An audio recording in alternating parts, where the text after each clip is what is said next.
أعوذ بالله من الشيطان الرجيم. بسم الله الرحمن الرحيم. الحمد لله رب العالمين،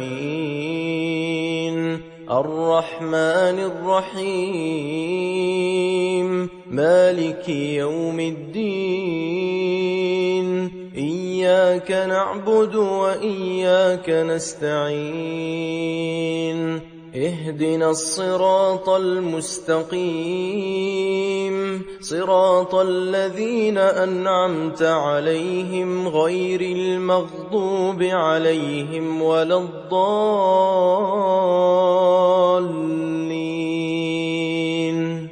بسم الله الرحمن الرحيم. ألف لام ميم. ذلك الكتاب لا ريب فيه، هدى للمتقين الذين يؤمنون بالغيب ويقيمون الصلاة ومما رزقناهم ينفقون، والذين يؤمنون بما أنزل إليك وما أنزل من قبلك وبالآخرة هم يوقنون. أولئك على هدى من ربهم وأولئك هم المفلحون. إن الذين كفروا سواء عليهم أأنذرتهم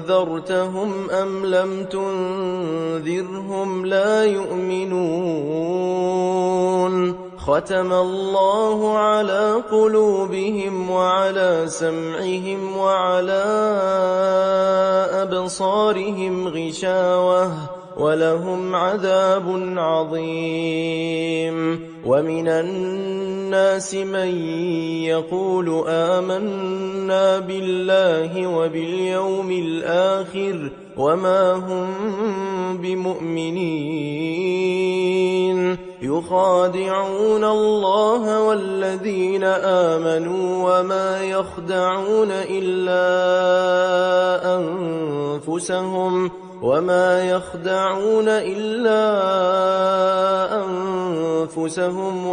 يشعرون. في قلوبهم مرض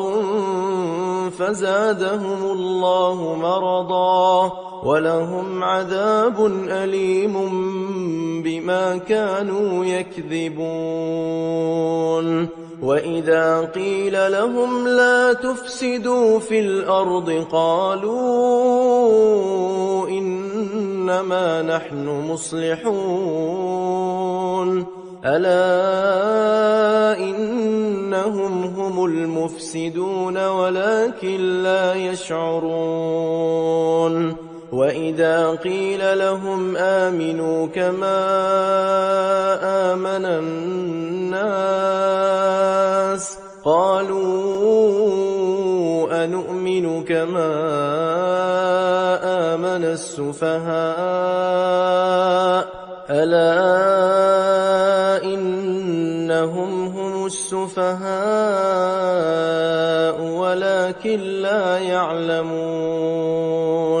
وإذا لقوا الذين آمنوا قالوا آمنا وإذا خلوا إلى شياطينهم قالوا إنا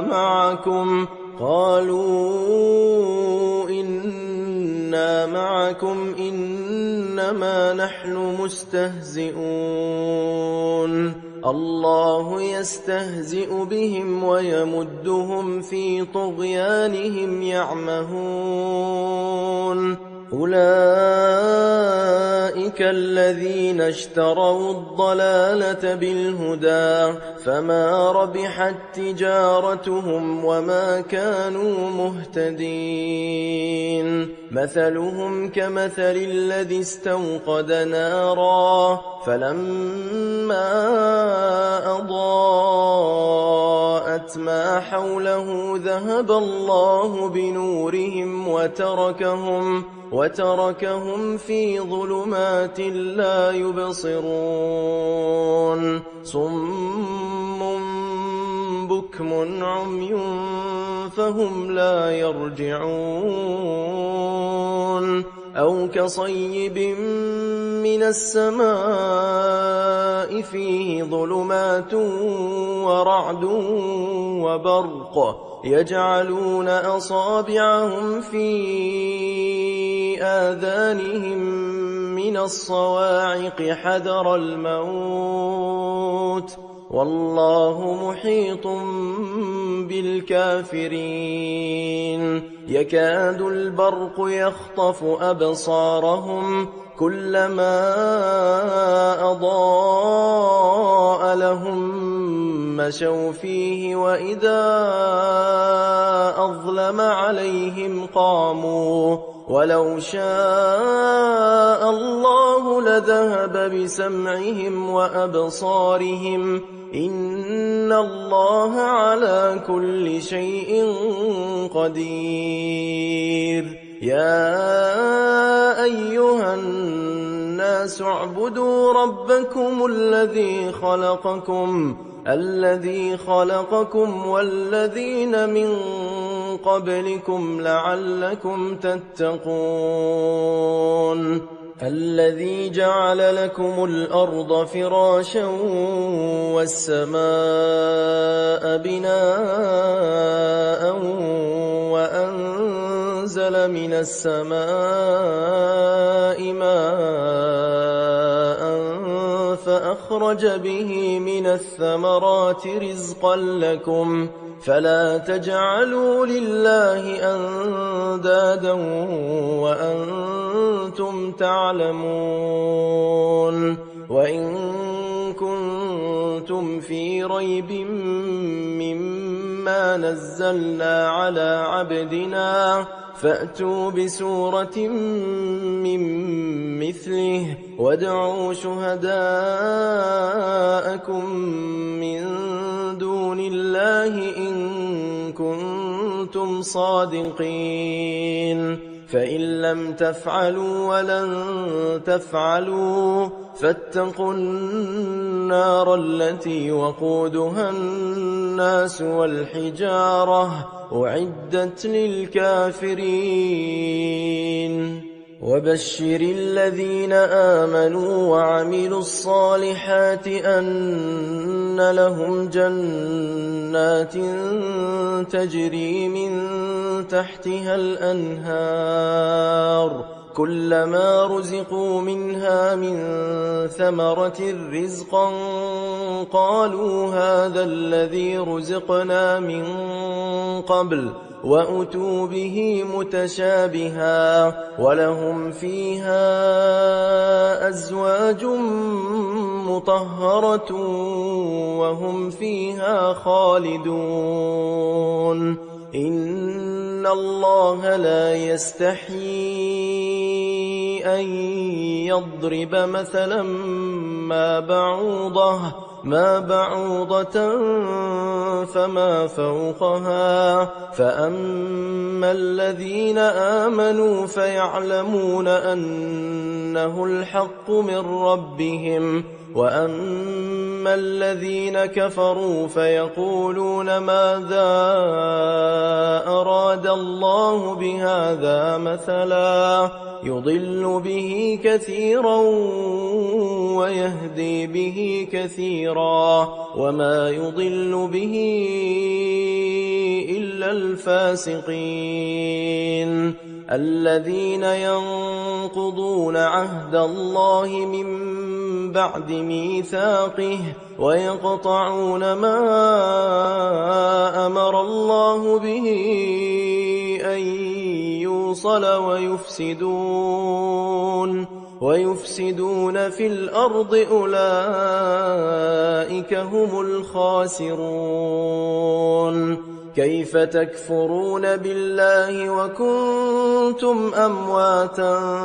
فأحياكم ثم يميتكم ثم يحييكم ثم إليه ترجعون هو الذي خلق لكم ما في الأرض جميعا ثم استوى إلى السماء فسواهن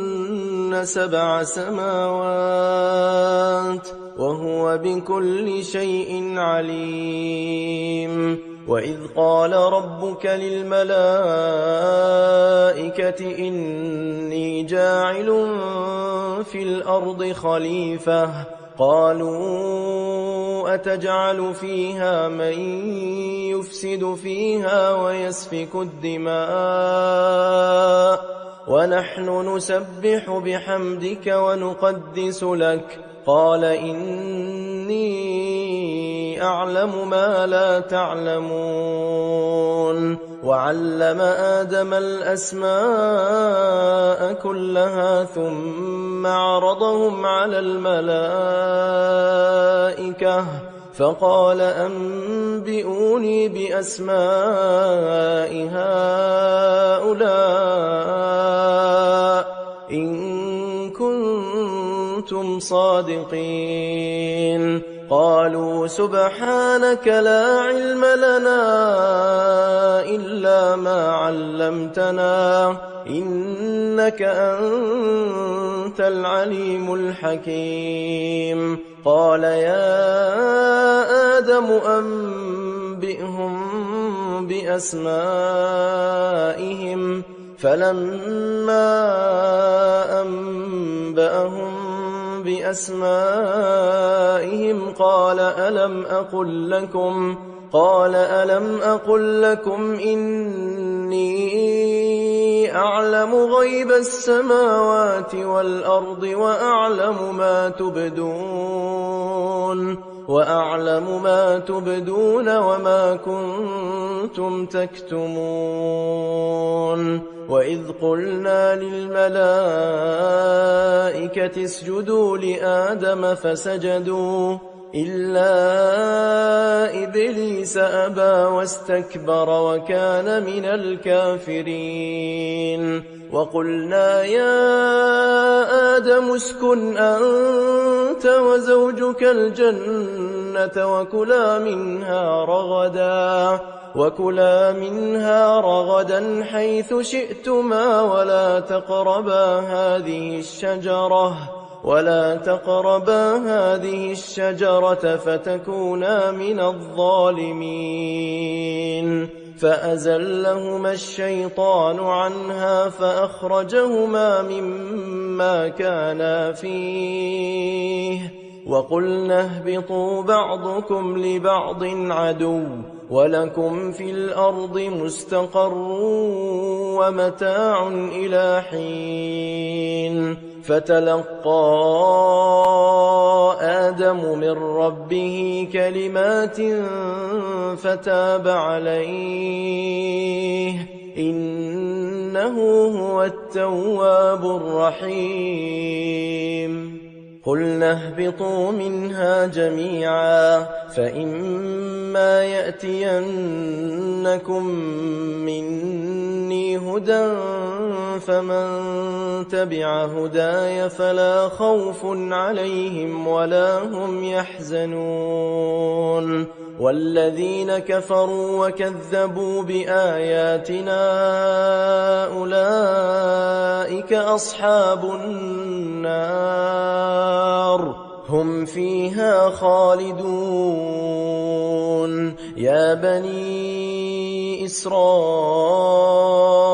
اذكروا نعمتي التي أنعمت عليكم وأوفوا بعهدي أوف بعهدكم وإياي فارهبون وآمنوا بما أنزلت مصدقا لما معكم ولا تكونوا أول كافر به ولا تشتروا بآياتي ثمنا قليلا وإياي فاتقون ولا تلبسوا الحق بالباطل وتكتموا الحق وأنتم تعلمون وأقيموا الصلاة وآتوا الزكاة واركعوا مع الراكعين أتأمرون الناس بالبر وتنسون أنفسكم وأنتم تتلون الكتاب أفلا تعقلون واستعينوا بالصبر والصلاة وإنها لكبيرة إلا على الخاشعين الذين يظنون أنهم ملاقو ربهم وأنهم إليه راجعون يا بني إسرائيل اذكروا نعمتي التي أنعمت عليكم وأني فضلتكم على العالمين واتقوا يوما لا تجزي نفس عن نفس شيئا ولا يقبل منها شفاعة ولا يؤخذ منها عدل ولا هم ينصرون وإذ نجيناكم من آل فرعون يسومونكم سوء العذاب يذبحون أبناءكم ويستحيون نساءكم وفي ذلكم بلاء من ربكم عظيم وإذ فرقنا بكم البحر فأنجيناكم وأغرقنا آل فرعون وأنتم تنظرون وإذ واعدنا موسى 40 ليلة ثم اتخذتم العجل من بعده وأنتم ظالمون ثم عفونا عنكم من بعد ذلك لعلكم تشكرون وإذ آتينا موسى الكتاب والفرقان لعلكم تهتدون وإذ قال موسى لقومه يا قوم إنكم ظلمتم أنفسكم باتخاذكم العجل فتوبوا إلى بارئكم فاقتلوا أنفسكم ذلكم خير لكم عند بارئكم فتاب عليكم إنه هو التواب الرحيم وإذ قلتم يا موسى لن نؤمن لك حتى نرى الله جهرة فأخذتكم الصاعقة وأنتم تنظرون ثم بعثناكم من بعد موتكم لعلكم تشكرون وظللنا عليكم الغمام وأنزلنا عليكم المن والسلوى كلوا من طيبات ما رزقناكم وما ظلمونا ولكن كانوا أنفسهم يظلمون وإذ قلنا ادخلوا هذه القرية فكلوا منها حيث شئتم رغدا وادخلوا الباب سجدا وقولوا حطة نغفر لكم خطاياكم وسنزيد المحسنين. فبدل الذين ظلموا قولا غير الذي قيل لهم فأنزلنا على الذين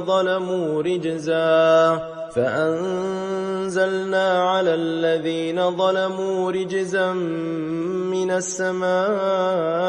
بما كانوا يفسقون.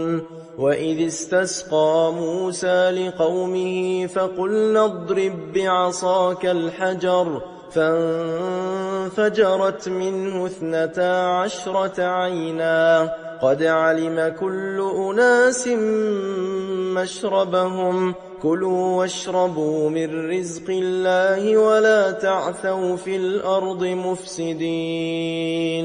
وإذ قلتم يا موسى لن نصبر على طعام واحد فادع لنا ربك يخرج لنا مما تنبت الأرض من بقلها وقثائها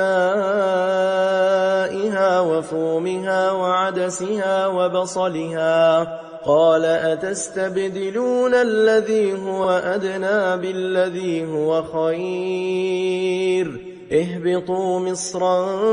فإن لكم ما سألتم وضربت عليهم الذلة والمسكنة وباءوا بغضب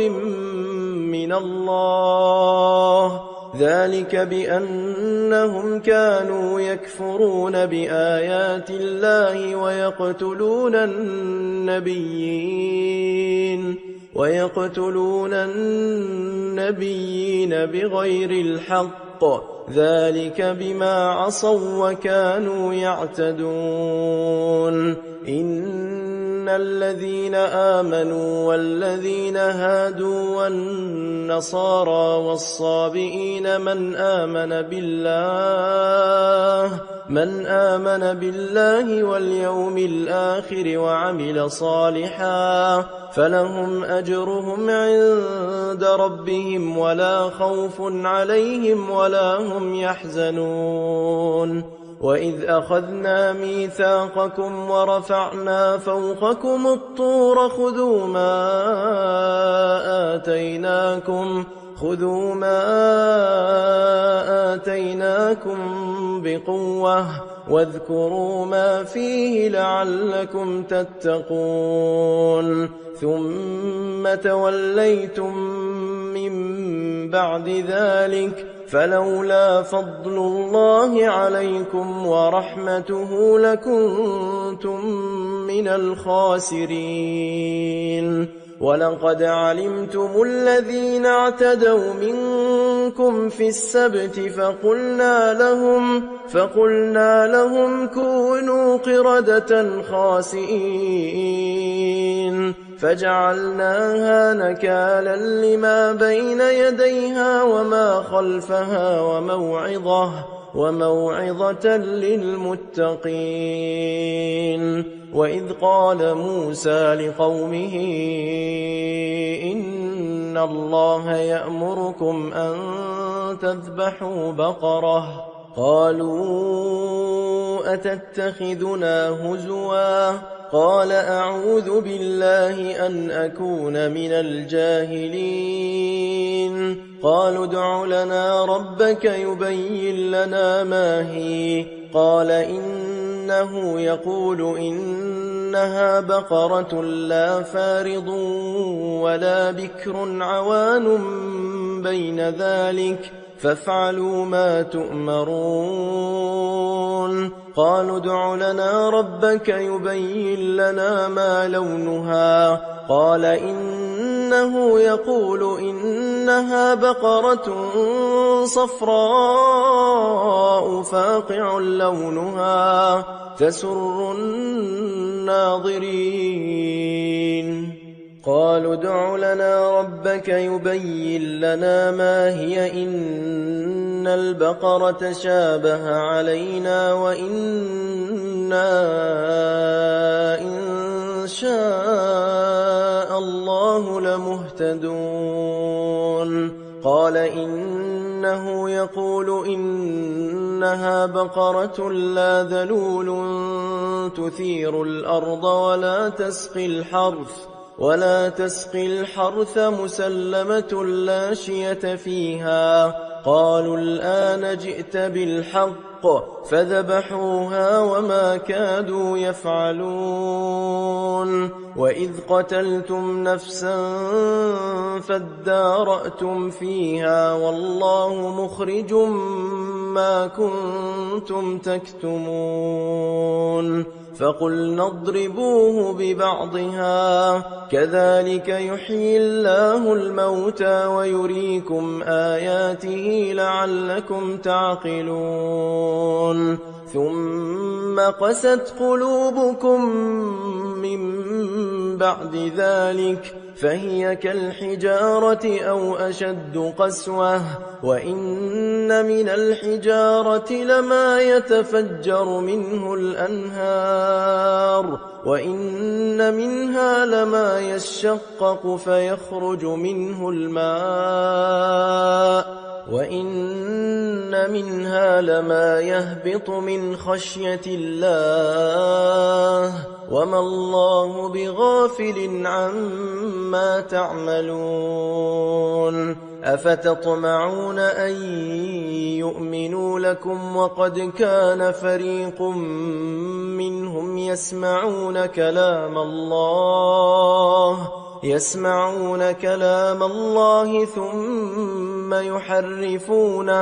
ثم يحرفونه من بعد ما عقلوه وهم يعلمون وإذا لقوا الذين آمنوا قالوا آمنا وإذا خلا بعضهم إلى بعض قالوا أتحدثونهم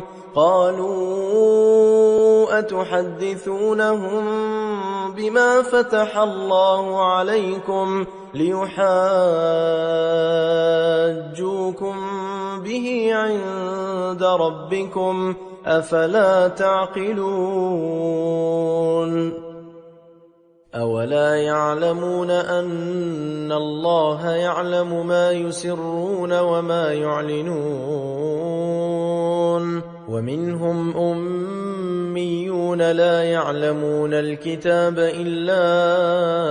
أماني وإن هم إلا يظنون فويل للذين يكتبون الكتاب بأيديهم ثم يقولون هذا من عند الله ليشتروا به ثمنا قليلا فويل لهم مما كتبت أيديهم وويل لهم مما يكسبون وقالوا لن تمسنا النار إلا أياما معدودة قل أتخذتم عند الله عهدا فلن يخلف الله عهده أم تقولون على الله ما لا تعلمون بلى من كسب سيئة وأحاطت به خطيئته فأولئك أصحاب النار هم فيها خالدون والذين آمنوا وعملوا الصالحات أولئك أصحاب الجنة هم فيها خالدون وإذ أخذنا ميثاق بني إسرائيل لا تعبدون إلا الله وبالوالدين إحسانا وبالوالدين إحسانا وذي القربى واليتامى والمساكين وقولوا للناس حسنا وأقيموا الصلاة وآتوا الزكاة ثم توليتم إلا قليلا منكم وأنتم معرضون وإذ أخذنا ميثاقكم لا تسفكون دماءكم ولا تخرجون أنفسكم من دياركم ثم أقررتم وأنتم تشهدون ثم أنتم هؤلاء تقتلون أنفسكم وتخرجون فريقا منكم من ديارهم تظاهرون عليهم بالإثم والعدوان وإن يأتوكم أسارى تفادوهم وهو محرم عليكم إخراجهم أفتؤمنون ببعض الكتاب وتكفرون ببعض فما جزاء من يفعل ذلك منكم إلا خزي في الحياة الدنيا ويوم القيامة يردون إلى أشد العذاب وما الله بغافل عما تعملون أولئك الذين اشتروا الحياة الدنيا بالآخرة فلا يخفف عنهم العذاب ولا هم ينصرون ولقد آتينا موسى الكتاب وقفينا من بعده بالرسل وآتينا عيسى ابن مريم البينات وأيدناه بروح القدس أفكلما جاءكم رسول بما لا تهوى أنفسكم استكبرتم ففريقا كذبتم وفريقا تقتلون وقالوا قلوبنا غلف بل لعنهم الله بكفرهم فقليلا ما يؤمنون ولما جاءهم كتاب من عند الله مصدق لما معهم وكانوا من قبل يستفتحون على الذين كفروا فلما جاءهم ما عرفوا كفروا به فلعنة الله على الكافرين بئس ما اشتروا به أنفسهم أن يكفروا بما أنزل الله بغيا أن ينزل الله من فضله على من يشاء من عباده فباءوا بغضب على غضب وللكافرين عذاب مهين وإذا قيل لهم آمنوا بما أنزل الله قالوا نؤمن بما أنزل علينا ويكفرون بما وراءه وهو الحق مصدقا لما معهم قل فلم تقتلون أنبياء الله من قبل إن كنتم مؤمنين ولقد جاءكم موسى بالبينات ثم اتخذتم العجل من بعده وأنتم ظالمون وإذ أخذنا ميثاقكم ورفعنا فوقكم الطور خذوا ما آتيناكم بقوة واسمعوا قالوا سمعنا وعصينا وأشربوا في قلوبهم العجل بكفرهم قل بئس ما يأمركم به إيمانكم إن كنتم مؤمنين. قل إن كانت لكم الدار الآخرة عند الله خالصة من دون الناس فتمنوا الموت إن كنتم صادقين ولن يتمنوه أبدا بما قدمت أيديهم والله عليم بالظالمين. ولتجدنهم أحرص الناس على حياة ومن الذين أشركوا يود أحدهم لو يعمر 1000 سنة وما هو بمزحزحه من العذاب أن يعمر والله بصير بما يعملون. قل من كان عدوا لجبريل فإنه نزله على قلبك بإذن الله مصدقا لما بين يديه وهدى وبشرى للمؤمنين. من كان عدوا لله وملائكته ورسله وجبريل وميكال فإن الله عدو للكافرين. ولقد أنزلنا إليك آيات بينات وما يكفر بها إلا الفاسقون. أوكلما عاهدوا عهدا نبذه فريق منهم بل أكثرهم لا يؤمنون. ولما جاءهم رسول من عند الله مصدق لما معهم نبذ فريق من الذين أوتوا الكتاب كتاب الله وراء ظهورهم كأنهم لا يعلمون. واتبعوا ما تتلو الشياطين على ملك سليمان وما كفر سليمان ولكن الشياطين كفروا يعلمون الناس السحر وما أنزل على الملكين ببابل هاروت وماروت وما يعلمان من أحد حتى يقولا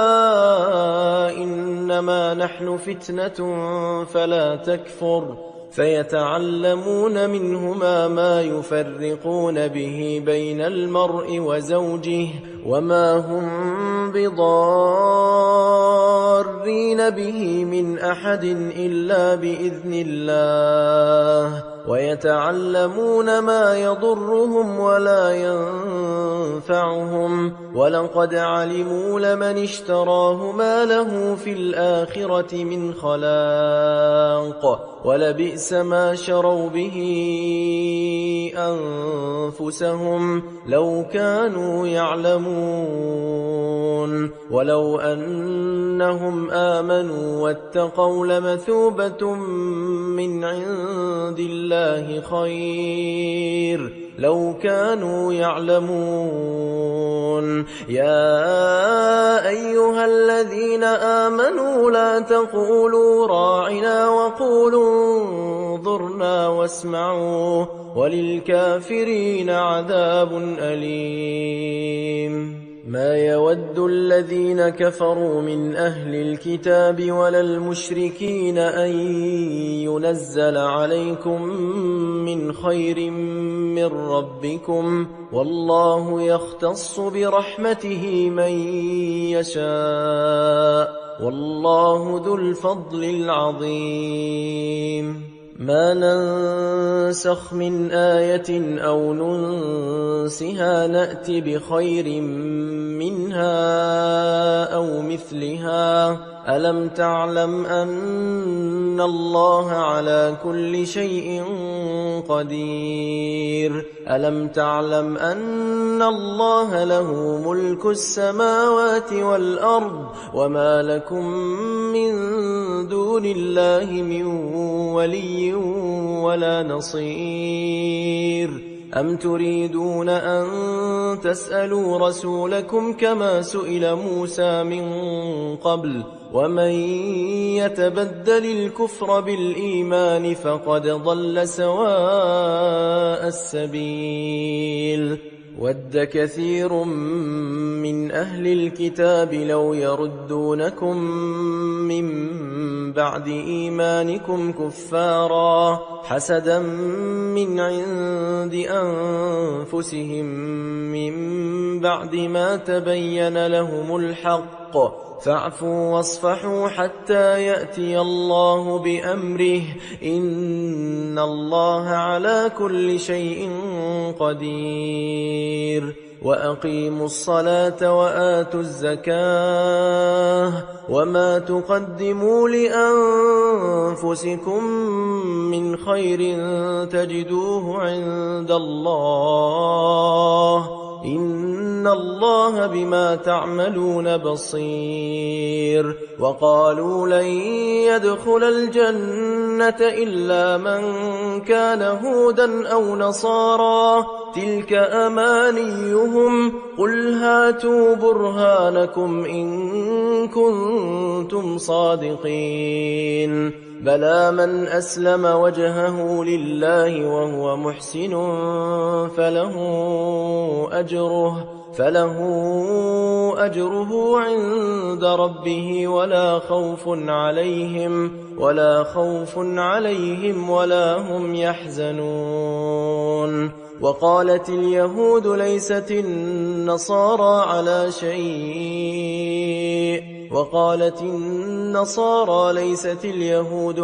شيء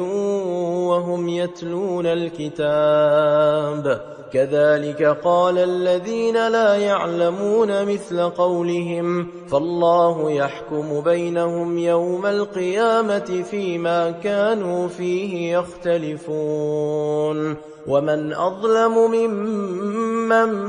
منع مساجد الله أن يذكر فيها اسمه وسعى في خرابها أولئك ما كان لهم أن يدخلوها إلا خائفين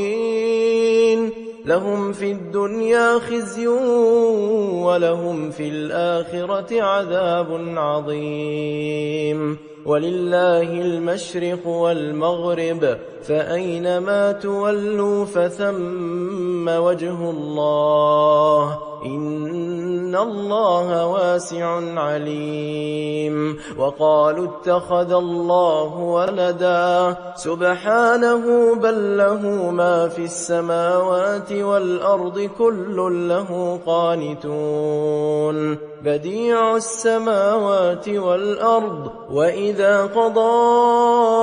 أمرا فإنما يقول له كن فيكون وقال الذين لا يعلمون لولا يكلمنا الله أو تأتينا آية كذلك قال الذين من قبلهم مثل قولهم تشابهت قلوبهم قد بينا الآيات لقوم يوقنون إنا أرسلناك بالحق بشيرا ونذيرا ولا تسأل عن أصحاب الجحيم ولن ترضى عنك اليهود ولا النصارى حتى تتبع ملتهم قل إن هدى الله هو الهدى ولئن اتبعت أهواءهم بعد الذي جاءك من العلم ما لك من الله من ولي ولا نصير الذين آتيناهم الكتاب يتلونه حق تلاوته أولئك يؤمنون به ومن يكفر به فأولئك هم الخاسرون يا بني إسرائيل اذكروا نعمتي التي أنعمت عليكم وأني فضلتكم على العالمين واتقوا يوما لا تجزي نفس عن نفس شيئا ولا يقبل منها عدل ولا تنفعها شفاعة ولا هم ينصرون وإذ ابتلى إبراهيم ربه بكلمات فأتمهن قال إني جاعلك للناس إماما قال ومن ذريتي قال لا ينال عهد الظالمين وإذ جعلنا البيت مثابة للناس وأمنا واتخذوا من مقام إبراهيم مصلى وعهدنا إلى إبراهيم وإسماعيل أن طهرا بيتي للطائفين والعاكفين والركع السجود وإذ قال إبراهيم رب اجعل هذا بلدا آمنا وارزق أهله من الثمرات من آمن منهم بالله واليوم الآخر قال ومن كفر فأمتعه قليلا ثم أضطره إلى عذاب النار وبئس المصير وإذ يرفع إبراهيم القواعد من البيت وإسماعيل ربنا تقبل منا إنك أنت السميع العليم ربنا وجعلنا مسلمين لك ومن ذريتنا أمة مسلمة لك وأرنا مناسكنا وتب علينا إنك أنت التواب الرحيم ربنا وابعث فيهم رسولا منهم يتلو عليهم آياتك ويعلمهم الكتاب والحكمة ويزكيهم إنك أنت العزيز الحكيم ومن يرغب عن ملة إبراهيم إلا من سفه نفسه ولقد اصطفيناه في الدنيا وإنه في الآخرة لمن الصالحين إذ قال له ربه أسلم قال أسلمت لرب العالمين ووصى بها إبراهيم بنيه ويعقوب يا بني إن الله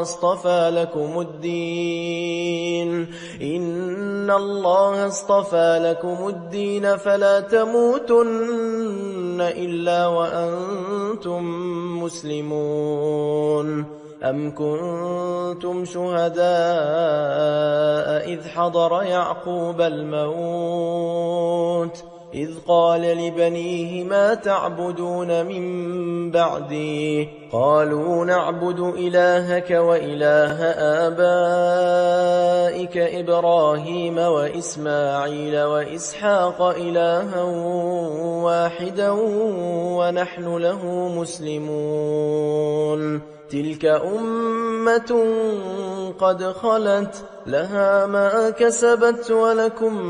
ما كسبتم ولا تسألون عما كانوا يعملون وقالوا كونوا هودا أو نصارى تهتدوا قل بل ملة إبراهيم حنيفا وما كان من المشركين قولوا آمنا آمنا بالله وما أنزل إلينا وما أنزل إلى إبراهيم وإسماعيل وإسحاق ويعقوب والأسباط وما أوتي موسى وعيسى وما أوتي النبيون من ربهم لا نفرق بين أحد منهم ونحن له مسلمون فإن آمنوا بمثل ما آمنتم به فقد اهتدوا وإن تولوا فإنما هم في شقاق فسيكفيكهم الله وهو السميع العليم صبغة الله ومن أحسن من الله صبغة ونحن له عابدون قل أتحاجوننا في الله وهو ربنا وربكم ولنا أعمالنا ولكم أعمالكم ونحن له مخلصون أم تقولون إن إبراهيم وإسماعيل وإسحاق ويعقوب والأسباط كانوا هودا أو نصارى قل أأنتم أعلم أم الله ومن أظلم ممن كتم شهادة عنده من الله وما الله بغافل عما تعملون تلك أمة قد خلت لها ما كسبت ولكم ما كسبتم ولا تسألون عما كانوا يعملون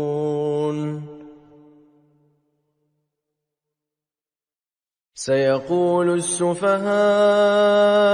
من الناس ما ولاهم عن قبلتهم التي كانوا عليها قل لله المشرق والمغرب يهدي من يشاء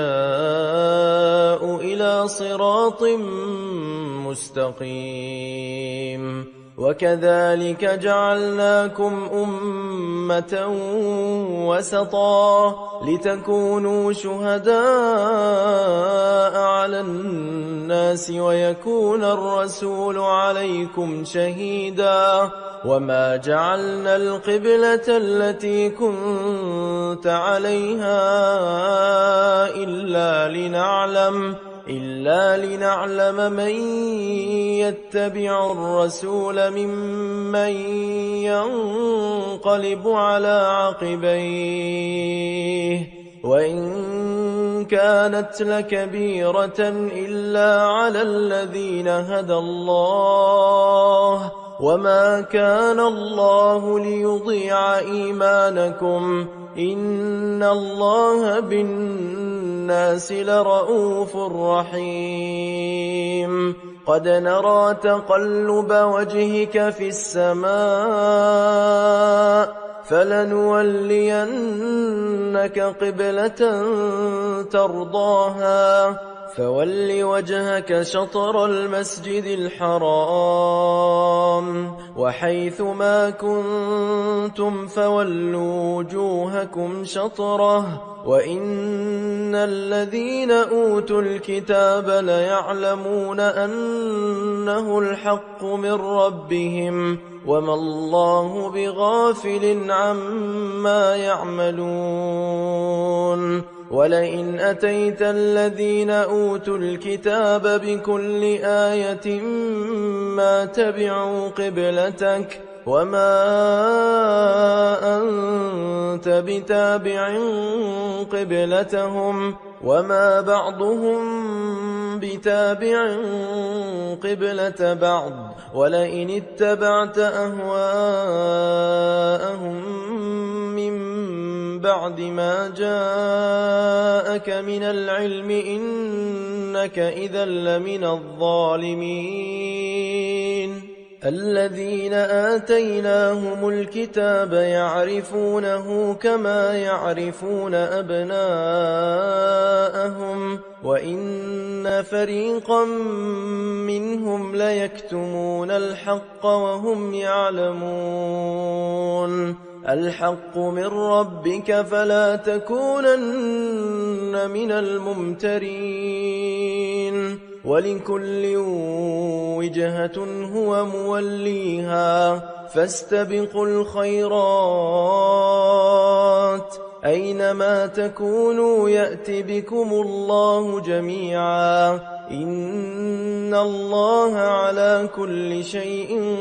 قدير ومن حيث خرجت فول وجهك شطر المسجد الحرام وإنه للحق من ربك وما الله بغافل عما تعملون ومن حيث خرجت فول وجهك شطر المسجد الحرام وحيث ما كنتم فولوا وجوهكم شطره لئلا يكون للناس عليكم حجة إلا الذين ظلموا منهم فلا تخشوهم واخشوني ولأتم نعمتي عليكم ولعلكم تهتدون كما أرسلنا فيكم رسولا منكم يتلو عليكم آياتنا ويزكيكم ويعلمكم الكتاب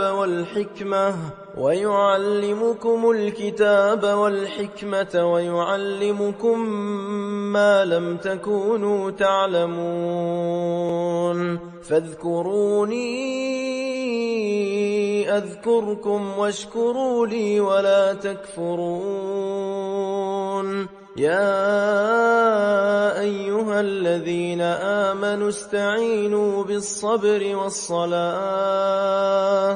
إن الله مع الصابرين ولا تقولوا لمن يقتل في سبيل الله أموات بل أحياء ولكن لا تشعرون ولنبلونكم بشيء من الخوف والجوع ونقص من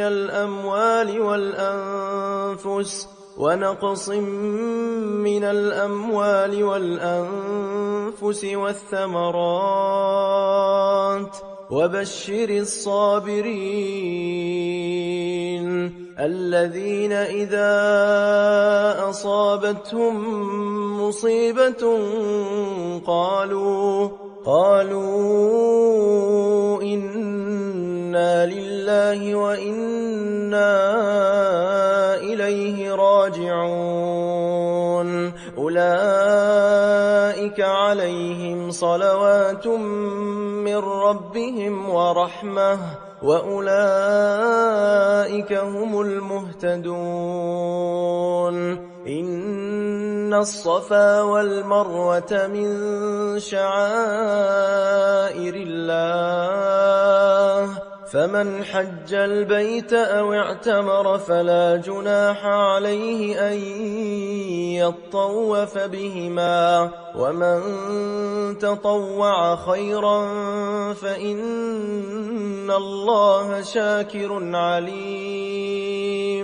إن الذين يكتمون ما أنزلنا من البينات والهدى من بعد ما بيناه للناس في الكتاب أولئك يلعنهم الله ويلعنهم اللاعنون إلا الذين تابوا وأصلحوا وبينوا فأولئك أتوب عليهم وأنا التواب الرحيم.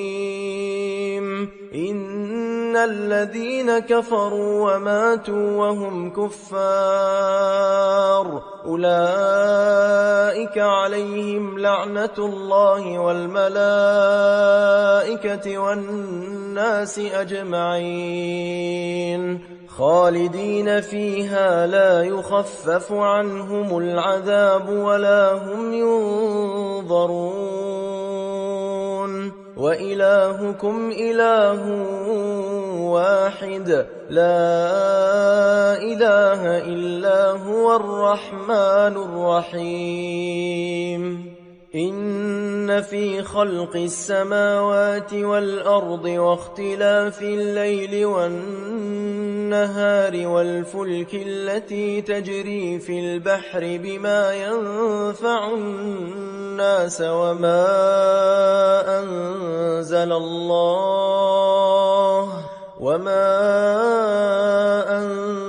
أنزل الله من السماء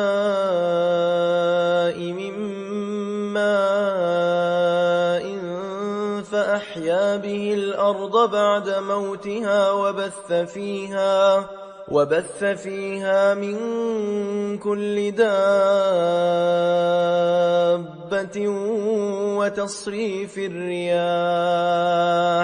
وتصريف الرياح والسحاب المسخر بين السماء والأرض لآيات لقوم يعقلون. ومن الناس من يتخذ من دون الله أندادا يحبونهم كحب الله والذين آمنوا أشد حبا لله. ولو يرى الذين ظلموا إذ يرون العذاب أن القوة لله جميعا وأن الله شديد العذاب إذ تبرأ الذين اتبعوا من الذين اتبعوا ورأوا العذاب وتقطعت بهم الأسباب. وقال الذين اتبعوا لو أن لنا كرة فنتبرأ منهم كما تبرأوا منا كذلك يريهم الله أعمالهم حسرات عليهم وما هم بخارجين من النار. يا أيها الناس كلوا مما في الأرض حلالا طيبا ولا تتبعوا خطوات الشيطان إنه لكم عدو مبين. إنما يأمركم بالسوء والفحشاء وأن تقولوا على الله ما لا تعلمون. وإذا قيل لهم اتبعوا ما أنزل الله قالوا بل نتبع ما ألفينا عليه آباءنا أولو كان آباؤهم لا يعقلون شيئا ولا يهتدون. ومثل الذين كفروا كمثل الذي ينعق بما لا يسمع إلا دعاء ونداء صم بكم عمي فهم لا يعقلون. يا أيها الذين آمنوا كلوا من طيبات ما رزقناكم واشكروا لله إن كنتم إياه تعبدون. إنما حرم عليكم الميتة والدم ولحم الخنزير وما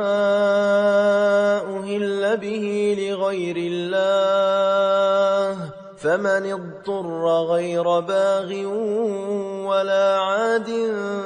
فلا إثم عليه إن الله غفور رحيم إن الذين يكتمون ما أنزل الله من الكتاب ويشترون به ثمنا قليلا أولئك ما يأكلون في بطونهم إلا النار ولا يكلمهم الله يوم القيامة ولا يزكيهم ولهم عذاب أليم أولئك الذين اشتروا الضلالة بالهدى والعذاب بالمغفرة فما أصبرهم على النار ذلك بأن الله نزل الكتاب بالحق وإن الذين اختلفوا في الكتاب لفي شقاق بعيد ليس البر أن تولوا وجوهكم قبل المشرق والمغرب ولكن البر من آمن بالله واليوم الآخر والملائكة والكتاب والنبيين وآتى المال على حبه ذوي القربى واليتامى والمساكين وابن السبيل والسائلين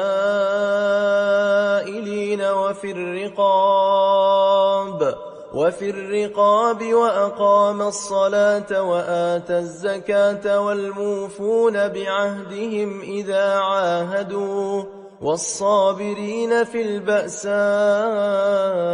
والضراء وحين البأس أولئك الذين صدقوا وأولئك هم المتقون يا أيها الذين آمنوا كتب عليكم القصاص في القتلى الحر بالحر والعبد بالعبد والأنثى بالأنثى فمن عفي له من أخيه شيء فاتباع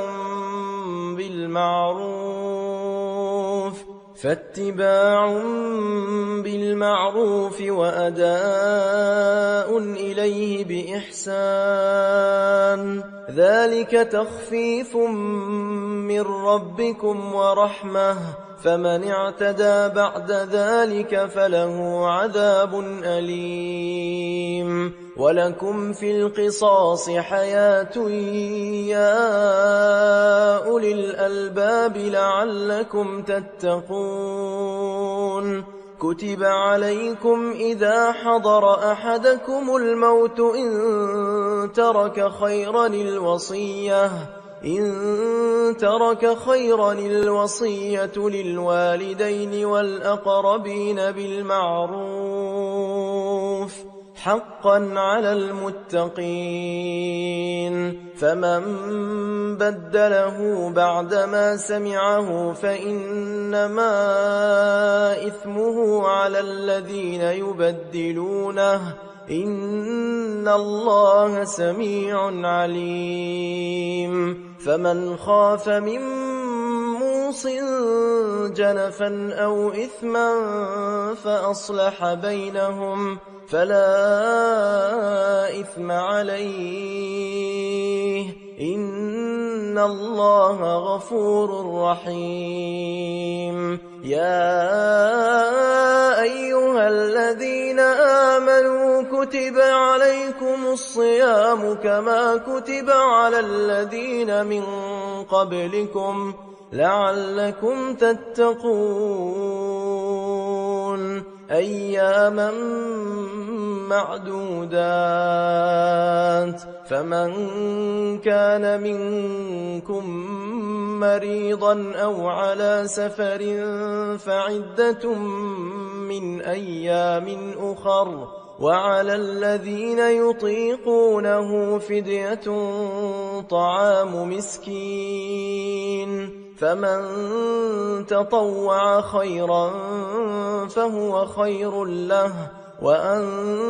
تصوموا خير لكم إن كنتم تعلمون شهر رمضان الذي أنزل فيه القرآن هدى للناس وبينات من الهدى والفرقان فمن شهد منكم الشهر فليصمه ومن كان مريضا أو على سفر فعدة من أيام أخر يريد الله بكم اليسر ولا يريد بكم العسر ولتكملوا العدة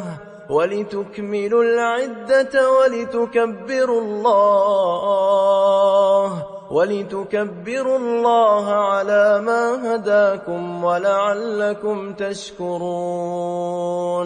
وإذا سألك عبادي عني فإني قريب أجيب دعوة الداعي إذا دعان فليستجيبوا لي وليؤمنوا بي لعلهم يرشدون أحل لكم ليلة الصيام الرفث إلى نسائكم هن لباس لكم وأنتم لباس لهن علم الله أنكم كنتم تختانون أنفسكم فتاب عليكم وعفى عنكم فالآن باشروهن وابتغوا ما كتب الله لكم وكلوا واشربوا حتى يتبين لكم الخيط الأبيض من الخيط الأسود من الفجر ثم أتموا الصيام إلى الليل ولا تباشروهن وأنتم عاكفون في المساجد تلك حدود الله فلا تقربوها كذلك يبين الله آياته للناس لعلهم يتقون ولا تأكلوا أموالكم بينكم بالباطل وتدلوا بها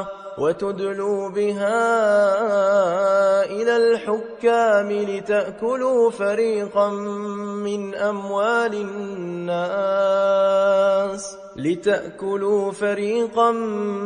من أموال الناس بالإثم وأنتم تعلمون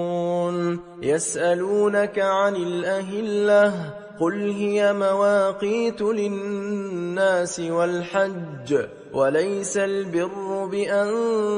تأتوا البيوت من ظهورها ولكن البر من اتقى وأتوا البيوت من أبوابها واتقوا الله لعلكم تفلحون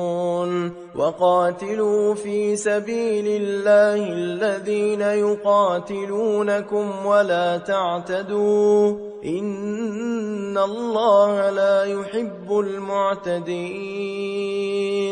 واقتلوهم حيث ثقفتموهم وأخرجوهم من حيث أخرجوكم والفتنة أشد من القتل ولا تقاتلوهم عند المسجد الحرام حتى يقاتلوكم فيه فإن قاتلوكم فاقتلوهم كذلك جزاء الكافرين فإن انتهوا فإن الله غفور رحيم وقاتلوهم حتى لا تكون فتنة ويكون الدين لله فإن انتهوا فلا عدوان إلا على الظالمين الشهر الحرام بالشهر الحرام والحرمات قصاص فمن اعتدى عليكم فاعتدوا عليه بمثل ما اعتدى عليكم واتقوا الله واعلموا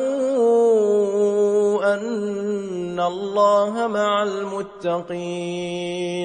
وأنفقوا في سبيل الله ولا تلقوا بأيديكم إلى التهلكة وأحسنوا إن الله يحب المحسنين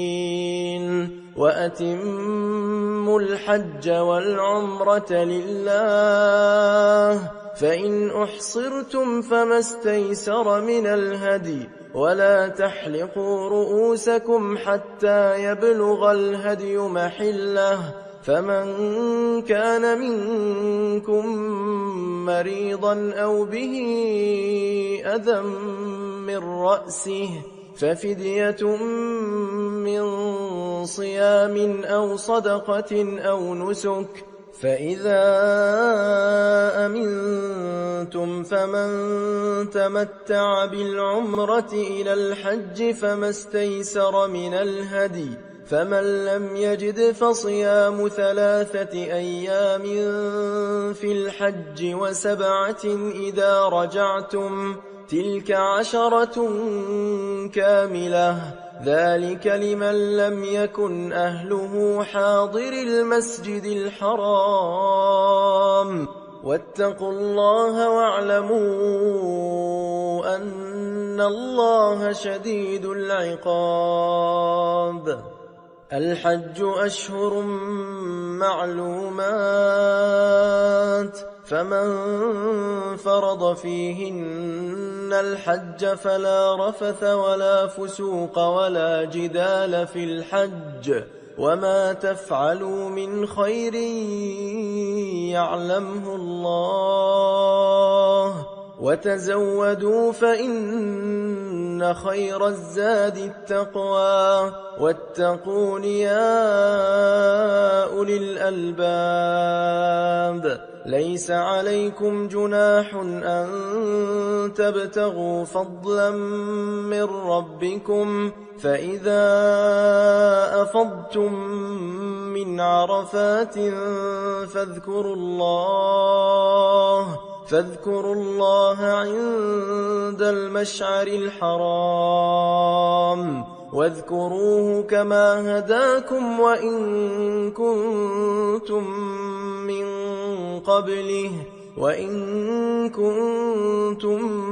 من قبله لمن الضالين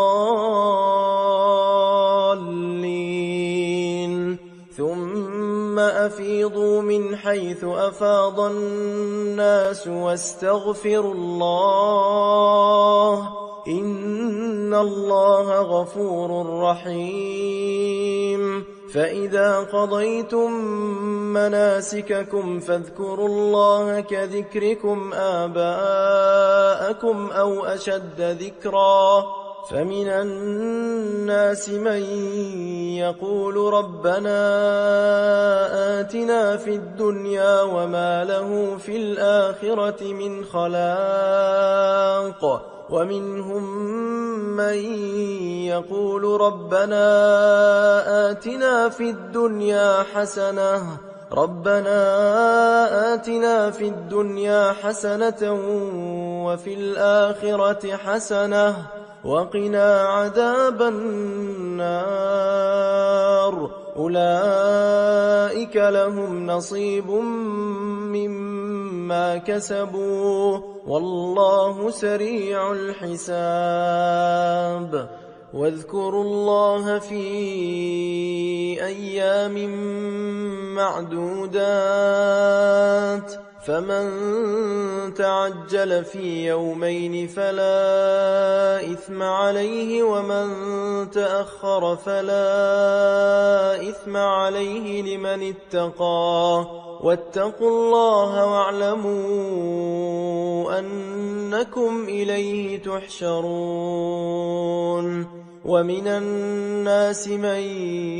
يعجبك قوله في الحياة الدنيا ويشهد الله على ما في قلبه وهو ألد الخصام وإذا تولى سعى في الأرض ليفسد فيها ويهلك الحرث والنسل والله لا يحب الفساد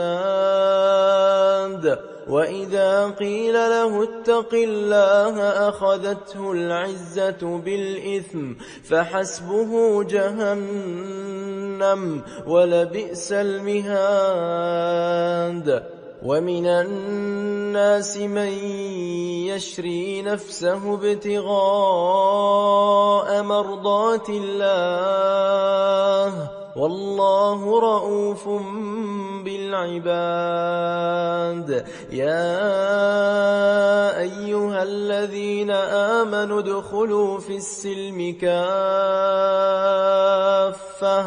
ولا تتبعوا خطوات الشيطان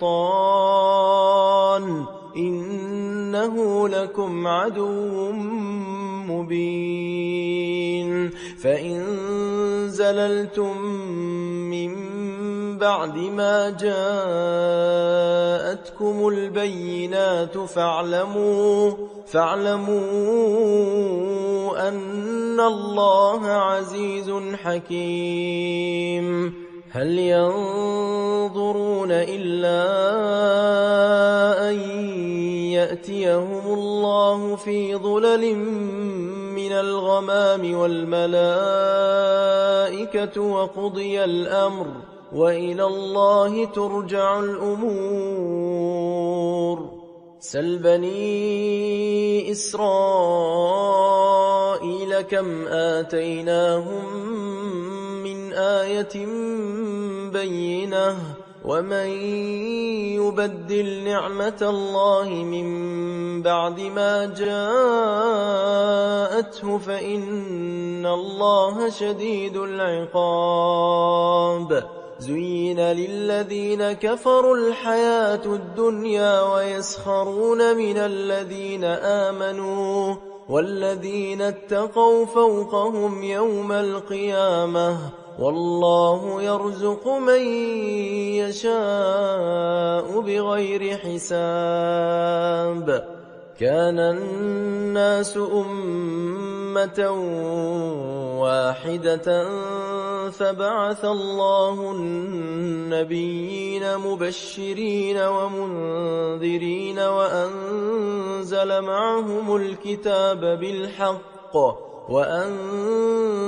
معهم الكتاب بالحق ليحكم بين الناس فيما اختلفوا فيه وما اختلف فيه إلا الذين أوتوه من بعد ما جاءتهم البينات بغيا بينهم فهدى الله الذين آمنوا لما اختلفوا فيه من الحق بإذنه والله يهدي من يشاء إلى صراط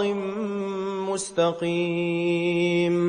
أم حسبتم أن تدخلوا الجنة ولما يأتكم مثل الذين خلوا من قبلكم مستهم البأساء والضراء وزلزلوا حتى يقول الرسول والذين آمنوا معه متى نصر الله ألا إن نصر الله قريب يسألونك ماذا ينفقون قل ما أنفقتم من خير فللوالدين والأقربين واليتامى والمساكين وابن السبيل وما تفعلوا من خير فإن الله به عليم كتب عليكم القتال وهو كره لكم وعسى أن تكرهوا شيئا وهو خير لكم وعسى أن تحبوا شيئا وهو شر لكم والله يعلم وأنتم لا تعلمون يسألونك عن الشهر الحرام قتال فيه قل قتال فيه كبير وصد عن سبيل الله وكفر به والمسجد الحرام وإخراج أهله منه أكبر عند الله والفتنة أكبر من القتل ولا يزالون يقاتلونكم حتى يردوكم عن دينكم إن استطاعوا ومن يرتدد منكم عن دينه فيمت وهو كافر فأولئك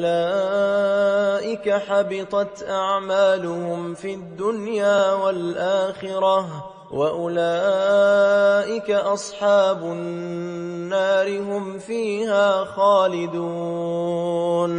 إن الذين آمنوا والذين هاجروا وجاهدوا في سبيل الله أولئك يرجون رحمة الله والله غفور رحيم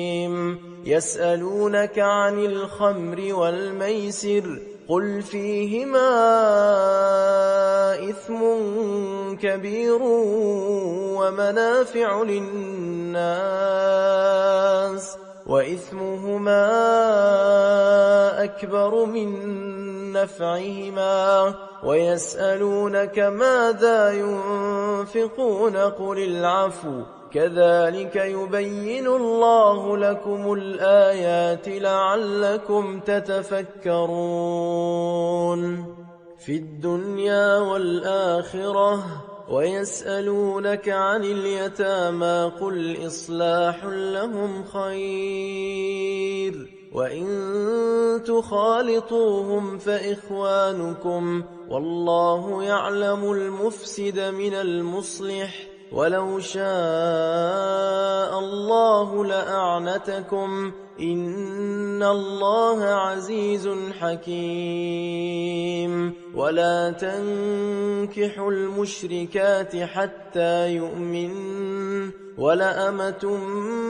مؤمنة خير من مشركة ولو أعجبتكم ولا تنكحوا المشركين حتى يؤمنوا ولعبد مؤمن خير من مشرك ولو أعجبكم أولئك يدعون إلى النار والله يدعو إلى الجنة والمغفرة بإذنه ويبين آياته للناس لعلهم يتذكرون ويسألونك عن المحيض قل هو أذى فاعتزلوا النساء في المحيض ولا تقربوهن حتى يطهرن فإذا تطهرن فأتوهن من حيث أمركم الله إن الله يحب التوابين ويحب المتطهرين نساؤكم حرث لكم فأتوا حرثكم أنى شئتم وقدموا لأنفسكم واتقوا الله واعلموا أنكم ملاقوه وبشر المؤمنين ولا تجعلوا الله عرضة لأيمانكم أن تبروا وتتقوا وتصلحوا بين الناس والله سميع عليم لا يؤاخذكم الله باللغو في أيمانكم ولكن يؤاخذكم بما كسبت قلوبكم والله غفور حليم للذين يؤلون من نسائهم تربص 4 أشهر فإن فاءوا فإن الله غفور رحيم وإن عزموا الطلاق فإن الله سميع عليم والمطلقات يتربصن بأنفسهن 3 قروء ولا يحل لهن أن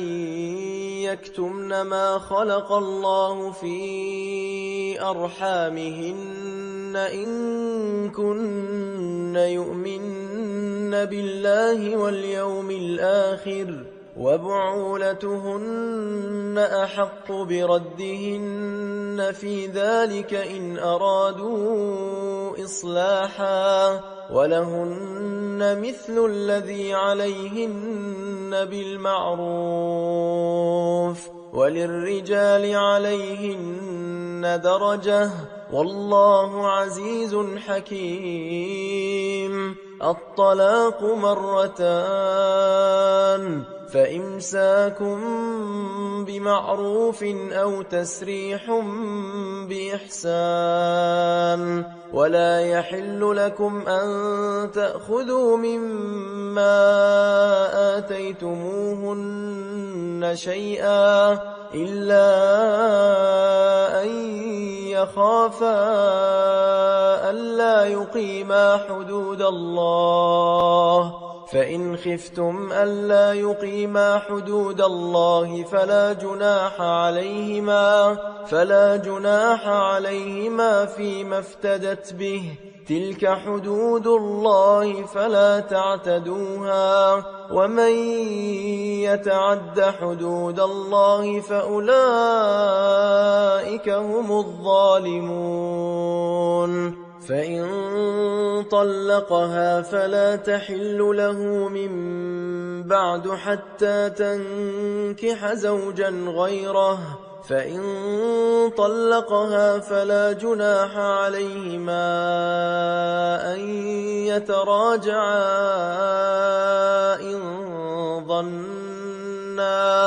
إن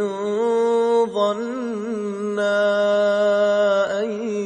يقيما حدود الله وتلك حدود الله يبينها لقوم يعلمون وإذا طلقتم النساء فبلغن أجلهن فأمسكوهن بمعروف أو سرحوهن بمعروف ولا تمسكوهن ضرارا لتعتدوا ومن يفعل ذلك فقد ظلم نفسه ولا تتخذوا آيات الله هزوا واذكروا نعمة الله عليكم وما أنزل عليكم من الكتاب والحكمة يعظكم به واتقوا الله واعلموا أن الله بكل شيء عليم وإذا طلقتم النساء فبلغن أجلهن فلا تعضلوهن أن ينكحن أزواجهن إذا تراضوا بينهم بالمعروف، ذلك يوعظ به من كان منكم يؤمن بالله واليوم الآخر، ذلكم أزكى لكم وأطهر، والله يعلم وأنتم لا تعلمون. والوالدات يرضعن أولادهن حولين كاملين لمن أراد أن يتم الرضاعة، وعلى المولود له رزقهن وكسوتهن بالمعروف، لا تكلف نفس إلا وسعها، لا تضار والدة بولدها ولا مولود له بولده، وعلى الوارث مثل ذلك، فإن أرادا فصالا عن تراض منهما وتشاور فلا جناح عليهما، وإن أردتم أن تسترضعوا أولادكم فلا جناح عليكم إذا سلمتم ما آتيتم بالمعروف، واتقوا الله واعلموا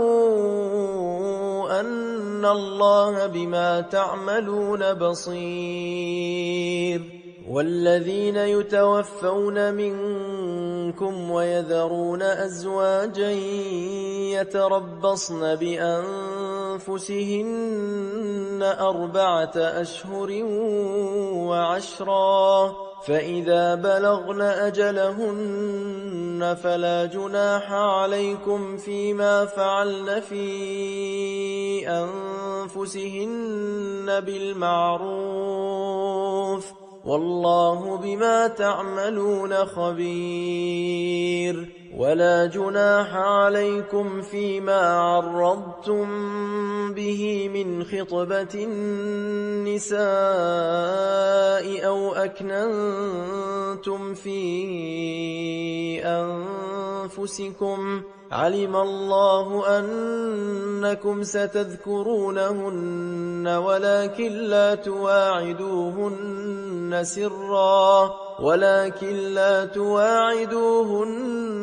سرا إلا أن تقولوا قولا معروفا، ولا تعزموا عقدة النكاح حتى يبلغ الكتاب أجله، واعلموا أن الله يعلم ما في أنفسكم فاحذروه، واعلموا أن الله غفور حليم. لا جناح عليكم إن طلقتم النساء ما لم تمسوهن أو تفرضوا لهن فريضة، ومتعوهن على الموسع قدره وعلى المقتر قدره متاعا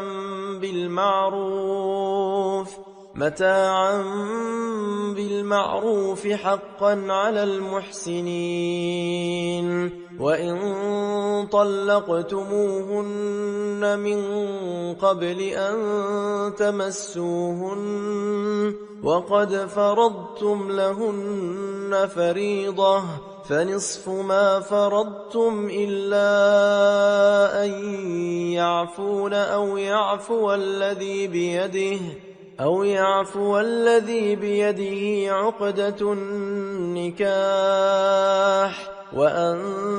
تعفوا أقرب للتقوى، ولا تنسوا الفضل بينكم، إن الله بما تعملون بصير. حافظوا على الصلوات والصلاة الوسطى وقوموا لله قانتين فإن خفتم فرجالا أو ركبانا فإذا أمنتم فاذكروا الله كما علمكم ما لم تكونوا تعلمون والذين يتوفون منكم ويذرون أزواجا وصية لأزواجهم متاعا إلى الحول غير إخراج فإن خرجن فلا جناح عليكم فيما فعلن في أنفسهن من معروف والله عزيز حكيم وللمطلقات متاع بالمعروف حقا على المتقين كذلك يبين الله لكم آياته لعلكم تعقلون ألم تر إلى الذين خرجوا من ديارهم وهم ألوف حذر الموت فقال لهم الله موتوا ثم أحياهم إن الله لذو فضل على الناس ولكن أكثر الناس لا يشكرون وقاتلوا في سبيل الله واعلموا أن الله سميع عليم من ذا الذي يقرض الله قرضا حسنا فيضاعفه له أضعافا كثيرة والله يقبض ويبسط وإليه ترجعون ألم تر إلى الملأ من بني إسرائيل من بعد موسى إذ قالوا لنبي له مبعث لنا ملكا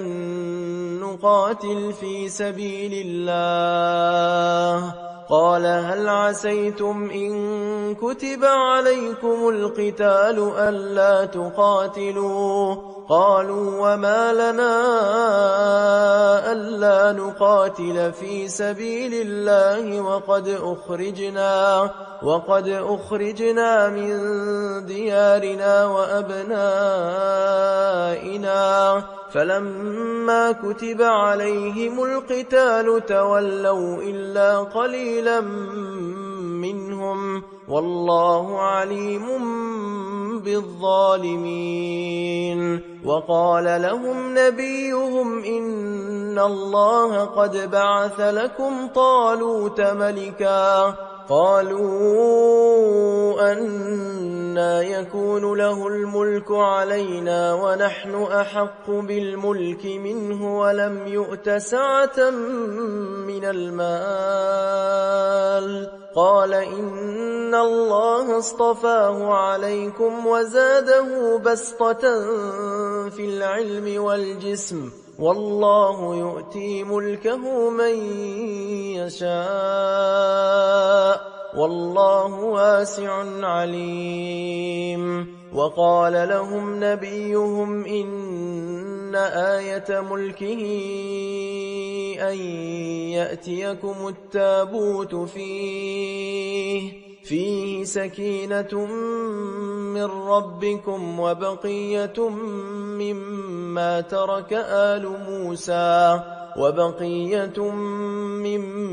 ترك آل موسى وآل هارون تحمله الملائكة إن في ذلك لآية لكم إن كنتم مؤمنين فلما فصل طالوت بالجنود قال إن الله مبتليكم بنهر فمن شرب منه فليس مني ومن لم يطعمه فإنه مني إلا من اغترف غرفة بيده فشربوا منه إلا قليلا منهم فلما جاوزه هو والذين آمنوا معه قالوا لا طاقة لنا اليوم بجالوت وجنوده قال الذين يظنون أنهم ملاقو الله كم من فئة قليلة غلبت فئة كثيرة بإذن الله والله مع الصابرين ولما برزوا لجالوت وجنوده قالوا ربنا أفرغ علينا صبرا وثبت أقدامنا وانصرنا على القوم الكافرين فهزموهم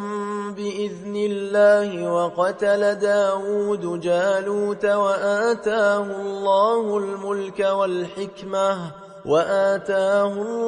الملك والحكمة وعلمه مما يشاء ولولا دفع الله الناس بعضهم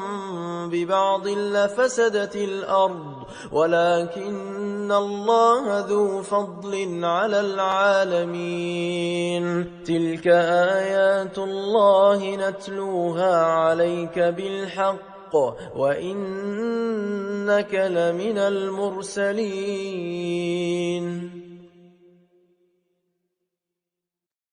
تلك الرسل فضلنا بعضهم على بعض منهم من كلم الله ورفع بعضهم درجات وآتينا عيسى ابن مريم البينات وأيدناه بروح القدس ولو شاء الله ما اقتتل الذين من بعد ما جاءتهم البينات ولكن اختلفوا فمنهم من آمن ومنهم من كفر ولو شاء الله ما اقتتلوا ولكن الله يفعل ما يريد يا أيها الذين آمنوا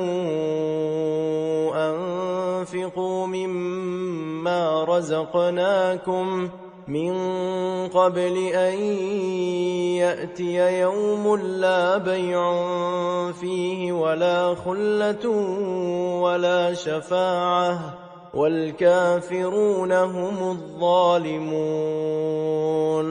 الله لا إله إلا هو الحي القيوم لا تأخذه سنة ولا نوم له ما في السماوات وما في الأرض من ذا الذي يشفع عنده إلا بإذنه يعلم ما بين أيديهم وما خلفهم ولا يحيطون بشيء من علمه إلا بما شاء وسع كرسيه السماوات والأرض ولا يؤوده حفظهما وهو العلي العظيم لا إكراه في الدين قد تبين الرشد من الغي فمن يكفر بالطاغوت ويؤمن بالله فقد استمسك بالعروة الوثقى لا انفصام لها والله سميع عليم الله ولي الذين آمنوا يخرجهم من الظلمات إلى النور والذين كفروا أولياؤهم الطاغوت يخرجونهم من النور إلى الظلمات أولئك أصحاب النار هم فيها خالدون ألم تر إلى الذي حاج إبراهيم في ربه أن آتاه الله الملك إذ قال إبراهيم ربي الذي يحيي ويميت قال أنا أحيي وأميت قال إبراهيم فإن الله يأتي بالشمس من المشرق فأت بها من المغرب فبهت الذي كفر والله لا يهدي القوم الظالمين أو كالذي مر على قرية وهي خاوية على عروشها قال أنى يحيي هذه الله بعد موتها فأماته الله 100 عام ثم بعثه قال كم لبثت قال لبثت يوما أو بعض يوم قال بل لبثت 100 عام فانظر إلى طعامك وشرابك لم يتسنه وانظر إلى حمارك ولنجعلك آية للناس وانظر إلى العظام كيف ننشزها ثم نكسوها لحما فلما تبين له قال أعلم أن الله على كل شيء قدير وإذ قال إبراهيم رب أرني كيف تحيي الموتى قال أولم تؤمن قال بلى ولكن ليطمئن قلبي قال فخذ 4 من الطير فصرهن إليك ثم اجعل على كل جبل منهن جزءا ثم ادعهن يأتينك سعيا واعلم أن الله عزيز حكيم مثل الذين ينفقون أموالهم في سبيل الله كمثل حبة أنبتت 7 سنابل في كل سنبلة 100 حبة والله يضاعف لمن يشاء والله واسع عليم الذين ينفقون أموالهم في سبيل الله ثم لا يتبعون ما أنفقوا منا ولا أذى لهم أجرهم عند ربهم ولا خوف عليهم ولا هم يحزنون قول معروف ومغفرة خير من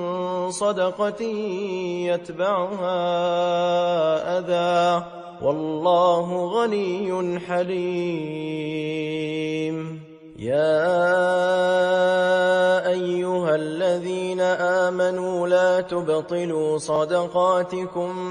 بالمن والأذى كالذي ينفق ماله رئاء الناس ولا يؤمن بالله واليوم الآخر فمثله كمثل صفوان عليه تراب فأصابه وابل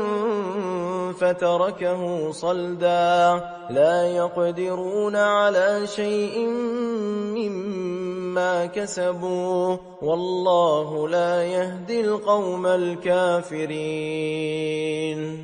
ومثل الذين ينفقون أموالهم ابتغاء مرضات الله وتثبيتا من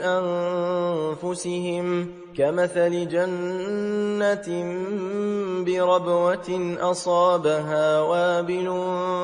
فآتت أكلها ضعفين فإن لم يصبها وابل فطل والله بما تعملون بصير أيود أحدكم أن تكون له جنة من نخيل وأعناب تجري من تحتها الأنهار له فيها من كل الثمرات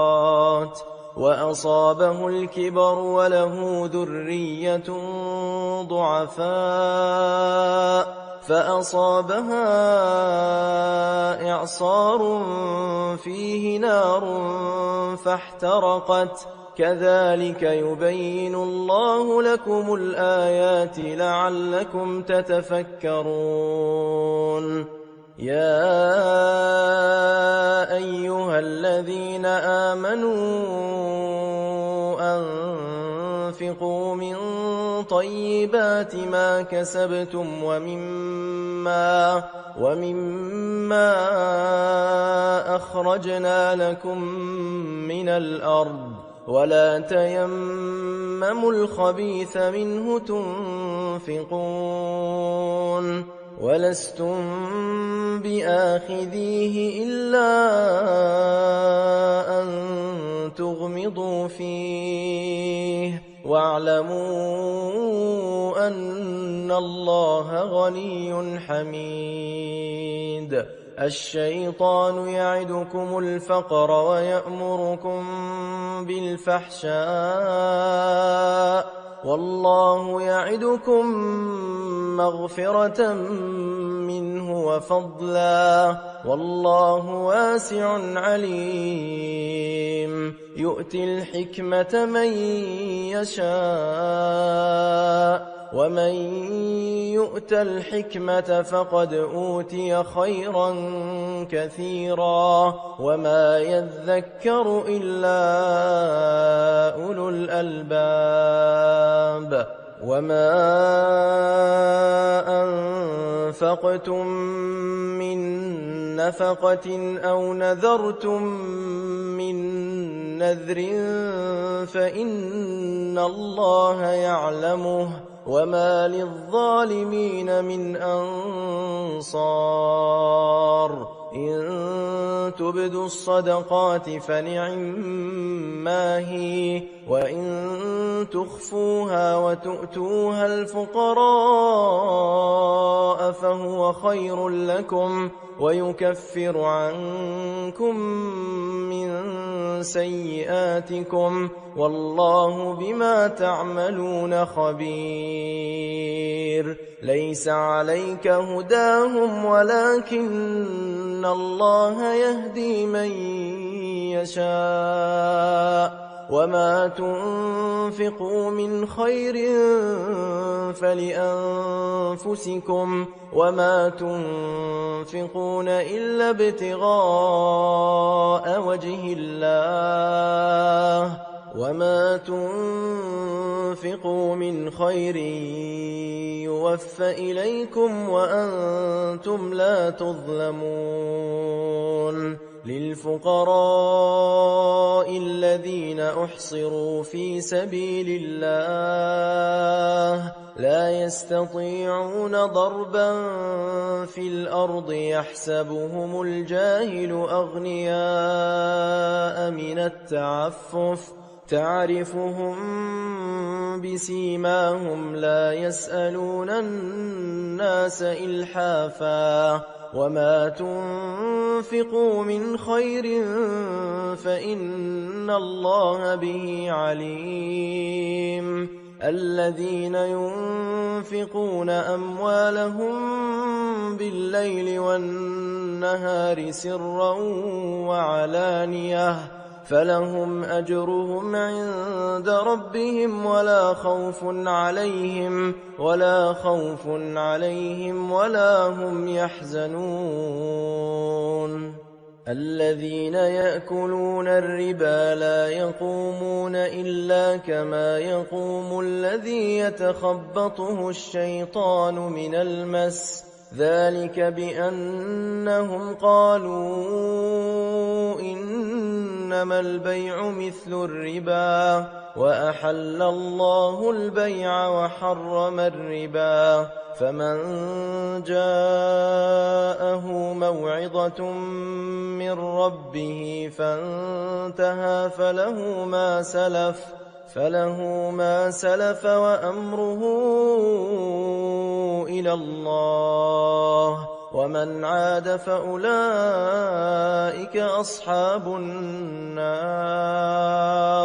هم فيها خالدون يمحق الله الربا ويربي الصدقات والله لا يحب كل كفار أثيم إن الذين آمنوا وعملوا الصالحات وأقاموا الصلاة وآتوا الزكاة لهم أجرهم عند ربهم ولا خوف عليهم ولا هم يحزنون يا أيها الذين آمنوا اتقوا الله وذروا ما بقي من الربا إن كنتم مؤمنين فإن لم تفعلوا فأذنوا بحرب من الله ورسوله وإن تبتم فلكم رؤوس أموالكم لا تظلمون ولا تظلمون وإن كان ذو عسرة فنظرة إلى ميسرة وأن تصدقوا خير لكم إن كنتم تعلمون واتقوا يوما ترجعون فيه إلى الله ثم توفى كل نفس ما كسبت وهم لا يظلمون يا أيها الذين آمنوا إذا تداينتم بدين إلى أجل مسمى فاكتبوه وليكتب بينكم كاتب بالعدل ولا يأب كاتب أن يكتب كما علمه الله فليكتب وليملل الذي عليه الحق وليتق الله ربه ولا يبخس منه شيئا فإن كان الذي عليه الحق سفيها أو ضعيفا أو لا يستطيع أن يمل هو فليملل وليه بالعدل واستشهدوا شهيدين من رجالكم فإن لم يكونا رجلين فرجل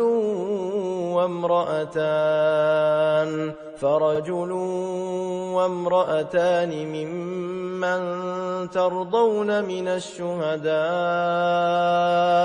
أن تضل إحداهما فتذكر إحداهما الأخرى ولا يأبى الشهداء إذا ما دعوا ولا تسأموا أن تكتبوه صغيرا أو كبيرا إلى أجله ذلكم أقسط عند الله وأقوم للشهادة وأقوم للشهادة وأدنى ألا ترتابوا إلا أن تكون تجارة حاضرة تديرونها بينكم فليس عليكم جناح ألا تكتبوها وأشهدوا إذا تبايعتم ولا يضار كاتب ولا شهيد وإن تفعلوا فإنه فسوق بكم واتقوا الله ويعلمكم الله والله بكل شيء عليم. وإن كنتم على سفر ولم تجدوا كاتبا فرهان مقبوضة فإن أمن بعضكم بعضا فليؤدي الذي اؤتمن أمانته وليتق الله ربه ولا تكتموا الشهادة ومن يكتمها فإنه آثم قلبه والله بما تعملون عليم. لله ما في السماوات وما في الأرض وإن تبدوا ما في أنفسكم أو تخفوه يحاسبكم به الله فيغفر لمن يشاء ويعذب من يشاء والله على كل شيء قدير. آمن الرسول بما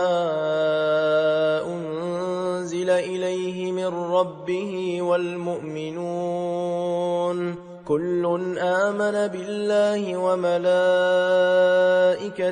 وكتبه ورسله لا نفرق بين أحد من رسله وقالوا سمعنا وأطعنا غفرانك ربنا وإليك المصير. لا يكلف الله نفسا إلا وسعها لها ما كسبت وعليها ما اكتسبت ربنا لا تؤاخذنا إن نسينا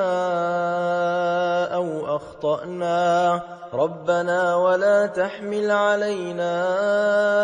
إصرا كما حملته على الذين من قبلنا ربنا ولا تحملنا ما لا طاقة لنا به واعف عنا واغفر لنا وارحمنا أنت مولانا فانصرنا على القوم الكافرين. بسم الله الرحمن الرحيم ألف لام ميم الله لا إله إلا هو الحي القيوم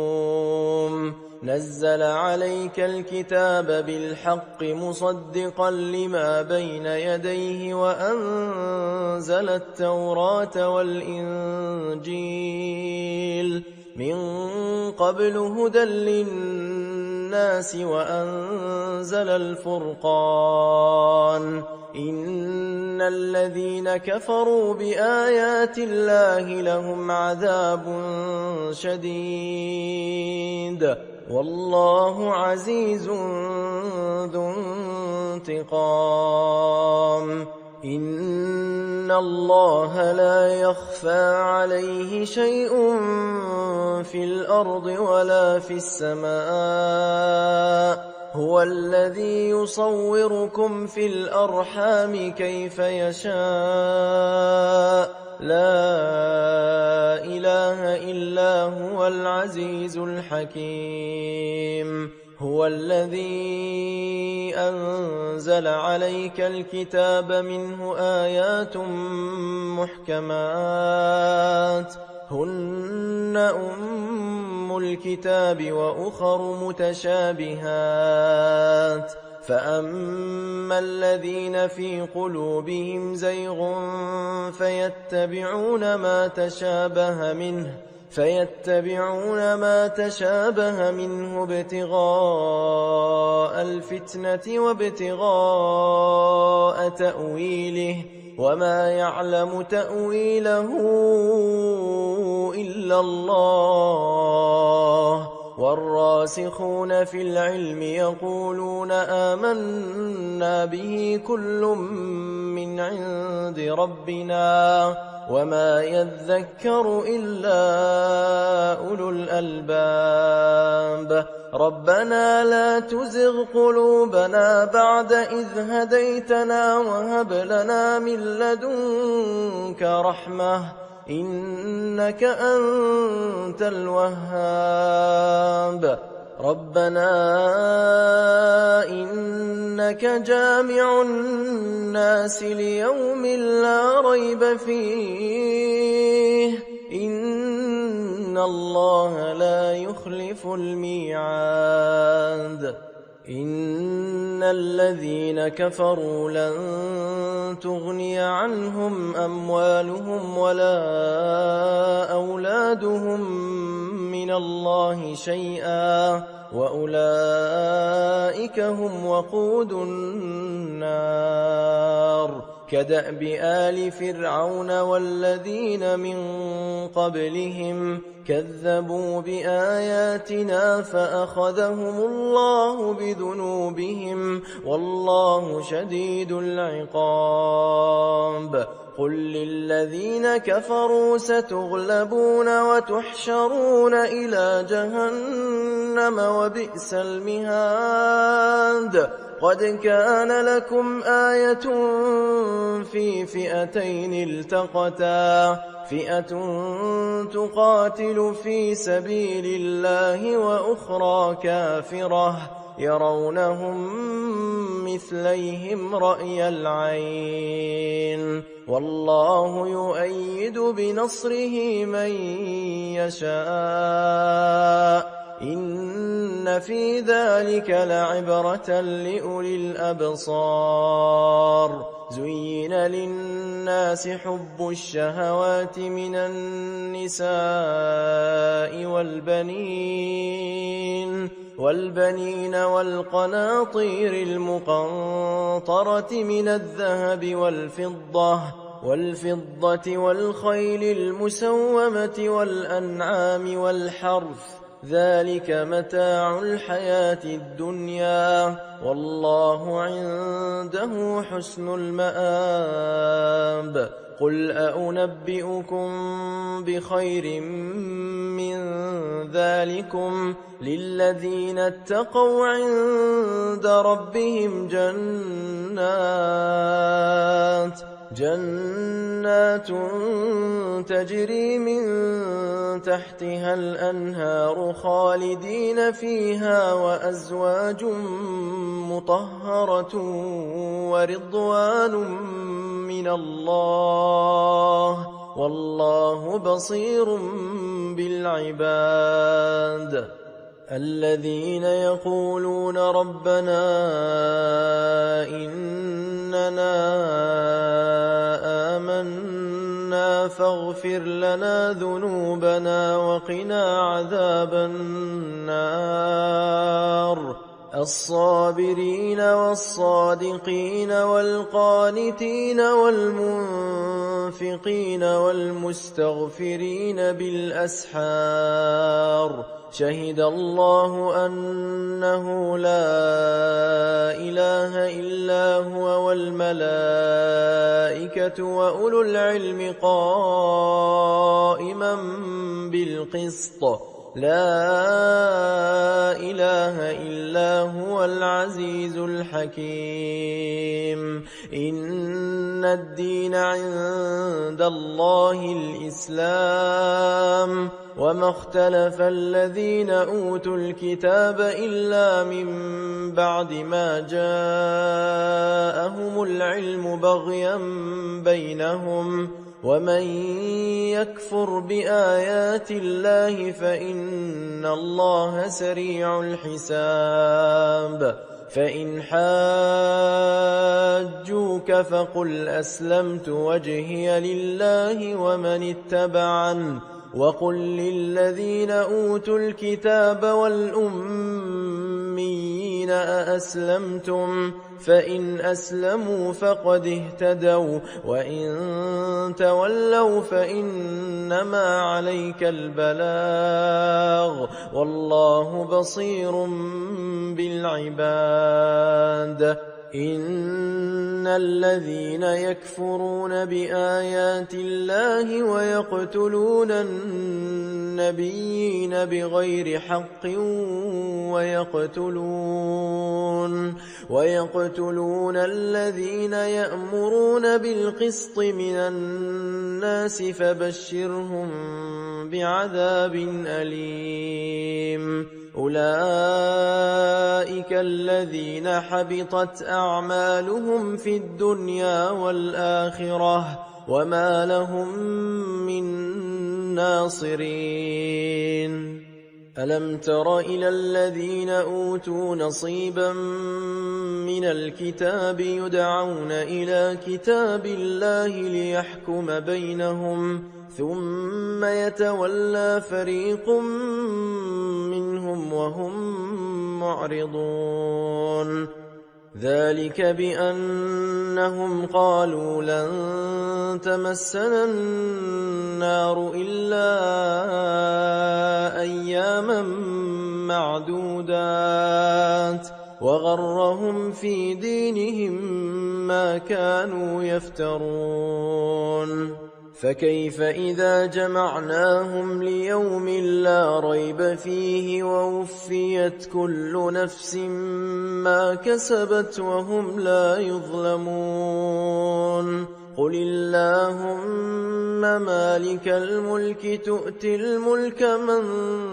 تشاء وتنزع الملك ممن تشاء وتعز من تشاء وتذل من تشاء بيدك الخير إنك على كل شيء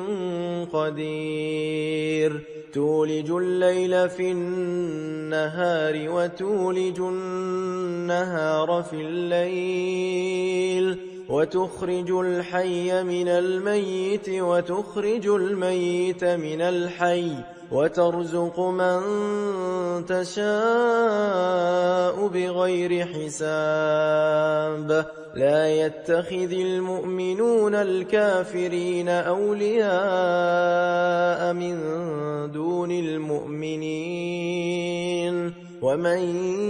يفعل ذلك فليس من الله في شيء إلا أن تتقوا منهم تقاه ويحذركم الله نفسه وإلى الله المصير قل إن تخفوا ما في صدوركم أو تبدوه يعلمه الله ويعلم ما في السماوات وما في الأرض والله على كل شيء قدير يوم تجد كل نفس ما عملت من خير محضرا وما عملت من سوء تود لو أن بينها وبينه أمدا بعيدا ويحذركم الله نفسه والله رؤوف بالعباد قل إن كنتم تحبون الله فاتبعوني يحببكم الله ويغفر لكم ذنوبكم والله غفور رحيم قل أطيعوا الله والرسول فإن تولوا فإن الله لا يحب الكافرين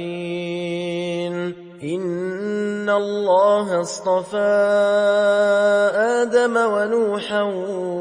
وآل إبراهيم وآل عمران على العالمين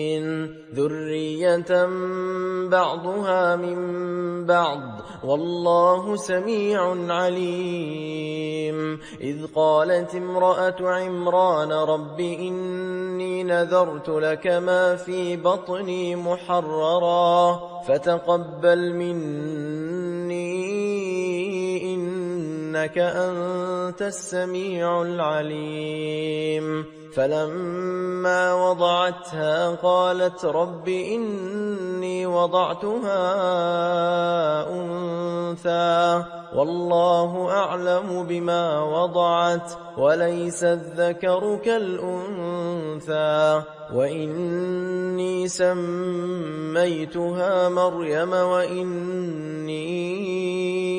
أعيذها بك وذريتها من الشيطان الرجيم فتقبلها ربها بقبول حسن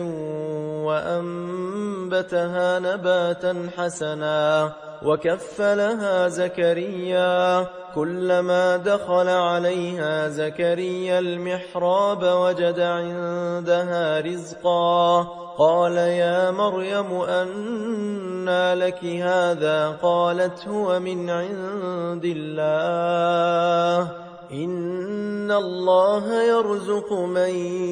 يشاء بغير حساب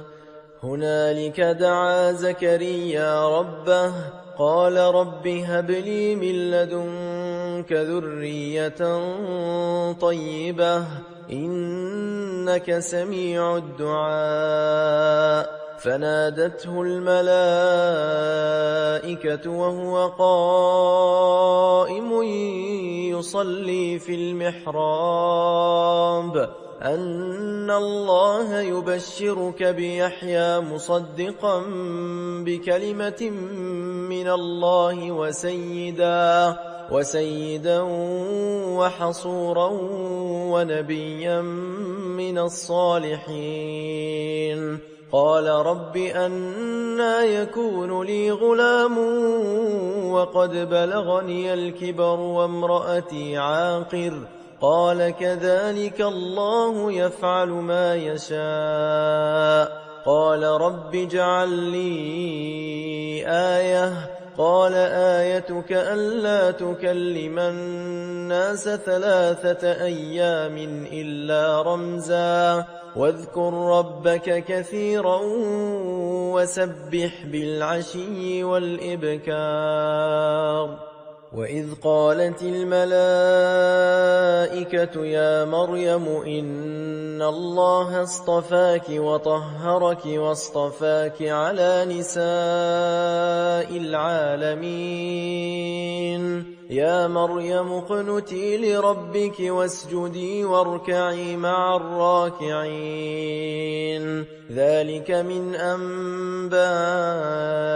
الغيب نوحيه إليك وما كنت لديهم إذ يلقون أقلامهم أيهم يكفل مريم وما كنت لديهم إذ يختصمون إذ قالت الملائكة يا مريم إن الله يبشرك بكلمة منه اسمه المسيح عيسى بن مريم وجيها في الدنيا والآخرة ومن المقربين ويكلم الناس في المهد وكهلا ومن الصالحين قالت رب أنى يكون لي ولد ولم يمسسني بشر قال كذلك الله يخلق ما يشاء إذا قضى أمرا فإنما يقول له كن فيكون ويعلمه الكتاب والحكمة والتوراة والإنجيل ورسولا إلى بني إسرائيل أني قد جئتكم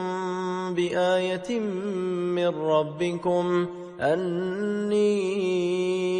أخلق لكم من الطين كهيئة الطير فأنفخ فيه فيكون طيرا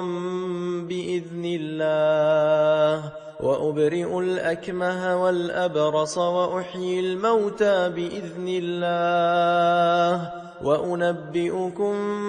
بما تأكلون وما تدخرون في بيوتكم إن في ذلك لآية لكم إن كنتم مؤمنين ومصدقا لما بين يدي من التوراة ولأحل لكم بعض الذي حرم عليكم وجئتكم بآية من ربكم فاتقوا الله وأطيعون إن الله ربي وربكم فاعبدوه هذا صراط مستقيم فلما أحس عيسى منهم الكفر قال من أنصاري إلى الله قال الحواريون نحن أنصار الله آمنا بالله واشهد بأننا مسلمون ربنا آمنا بما أنزلت واتبعنا الرسول فاكتبنا مع الشاهدين ومكروا ومكر الله والله خير الماكرين إذ قال الله يا عيسى إني متوفيك ورافعك إلي ومطهرك من الذين كفروا وجاعل الذين اتبعوك فوق الذين كفروا إلى يوم القيامة ثم إلي مرجعكم فأحكم بينكم فيما كنتم فيه تختلفون فأما الذين كفروا فأعذبهم عذابا شديدا في الدنيا والآخرة وما لهم من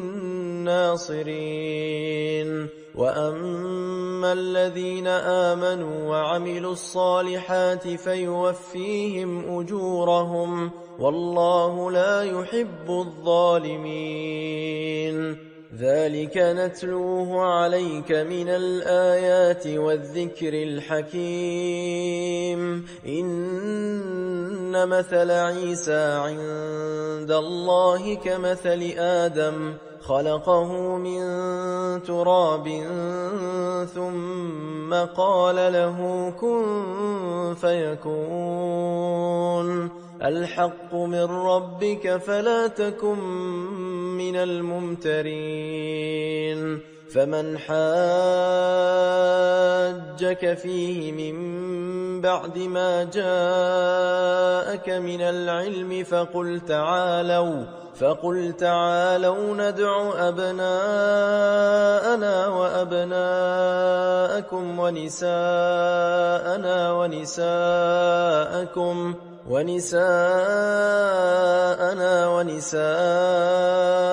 وأنفسنا وأنفسكم ثم نبتهل فنجعل لعنة الله على الكاذبين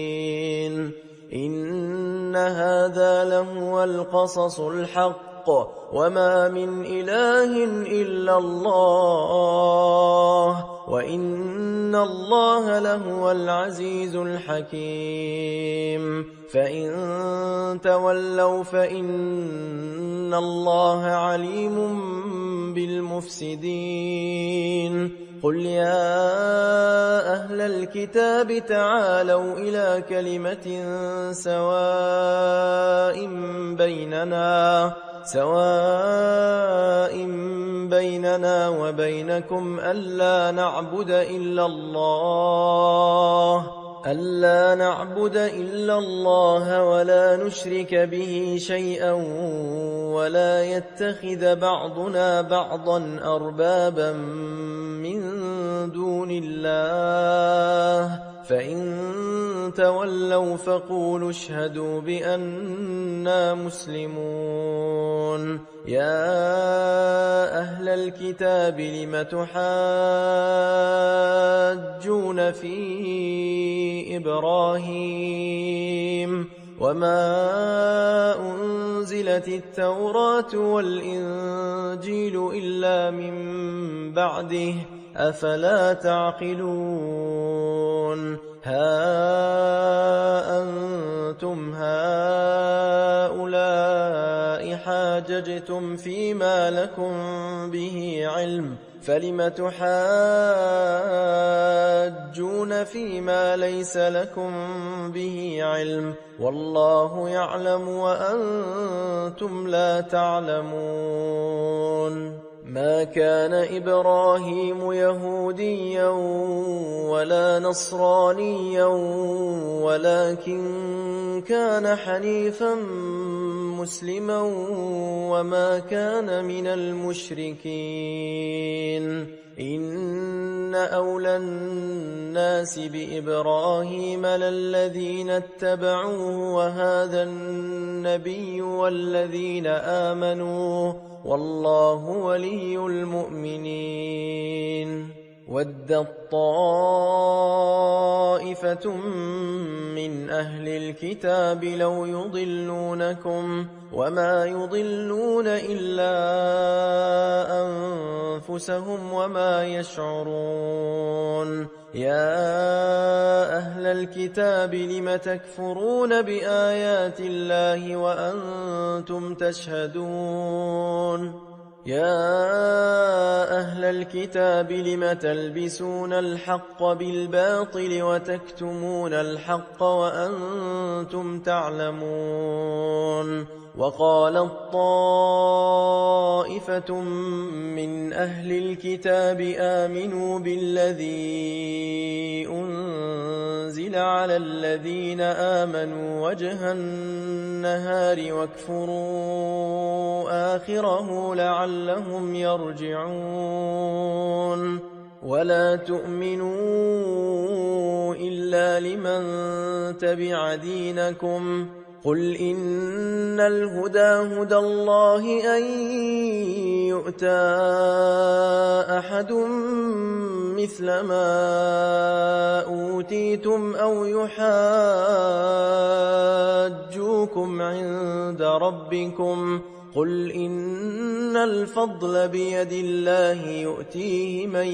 يشاء والله واسع عليم يختص برحمته من يشاء والله ذو الفضل العظيم ومن أهل الكتاب من إن تأمنه بقنطار يؤده إليك ومنهم من إن تأمنه بدينار لا يؤده إليك إلا ما دمت عليه قائما ذلك بأنهم قالوا ليس علينا في الأميين سبيل ويقولون على الله الكذب وهم يعلمون بلى من أوفى بعهده واتقى فإن الله يحب المتقين إن الذين يشترون بعهد الله وأيمانهم ثمنا قليلا أولئك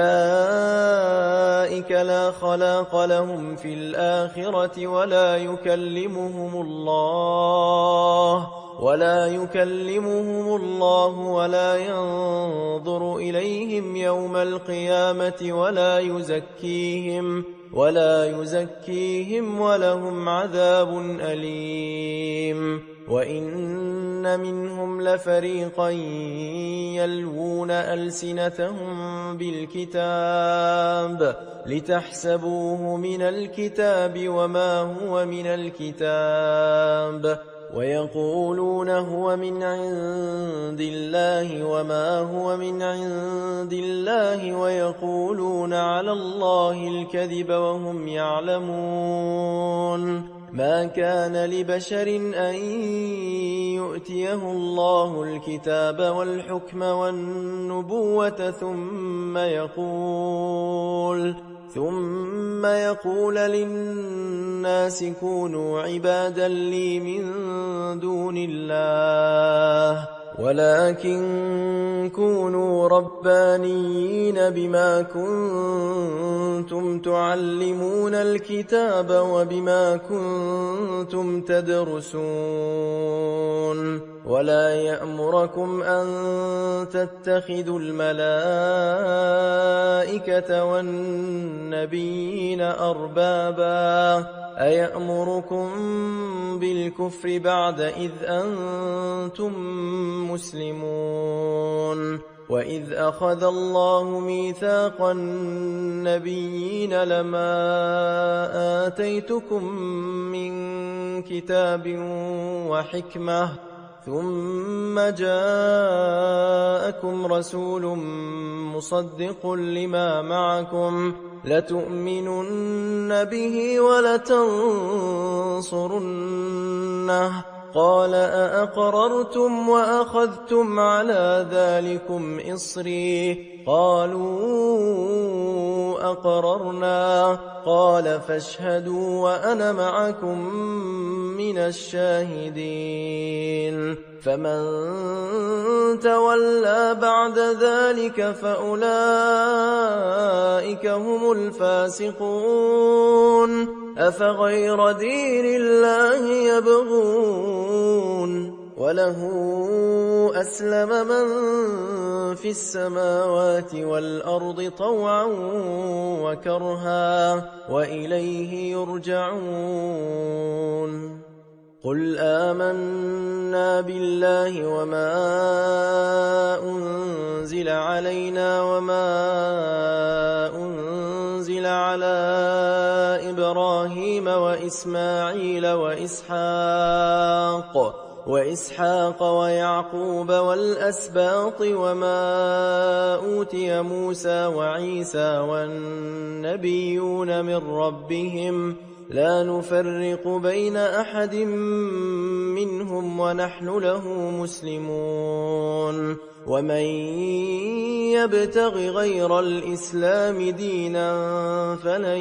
يقبل منه وهو في الآخرة من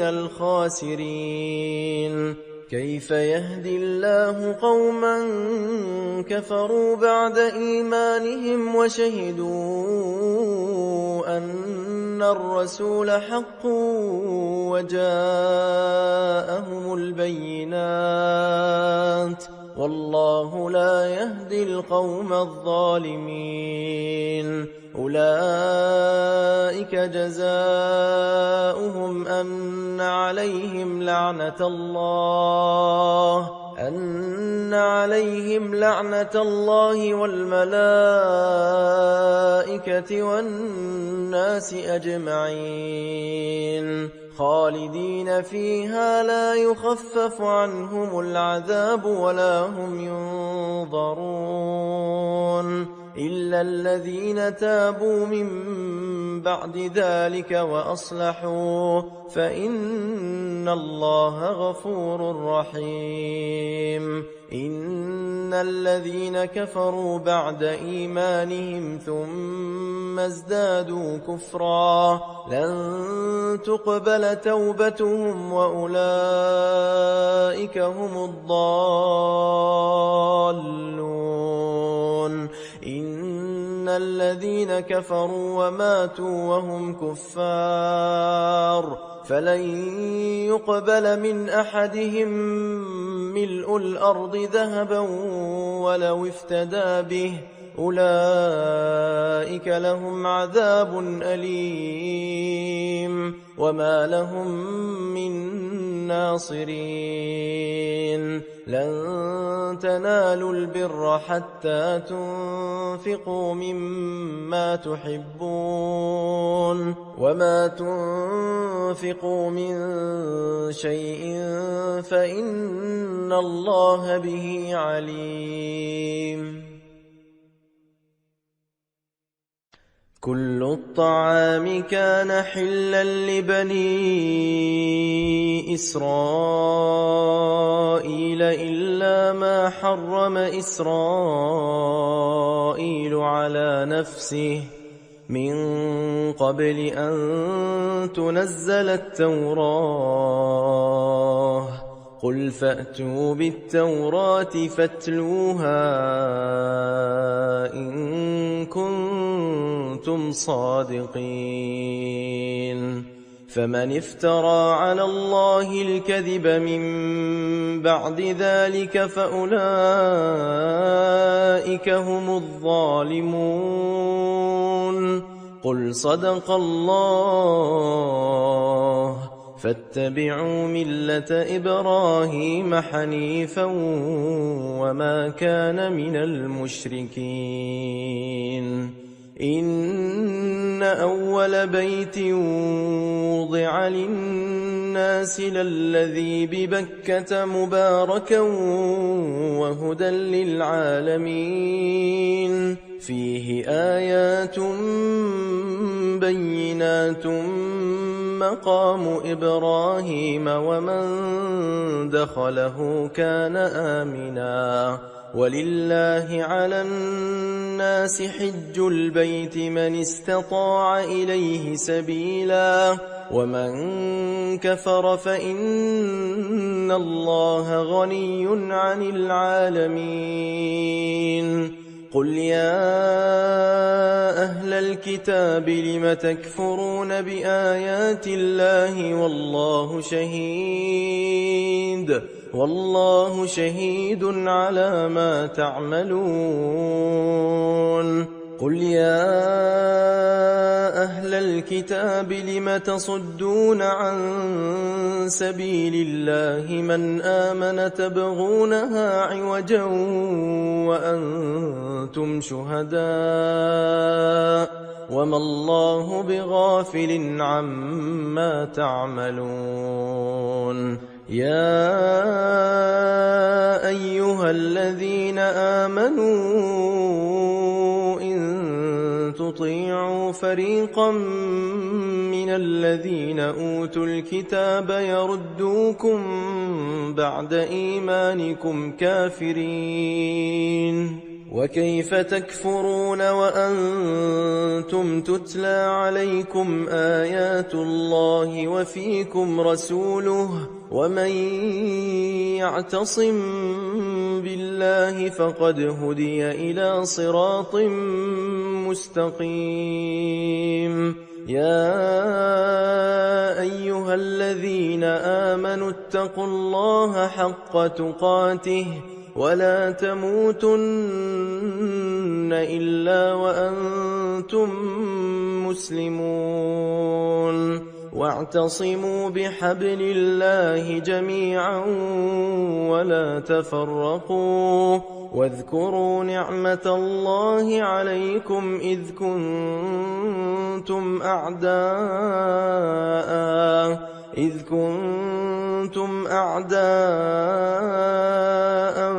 فألف بين قلوبكم فأصبحتم بنعمته إخوانا وكنتم على شفا حفرة من النار فأنقذكم منها كذلك يبين الله لكم آياته لعلكم تهتدون ولتكن منكم أمة يدعون إلى الخير ويأمرون بالمعروف وينهون عن المنكر وأولئك هم المفلحون ولا تكونوا كالذين تفرقوا واختلفوا من بعد ما جاءهم البينات وأولئك لهم عذاب عظيم يوم تبيض وجوه وتسود وجوه فأما الذين اسودت وجوههم أكفرتم بعد إيمانكم فذوقوا العذاب بما كنتم تكفرون وأما الذين ابيضت وجوههم ففي رحمة الله هم فيها خالدون تلك آيات الله نتلوها عليك بالحق وما الله يريد ظلما للعالمين ولله ما في السماوات وما في الأرض وإلى الله ترجع الأمور كنتم خير أمة أخرجت للناس تأمرون بالمعروف وتنهون عن المنكر وتؤمنون بالله ولو آمن أهل الكتاب لكان خيرا لهم منهم المؤمنون وأكثرهم الفاسقون لن يضروكم إلا أذى وإن يقاتلوكم يولوكم الأدبار ثم لا ينصرون ضربت عليهم الذلة أينما ثقفوا إلا بحبل من الله وحبل من الناس وباءوا بغضب من الله وضربت عليهم المسكنة ذلك بأنهم كانوا يكفرون بآيات الله ويقتلون الأنبياء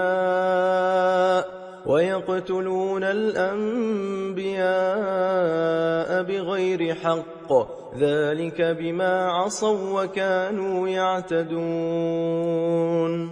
ليسوا سواء من أهل الكتاب أمة قائمة يتلون آيات الله آناء الليل وهم يسجدون يؤمنون بالله واليوم الآخر ويأمرون بالمعروف وينهون عن المنكر ويسارعون في الخيرات وأولئك من الصالحين وما يفعلوا من خير فلن يكفروه والله عليم بالمتقين إن الذين كفروا لن تغني عنهم أموالهم ولا أولادهم من الله شيئا وأولئك أصحاب النار هم فيها خالدون مثل ما ينفقون في هذه الحياة الدنيا كمثل ريح فيها صر أصابت حرث قوم ظلموا أنفسهم فأهلكته وما ظلمهم الله ولكن أنفسهم يظلمون يا أيها الذين آمنوا لا تتخذوا بطانة من دونكم لا يألونكم خبالا ودوا ما عنتم قد بدت البغضاء من أفواههم وما تخفي صدورهم أكبر قد بينا لكم الآيات إن كنتم تعقلون ها أنتم أولئك تحبونهم ولا يحبونكم وتؤمنون بالكتاب كله وإذا لقوكم قالوا آمنا وإذا خلوا عضوا عليكم الأنامل من الغيظ قل موتوا بغيظكم إن الله عليم بذات الصدور إن تمسسكم حسنة تسؤهم وإن تصبكم سيئة يفرحوا بها وإن تصبروا وتتقوا لا يضركم كيدهم شيئا إن الله بما يعملون محيط وإذ غدوت من أهلك تبوئ المؤمنين مقاعد للقتال والله سميع عليم إذ هم الطائفتان منكم أن تفشلا والله وليهما وعلى الله فليتوكل المؤمنون ولقد نصركم الله ببدر وأنتم أذلة فاتقوا الله لعلكم تشكرون إذ تقول للمؤمنين ألن يكفيكم أن يمدكم ربكم بثلاثة آلاف من الملائكة منزلين بلى إن تصبروا وتتقوا ويأتوكم من فورهم هذا يمددكم ربكم ب5,000 من الملائكة مسومين وما جعله الله إلا بشرى لكم ولتطمئن قلوبكم به وما النصر إلا من عند الله العزيز الحكيم ليقطع طرفا من الذين كفروا أو يكبتهم فينقلبوا خائبين ليس لك من الأمر شيء أو يتوب عليهم أو يعذبهم فإنهم ظالمون ولله ما في السماوات وما في الأرض يغفر لمن يشاء ويعذب من يشاء والله غفور رحيم يا أيها الذين آمنوا لا تأكلوا الربا أضعافا مضاعفة واتقوا الله لعلكم تفلحون واتقوا النار التي أعدت للكافرين وأطيعوا الله والرسول لعلكم ترحمون وسارعوا إلى مغفرة من ربكم وجنة عرضها السماوات والأرض أعدت للمتقين الذين ينفقون في السراء والضراء والكاظمين الغيظ والعافين عن الناس والله يحب المحسنين والذين إذا فعلوا فاحشة أو ظلموا أنفسهم ذكروا الله فاستغفروا لذنوبهم ومن يغفر الذنوب إلا الله ولم يصروا على ما فعلوا وهم يعلمون أولئك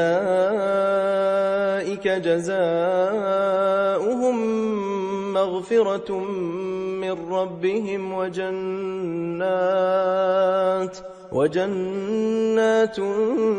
تجري من تحتها الأنهار خالدين فيها ونعم أجر العاملين قد خلت من قبلكم سنن فسيروا في الأرض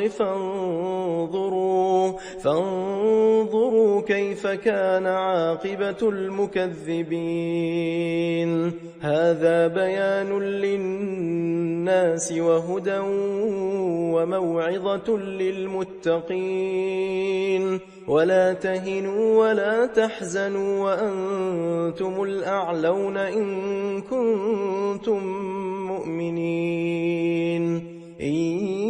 يمسسكم قرح فقد مس القوم قرح مثله وتلك الأيام نداولها بين الناس وليعلم الله الذين آمنوا ويتخذ منكم شهداء والله لا يحب الظالمين وليمحص الله الذين آمنوا ويمحق الكافرين أم حسبتم أن تدخلوا الجنة ولما يعلم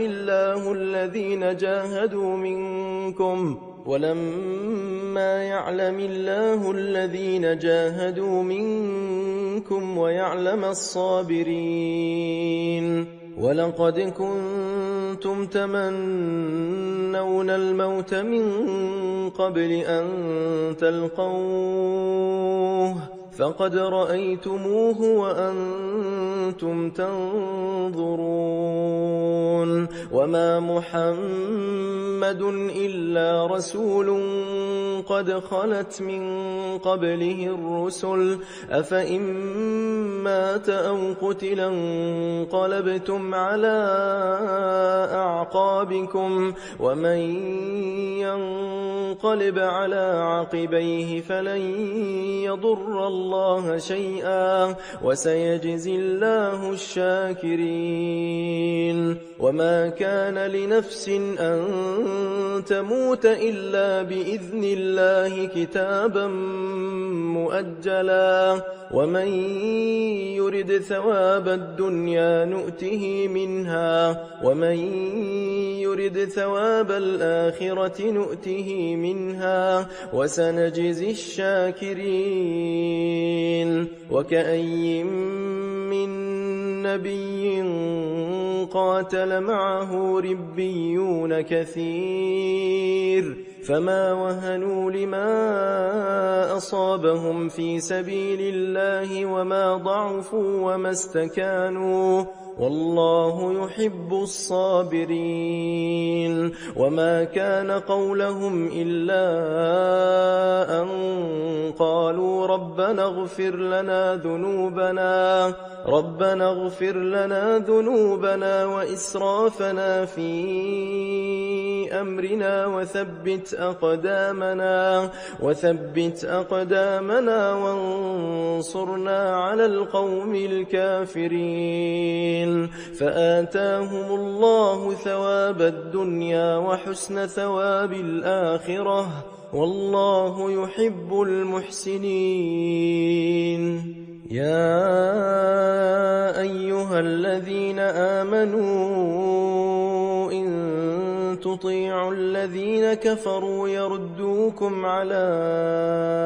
أعقابكم فتنقلبوا خاسرين بل الله مولاكم وهو خير الناصرين سنلقي في قلوب الذين كفروا الرعب بما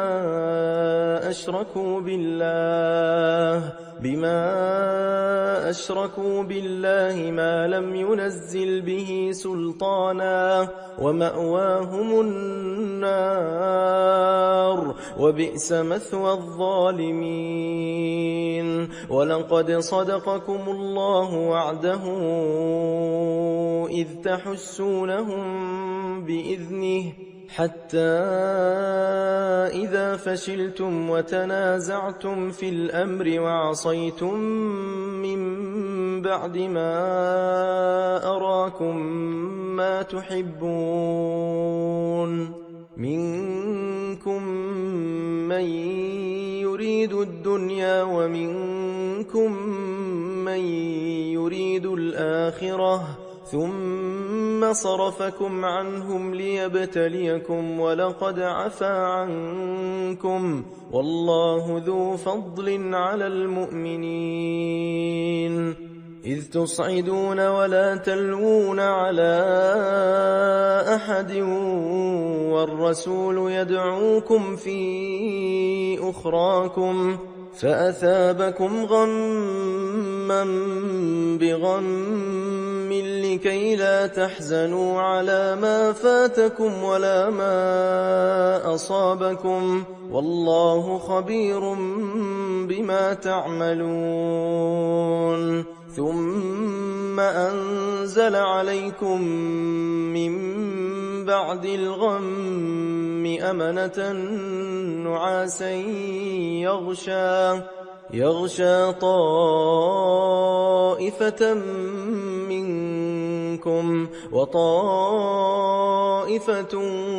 قد أهمتهم أنفسهم يظنون بالله غير الحق ظن الجاهلية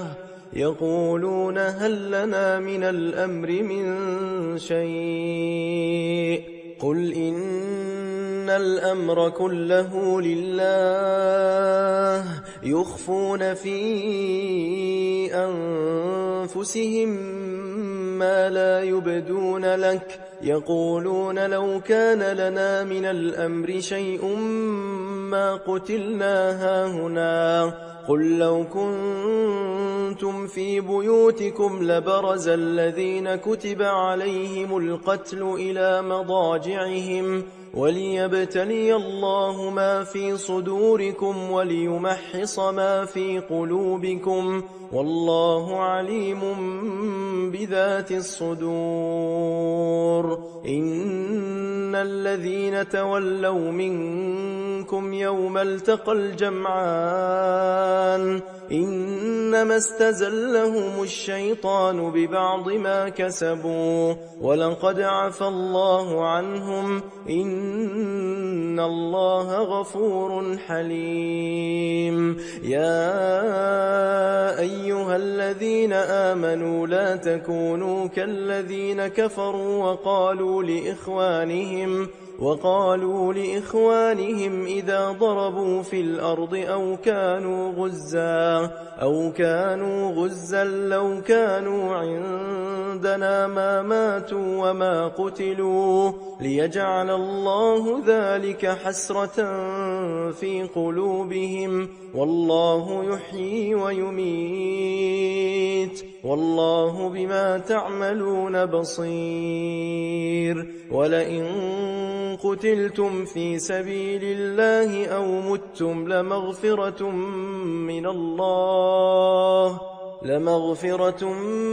من الله ورحمة خير مما يجمعون. ولئن متم أو قتلتم لإلى الله تحشرون. فبما رحمة من الله لنت لهم ولو كنت فظا غليظ القلب لانفضوا من حولك فاعف عنهم واستغفر لهم وشاورهم في الأمر فإذا عزمت فتوكل على الله إن الله يحب المتوكلين. إن ينصركم الله فلا غالب لكم وإن يخذلكم فمن ذا الذي ينصركم من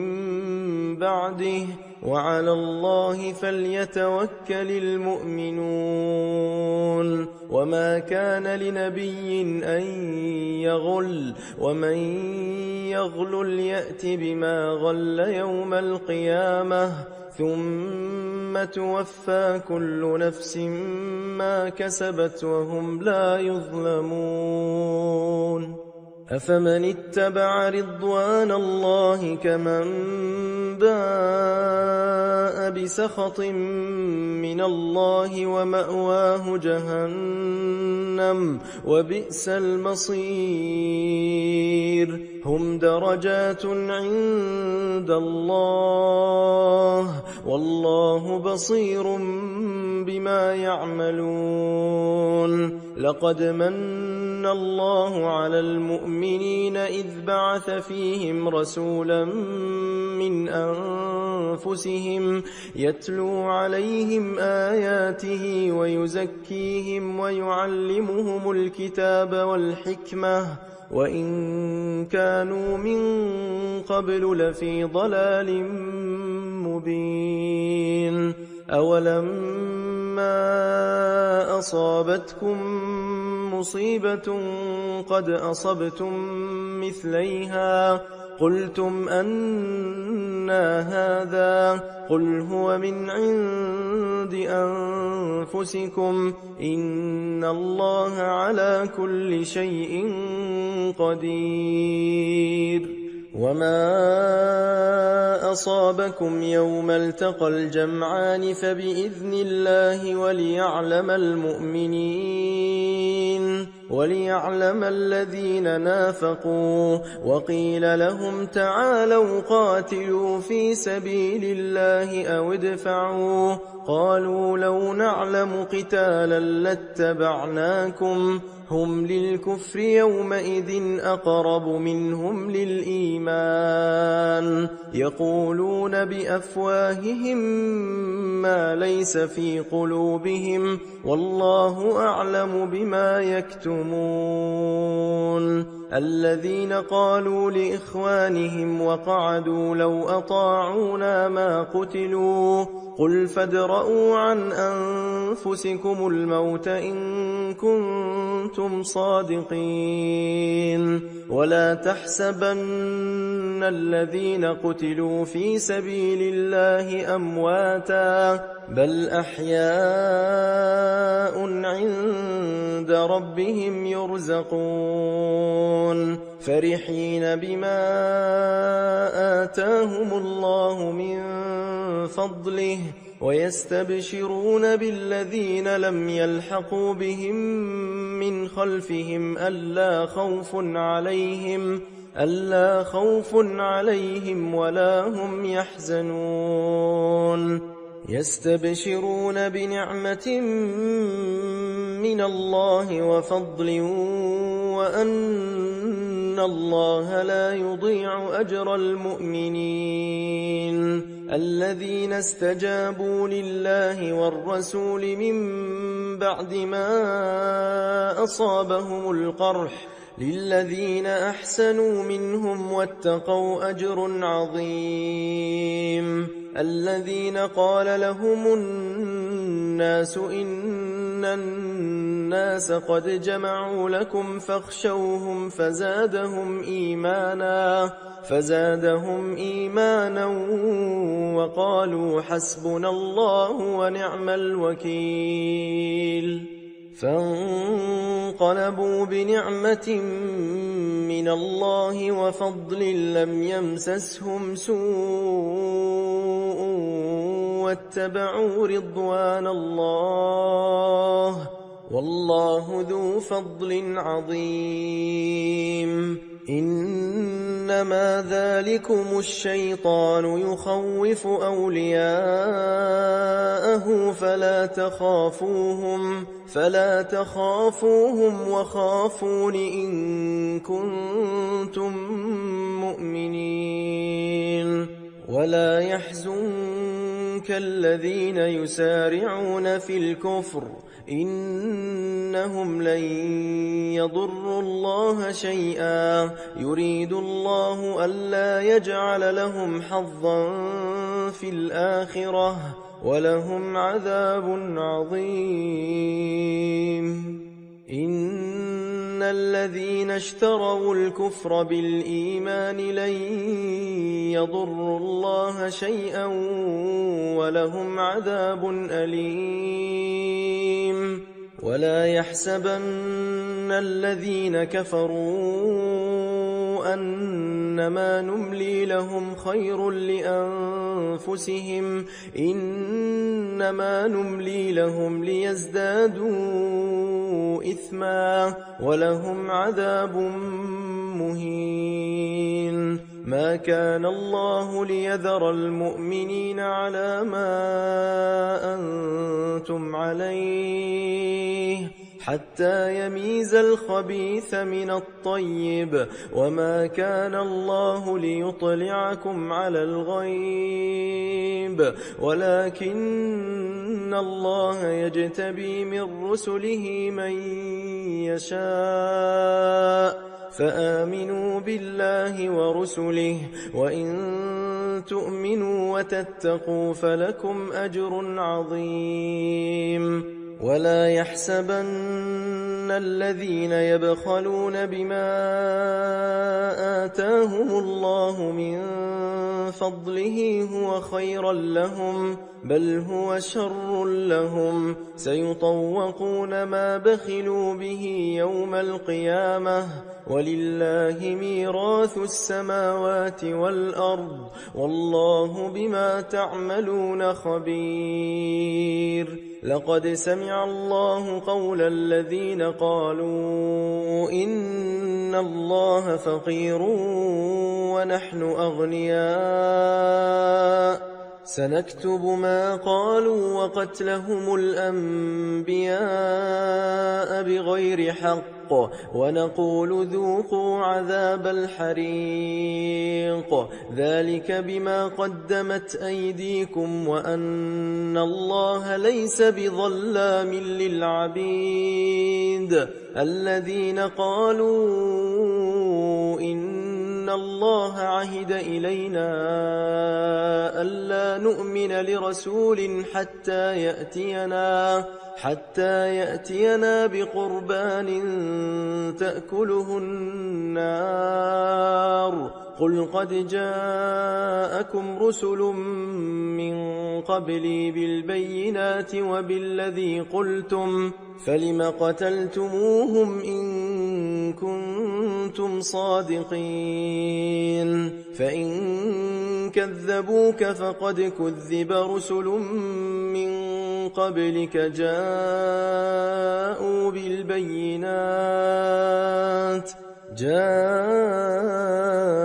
بالبينات والزبر والكتاب المنير كل نفس ذائقة الموت وإنما توفون أجوركم يوم القيامة فمن زحزح عن النار وأدخل الجنة فقد فاز وما الحياة الدنيا إلا متاع الغرور لتبلون في أموالكم وأنفسكم ولتسمعن من الذين أوتوا الكتاب من قبلكم ومن الذين أشركوا أذى كثيرا وإن تصبروا وتتقوا فإن ذلك من عزم الأمور وإذ أخذ الله ميثاق الذين أوتوا الكتاب لتبيننه للناس ولا تكتمونه فنبذوه وراء ظهورهم واشتروا به ثمنا قليلا فبئس ما يشترون لا تحسبن الذين يفرحون بما أتوا ويحبون أن يحمدوا ويحبون أن يحمدوا بما لم يفعلوا فلا تحسبنهم بمفازة من العذاب ولهم عذاب أليم ولله ملك السماوات والأرض والله على كل شيء قدير إن في خلق السماوات والأرض واختلاف الليل والنهار لآيات لأولي الألباب الذين يذكرون الله قياما وقعودا وعلى جنوبهم ويتفكرون في خلق السماوات والأرض ربنا ما خلقت هذا باطلا سبحانك فقنا عذاب النار ربنا إنك من تدخل النار فقد أخزيته وما للظالمين من أنصار ربنا إننا سمعنا مناديا ينادي للإيمان أن آمنوا بربكم فآمنا ربنا فاغفر لنا ذنوبنا وكفر عنا سيئاتنا وتوفنا مع الأبرار ربنا وآتنا ما وعدتنا على رسلك ولا تخزنا يوم القيامة إنك لا تخلف الميعاد فاستجاب لهم ربهم أني لا أضيع عمل عامل منكم من ذكر أو أنثى بعضكم من بعض فالذين هاجروا وأخرجوا من ديارهم وأوذوا في سبيلي وقاتلوا وقتلوا لأكفرن عنهم سيئاتهم ولأدخلنهم جنات تجري من تحتها الأنهار ثوابا من عند الله والله عنده حسن الثواب لا يغرنك تقلب الذين كفروا في البلاد متاع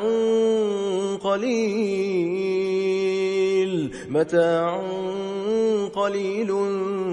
ثم مأواهم جهنم وبئس المهاد لكن الذين اتقوا ربهم لهم جنات تجري من تحتها الأنهار خالدين فيها نزلا من عند الله وما عند الله خير للأبرار وإن من أهل الكتاب لمن يؤمن بالله وما أنزل إليكم وما أنزل إليهم خاشعين لله لا يشترون بآيات الله ثمنا قليلا أولئك لهم أجرهم عند ربهم إن الله سريع الحساب يا أيها الذين آمنوا اصبروا وصابروا ورابطوا واتقوا الله لعلكم تفلحون بسم الله الرحمن الرحيم يا أيها الناس اتقوا ربكم الذي خلقكم من نفس واحدة وبث منهما رجالا كثيرا ونساء واتقوا الله الذي تساءلون به والأرحام إن الله كان عليكم رقيبا وآتوا اليتامى أموالهم ولا تتبدلوا الخبيث بالطيب ولا تأكلوا أموالهم إلى أموالكم إنه كان حوبا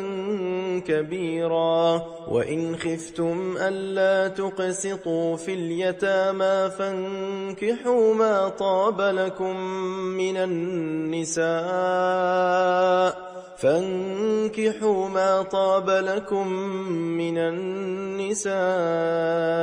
مثنى وثلاث ورباع فإن خفتم ألا تعدلوا فواحدة أو ما ملكت أيمانكم ذلك أدنى ألا تعولوا وآتوا النساء صدقاتهن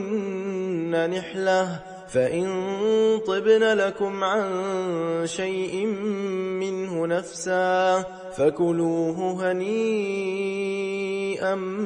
مريئا ولا تؤتوا السفهاء أموالكم التي جعل الله لكم قياما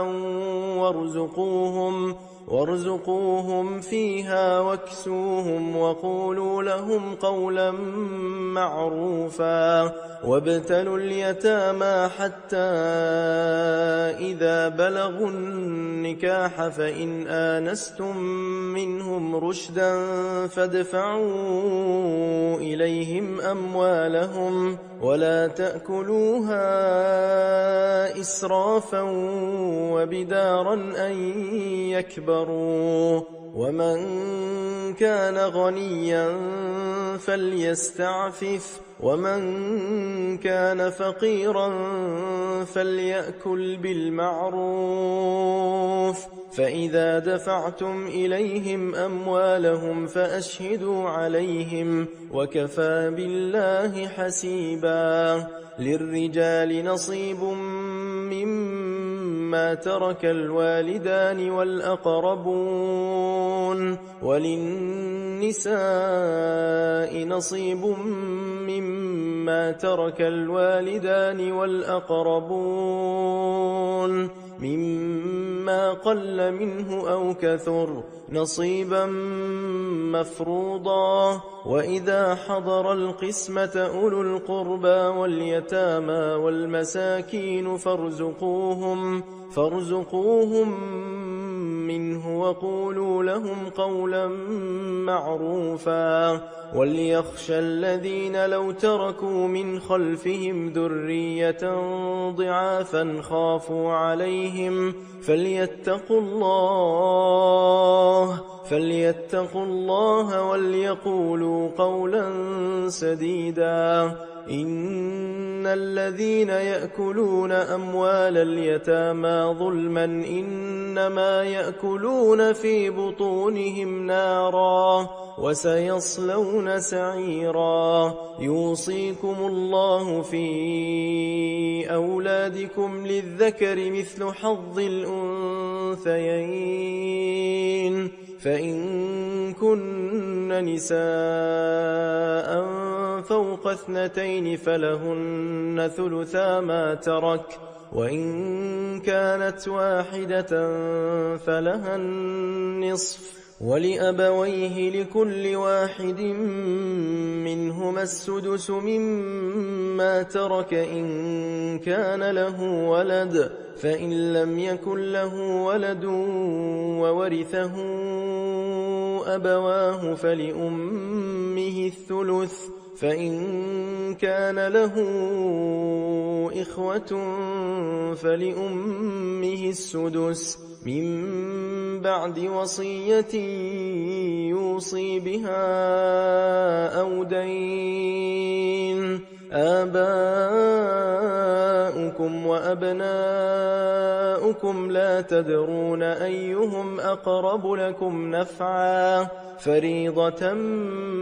من الله إن الله كان عليما حكيما ولكم نصف ما ترك أزواجكم إن لم يكن لهن ولد فإن كان لهن ولد فلكم الربع مما تركن من بعد وصية يوصين بها أو دين ولهن الربع مما تركتم إن لم يكن لكم ولد فإن كان لكم ولد فلهن الثمن مما تركتم من بعد وصية توصون بها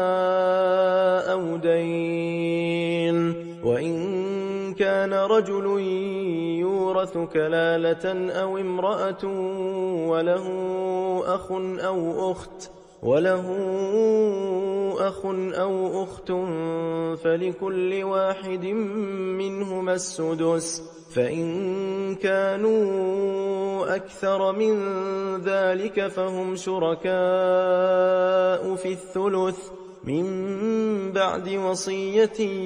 يوصى بها أو دين غير مضار وصية من الله والله عليم حليم تلك حدود الله ومن يطع الله ورسوله يدخله جنات تجري من تحتها الأنهار خالدين فيها وذلك الفوز العظيم ومن يعص الله ورسوله ويتعد حدوده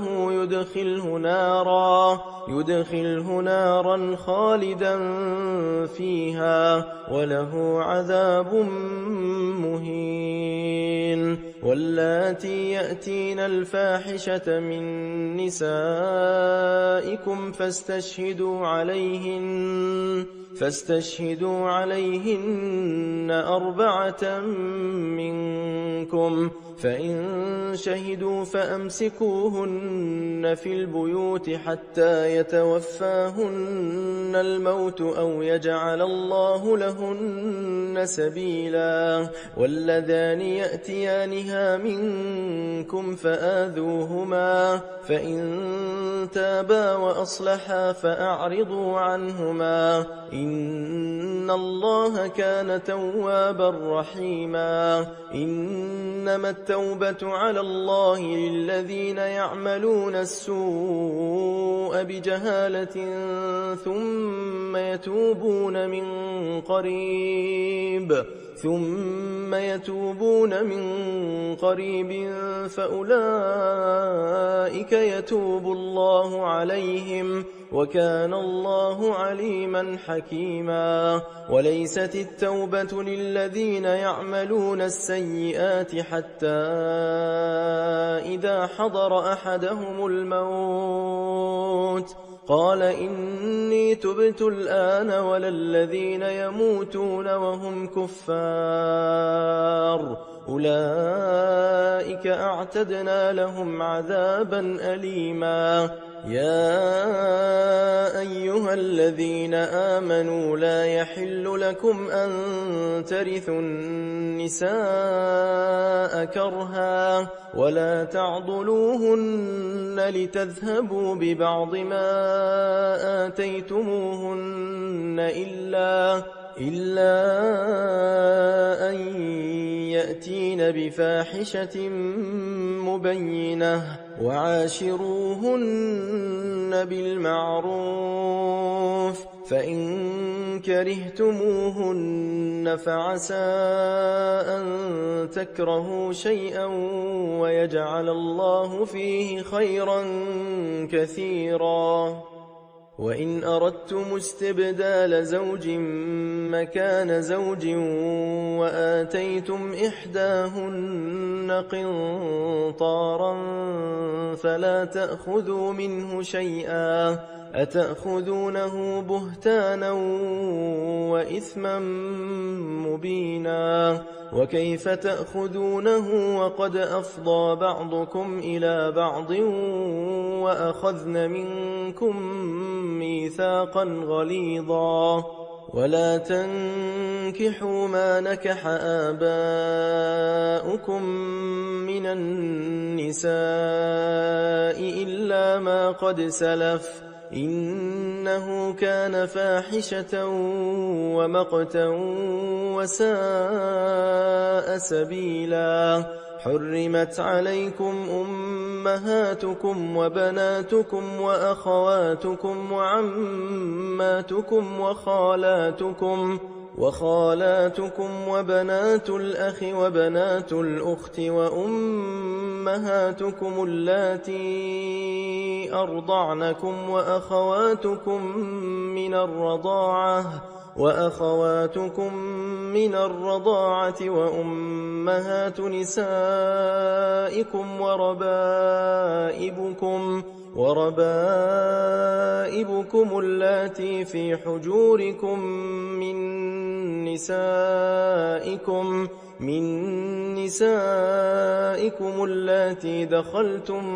بهن فإن لم تكونوا دخلتم بهن فلا جناح عليكم وحلائل أبنائكم الذين من أصلابكم وأن تجمعوا بين الأختين إلا ما قد سلف إن الله كان غفورا رحيما والمحصنات من النساء إلا ما ملكت أيمانكم كتاب الله عليكم وأحل لكم ما وراء ذلكم أن تبتغوا بأموالكم محصنين غير مسافحين فما استمتعتم به منهن فآتوهن أجورهن فريضة ولا جناح عليكم فيما تراضيتم به من بعد الفريضة إن الله كان عليما حكيما ومن لم يستطع منكم طولا أن ينكح المحصنات المؤمنات فمما ملكت أيمانكم من فتياتكم المؤمنات والله أعلم بإيمانكم بعضكم من بعض فانكحوهن بإذن أهلهن وآتوهن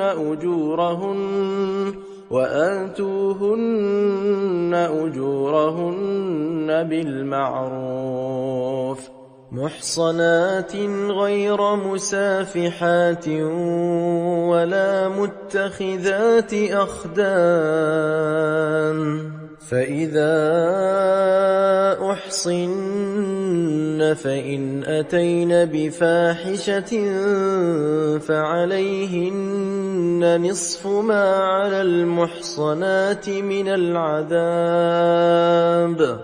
ذلك لمن خشي العنة منكم وأن تصبروا خير لكم والله غفور رحيم يريد الله ليبين لكم ويهديكم سنن الذين من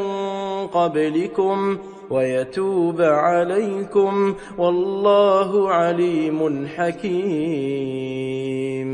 والله يريد أن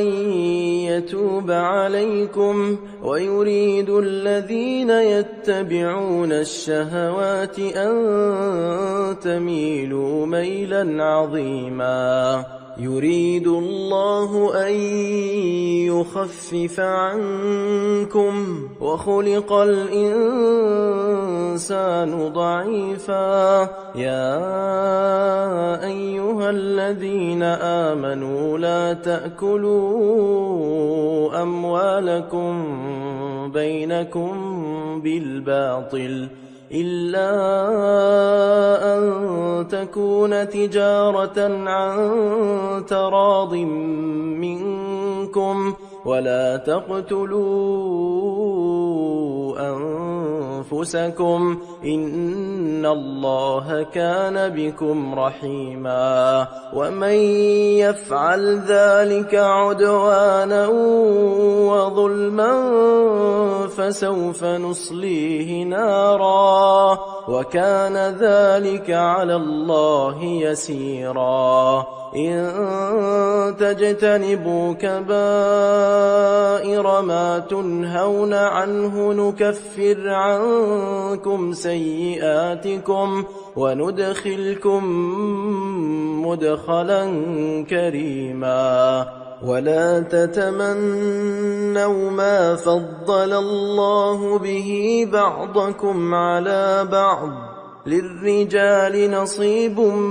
مما اكتسبوا وللنساء نصيب مما اكتسبن واسألوا الله من فضله إن الله كان بكل شيء عليما ولكل جعلنا موالي مما ترك الوالدان والأقربون والذين عقدت أيمانكم فآتوهم نصيبهم إن الله كان على كل شيء شهيدا الرجال قوامون على النساء بما فضل الله بعضهم على بعض وبما أنفقوا من أموالهم فالصالحات قانتات حافظات للغيب بما حفظ الله واللاتي تخافون نشوزهن فعظوهن واهجروهن في المضاجع واضربوهن فإن أطعنكم فلا تبغوا عليهن سبيلا إن الله كان عليا كبيرا وإن خفتم شقاق بينهما فابعثوا حكما من أهله وحكما من أهلها إن يريدا إصلاحا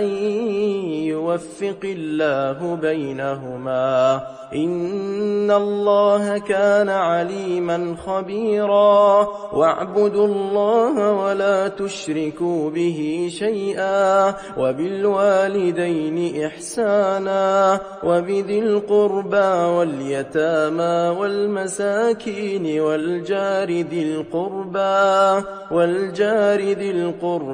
والجار الجنب والصاحب بالجنب وابن السبيل وما ملكت أيمانكم إن الله لا يحب من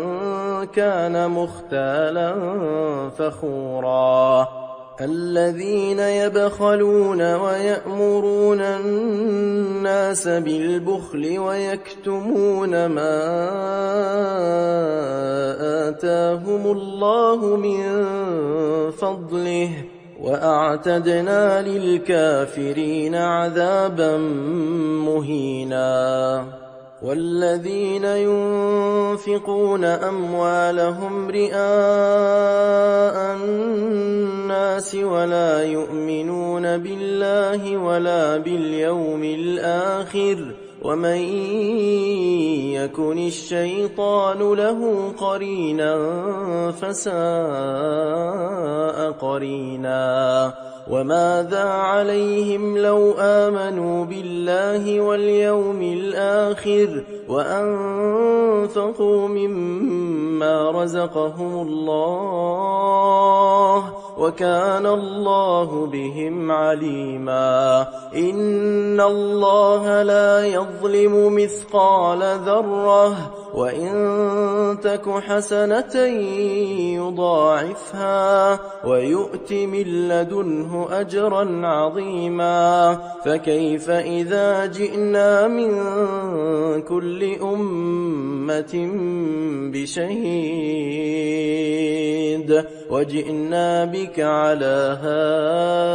هؤلاء شهيدا يومئذ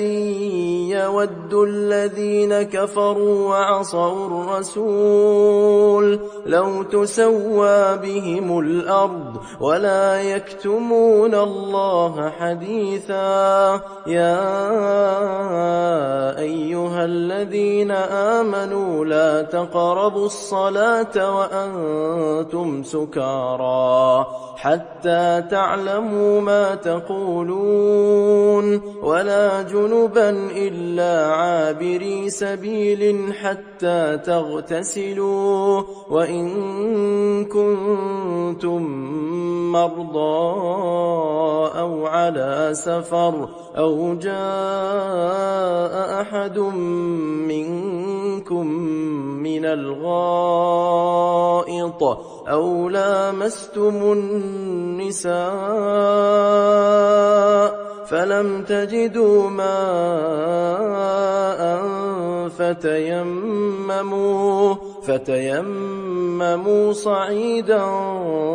طيبا فامسحوا بوجوهكم وأيديكم إن الله كان عفوا غفورا ألم تر إلى الذين أوتوا نصيبا من الكتاب يشترون الضلالة ويريدون أن تضلوا السبيل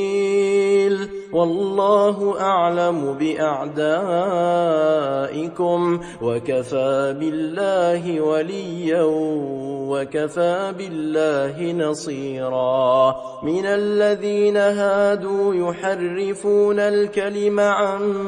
مواضعه ويقولون سمعنا وعصينا واسمع غير مسمع وراعنا ليا بألسنتهم وطعنا في الدين ولو أنهم قالوا سمعنا وأطعنا واسمع وانظرنا لكان خيرا لهم وأقوم ولكن لعنهم الله بكفرهم فلا يؤمنون إلا قليلا يا أيها الذين أوتوا الكتاب آمنوا بما نزلنا مصدقا لما معكم من قبل أن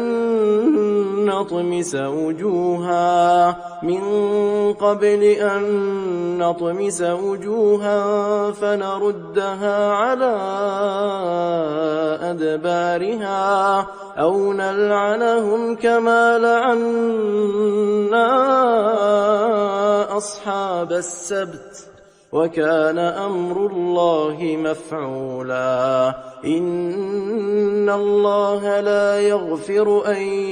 يشرك به ويغفر ما دون ذلك لمن يشاء ومن يشرك بالله فقد افترى إثما عظيما ألم تر إلى الذين يزكون أنفسهم بل الله يزكي من يشاء ولا يظلمون فتيلا انظر انظر كيف يفترون على الله الكذب وكفى به إثما مبينا ألم تر إلى الذين أوتوا نصيبا من الكتاب يؤمنون بالجبت والطاغوت ويقولون للذين كفروا هؤلاء أهدى من الذين آمنوا سبيلا أولئك الذين لعنهم الله ومن يلعن الله فلن تجد له نصيرا أم لهم نصيب من الملك فإذا لا يؤتون الناس نقيرا أم يحسدون الناس على ما آتاهم الله من فضله فقد آتينا آل إبراهيم الكتاب والحكمة وآتيناهم ملكا عظيما فمنهم من آمن به ومنهم من صد عنه وكفى بجهنم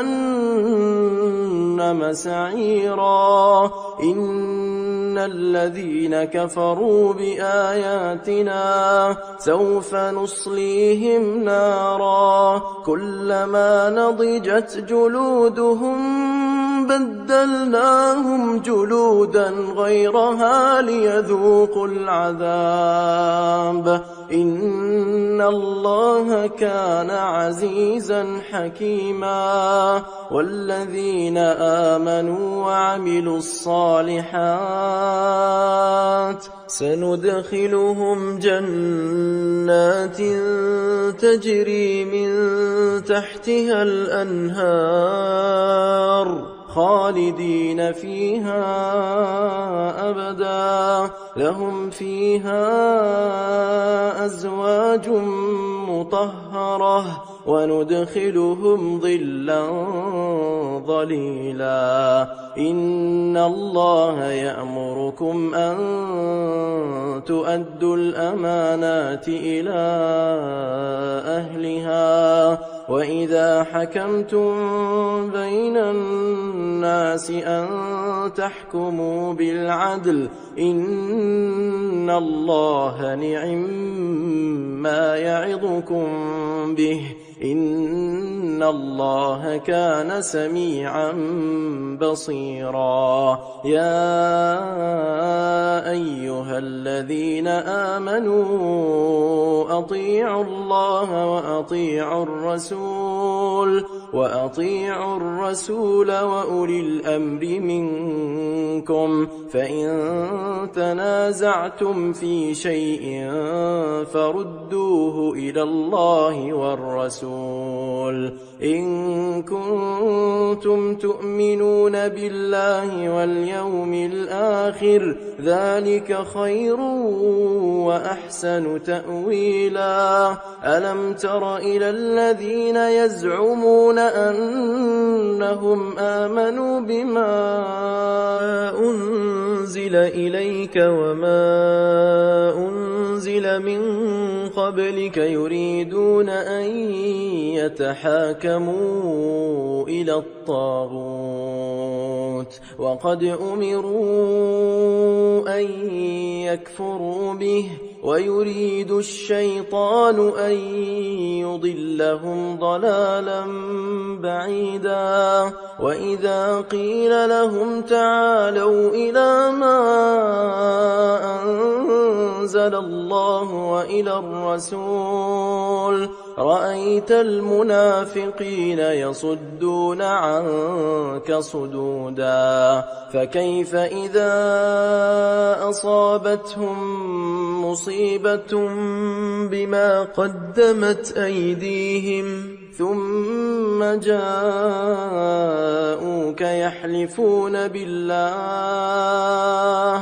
يحلفون بالله إن أردنا إلا إحسانا وتوفيقا. أولئك الذين يعلم الله ما في قلوبهم فأعرض عنهم وعظهم وقل لهم في أنفسهم قولا بليغا. وما أرسلنا من رسول إلا ليطاع بإذن الله ولو أنهم إذ ظلموا أنفسهم جاءوك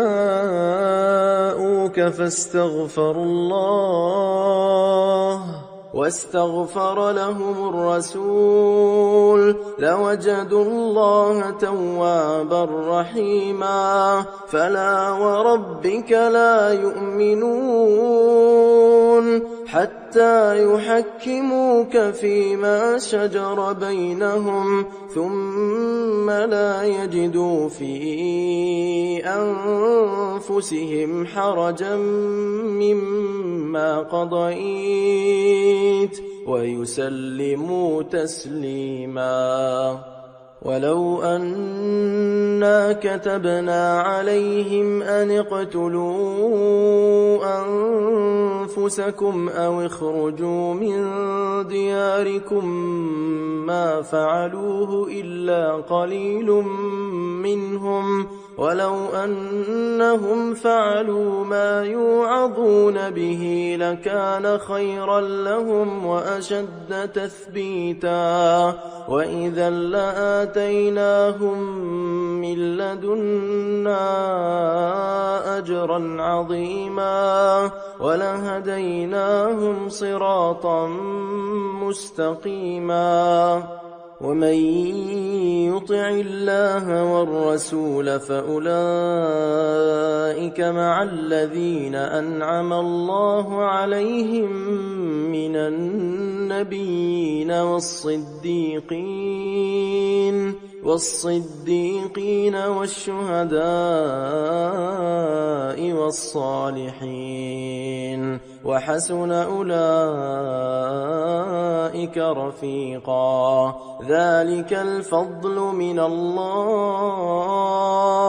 وكفى بالله عليما. يا أيها الذين آمنوا خذوا حذركم فانفروا ثبات أو انفروا جميعا. وإن منكم لمن ليبطئن فإن أصابتكم مصيبة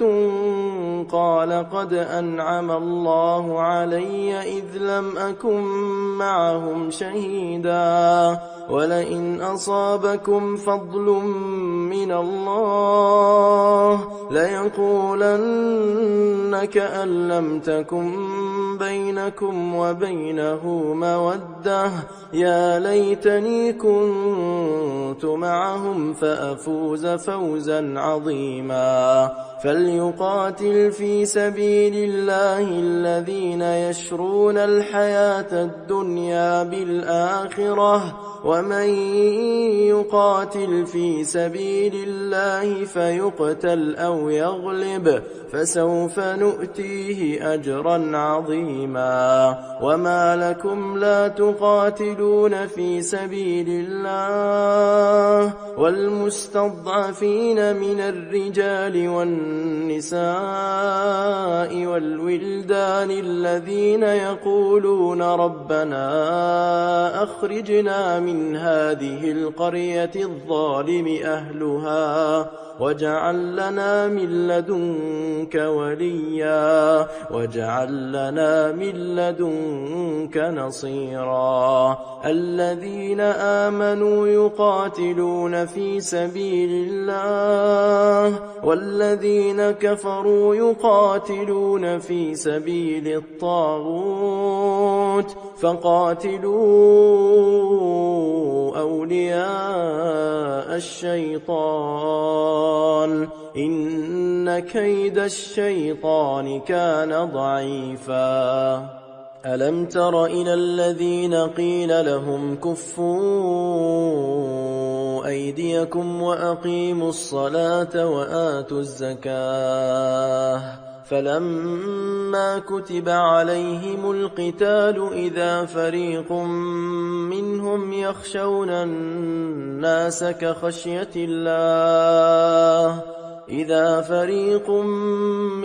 يخشون الناس كخشية الله أو أشد خشية وقالوا ربنا لم كتبت علينا القتال لولا أخرتنا إلى أجل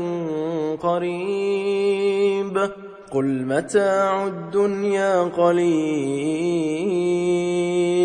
والآخرة خير لمن اتقى ولا تظلمون فتيلا أينما تكونوا يدرككم الموت ولو كنتم في بروج مشيدة وإن تصبهم حسنة يقولوا هذه من عند الله وإن تصبهم سيئة يقولوا هذه من عندك قل كل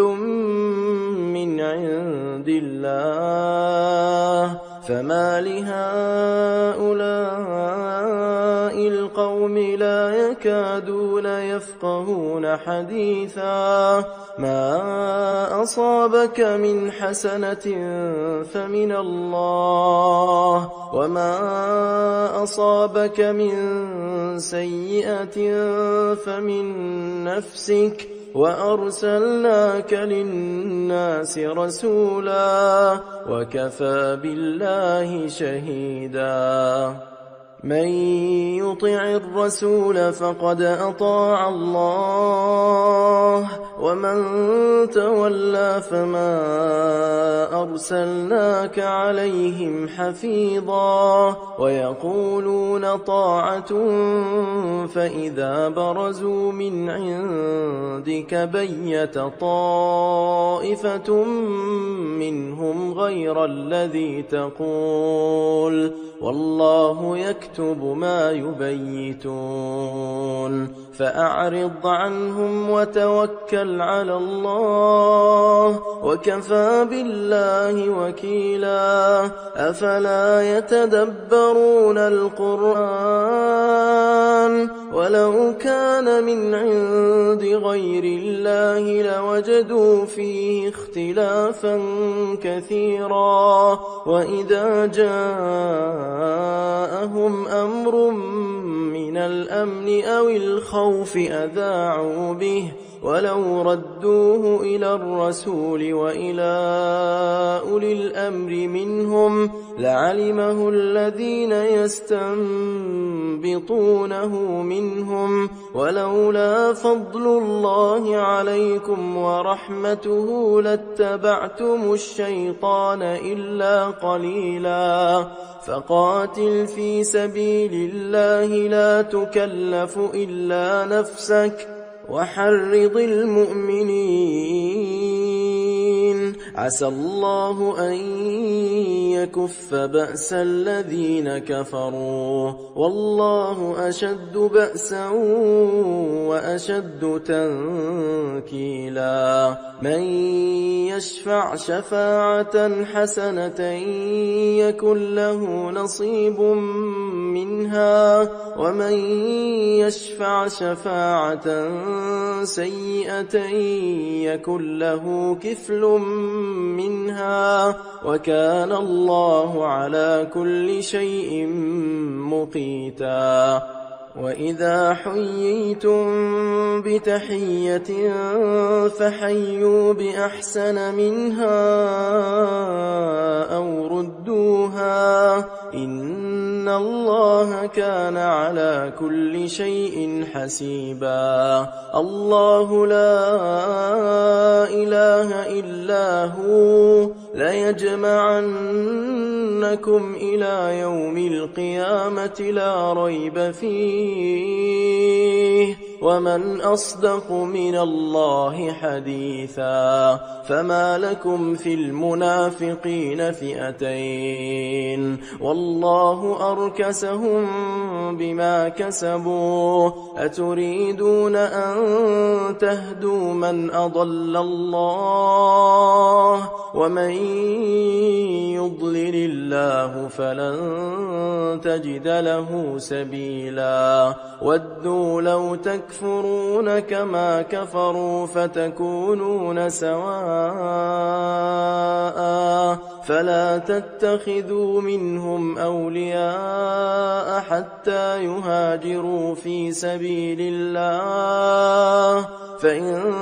تولوا فخذوهم واقتلوهم حيث وجدتموهم ولا تتخذوا منهم وليا ولا نصيرا إلا الذين يصلون إلى قوم بينكم وبينهم ميثاق أو جاءوكم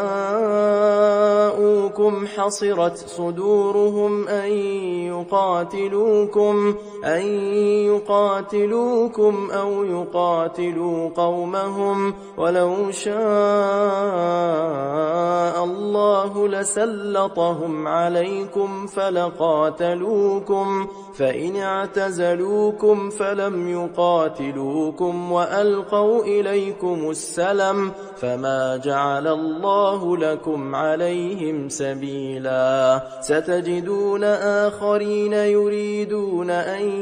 يأمنوكم ويأمنوا قومهم كلما ردوا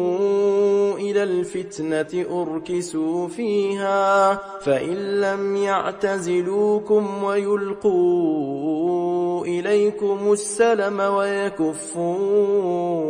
أيديهم فخذوهم واقتلوهم حيث ثقفتموهم وأولئكم جعلنا لكم عليهم سلطانا مبينا وما كان لمؤمن أن يقتل مؤمنا إلا خطأ ومن قتل مؤمنا خطأ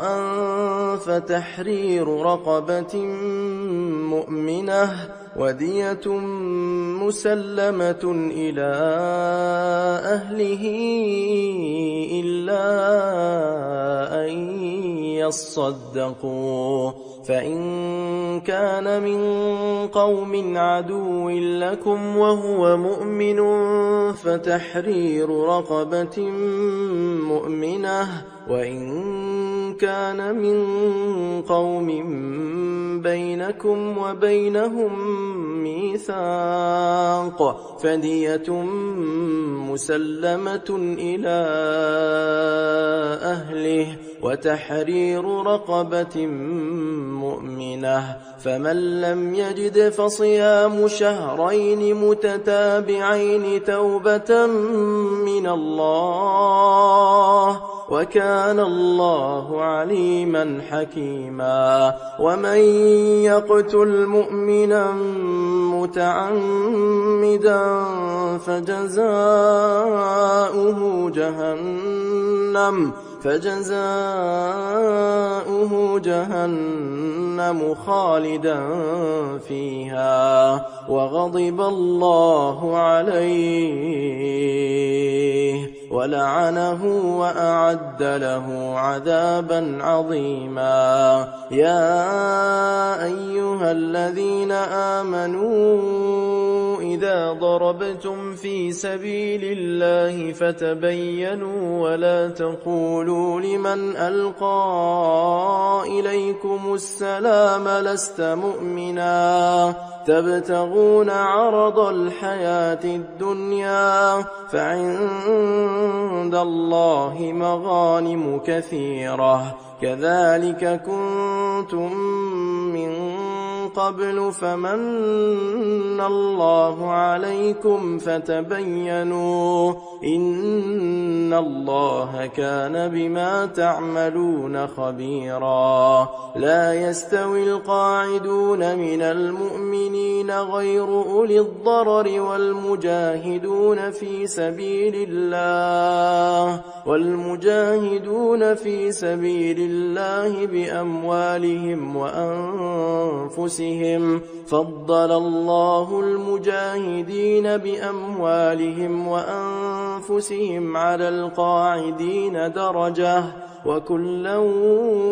وعد الله الحسنى وفضل الله المجاهدين على القاعدين أجرا عظيما درجات منه ومغفرة ورحمة وكان الله غفورا رحيما إن الذين توفاهم الملائكة ظالمي أنفسهم قالوا فيم كنتم قالوا كنا مستضعفين في الأرض قالوا ألم تكن أرض الله واسعة فتهاجروا فيها فأولئك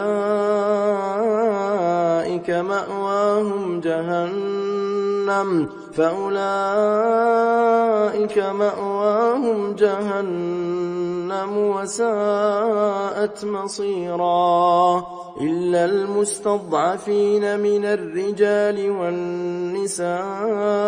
والولدان لا يستطيعون حيلة ولا يهتدون سبيلا فأولئك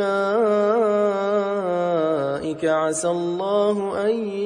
يعفو عنهم وكان الله عفوا غفورا ومن يهاجر في سبيل الله يجد في الأرض مراغما كثيرا وسعة ومن يخرج من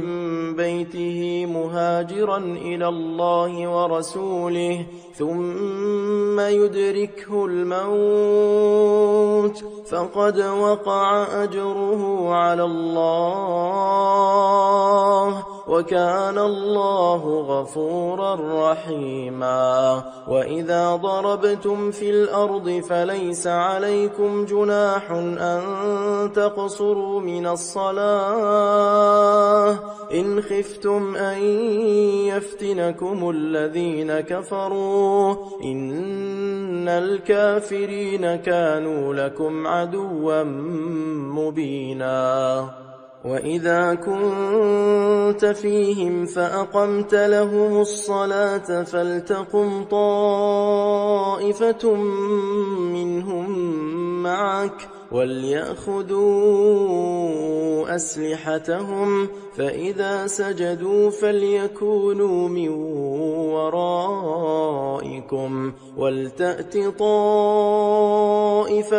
أخرى لم يصلوا فليصلوا معك وليأخذوا حذرهم وأسلحتهم ود الذين كفروا لو تغفلون عن أسلحتكم وأمتعتكم فيميلون عليكم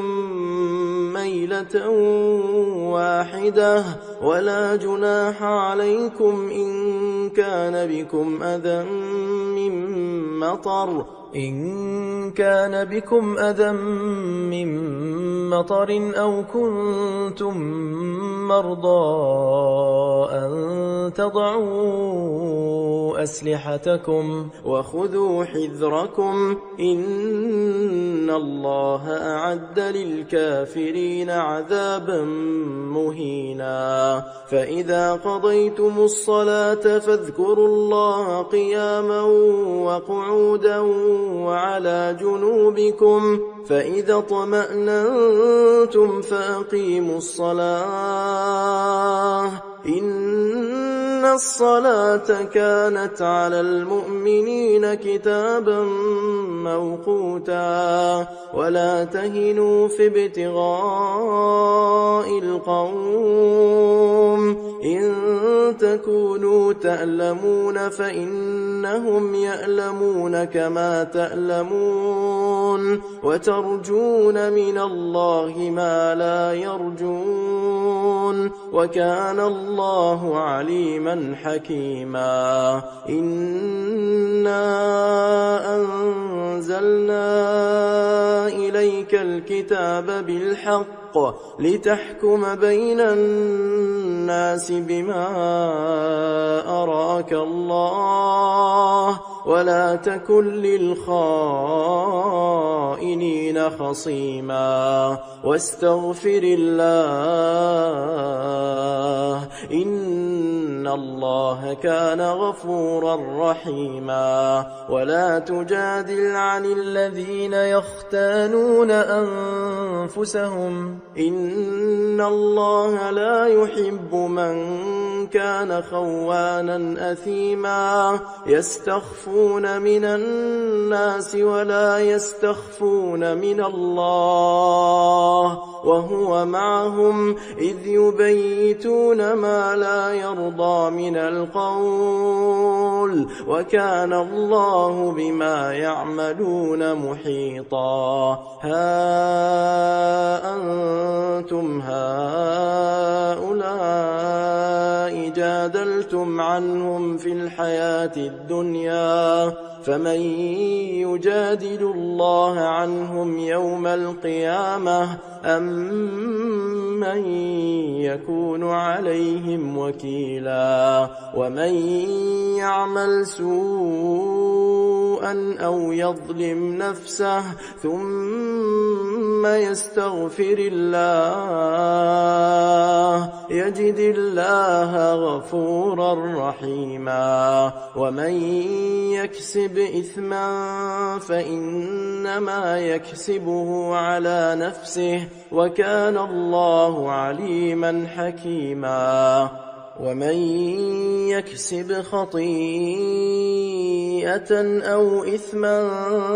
ثم يرم به بريئا فقد احتمل بهتانا وإثما مبينا ولولا فضل الله عليك ورحمته لهمت طائفة منهم أن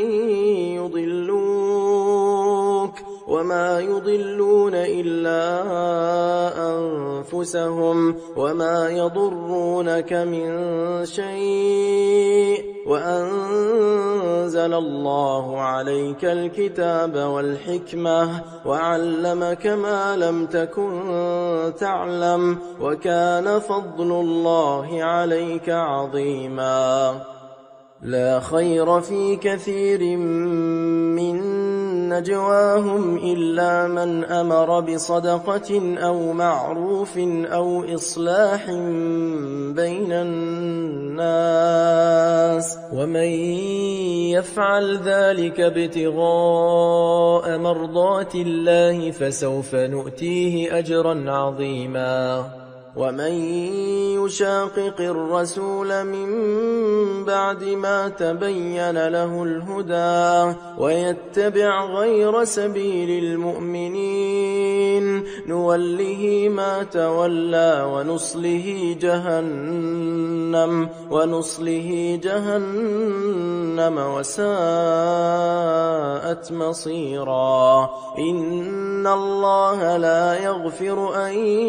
يشرك به ويغفر ما دون ذلك لمن يشاء ومن يشرك بالله فقد ضل ضلالا بعيدا إن يدعون من دونه إلا إناثا وإن يدعون إلا شيطانا مريدا لعنه الله وقال لأتخذن من عبادك نصيبا مفروضا ولأضلنهم ولأمنينهم ولآمرنهم فليبتكن آذان الأنعام ولآمرنهم فليغيرن خلق الله ومن يتخذ الشيطان وليا من دون الله فقد خسر خسرانا مبينا يعدهم ويمنيهم وما يعدهم الشيطان إلا غرورا أولئك مأواهم جهنم ولا يجدون عنها محيصا والذين آمنوا وعملوا الصالحات سندخلهم جنات تجري من تحتها الأنهار خالدين فيها أبدا وعد الله حقا ومن أصدق من الله قيلا ليس بأمانيكم ولا أماني أهل الكتاب من يعمل سوءا يجز به ولا يجد له من دون الله وليا ولا نصيرا ومن يعمل من الصالحات من ذكر أو أنثى وهو مؤمن فأولئك يدخلون الجنة ولا يظلمون نقيرا ومن أحسن دينا ممن أسلم وجهه لله وهو محسن واتبع ملة إبراهيم حنيفا واتخذ الله إبراهيم خليلا ولله ما في السماوات وما في الأرض وكان الله بكل شيء محيطا ويستفتونك في النساء قل الله يفتيكم فيهن وما يتلى عليكم في الكتاب في يتامى النساء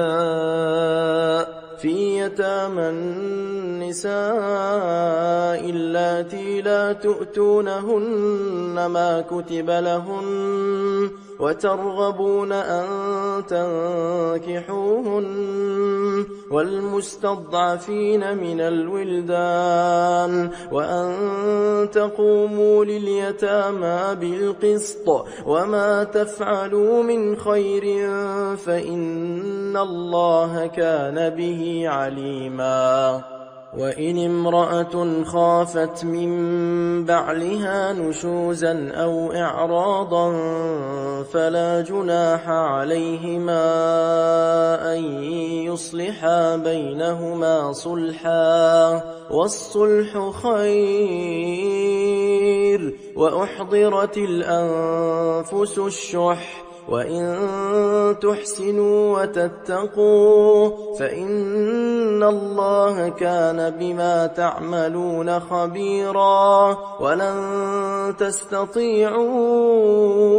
أن تعدلوا بين النساء ولو حرصتم فلا تميلوا كل الميل فتذروها كالمعلقة وإن تصلحوا وتتقوا فإن الله كان غفورا رحيما وإن يتفرقا يغن الله كلا من سعته وكان الله واسعا حكيما ولله ما في السماوات وما في الأرض ولقد وصينا الذين أوتوا الكتاب من قبلكم وإياكم أن اتقوا الله وإن تكفروا فإن لله ما في السماوات وما في الأرض وكان الله غنيا حميدا ولله ما في السماوات وما في الأرض وكفى بالله وكيلا إن يشأ يذهبكم أيها الناس ويأت بآخرين وكان الله على ذلك قديرا من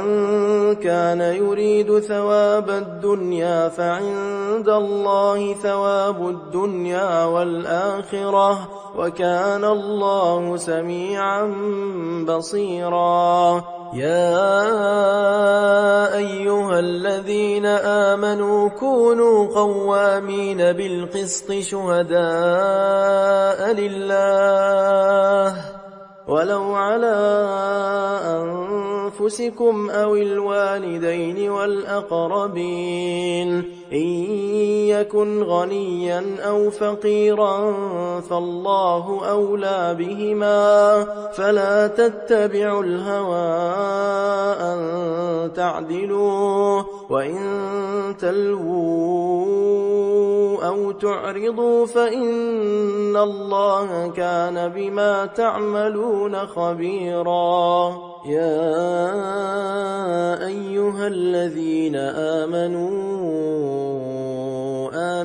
بالله ورسوله والكتاب الذي نزل على رسوله والكتاب الذي أنزل من قبل ومن يكفر بالله وملائكته وكتبه ورسله واليوم الآخر فقد ضل ضلالا بعيدا إن الذين آمنوا ثم كفروا ثم آمنوا ثم كفروا ثم ازدادوا كفرا لم يكن الله ليغفر لهم ولا ليهديهم سبيلا بشر المنافقين بأن لهم عذابا أليما الذين يتخذون الكافرين أولياء من دون المؤمنين أيبتغون عندهم العزة فإن العزة لله جميعا وقد نزل عليكم في الكتاب أن إذا سمعتم آيات الله يكفر بها ويستهزأ بها فلا تقعدوا معهم حتى يخوضوا في حديث غيره إنكم إذا مثلهم إن الله جامع المنافقين والكافرين في جهنم جميعا الذين يتربصون بكم فإن كان لكم فتح من الله قالوا ألم نكن معكم وإن كان للكافرين نصيب قالوا ألم نستحوذ عليكم ونمنعكم من المؤمنين فالله يحكم بينكم يوم القيامة ولن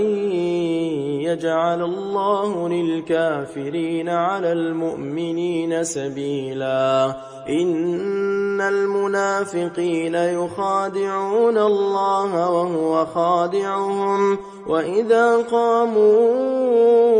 إلى الصلاة قاموا كسالى يراءون الناس ولا يذكرون الله إلا قليلا مذبذبين بين ذلك لا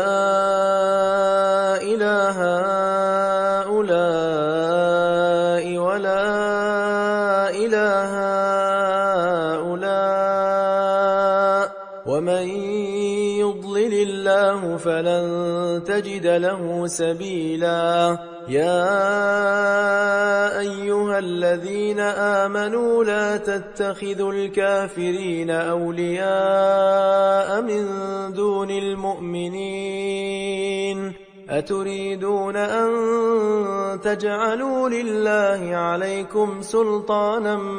مبينا إن المنافقين في الدرك الأسفل من النار ولن تجد لهم نصيرا إلا الذين تابوا وأصلحوا واعتصموا بالله وأخلصوا دينهم لله فأولئك مع المؤمنين وسوف يؤتي الله المؤمنين أجرا عظيما ما يفعل الله بعذابكم إن شكرتم وآمنتم وكان الله شاكرا عليما لا يحب الله الجهر بالسوء من القول إلا من ظلم وكان الله سميعا عليما إن تبدوا خيرا أو تخفوه أو تعفو عن سوء فإن الله كان عفوا قديرا إن الذين يكفرون بالله ورسله ويريدون أن يفرقوا بين الله ورسله ويقولون نؤمن ببعض ونكفر ببعض ويريدون أن يتخذوا بين ذلك سبيلا أولئك هم الكافرون حقا وأعتدنا للكافرين عذابا مهينا والذين آمنوا بالله ورسله ولم يفرقوا بين أحد منهم أولئك سوف يؤتيهم أجورهم وكان الله غفورا رحيما يسألك أهل الكتاب أن تنزل عليهم كتابا من السماء فقد سألوا موسى أكبر من ذلك فقالوا أرنا الله جهرة فأخذتهم الصاعقة بظلمهم ثم اتخذوا العجل من بعد ما جاءتهم البينات فعفونا عن ذلك وآتينا موسى سلطانا مبينا ورفعنا فوقهم الطور بميثاقهم وقلنا لهم ادخلوا الباب سجدا وقلنا لهم لا تعدوا في السبت وأخذنا منهم ميثاقا غليظا فبما نقضهم ميثاقهم وكفرهم بآيات الله وقتلهم الأنبياء بغير حق وقولهم قلوبنا غلف بل طبع الله عليها بكفرهم فلا يؤمنون إلا قليلا وبكفرهم وقولهم على مريم بهتانا عظيما وقولهم إنا قتلنا المسيح عيسى بن مريم رسول الله وما قتلوه وما صلبوه ولكن شبه لهم وإن الذين اختلفوا فيه لفي شك منه ما لهم به من علم إلا اتباع الظن وما قتلوه يقينا بل رفعه الله إليه وكان الله عزيزا حكيما وإن من أهل الكتاب إلا ليؤمنن به قبل موته ويوم القيامة يكون عليهم شهيدا فبظلم من الذين هادوا حرمنا عليهم طيبات أحلت لهم وبصدهم عن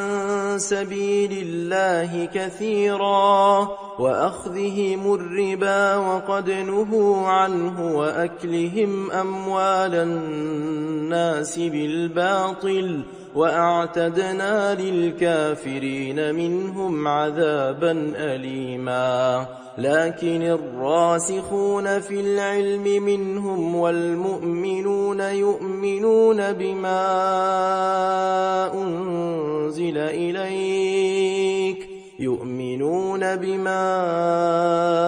أنزل إليك وما أنزل من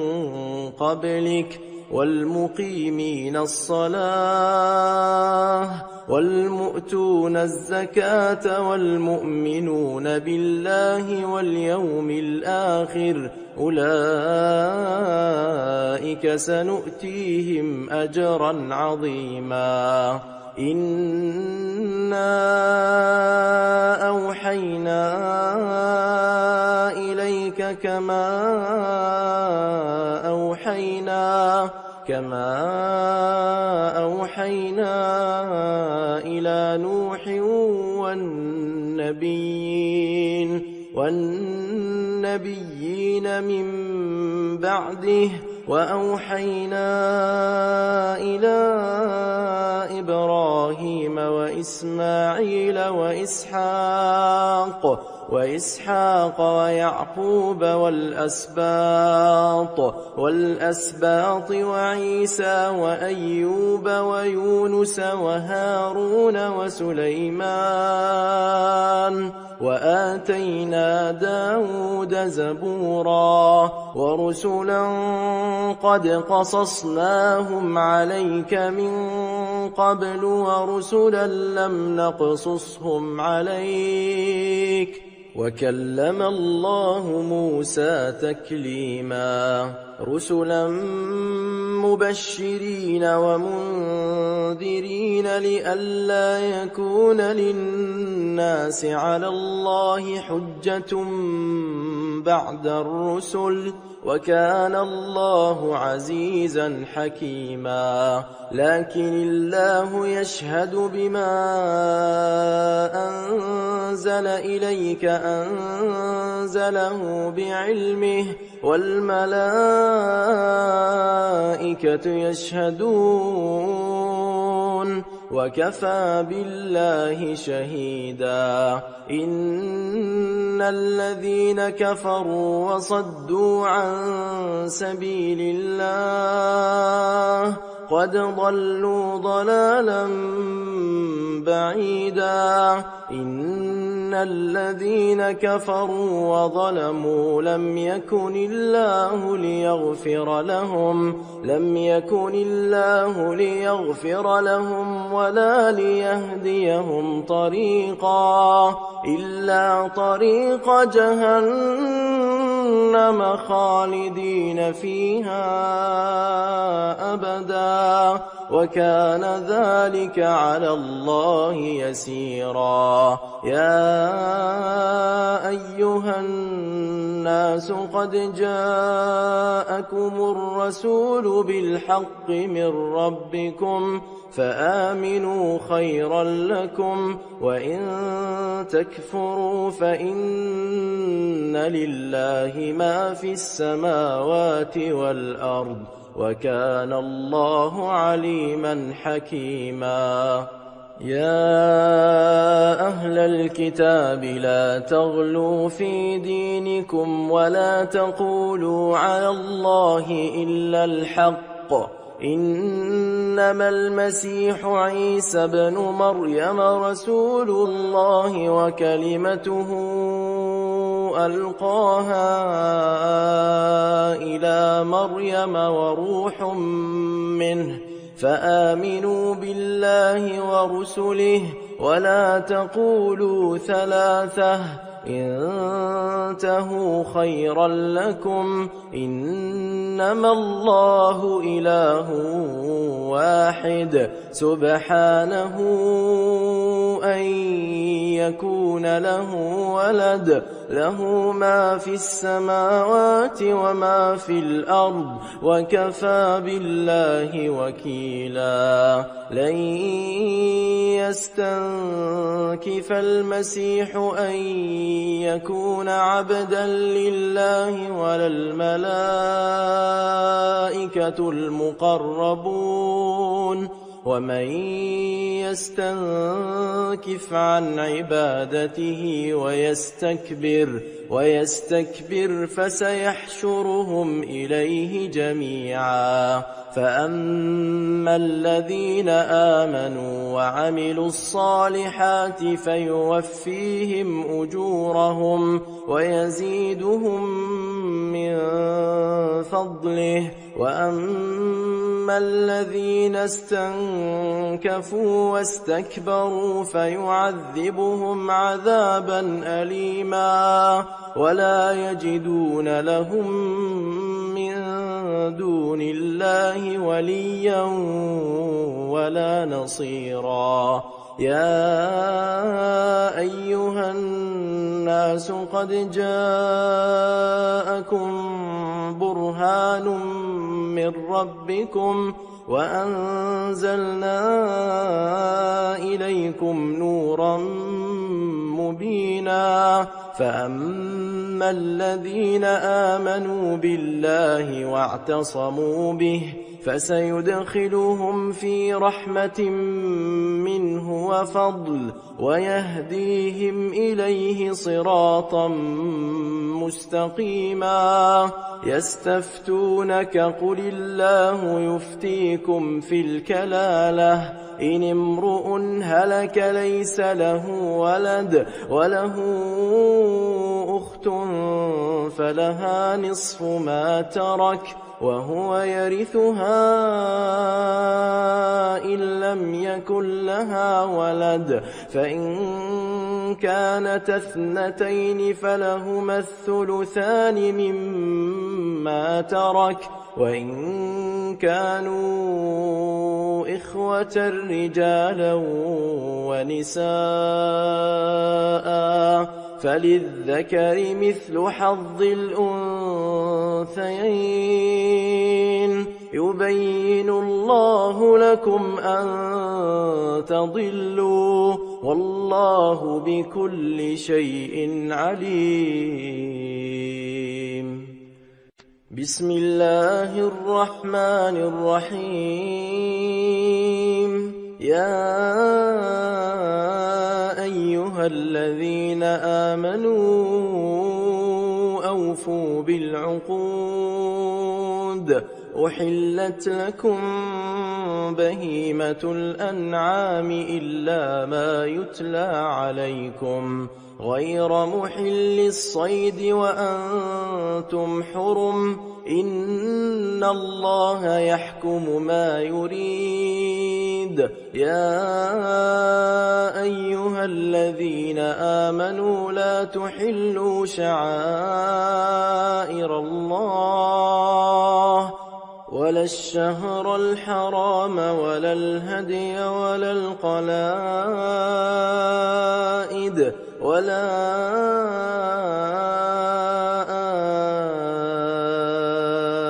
آمين البيت الحرام يبتغون فضلا من ربهم ورضوانا وإذا حللتم فاصطادوا ولا يجرمنكم شنآن قوم أن صدوكم عن المسجد الحرام أن تعتدوا وتعاونوا على البر والتقوى ولا تعاونوا على الإثم والعدوان واتقوا الله إن إن الله شديد العقاب. حرمت عليكم الميتة والدم ولحم الخنزير وما أهل لغير الله به والمنخنقة والموقوذة والمتردية والنطيحة وما أكل السبع إلا ما ذكيتم وما ذبح على النصب وأن تستقسموا بالأزلام ذلكم فسق. اليوم يئس الذين كفروا من دينكم فلا تخشوهم واخشون. اليوم أكملت لكم دينكم وأتممت عليكم نعمتي ورضيت لكم الإسلام دينا. فمن اضطر في مخمصة غير متجانف لإثم فإن الله غفور رحيم. يسألونك ماذا أحل لهم قل أحل لكم الطيبات وما علمتم من الجوارح مكلبين تعلمونهن مما علمكم الله فكلوا مما أمسكن عليكم واذكروا اسم الله عليه واتقوا الله إن الله سريع الحساب. اليوم أحل لكم الطيبات وطعام الذين أوتوا الكتاب حل لكم وطعامكم حل لهم والمحصنات من المؤمنات والمحصنات من الذين أوتوا الكتاب من قبلكم إذا آتيتموهن أجورهن محصنين غير مسافحين ولا متخذي أخدان ومن يكفر بالإيمان فقد حبط عمله وهو في الآخرة من الخاسرين. يا أيها الذين آمنوا إذا قمتم إلى الصلاة فاغسلوا وجوهكم وأيديكم إلى المرافق وامسحوا برؤوسكم وأرجلكم إلى الكعبين وإن كنتم جنبا فاطهروا وإن كنتم مرضى أو على سفر أو جاء أحد منكم من الغائط أو لامستم النساء فلم تجدوا ماء فتيمموا صعيدا طيبا فامسحوا بوجوهكم وأيديكم منه ما يريد الله ليجعل عليكم من حرج ولكن يريد ليطهركم وليتم نعمته عليكم لعلكم تشكرون. واذكروا نعمة الله عليكم وميثاقه الذي واثقكم به إذ قلتم سمعنا وأطعنا واتقوا الله إن إن الله عليم بذات الصدور. يا أيها الذين آمنوا كونوا قوامين لله شهداء بالقسط ولا يجرمنكم شنآن قوم على ألا تعدلوا اعدلوا هو أقرب للتقوى واتقوا الله إن الله خبير بما تعملون. وعد الله الذين آمنوا وعملوا الصالحات لهم مغفرة وأجر عظيم. والذين كفروا وكذبوا بآياتنا أولئك أصحاب الجحيم. يا أيها الذين آمنوا اذكروا نعمة الله عليكم إذ هم قوم أن يبسطوا إليكم أيديهم فكف أيديهم عنكم واتقوا الله وعلى الله فليتوكل المؤمنون. ولقد أخذ الله ميثاق بني إسرائيل وبعثنا منهم 12 نقيبا وقال الله إني معكم لئن أقمتم الصلاة وآتيتم الزكاة وآمنتم برسلي وعزرتموهم وأقرضتم الله قرضا حسنا لأكفرن عنكم سيئاتكم ولأدخلنكم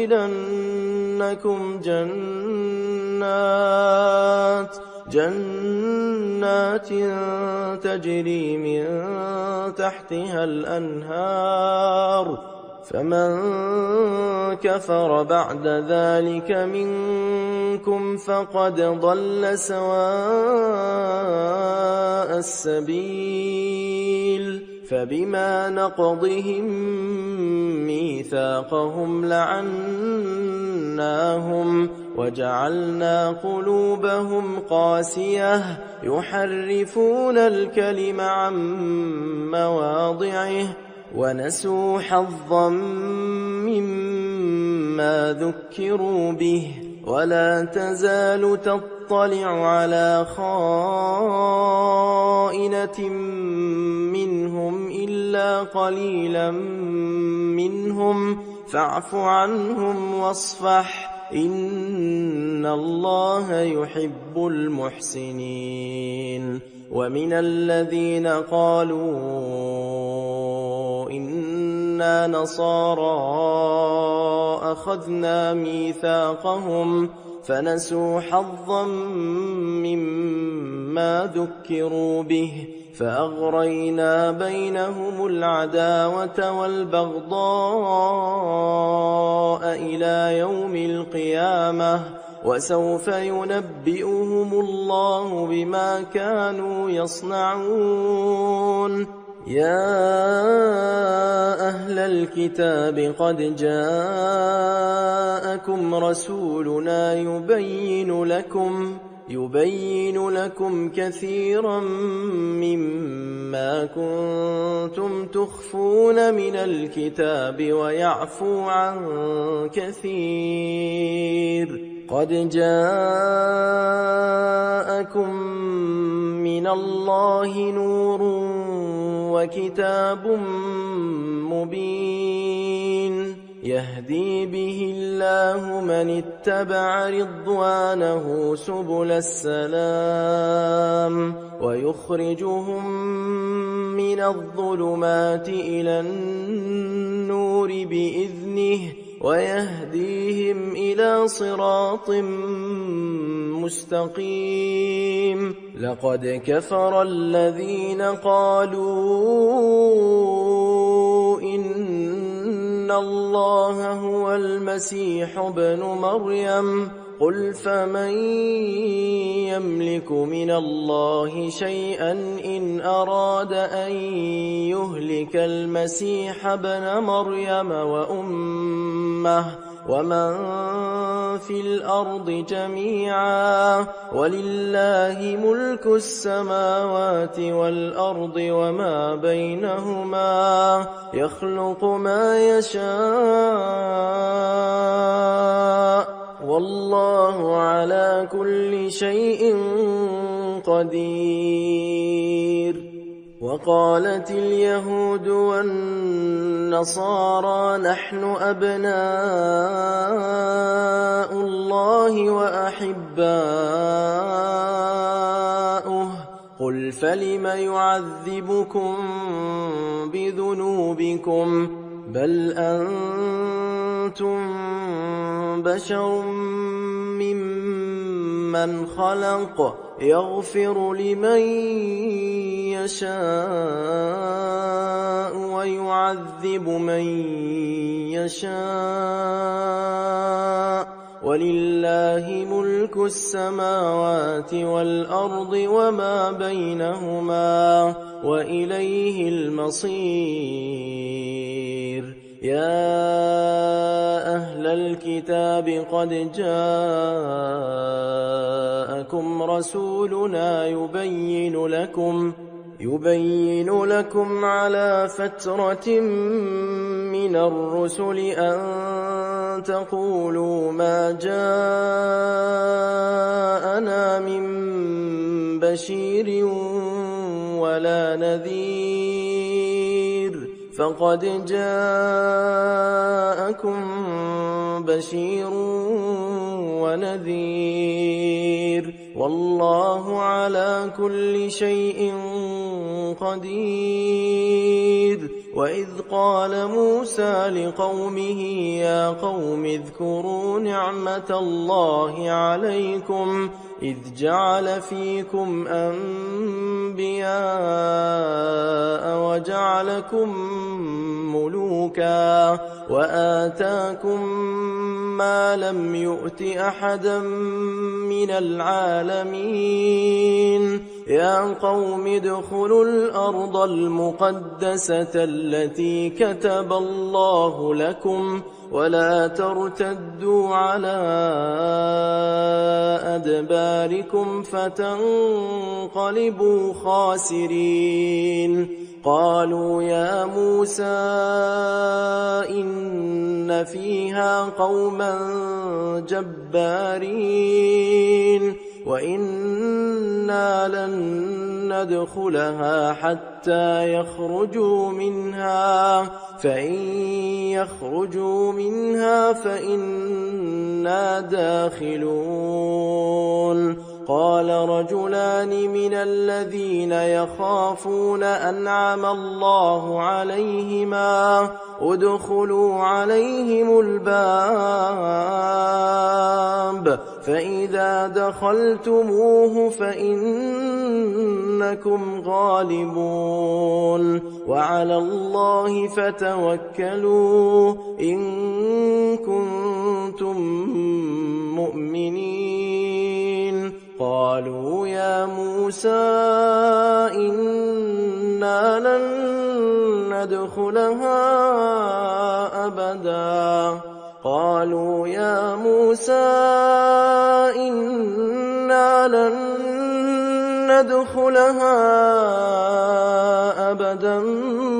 ما داموا فيها فاذهب أنت وربك فقاتلا إنا هاهنا قاعدون. قال رب إني لا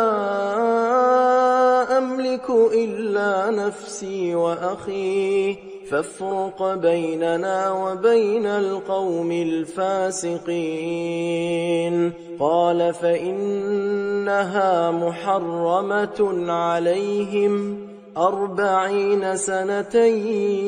يتيهون في الأرض فلا تأس على القوم الفاسقين. واتل عليهم نبأ ابني آدم بالحق إذ قربا قربانا فتقبل من أحدهما ولم يتقبل من الآخر قال لأقتلنك قال إنما يتقبل الله من المتقين. لئن بسطت إلي يدك لتقتلني ما أنا بباسط يدي إليك لأقتلك إني أخاف الله رب العالمين. إني أريد أن تبوء بإثمي وإثمك فتكون من أصحاب النار وذلك جزاء الظالمين. فطوعت له نفسه قتل أخيه فقتله فأصبح من الخاسرين. فبعث الله غرابا يبحث في الأرض ليريه كيف يواري سوءة أخيه قال يا ويلتى أعجزت أن أكون مثل هذا الغراب فأواري سوءة أخي فأصبح من النادمين. من أجل ذلك كتبنا على بني إسرائيل أنه من قتل نفسا بغير نفس أو فساد في الأرض فكأنما قتل الناس جميعا ومن أحياها فكأنما أحيا الناس جميعا. ولقد جاءتهم رسلنا بالبينات ثم إن كثيرا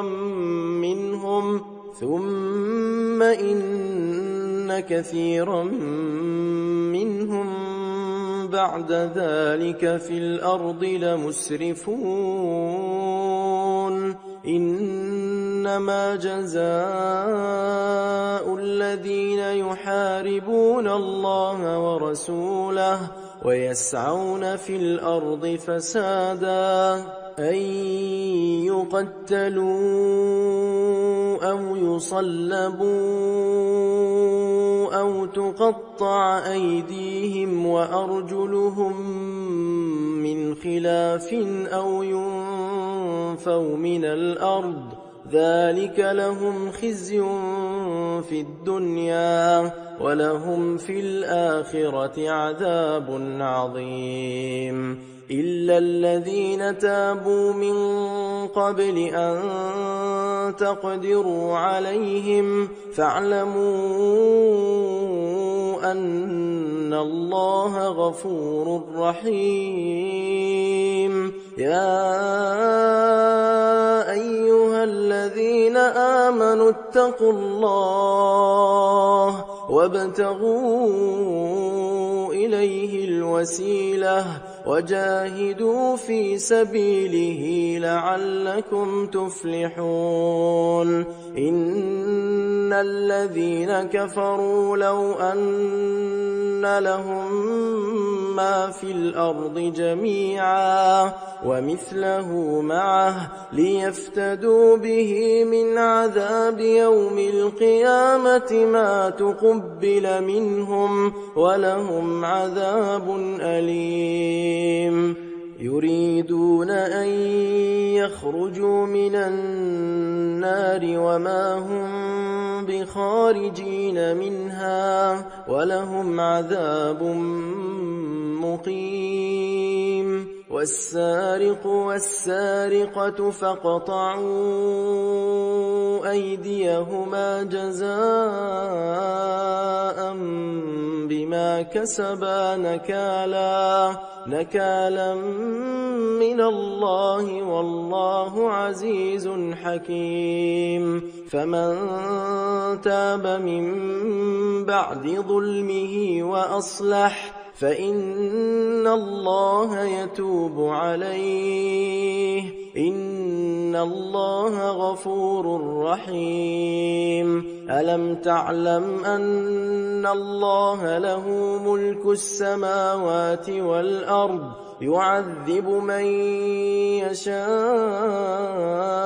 ويغفر لمن يشاء والله على كل شيء قدير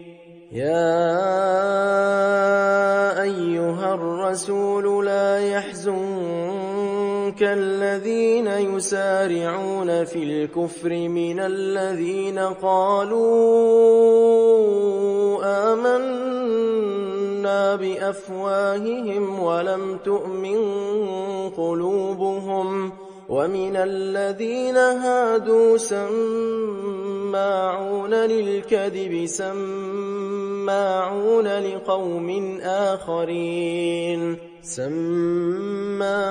لقوم آخرين لم يأتوك يحرفون الكلم من بعد مواضعه يقولون إن أوتيتم هذا فخذوه وإن لم تؤتوه فاحذروا ومن يرد الله فتنته فلن تملك له من الله شيئا أولئك الذين لم يرد الله أن يطهر قلوبهم لهم في الدنيا خزي ولهم في الآخرة عذاب عظيم سماعون للكذب أكالون للسحت فإن جاءوك فاحكم بينهم أو أعرض عنهم وإن تعرض عنهم فلن يضروك شيئا وإن حكمت فاحكم بينهم بالقسط إن الله يحب المقسطين وكيف يحكمونك وعندهم التوراة فيها حكم الله ثم يتولون من بعد ذلك وما أولئك بالمؤمنين إنا أنزلنا التوراة فيها هدى ونور يحكم بها النبيون الذين أسلموا للذين هادوا والربانيون والأحبار بما استحفظوا من كتاب الله وكانوا عليه شهداء فلا تخشوا الناس واخشوني ولا تشتروا بآياتي ثمنا قليلا ومن لم يحكم بما أنزل الله فأولئك هم الكافرون وكتبنا عليهم فيها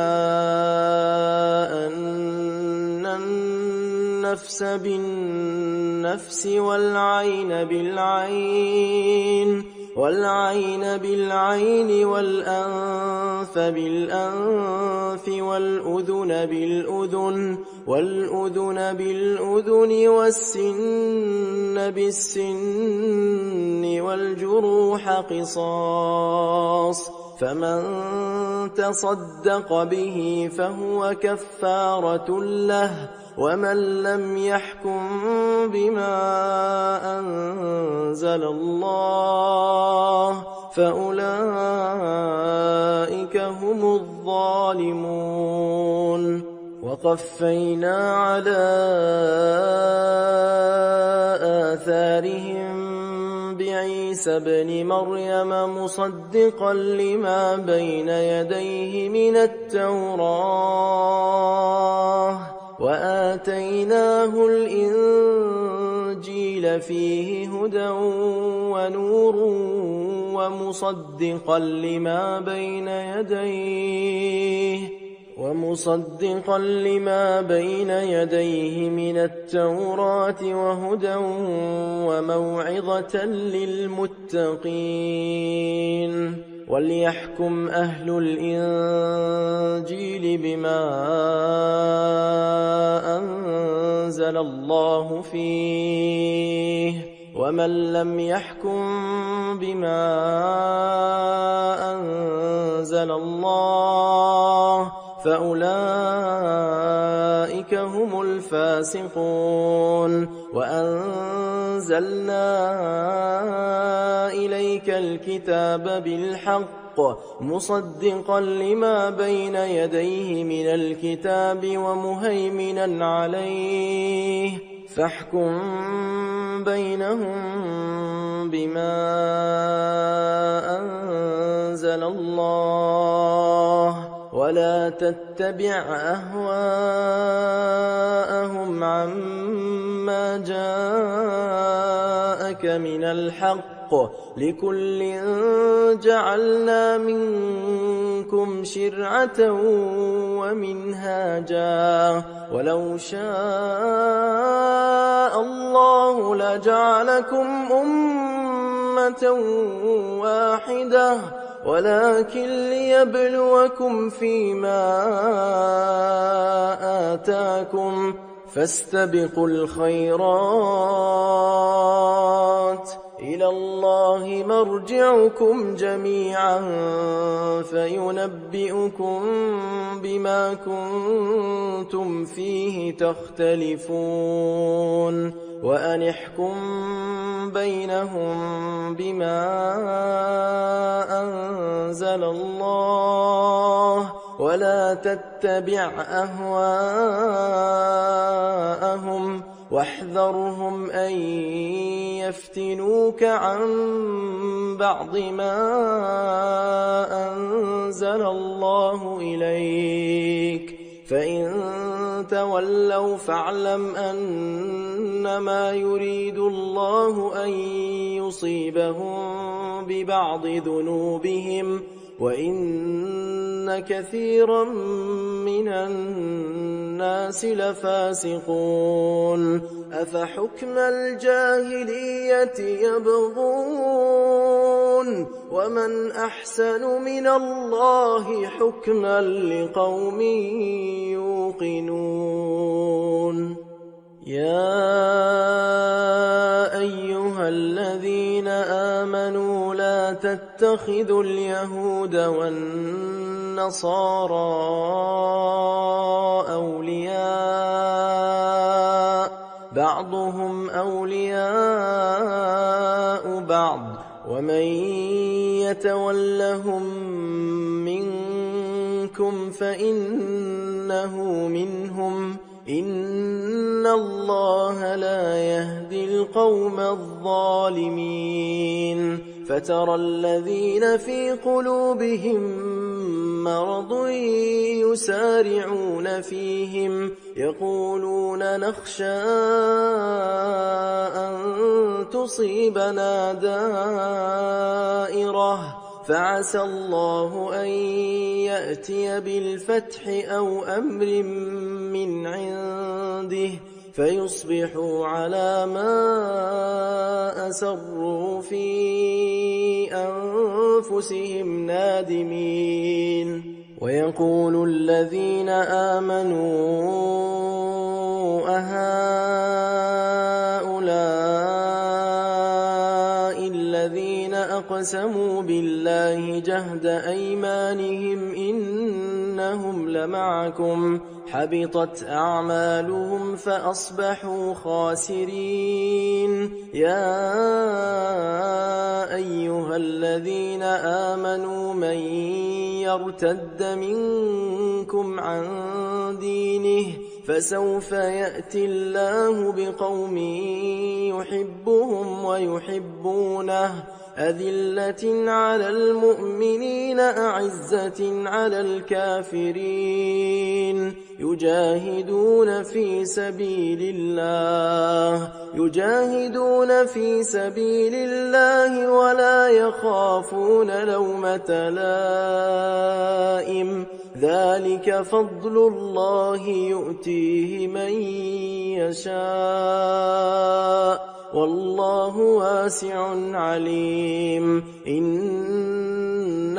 وليكم الله ورسوله والذين آمنوا الذين يقيمون الصلاة ويؤتون الزكاة وهم راكعون ومن يتول الله ورسوله والذين آمنوا فإن حزب الله هم الغالبون يا أيها الذين آمنوا لا تتخذوا الذين اتخذوا دينكم هزوا ولعبا من الذين أوتوا الكتاب من قبلكم والكفار أولياء واتقوا الله إن كنتم مؤمنين وإذا ناديتم إلى الصلاة اتخذوها هزوا ولعبا ذلك بأنهم قوم لا يعقلون قل يا أهل الكتاب هل تنقمون منا إلا أن آمنا بالله وما أنزل إلينا وما أنزل من قبل وأن أكثركم فاسقون قل هل أنبئكم بشر من ذلك مثوبة عند الله من لعنه الله وغضب عليه وجعل منهم القردة والخنازير وعبد الطاغوت أولئك شر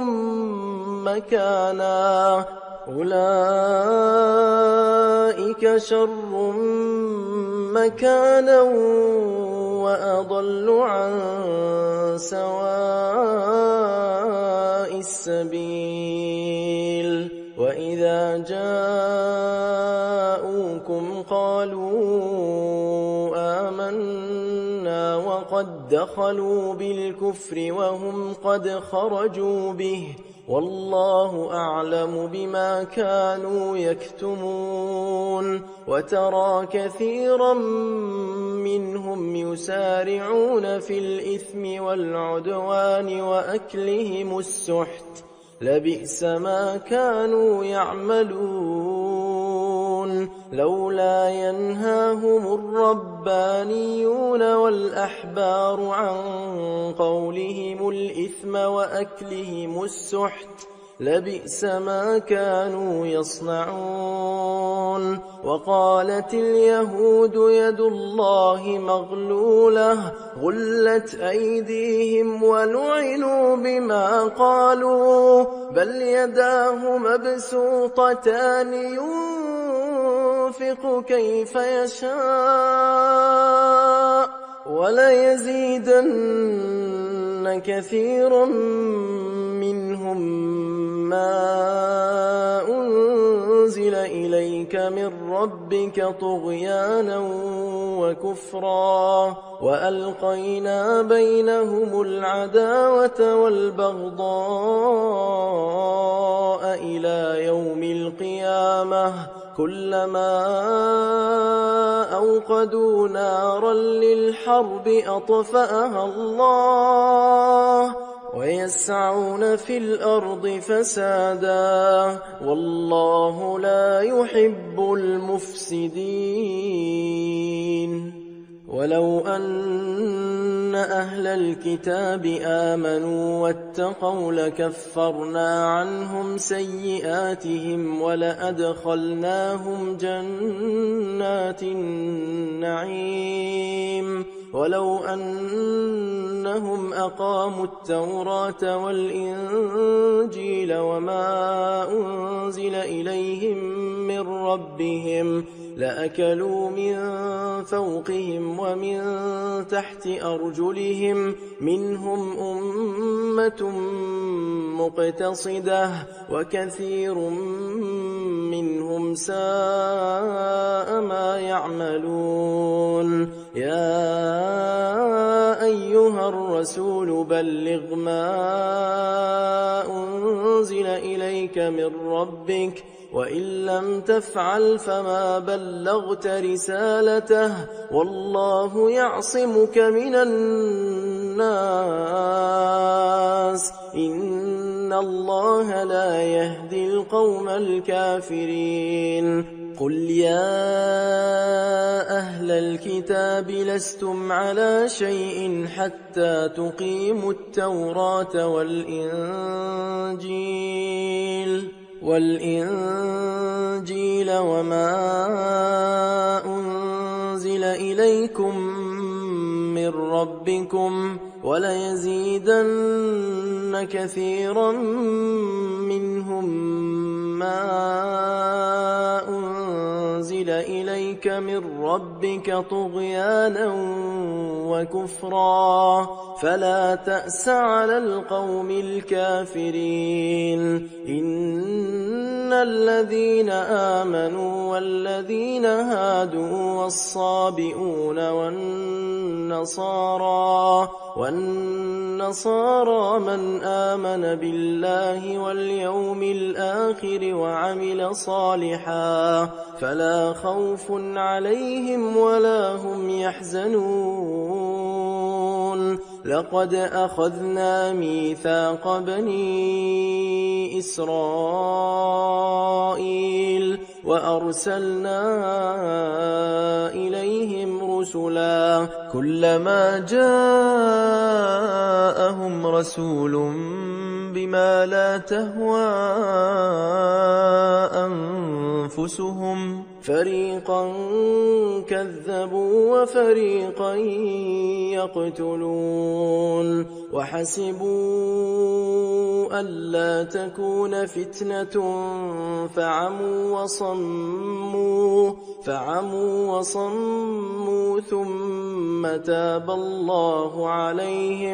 ثم تاب الله عليهم ثم عموا وصموا كثير منهم والله بصير بما يعملون لقد كفر الذين قالوا إن الله هو المسيح ابن مريم وقال المسيح يا بني إسرائيل اعبدوا الله ربي وربكم إنه من يشرك بالله فقد حرم الله عليه الجنة ومأواه النار النار وما للظالمين من أنصار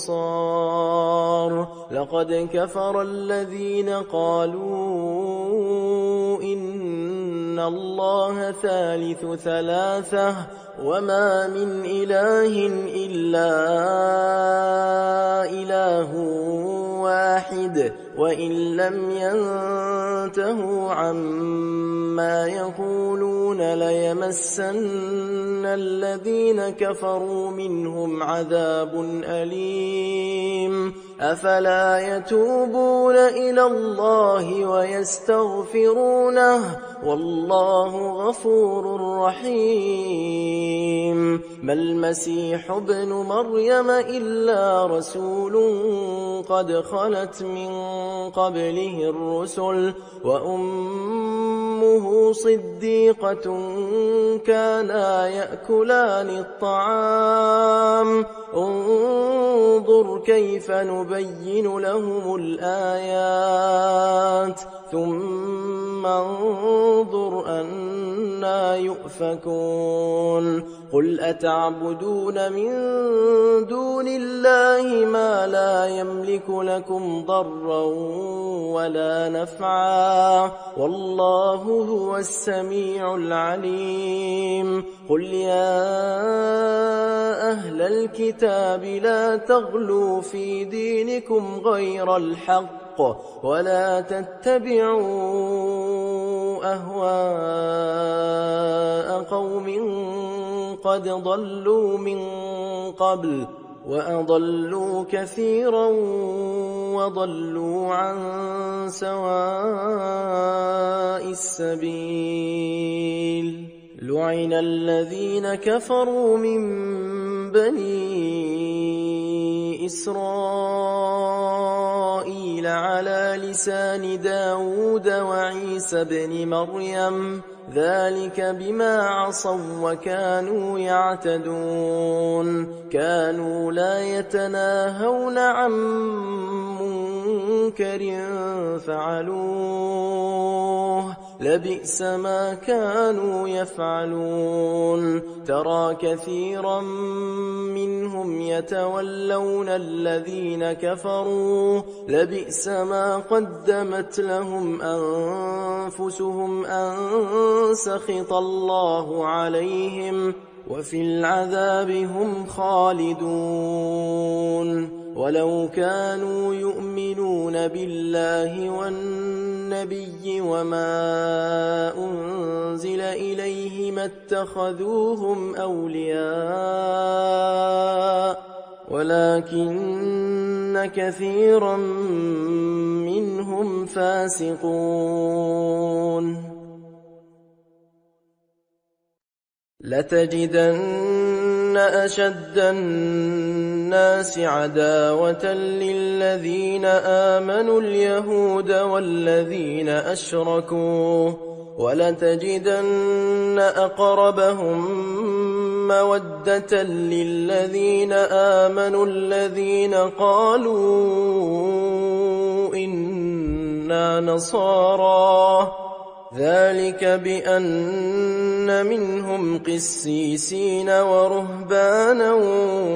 وأنهم لا يستكبرون وإذا سمعوا ما أنزل إلى الرسول ترى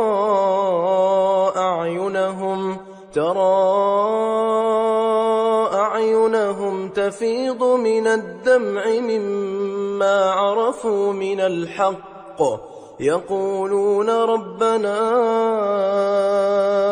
آمنا فاكتبنا مع الشاهدين وما لنا لا نؤمن بالله وما جاءنا من الحق ونطمع أن يدخلنا ربنا مع القوم الصالحين فأثابهم الله بما قالوا جنات تجري من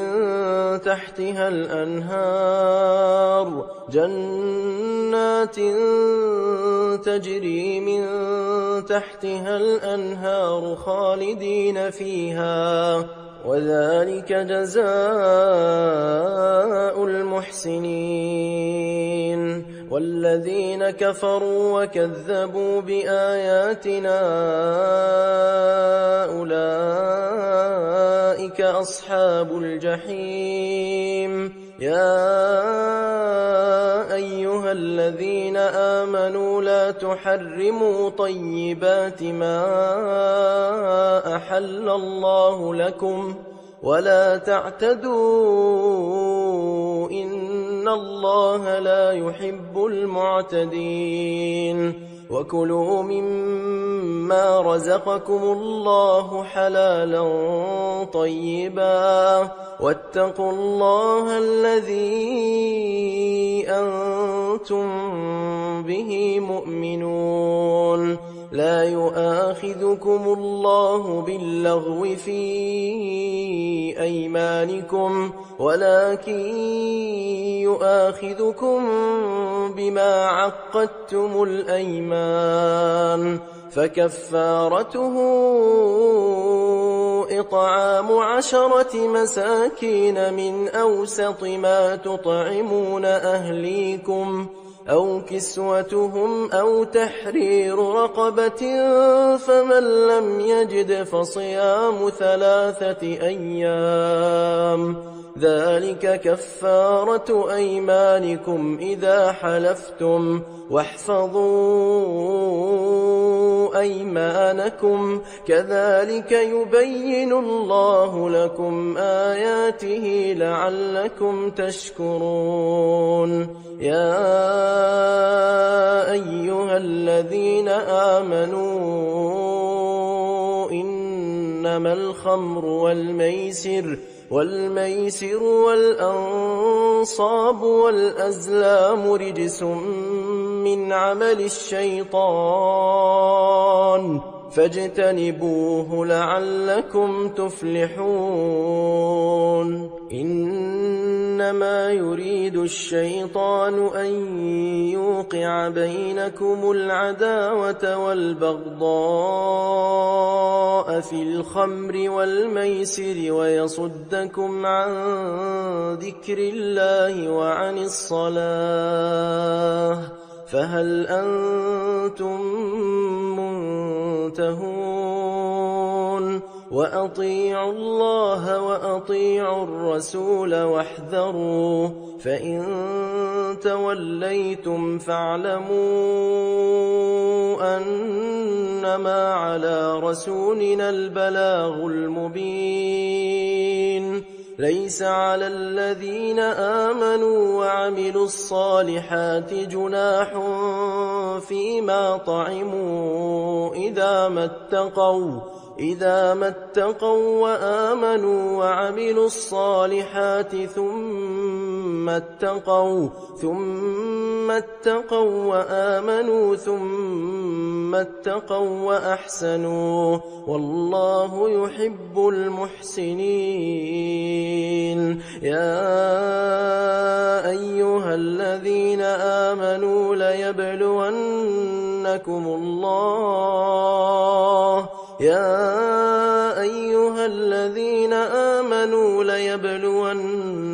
الله بشيء من الصيد تناله أيديكم ورماحكم ليعلم الله من يخافه بالغيب فمن اعتدى بعد ذلك فله عذاب أليم يا أيها الذين آمنوا لا تقتلوا الصيد وأنتم حرم ومن قتله منكم متعمدا فجزاء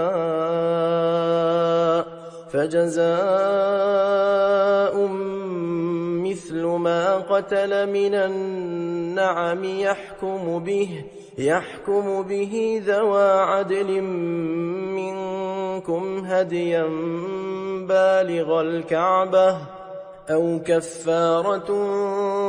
طعام مساكين أو عدل ذلك صياما ليذوق وبال أمره عفى الله عما سلف ومن عاد فينتقم الله منه والله عزيز ذو انتقام. أحل لكم صيد البحر وطعامه متاعا لكم وللسيارة وحرم عليكم صيد البر ما دمتم حرما واتقوا الله الذي إليه تحشرون. جعل الله الكعبة البيت الحرام قياما للناس والشهر الحرام والهدي والقلائد ذلك لتعلموا أن الله يعلم ما في السماوات وما في الأرض وأن الله بكل شيء عليم. اعلموا أن الله شديد العقاب وأن الله غفور رحيم. ما على الرسول إلا البلاغ والله يعلم ما تبدون وما تكتمون. قل لا يستوي الخبيث والطيب ولو أعجبك كثرة الخبيث فاتقوا الله يا أولي الألباب لعلكم تفلحون. يا أيها الذين آمنوا لا تسألوا عن أشياء إن تبد لكم تسؤكم وإن تسألوا عنها حين ينزل القرآن تبد لكم عفى الله عنها والله غفور حليم. قد سألها قوم من قبلكم ثم أصبحوا بها كافرين. ما جعل الله من بحيرة ولا سائبة ولا وصيلة ولا حام ولكن الذين كفروا يفترون على الله الكذب وأكثرهم لا يعقلون. وإذا قيل لهم تعالوا إلى ما أنزل الله وإلى الرسول قالوا حسبنا ما وجدنا عليه آباءنا أولو كان آباؤهم لا يعلمون شيئا ولا يهتدون. يا أيها الذين آمنوا عليكم أنفسكم لا يضركم من ضل إذا اهتديتم إلى الله مرجعكم جميعا فينبئكم بما كنتم تعملون. يا أيها الذين آمنوا شهادة بينكم إذا حضر أحدكم الموت حين الوصية اثنان ذوى عدل منكم أو آخران من غيركم إن أنتم ضربتم في الأرض فأصابتكم مصيبة الموت تحبسونهما من بعد الصلاة فيقسمان بالله إن ارتبتم لا نشتري به ثمنا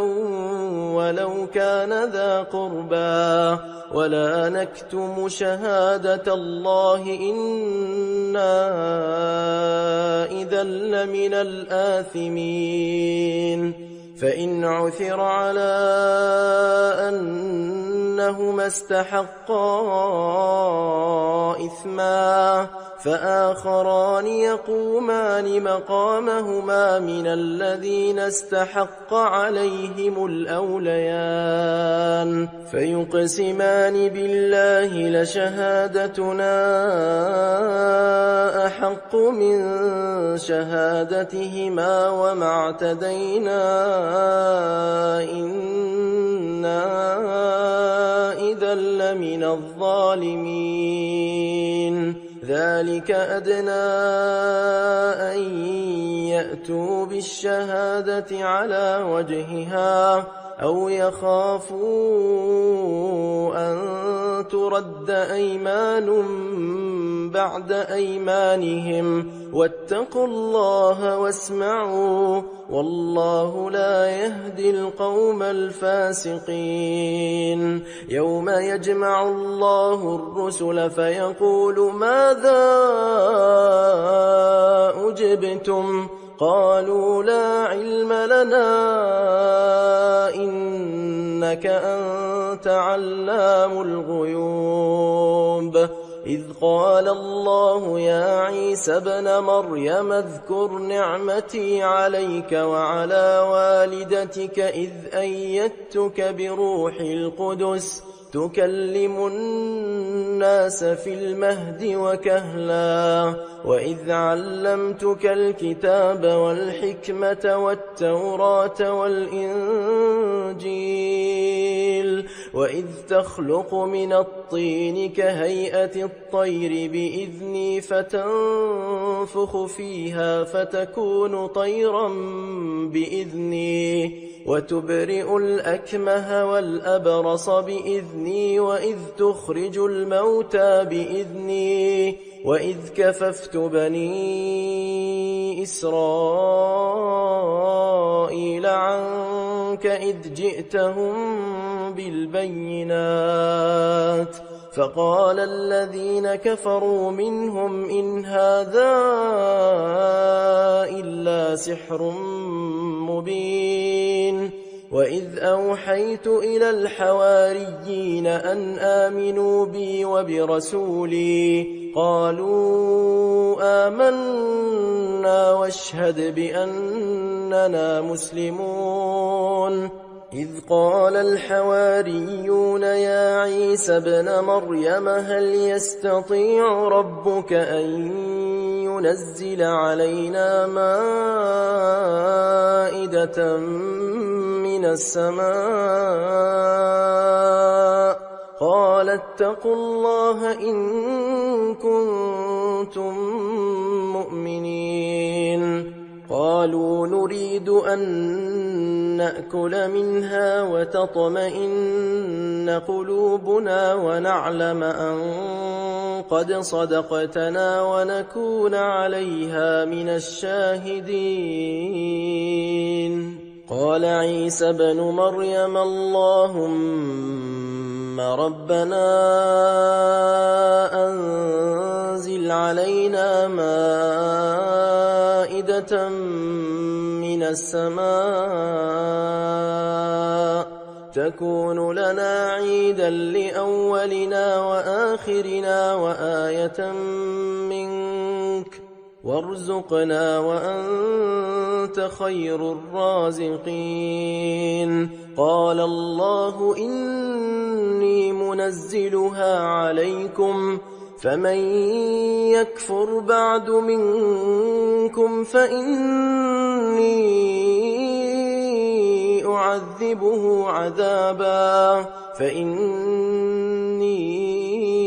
أعذبه عذابا لا أعذبه أحدا من العالمين وإذ قال الله يا عيسى ابن مريم أأنت قلت للناس اتخذوني وأمي إلهين من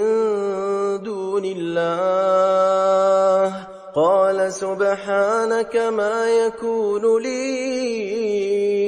أن أقول ما ليس لي بحق إن كنت قلته فقد علمته تعلم ما في نفسي ولا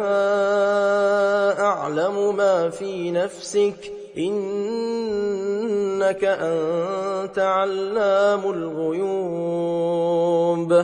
ما قلت لهم إلا ما أمرتني به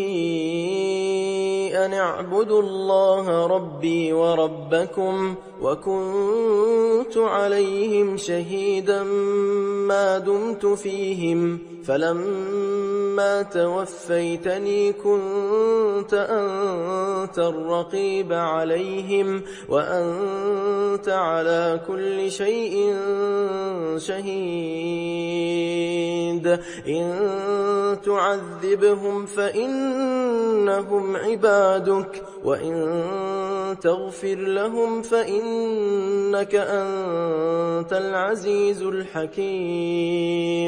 قال الله هذا يوم ينفع الصادقين صدقهم لهم جنات تجري من تحتها الأنهار خالدين فيها أبدا رضي الله عنهم ورضوا عنه ذلك الفوز العظيم لله ملك السماوات والأرض وما فيهن وهو على كل شيء قدير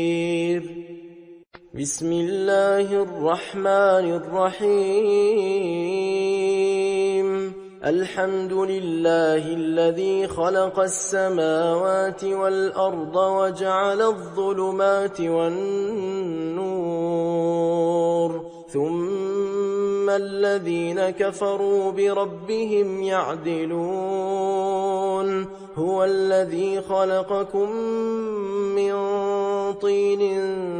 ثم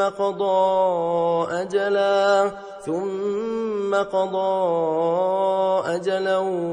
وأجل مسمى عنده ثم أنتم تمترون وهو الله في السماوات وفي الأرض يعلم سركم وجهركم ويعلم ما تكسبون وما تأتيهم من آية من آيات ربهم إلا كانوا عنها معرضين فقد كذبوا بالحق لما جاءهم فسوف يأتيهم أنباء ما كانوا به يستهزئون ألم يروا كم أهلكنا من قبلهم من قرن مكناهم في الأرض ما لم نمكن لكم وأرسلنا السماء عليهم مدرارا وجعلنا الأنهار تجري من تحتهم فأهلكناهم بذنوبهم وأنشأنا من بعدهم قرنا آخرين ولو نزلنا عليك كتابا في قرطاس فلمسوه بأيديهم لقال الذين كفروا إن هذا إلا سحر مبين وقالوا لولا أنزل عليه ملك ولو أنزلنا ملكا لقضي الأمر ثم لا ينظرون ولو جعلناه ملكا لجعلناه رجلا وللبسنا عليهم ما يلبسون ولقد استهزئ برسل من قبلك فحاق بالذين سخروا منهم ما كانوا به يستهزئون قل سيروا في الأرض ثم انظروا كيف كان عاقبة المكذبين قل لمن ما في السماوات والأرض قل لله كتب على نفسه الرحمة ليجمعنكم إلى يوم القيامة لا ريب فيه الذين خسروا أنفسهم فهم لا يؤمنون وله ما سكن في الليل والنهار وهو السميع العليم قل أغير الله أتخذ وليا فاطر السماوات والأرض وهو يطعم ولا يطعم قل إني أمرت أن أكون أول من أسلم ولا تكونن من المشركين قل إني أخاف إن عصيت ربي عذاب يوم عظيم من يصرف عنه يومئذ فقد رحمه وذلك الفوز المبين وإن يمسسك الله بضر فلا كاشف له إلا هو وإن يمسسك بخير فهو على كل شيء قدير وهو القاهر فوق عباده وهو الحكيم الخبير قل أي شيء أكبر شهادة قل الله شهيد بيني وبينكم وأوحي إلي هذا القرآن لأنذركم به ومن بلغ أئنكم لتشهدون أن مع الله آلهة أخرى قل لا أشهد قل إنما هو إله واحد وإنني بريء مما تشركون الذين آتيناهم الكتاب يعرفونه كما يعرفون أبناءهم الذين خسروا أنفسهم فهم لا يؤمنون ومن أظلم ممن افترى على الله كذبا أو كذب بآياته إنه لا يفلح الظالمون ويوم نحشرهم جميعا ثم نقول للذين أشركوا أين شركاؤكم الذين كنتم تزعمون ثم لم تكن فتنتهم إلا أن قالوا والله ربنا ما كنا مشركين انظر كيف كذبوا على أنفسهم وضل عنهم ما كانوا يفترون ومنهم من يستمع إليك وجعلنا على قلوبهم أكنة أن يفقهوه وفي آذانهم وقرا وإن يروا كل آية لا يؤمنوا بها حتى إذا جاءوك يجادلونك يقول الذين كفروا إن هذا إلا أساطير الأولين وهم ينهون عنه وينأون عنه وإن يهلكون إلا أنفسهم وما يشعرون ولو ترى إذ وقفوا على النار فقالوا يا ليتنا نرد ولا نكذب بآيات ربنا ونكون من المؤمنين بل بدا لهم ما كانوا يخفون من قبل ولو ردوا لعادوا لما نهوا عنه وإنهم لكاذبون وقالوا إن هي إلا حياتنا الدنيا وما نحن بمبعوثين ولو ترى إذ وقفوا على ربهم قال أليس هذا بالحق قالوا بلى وربنا قال فذوقوا العذاب بما كنتم تكفرون قد خسر الذين كذبوا بلقاء الله حتى إذا جاءتهم الساعة بغتة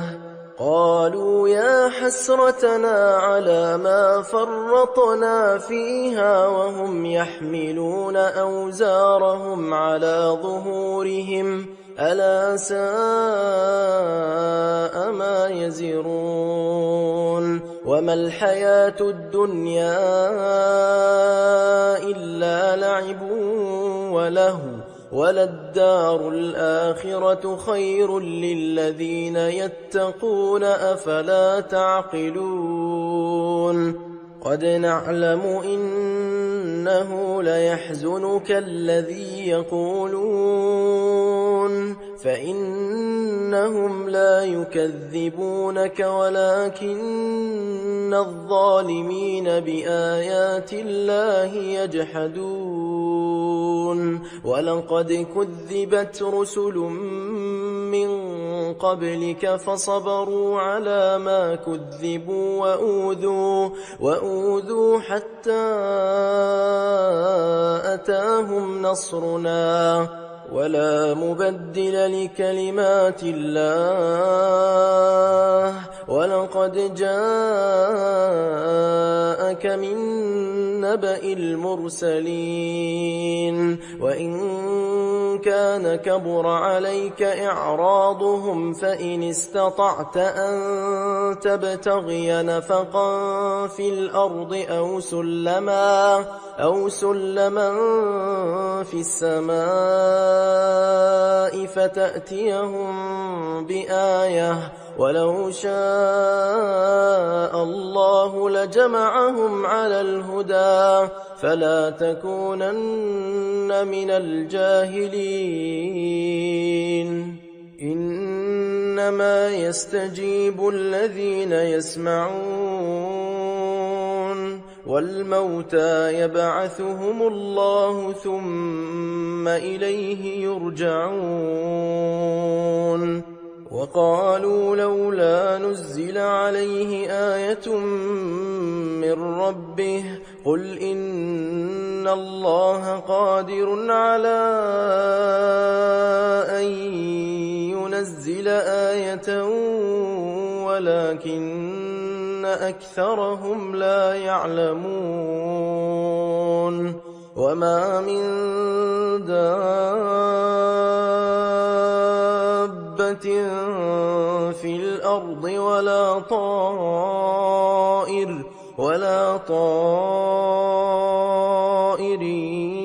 يطير بجناحيه إلا أمم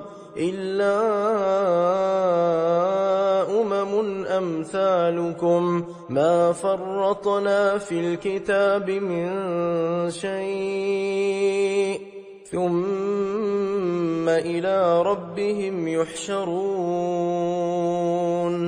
والذين كذبوا بآياتنا صم وبكم في الظلمات من يشاء الله يضلله ومن يشاء يجعله على صراط مستقيم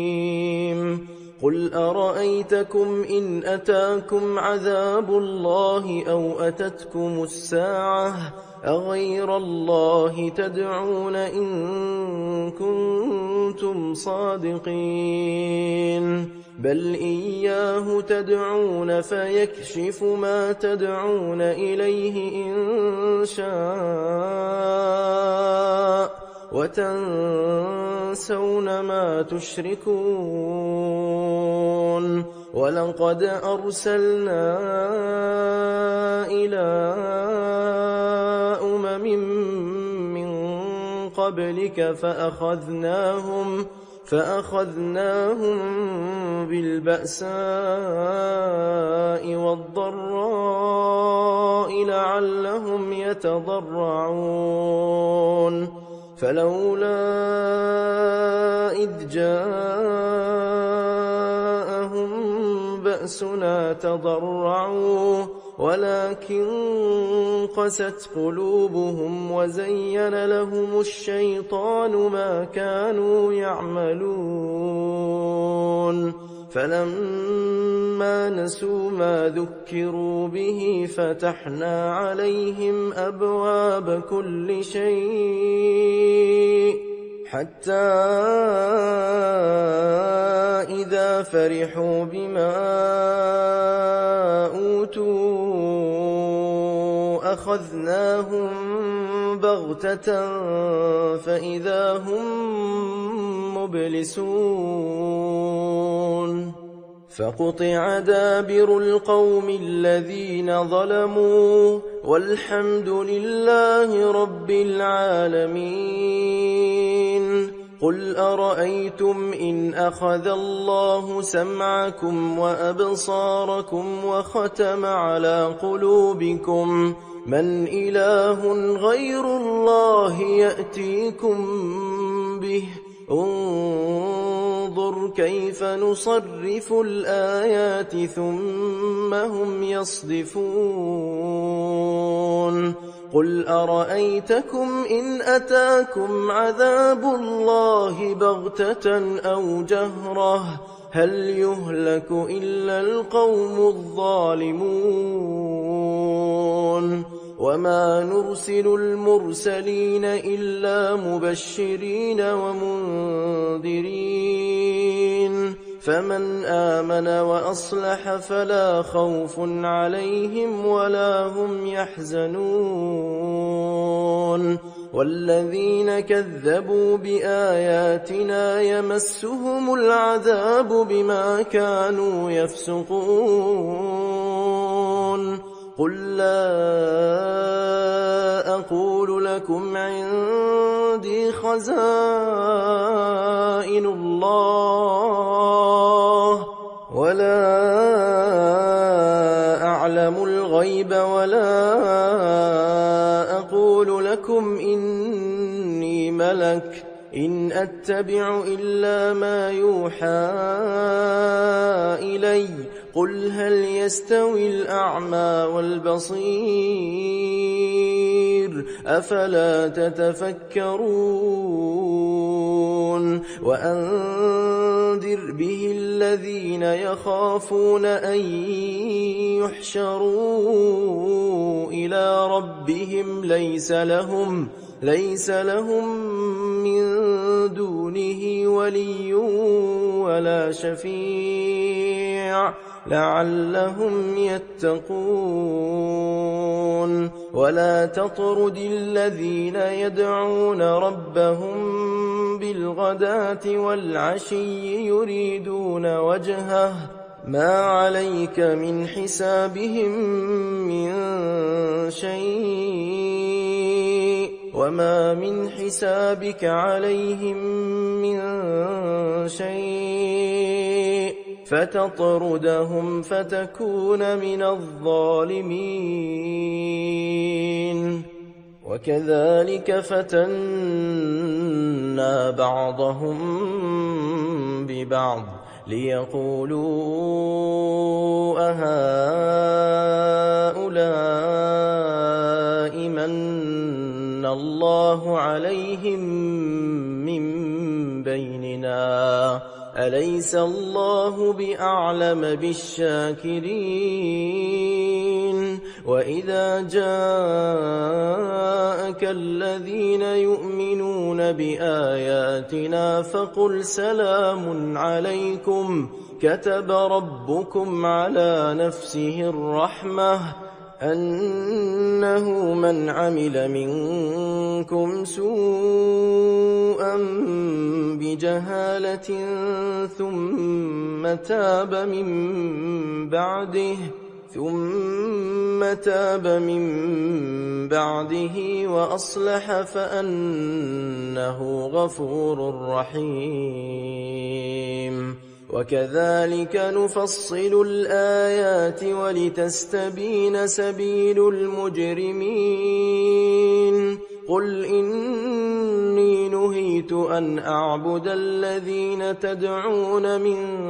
دون الله قل لا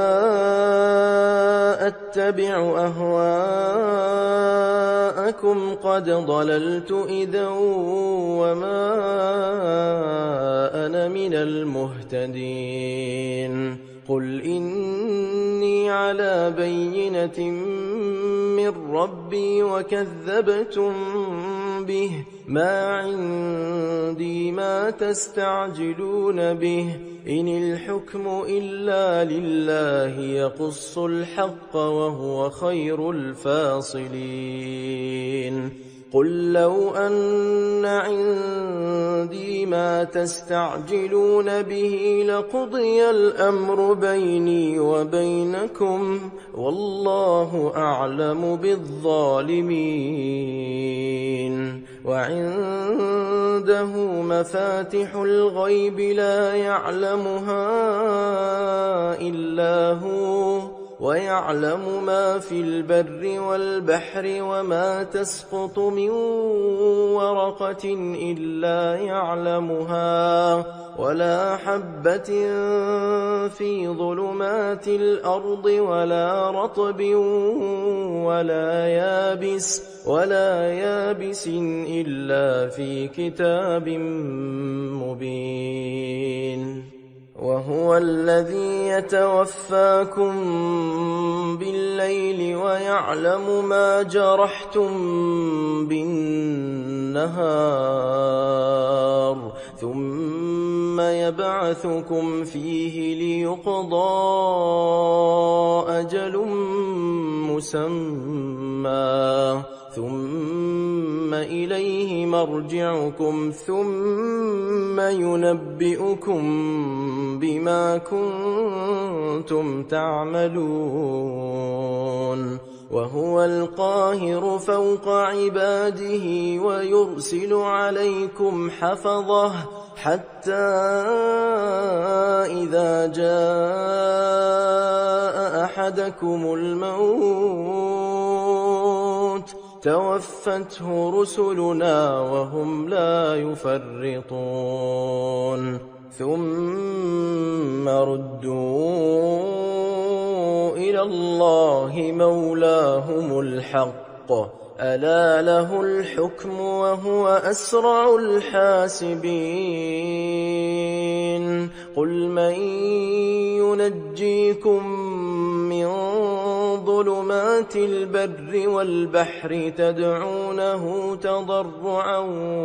وخفية لئن أنجانا من هذه لنكونن من الشاكرين قل الله ينجيكم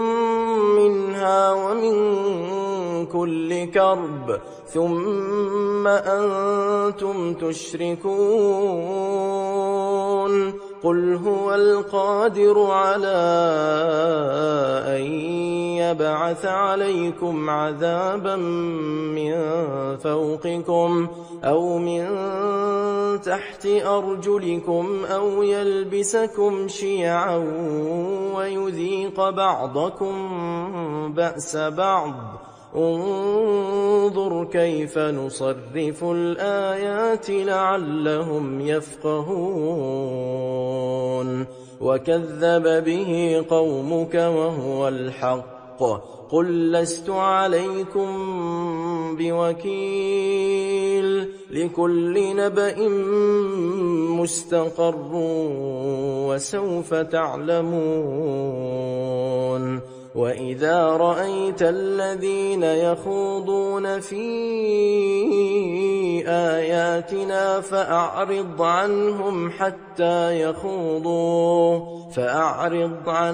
حتى يخوضوا في حديث غيره وإما ينسينك الشيطان فلا تقعد بعد الذكرى مع القوم الظالمين وما على الذين يتقون من حسابهم من شيء ولكن ذكرى لعلهم يتقون وذر الذين اتخذوا دينهم لعبا ولهوا وغرتهم الحياة الدنيا وذكر به أن تبسل نفس بما كسبت ليس لها من دون الله ولي ولا شفيع وإن تعدل كل عدل لا يؤخذ منها أولئك الذين أبسلوا بما كسبوا لهم شراب من حميم وعذاب أليم بما كانوا يكفرون قل أندعو من دون الله ما لا ينفعنا ولا يضرنا ونرد على أعقابنا بعد إذ هدانا الله كالذي استهوته الشياطين في الأرض حيران له أصحاب يدعونه إلى الهدى ائتنا قل إن هدى الله هو الهدى وأمرنا لنسلم لرب العالمين وأن أقيموا الصلاة واتقوه وهو الذي إليه تحشرون وهو الذي خلق السماوات والأرض بالحق ويوم يقول كن فيكون قوله الحق وله الملك يوم ينفخ في الصور عالم الغيب والشهادة وهو الحكيم الخبير وإذ قال إبراهيم لأبيه آزر أتتخذ أصناما آلهة إني أراك وقومك في ضلال مبين وكذلك نري إبراهيم ملكوت السماوات والأرض وليكون من الموقنين فلما جن عليه الليل رأى كوكبا قال هذا ربي فلما أفل قال لا أحب الآفلين فلما رأى القمر بازغا قال هذا ربي فلما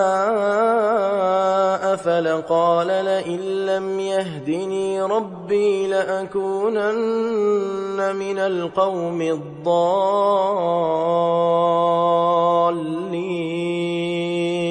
فلما رأى الشمس بازغة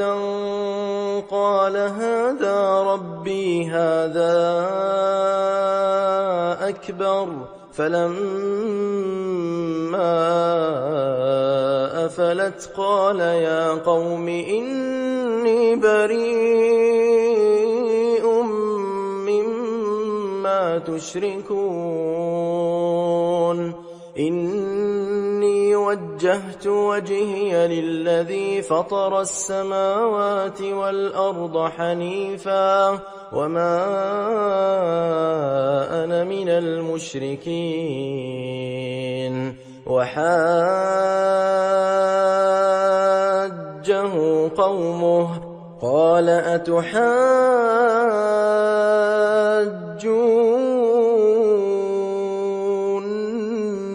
في الله وقد هدان ولا أخاف ما تشركون به إلا أن يشاء ربي شيئا وسع ربي كل شيء علما أفلا تتذكرون وكيف أخاف ما أشركتم ولا تخافون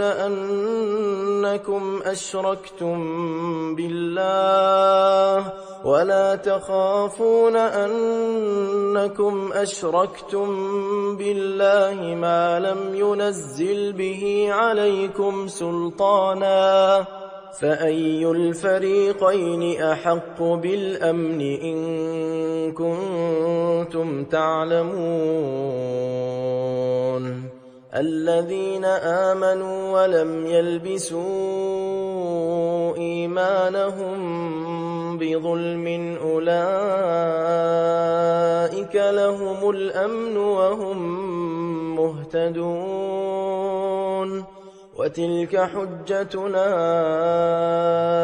آتيناها إبراهيم على قومه نرفع درجات من نشاء إن ربك حكيم عليم ووهبنا له إسحاق ويعقوب كلا هدينا ونوحا هدينا من قبل ومن ذريته داود وسليمان وأيوب ويوسف وموسى وهارون وكذلك نجزي المحسنين وزكريا ويحيى وعيسى وإلياس كل من الصالحين وإسماعيل واليسع ويونس ولوطا وكلا فضلنا على العالمين ومن آبائهم وذرياتهم وإخوانهم واجتبيناهم وهديناهم إلى صراط مستقيم ذلك هدى الله يهدي به من يشاء من عباده ولو أشركوا لحبط عنهم ما كانوا يعملون أولئك الذين آتيناهم الكتاب والحكم والنبوة فإن يكفر بها هؤلاء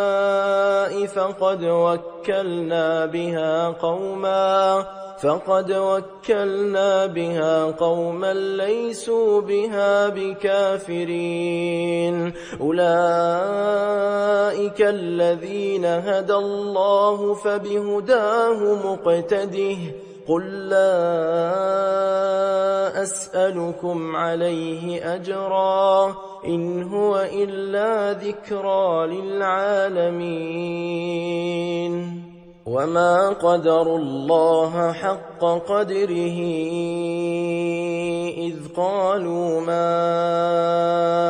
أنزل الله على بشر من شيء قل من أنزل الكتاب الذي جاء به موسى نورا وهدى للناس تجعلونه قراطيس تبدونها وتخفون كثيرا وعلمتم ما لم تعلموا أنتم ولا آباؤكم قل الله ثم ذرهم في خوضهم يلعبون وهذا كتاب أنزلناه مبارك مصدق الذي بين يديه ولتنذر أم القرى ومن حولها والذين يؤمنون بالآخرة يؤمنون به وهم على صلاتهم يحافظون ومن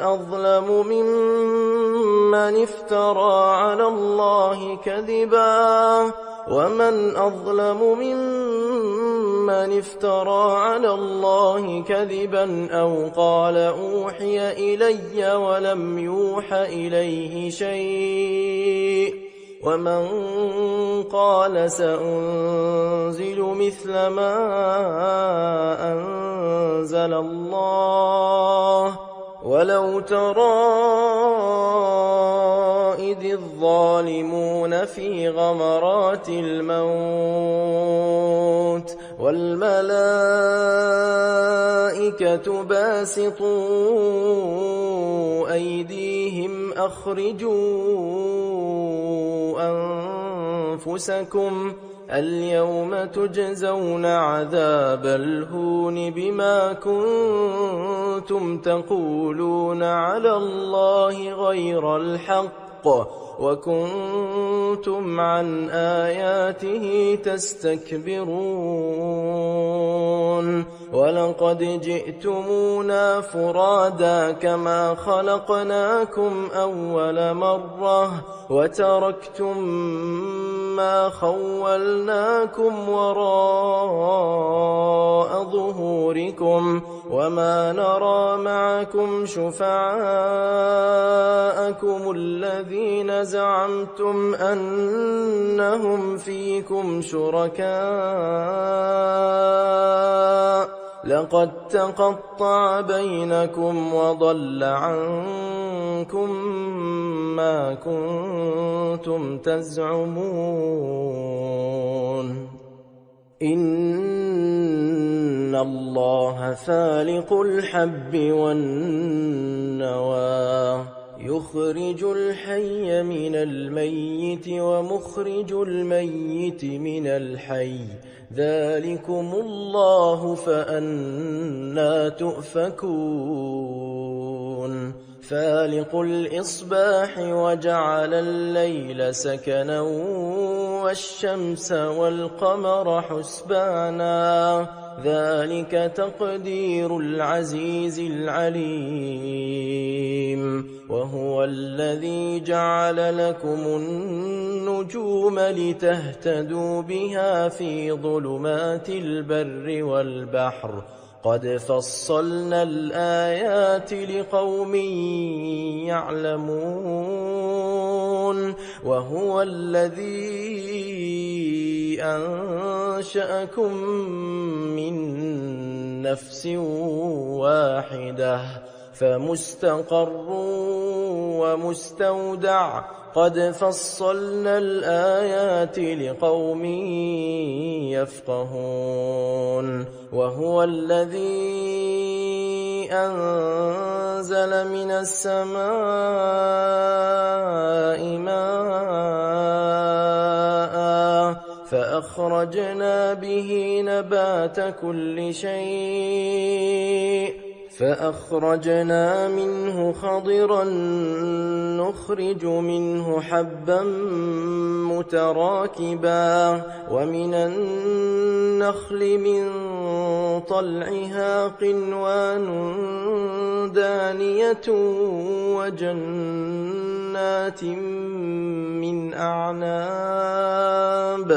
وجنات من أعناب والزيتون والرمان مشتبها وغير متشابه انظروا إلى ثمره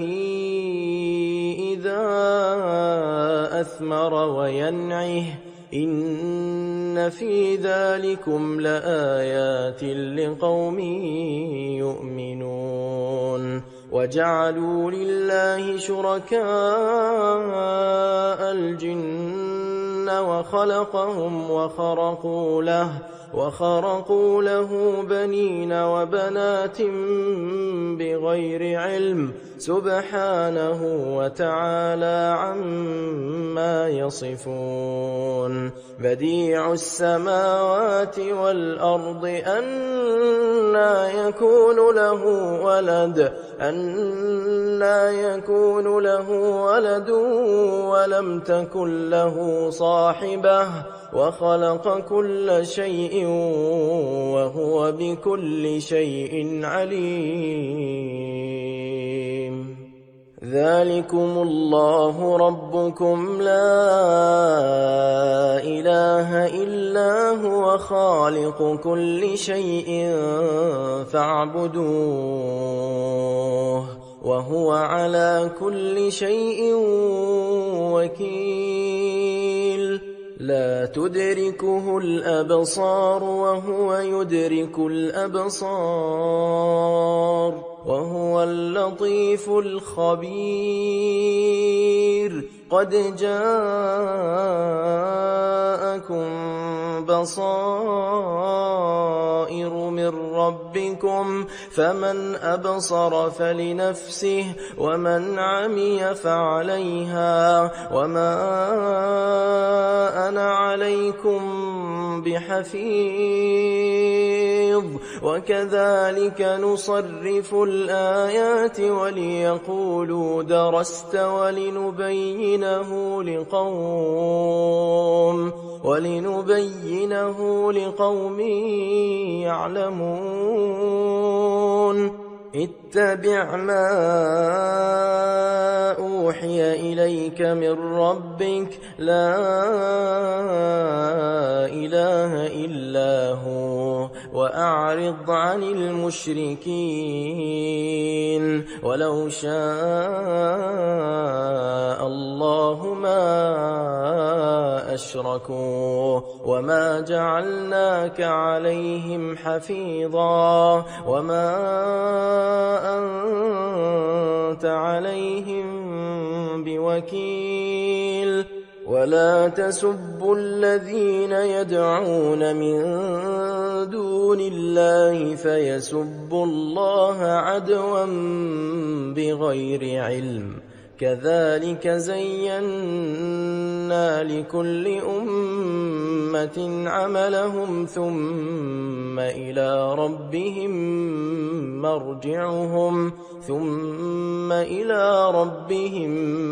مرجعهم فينبئهم بما كانوا يعملون وأقسموا بالله جهد أيمانهم لئن جاءتهم آية ليؤمنن بها قل إنما الآيات عند الله وما يشعركم أنها إذا جاءت لا يؤمنون ونقلب أفئدتهم وأبصارهم كما لم يؤمنوا به أول مرة ونذرهم في طغيانهم يعمهون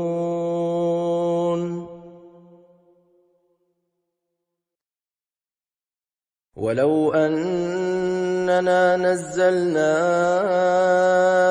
إليهم الملائكة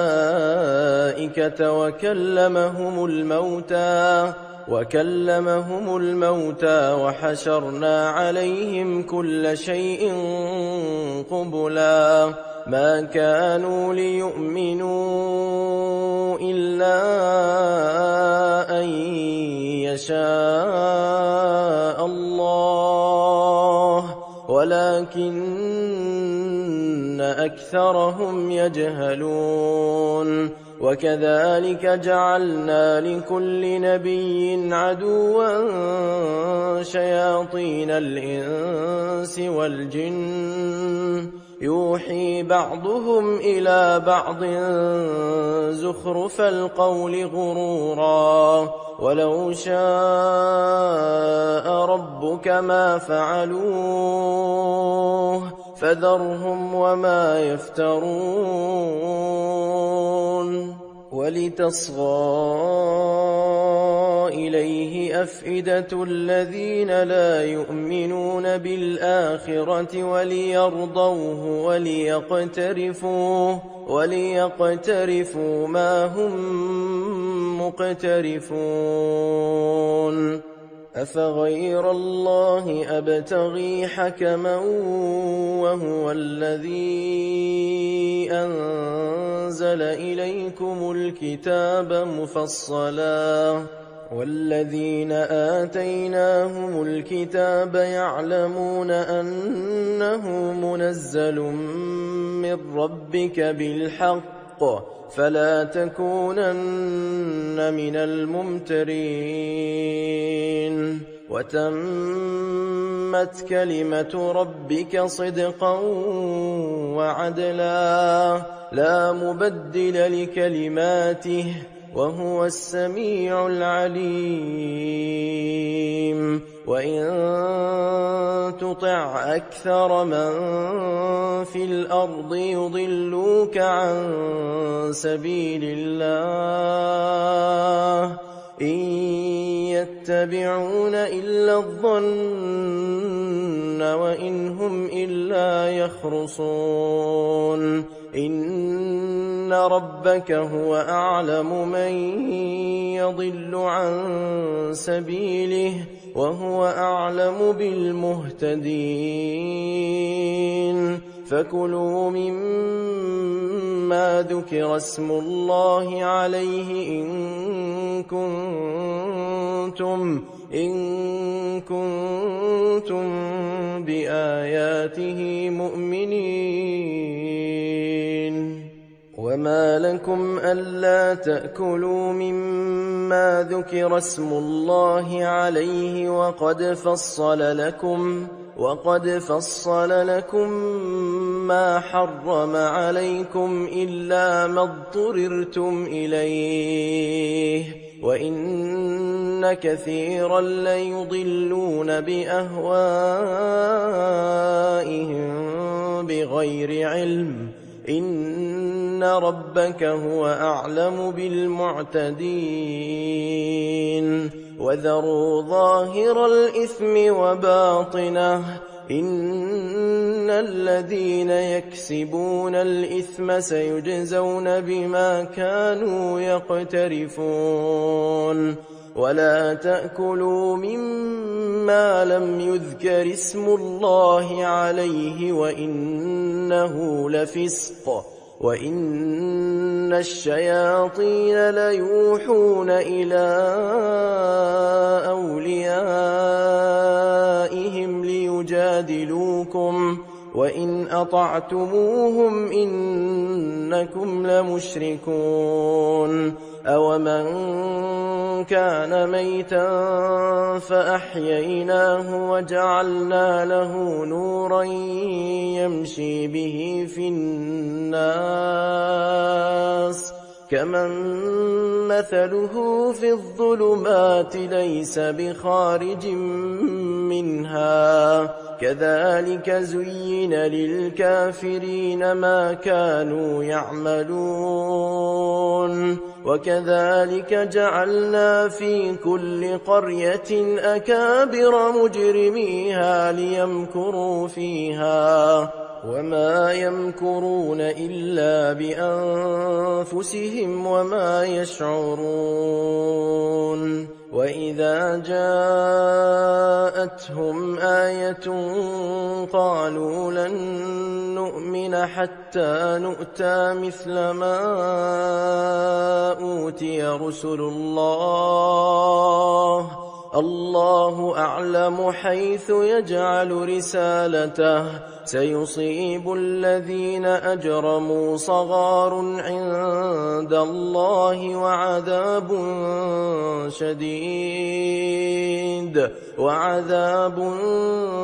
شديد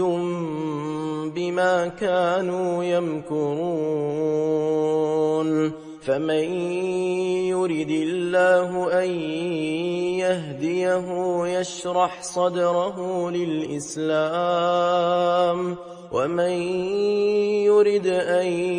يضله يجعل صدره ضيقا حرجا كأنما يصعد في السماء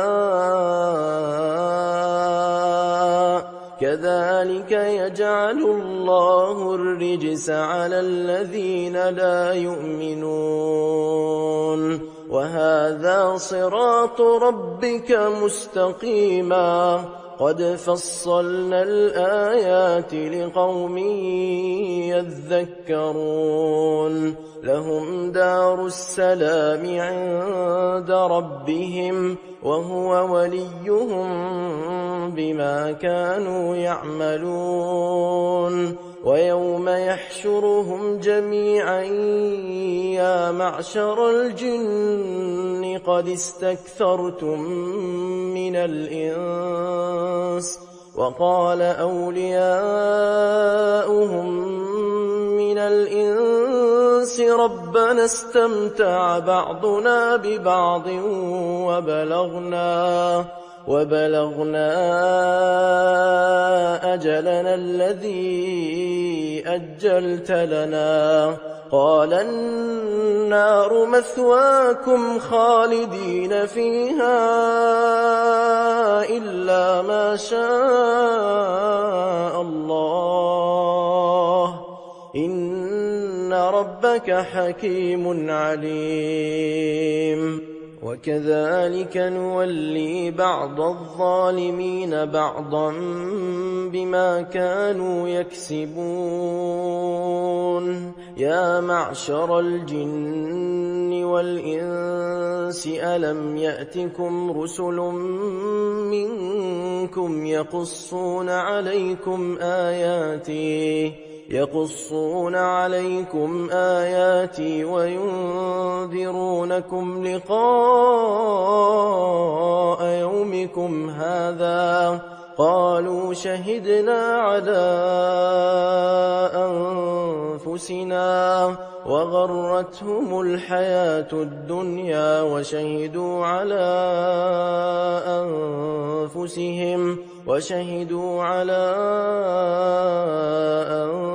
أنفسهم أنهم كانوا كافرين ذلك أن لم يكن ربك مهلك القرى بظلم وأهلها غافلون ولكل درجات مما عملوا وما ربك بغافل عما يعملون وربك الغني ذو الرحمة إن يشأ يذهبكم ويستخلف من بعدكم ما يشاء كما أنشأكم من ذرية قوم آخرين إنما توعدون لآت وما أنتم بمعجزين قل يا قوم اعملوا على مكانتكم إني عامل فسوف تعلمون من تكون له عاقبة الدار إنه لا يفلح الظالمون وجعلوا لله مما ذرأ من الحرث والأنعام نصيبا فقالوا هذا لله بزعمهم وهذا لشركائنا فما كان لشركائهم فلا يصل إلى الله وما كان لله فهو يصل إلى شركائهم ساء ما يحكمون وكذلك زين لكثير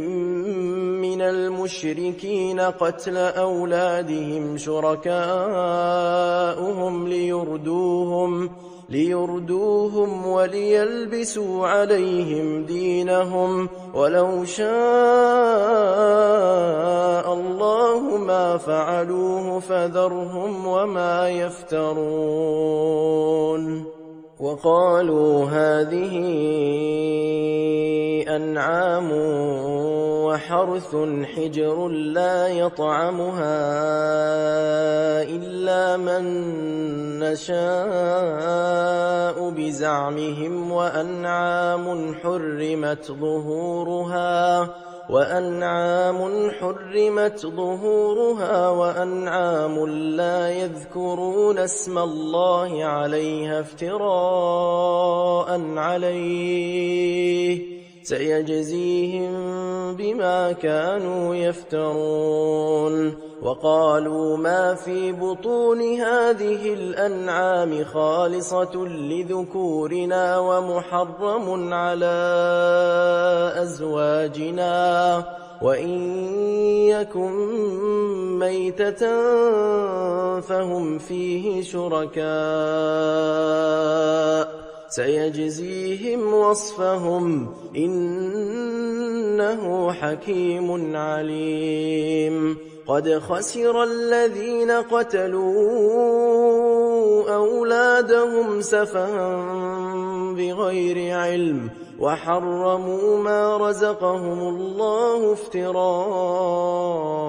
على الله قد ضلوا وما كانوا مهتدين وهو الذي أنشأ جنات معروشات وغير معروشات والنخل والزرع مختلفا أكله والزيتون والرمان متشابها وغير متشابه كلوا من ثمره إذا أثمر وآتوا حقه يوم حصاده ولا تسرفوا إنه لا يحب المسرفين ومن الأنعام حمولة وفرشا كلوا مما رزقكم الله ولا تتبعوا خطوات الشيطان إنه لكم عدو مبين ثمانية أزواج من الضأن 2 ومن المعز 2 قل أذكرين حرم أم الأنثيين أما اشتملت عليه أرحام الأنثيين نبئوني بعلم إن كنتم صادقين ومن الإبل 2 ومن البقر 2 قل أذكرين حرم أم الأنثيين أما اشتملت عليه أرحام الأنثيين أم كنتم شهداء إذ وصاكم الله بهذا فمن أظلم ممن افترى على الله كذبا ليضل الناس بغير علم إن الله لا يهدي القوم الظالمين قل لا أجد فيما أوحي إلي محرما على طاعم يطعمه إلا أن يكون ميتة أو دما مسفوحا أو لحم خنزير فإنه رجس أو فسقا أهل لغير الله به فمن اضطر غير باغ ولا عاد فإن ربك غفور رحيم وعلى الذين هادوا حرمنا كل ذي ظفر ومن البقر والغنم حرمنا عليهم شحومهما إلا ما حملت ظهورهما أو الحوايا أو ما اختلط بعظم ذلك جزيناهم ببغيهم وإنا لصادقون فإن كذبوك فقل ربكم ذو رحمة واسعة ولا يرد بأسه عن القوم المجرمين سيقول الذين أشركوا لو شاء الله ما أشركنا ولا آباؤنا ولا حرمنا من شيء كذلك كذب الذين من قبلهم حتى ذاقوا بأسنا قل هل عندكم من علم فتخرجوه لنا إن تتبعون إلا الظن وإن أنتم إلا تخرصون قل فلله الحجة البالغة فلو شاء لهداكم أجمعين قل هلم شهداءكم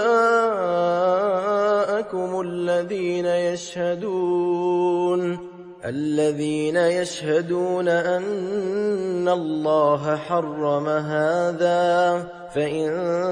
شهدوا فلا تشهد معهم ولا تتبع أهواء الذين كذبوا بآياتنا والذين لا يؤمنون بالآخرة وهم بربهم يعدلون قل تعالوا أتل ما حرم ربكم عليكم ألا تشركوا به شيئا وبالوالدين إحسانا ولا تقتلوا أولادكم من إملاق نحن نرزقكم وإياهم ولا تقربوا الفواحش ما ظهر منها وما بطن ولا تقتلوا النفس التي حرم الله إلا بالحق ذلكم وصاكم به لعلكم تعقلون ولا تقربوا مال اليتيم إلا بالتي هي أحسن حتى يبلغ أشده وأوفوا الكيل والميزان بالقسط لا نكلف نفسا إلا وسعها وإذا قلتم فاعدلوا ولو كان ذا قربى وبعهد الله أوفوا ذلكم وصاكم به لعلكم تذكرون وأن هذا صراطي مستقيما فاتبعوه ولا تتبعوا السبل فتفرق بكم عن سبيله ذلكم وصاكم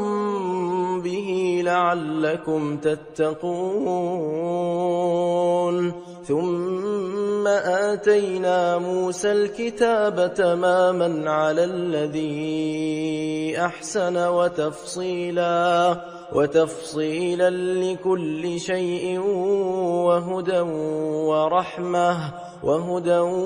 ورحمة لعلهم بلقاء ربهم يؤمنون وهذا كتاب أنزلناه مبارك فاتبعوه واتقوا لعلكم ترحمون أن تقولوا إنما أنزل الكتاب على طائفتين من قبلنا وإن كنا عن دراستهم لغافلين أو تقولوا لو أنا أنزل علينا الكتاب لكنا أهدى منهم فقد جاءكم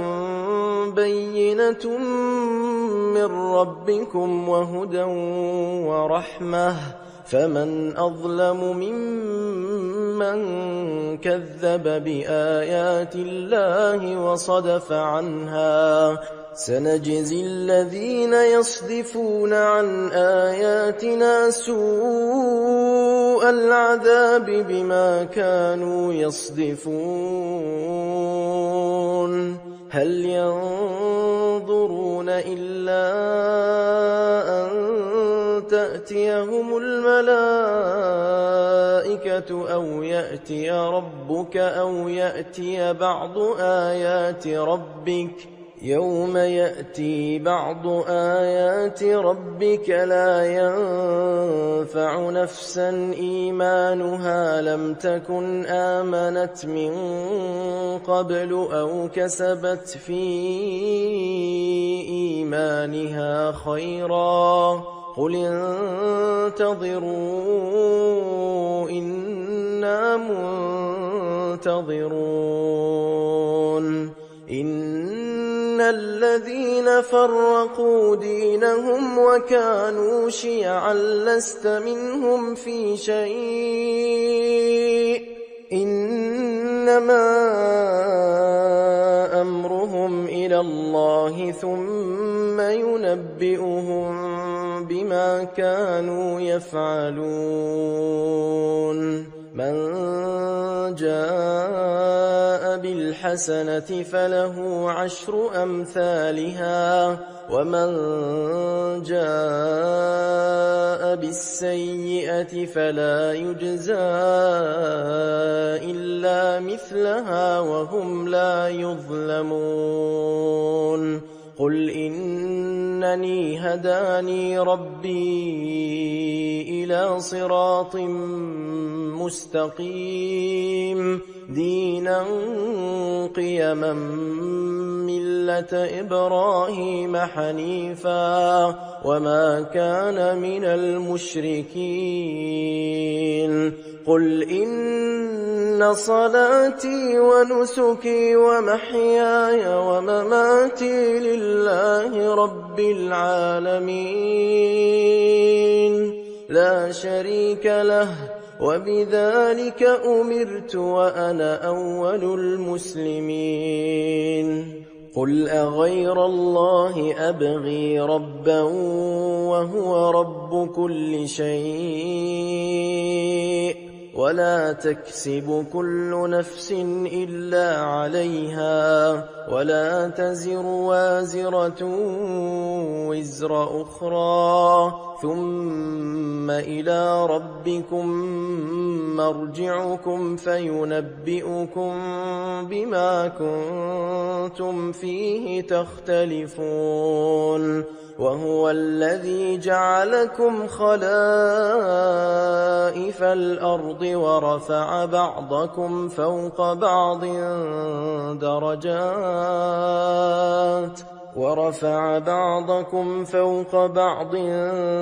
درجات ليبلوكم فيما آتاكم إن ربك سريع العقاب وإنه لغفور رحيم بسم الله الرحمن الرحيم ألف لام ميم صاد كتاب أنزل إليك فلا يكن في صدرك حرج منه لتنذر به وذكرى للمؤمنين اتبعوا ما أنزل إليكم من ربكم ولا تتبعوا من دونه أولياء قليلا ما تذكرون وكم من قرية أهلكناها فجاءها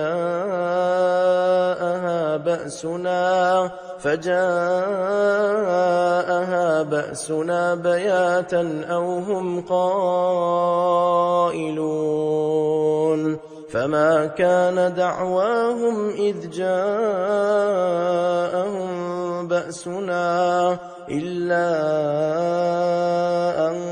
قالوا إنا كنا ظالمين فلنسألن الذين أرسل إليهم ولنسألن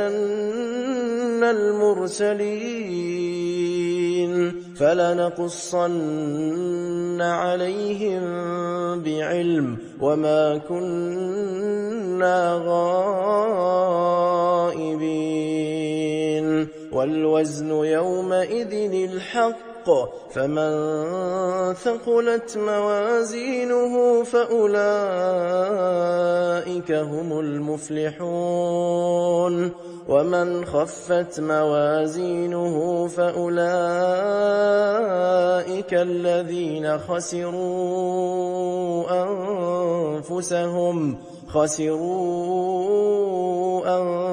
أنفسهم بما كانوا بآياتنا يظلمون ولقد مكناكم في الأرض وجعلنا لكم فيها معايش قليلا ما تشكرون ولقد خلقناكم ثم صورناكم ثم قلنا للملائكة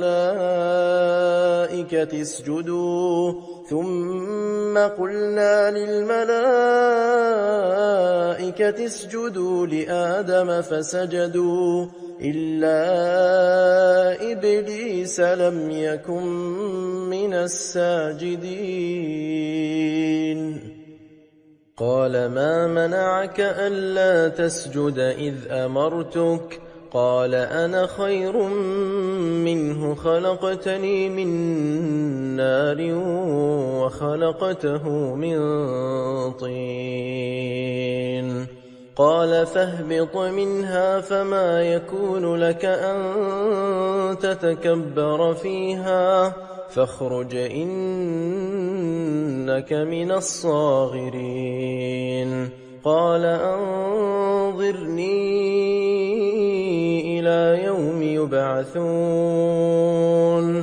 قال إنك من المنظرين قال فبما أغويتني لأقعدن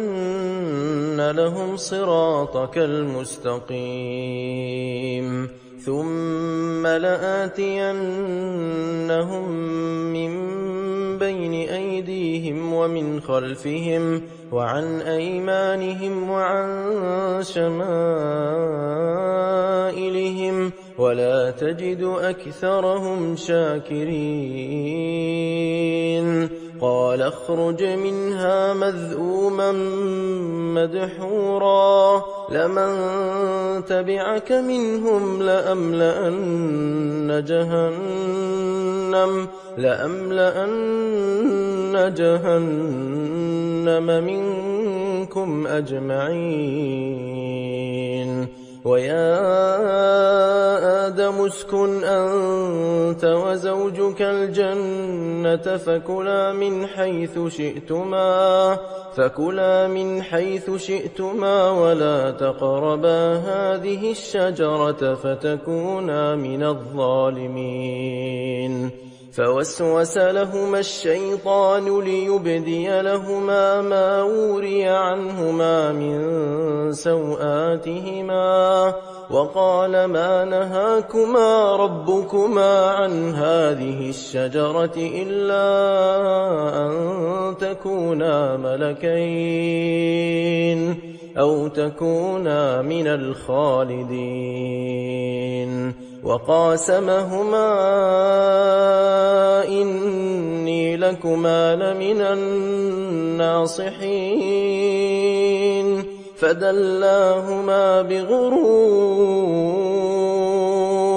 فلما ذاقا الشجرة بدت لهما سوآتهما وطفقا يخصفان عليهما من ورق الجنة وناداهما ربهما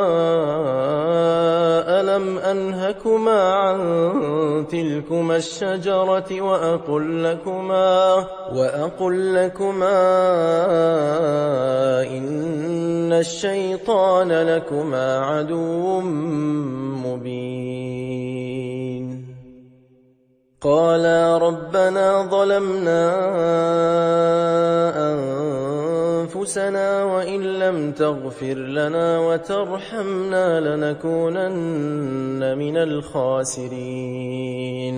قال اهبطوا بعضكم لبعض عدو ولكم في الأرض مستقر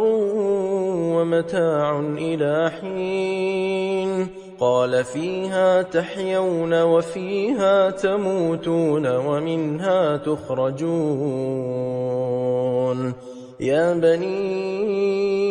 آدم قد أنزلنا عليكم لباسا يواري سوآتكم وريشا ولباس التقوى ذلك خير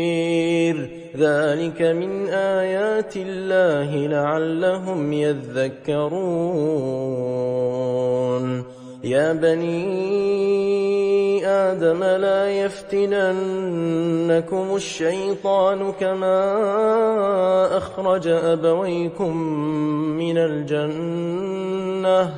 ينزع عنهما لباسهما ليريهما سوآتهما إنه يراكم هو وقبيله من حيث لا ترونهم إنا جعلنا الشياطين أولياء للذين لا يؤمنون وإذا فعلوا فاحشة قالوا وجدنا عليها آباءنا والله أمرنا بها قل إن الله لا يأمر بالفحشاء أتقولون على الله ما لا تعلمون قل أمر ربي بالقسط وأقيموا وجوهكم عند كل مسجد وادعوه مخلصين له الدين كما بدأكم تعودون فريقا هدى وفريقا حق عليهم الضلالة إنهم اتخذوا الشياطين أولياء من دون الله ويحسبون أنهم مهتدون يا بني آدم خذوا زينتكم عند كل مسجد وكلوا واشربوا ولا تسرفوا إنه لا يحب المسرفين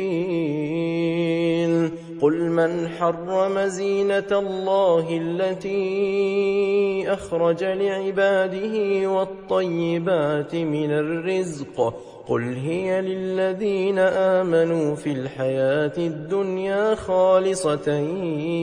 يوم القيامة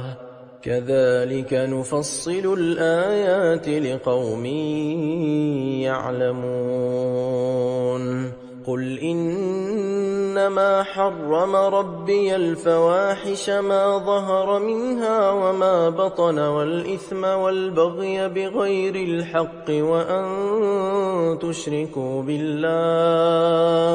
وأن تشركوا بالله ما لم ينزل به سلطانا وأن تقولوا على الله ما لا تعلمون ولكل أمة أجل فإذا جاء أجلهم لا يستأخرون ساعة ولا يستقدمون يا بني آدم إما يأتينكم رسل منكم يقصون عليكم آياتي فمن اتقى وأصلح فلا خوف عليهم ولا هم يحزنون والذين كذبوا بآياتنا واستكبروا عنها أولئك أصحاب النار هم فيها خالدون فمن أظلم ممن افترى على الله كذبا أو كذب بآياته أولئك ينالهم نصيبهم من الكتاب حتى إذا جاءتهم رسلنا يتوفونهم قالوا أين ما كنتم تدعون من دون الله قالوا ضلوا عنا وشهدوا على أنفسهم أنهم كانوا كافرين قال ادخلوا في قد خلت من قبلكم من الجن والإنس في النار كلما دخلت أمة لعنت أختها حتى إذا اداركوا فيها جميعا قالت أخراهم لأولاهم ربنا هؤلاء أضلونا فآتهم عذابا ضعفا من النار قال لكل ضعف ولكن لا تعلمون وقالت أولاهم لأخراهم فما كان لكم علينا من فضل فذوقوا العذاب بما كنتم تكسبون إن الذين كذبوا بآياتنا واستكبروا عنها لا تفتح لهم أبواب السماء ولا يدخلون الجنة حتى يلج الجمل في سم الخياط وكذلك نجزي المجرمين لهم من جهنم مهاد ومن فوقهم غواش وكذلك نجزي الظالمين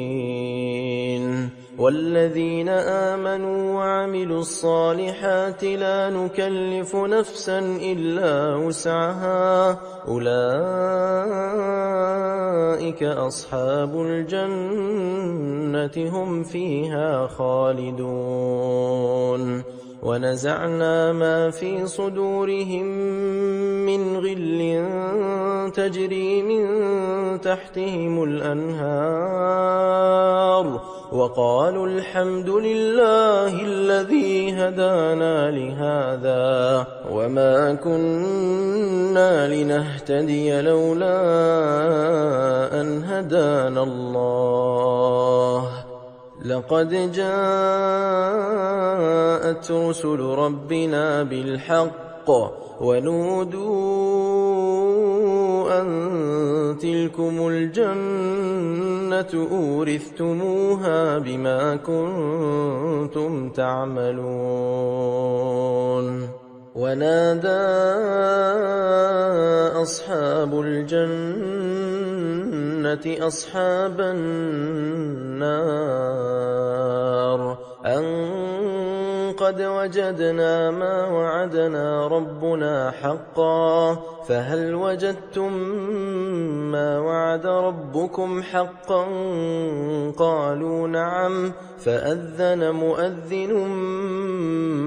بينهم اللعنة الله على الظالمين الذين يصدون عن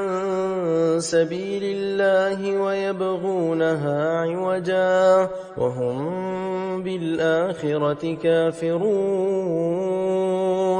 وبينهما حجاب وعلى الأعراف رجال يعرفون كلا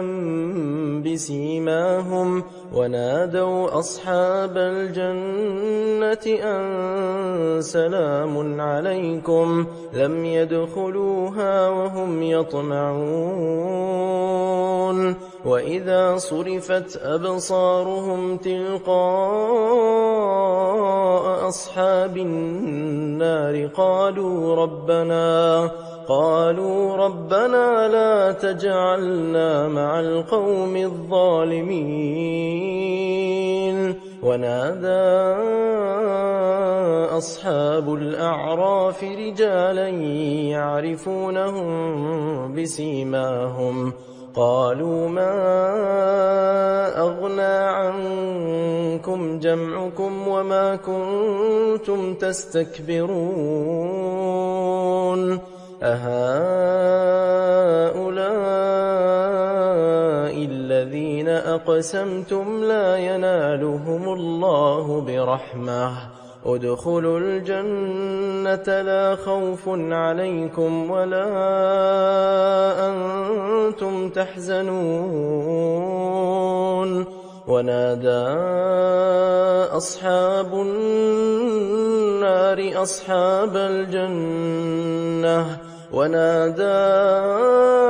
أصحاب النار أصحاب الجنة أن أفيضوا علينا من الماء أو مما رزقكم الله قالوا إن الله حرمهما على الكافرين الذين اتخذوا دينهم لهوا ولعبا وغرتهم الحياة الدنيا فاليوم ننساهم كما نسوا لقاء يومهم هذا وما كانوا بآياتنا يجحدون ولقد جئناهم بكتاب فصلناه على علم هدى ورحمة لقوم يؤمنون هل ينظرون إلا تأويله يوم يأتي تأويله يقول الذين نسوه من قبل قد جاءت رسل ربنا بالحق فهل لنا من شفعاء فيشفعوا لنا أو نرد فنعمل غير الذي كنا نعمل قد خسروا أنفسهم وضل عنهم ما كانوا يفترون إن ربكم الله الذي خلق السماوات والأرض في 6 أيام ثم استوى على العرش يغشي الليل النهار يطلبه حثيثا والشمس والقمر والنجوم مسخرات بأمره ألا له الخلق والأمر تبارك الله رب العالمين ادعوا ربكم تضرعا وخفية إنه لا يحب المعتدين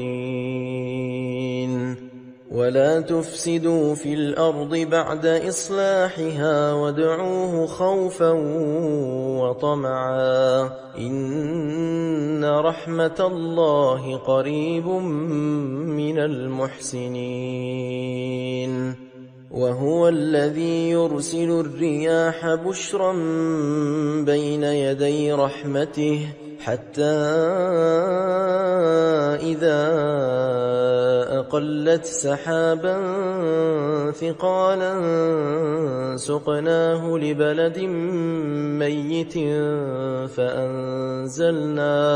فأنزلنا به الماء فأخرجنا به من كل الثمرات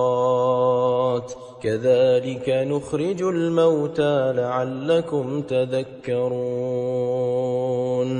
والبلد الطيب يخرج نباته بإذن ربه والذي خبث لا يخرج إلا نكدا كذلك نصرف الآيات لقوم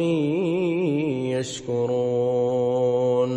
لقد أرسلنا نوحا إلى قومه فقال يا قوم اعبدوا الله ما لكم من إله غيره إني أخاف عليكم عذاب يوم عظيم قال الملأ من قومه إنا لنراك في ضلال مبين قال يا قوم ليس بي ضلالة ولكني رسول من رب العالمين أبلغكم رسالات ربي وأنصح لكم وأعلم من الله ما لا تعلمون أوعجبتم أن جاءكم ذكر من ربكم على رجل منكم لينذركم ولتتقوا ولعلكم ترحمون فكذبوه فأنجيناه والذين معه في الفلك وأغرقنا الذين كذبوا بآياتنا إنهم كانوا قوما عمين وإلى عاد أخاهم هودا قال يا قوم اعبدوا الله ما لكم من إله غيره أفلا تتقون قال الملأ الذين كفروا من قومه إنا لنراك في سفاهة وإنا لنظنك من الكاذبين قال يا قوم ليس بي سفاهة ولكني رسول من رب العالمين أبلغكم رسالات ربي وأنا لكم ناصح أمين أوعجبتم أن جاءكم ذكر من ربكم على رجل منكم لينذركم واذكروا إذ جعلكم خلفاء من بعد قوم نوح وزادكم في الخلق بسطة فاذكروا آلاء الله لعلكم تفلحون قالوا أجئتنا لنعبد الله وحده ونذر ما كان يعبد آباؤنا فأتنا بما تعدنا إن كنت من الصادقين قال قد وقع عليكم من ربكم رجس وغضب أتجادلونني في أسماء سميتموها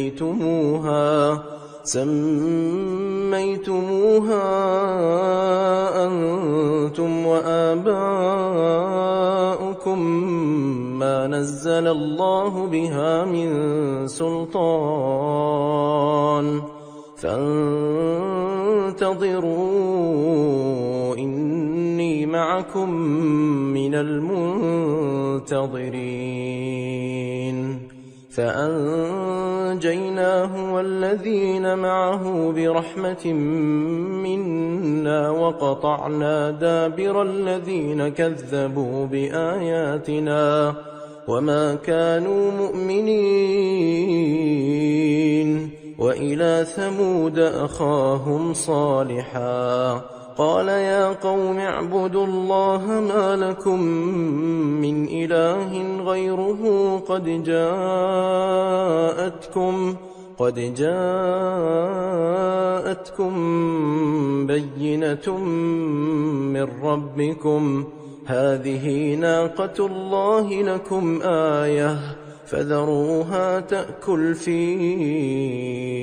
أرض الله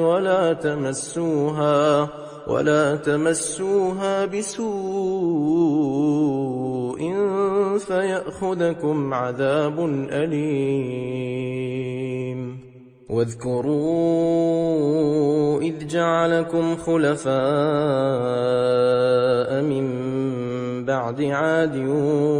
وبوأكم في الأرض تتخذون من سهولها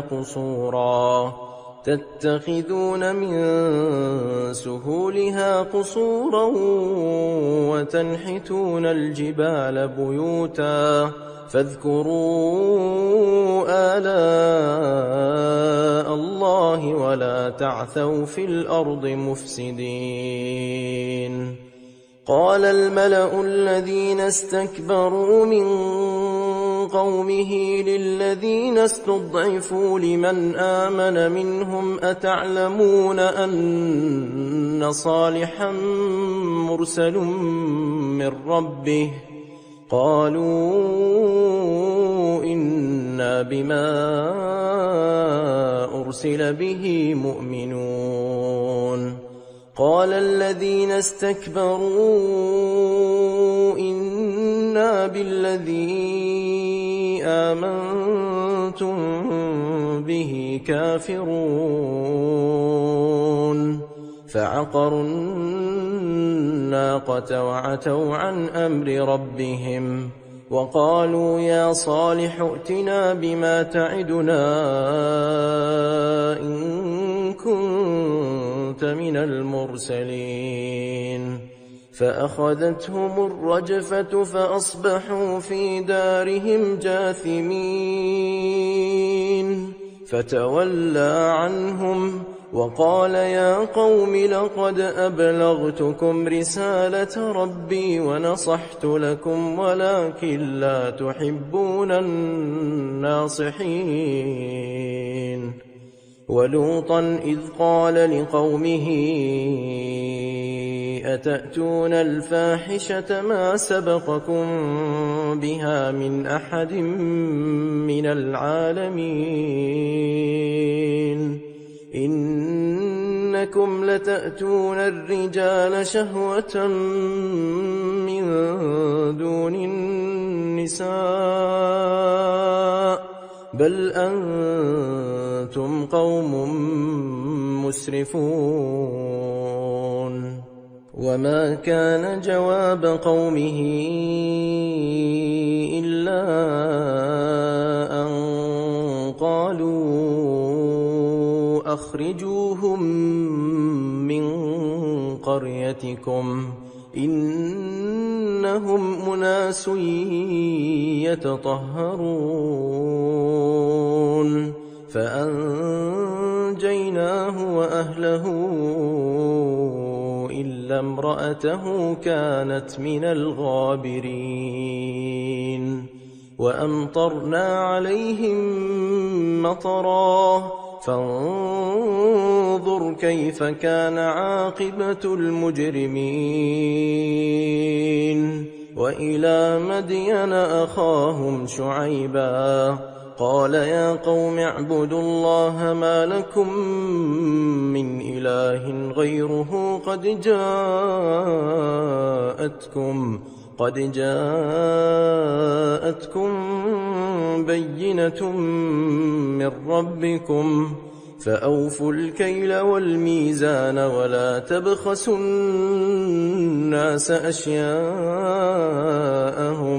ولا تفسدوا في الأرض بعد إصلاحها ذلكم خير لكم إن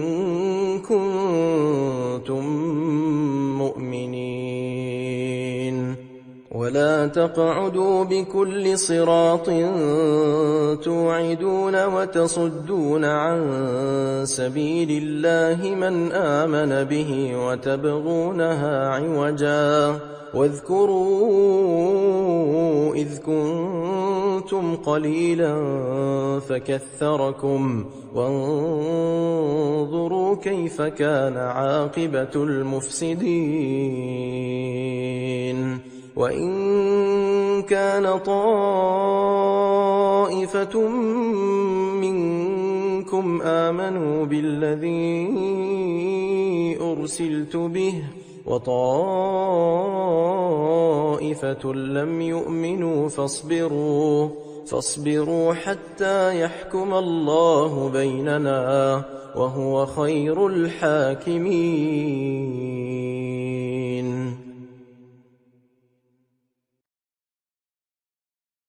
قال الملأ الذين استكبروا من قومه لنخرجنك يا شعيب والذين آمنوا معك من قريتنا أو لتعودن في ملتنا. قال أولو كنا كارهين قد افترينا على الله كذبا إن عدنا في ملتكم بعد إذ نجانا الله منها وما يكون لنا أن نعود فيها إلا أن يشاء الله ربنا وسع ربنا كل شيء علما على الله توكلنا ربنا افتح بيننا وبين قومنا بالحق وأنت خير الفاتحين. وقال الملأ الذين كفروا من قومه لئن اتبعتم شعيبا إنكم إذا لخاسرون فأخذتهم الرجفة فأصبحوا في دارهم جاثمين. الذين كذبوا شعيبا كأن لم يغنوا فيها الذين كذبوا شعيبا كانوا هم الخاسرين. فتولى عنهم وقال يا قوم لقد أبلغتكم رسالات ربي ونصحت لكم فكيف آسى على قوم كافرين. وما أرسلنا في قرية من نبي إلا أخذنا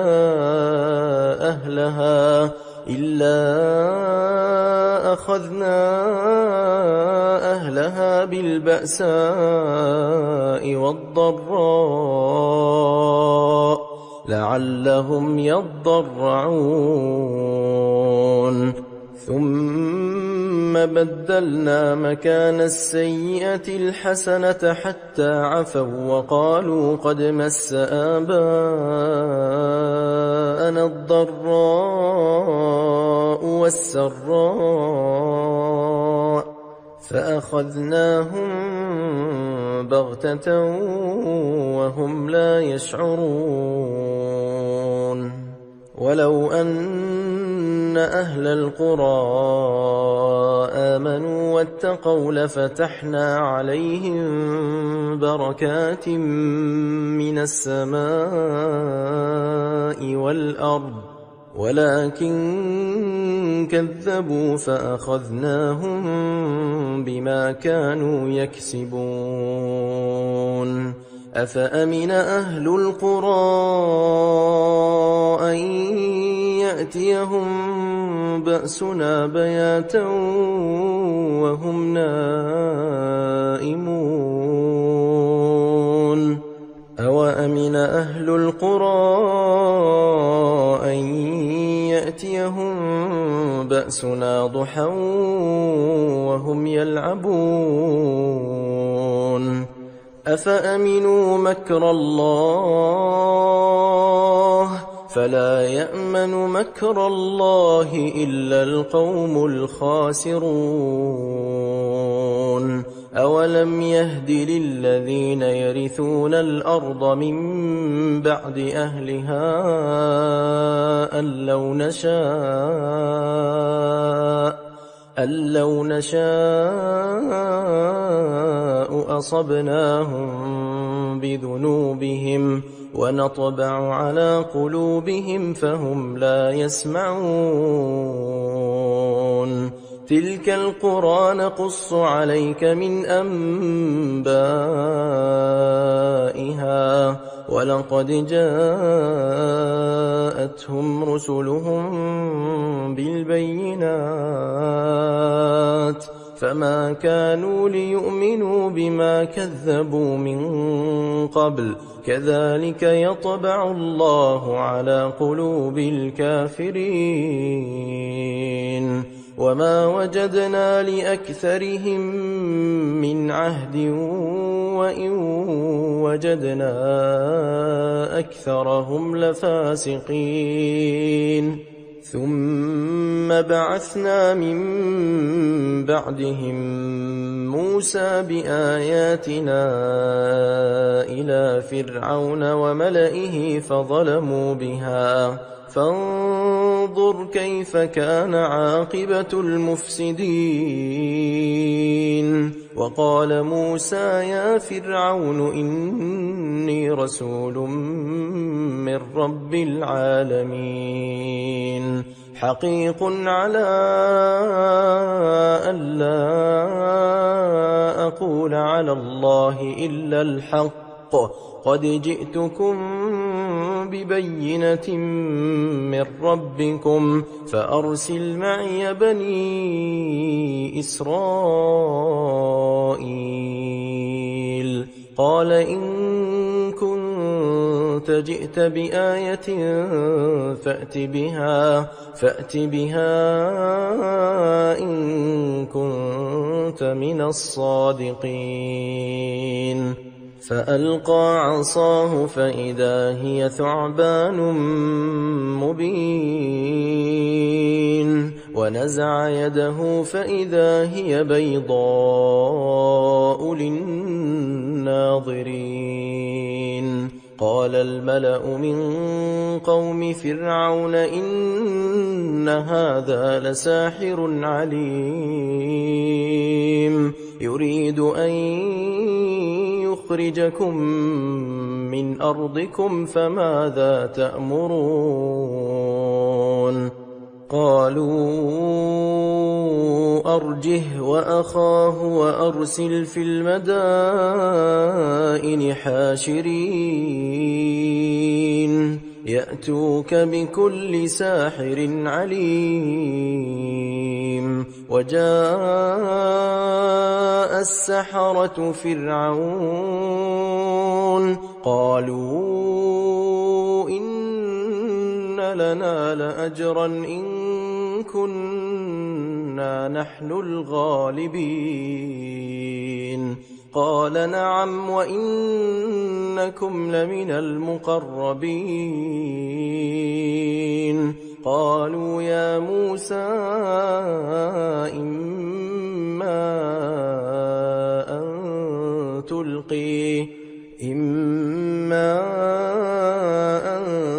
تلقي وإما أن نكون نحن الملقين قال ألقوا فلما ألقوا سحروا أعين الناس واسترهبوهم وجاءوا بسحر عظيم وأوحينا إلى موسى أن ألق عصاك فإذا هي تلقف ما يأفكون فوقع الحق وبطل ما كانوا يعملون فغلبوا هنالك وانقلبوا صاغرين وألقي السحرة ساجدين قالوا آمنا برب العالمين رب موسى وهارون قال فرعون آمنتم به قبل أن آذن لكم إن هذا لمكر مكرتموه في المدينة لتخرجوا منها أهلها فسوف تعلمون لأقطعن أيديكم وأرجلكم من خلاف ثم لأصلبنكم أجمعين. قالوا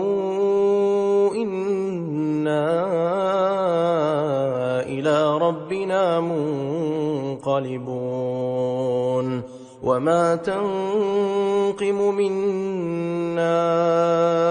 إلا أن آمنا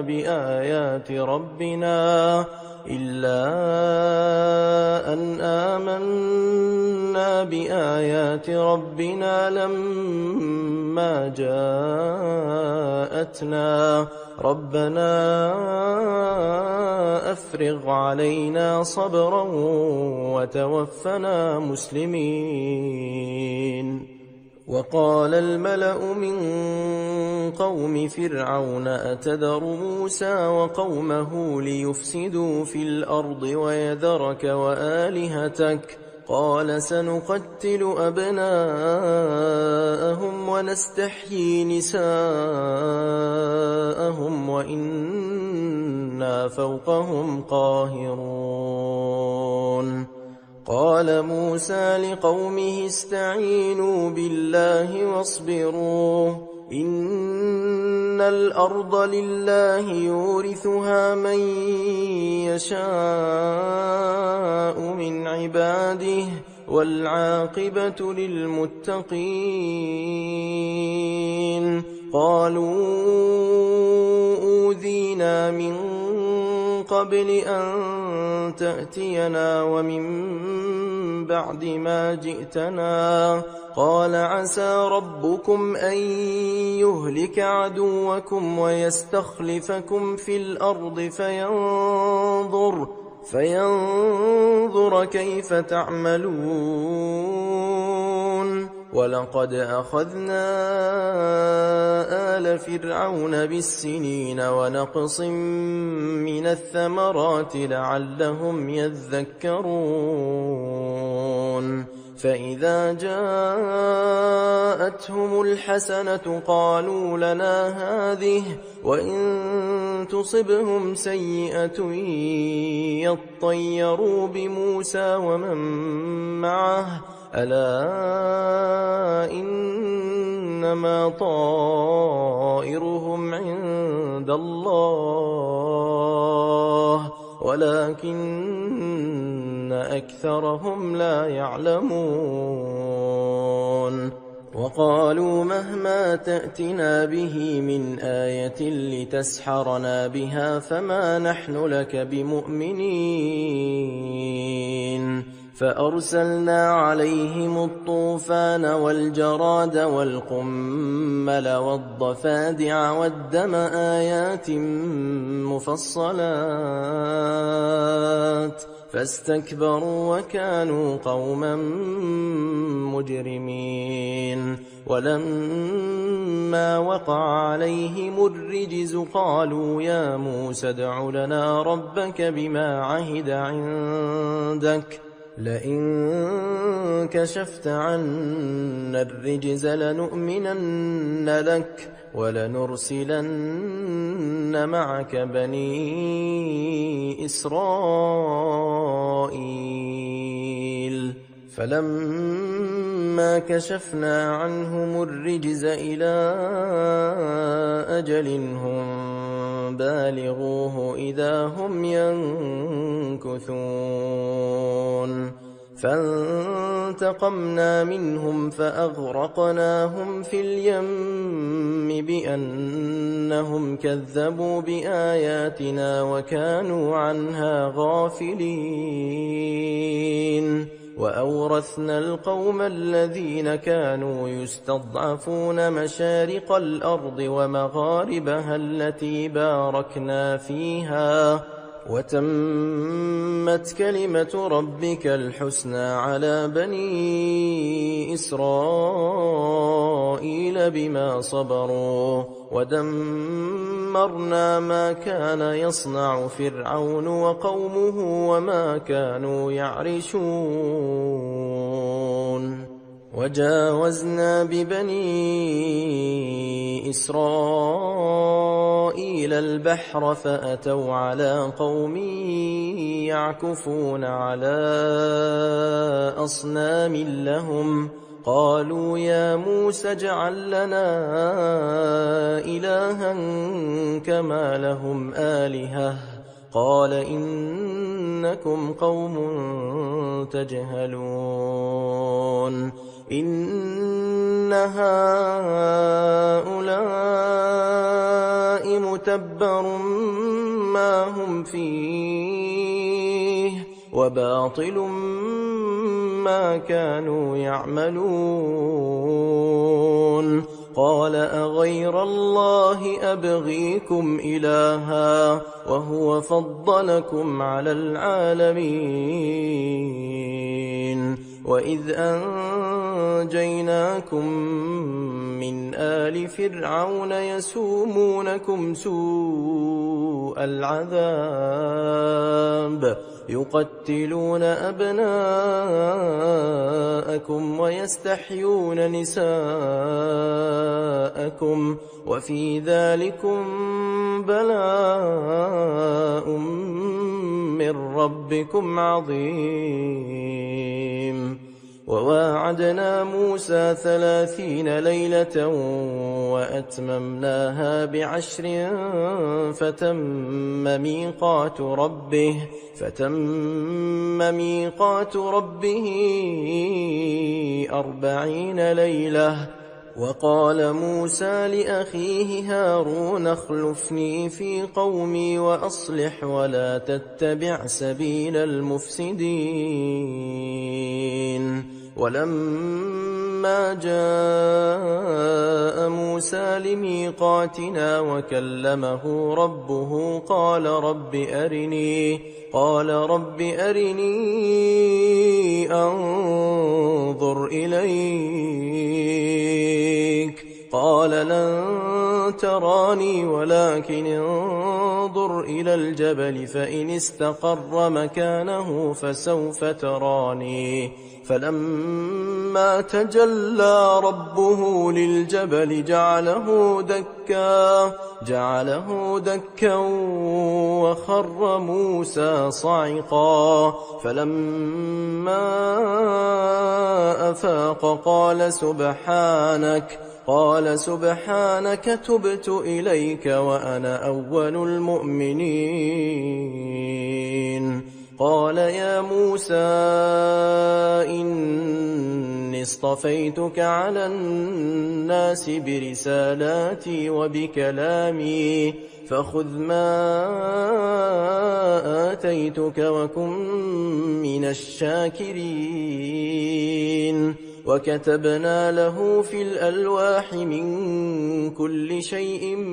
موعظة وتفصيلا لكل شيء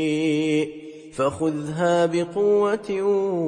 وأمر قومك يأخذوا بأحسنها سأريكم دار الفاسقين سأصرف عن آياتي الذين يتكبرون في الأرض بغير الحق وإن يروا كل آية لا يؤمنوا بها وإن يروا سبيل الرشد لا يتخذوه سبيلا وإن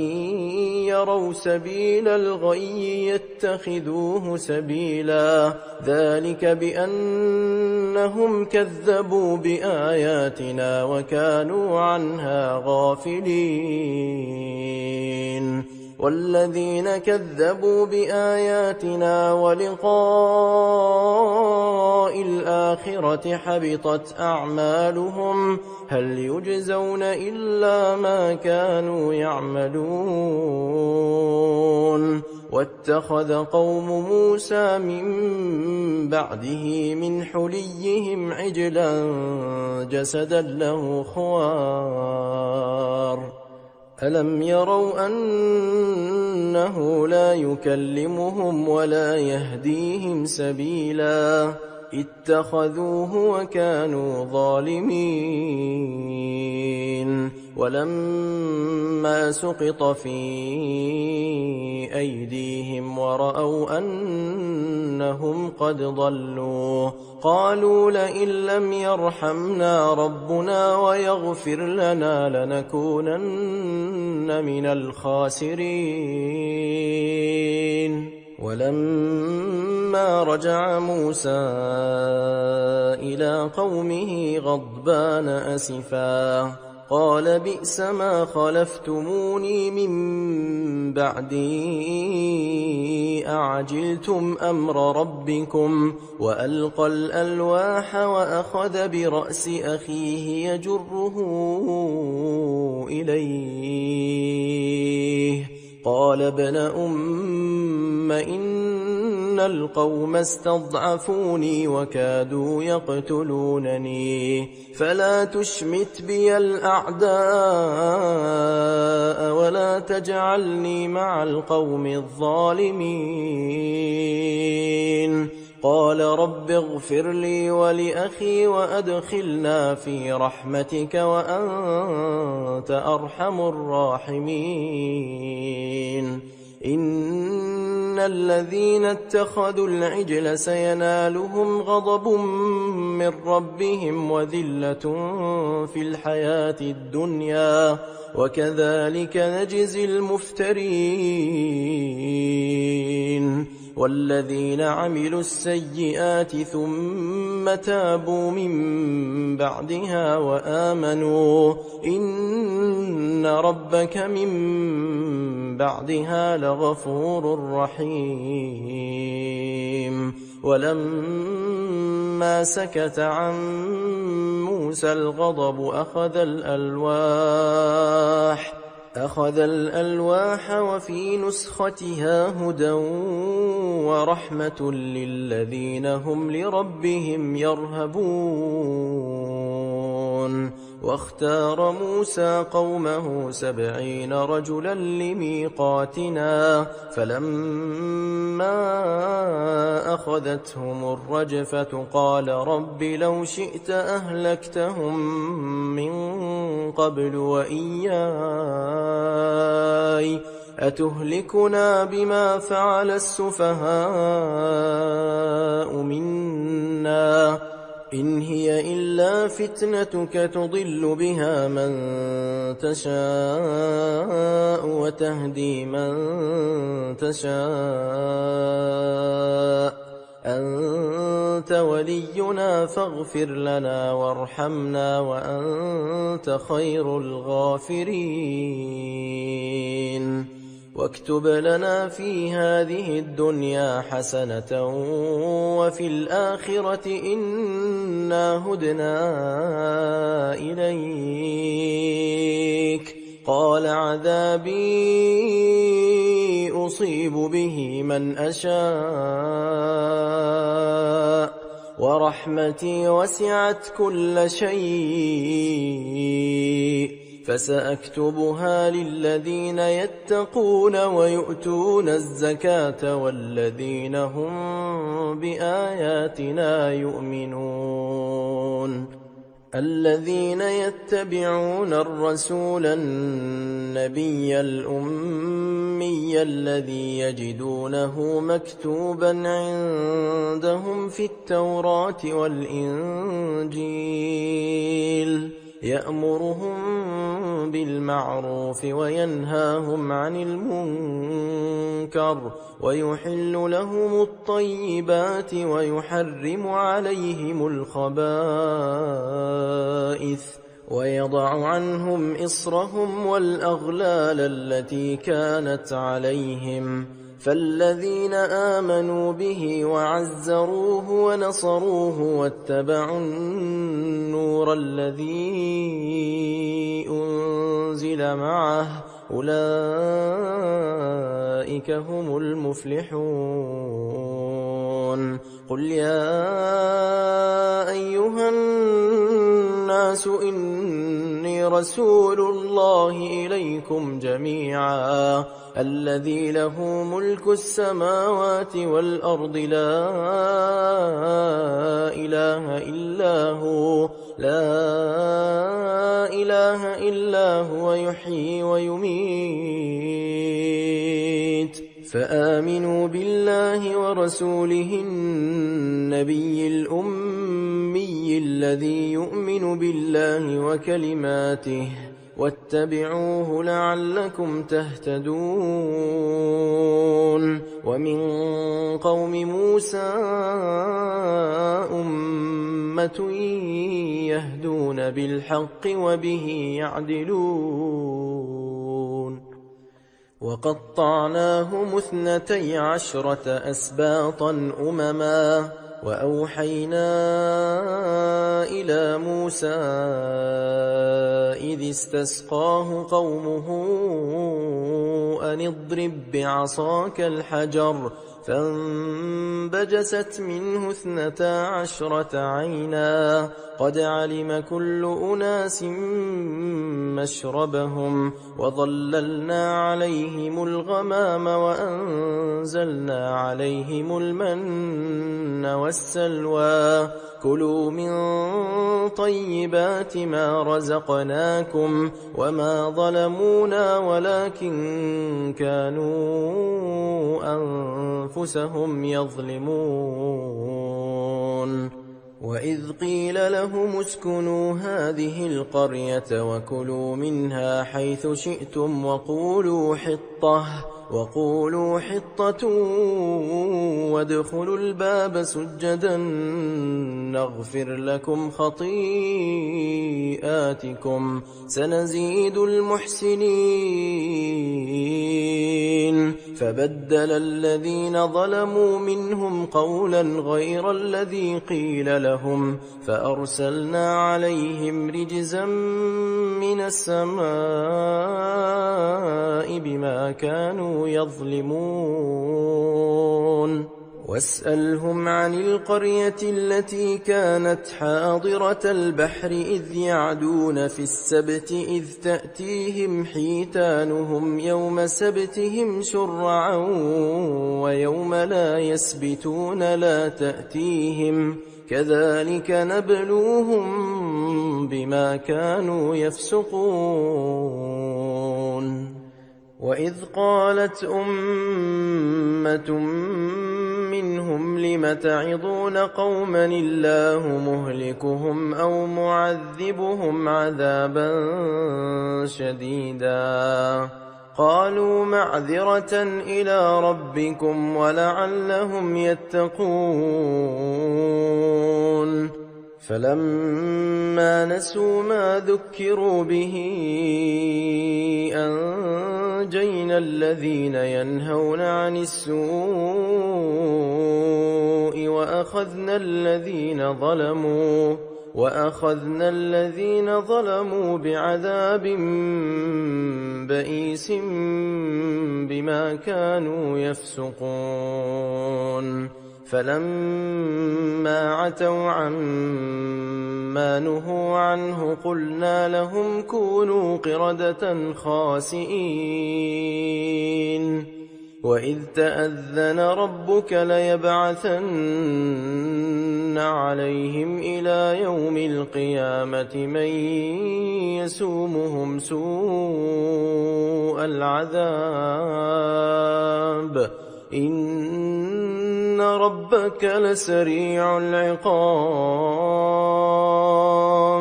وإنه لغفور رحيم. وقطعناهم في الأرض أمما منهم الصالحون ومنهم دون ذلك وبلوناهم بالحسنات والسيئات لعلهم يرجعون. فخلف من بعدهم خلف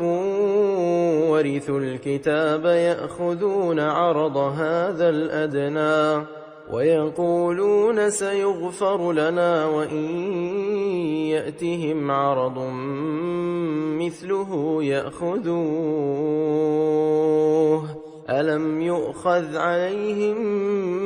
ميثاق الكتاب ألا يقولوا على الله إلا الحق ودرسوا ما فيه والدار الآخرة خير للذين يتقون أفلا تعقلون والذين يمسكون بالكتاب وأقاموا الصلاة إنا لا نضيع أجر المصلحين وإذ نتقنا الجبل فوقهم كأنه ظلة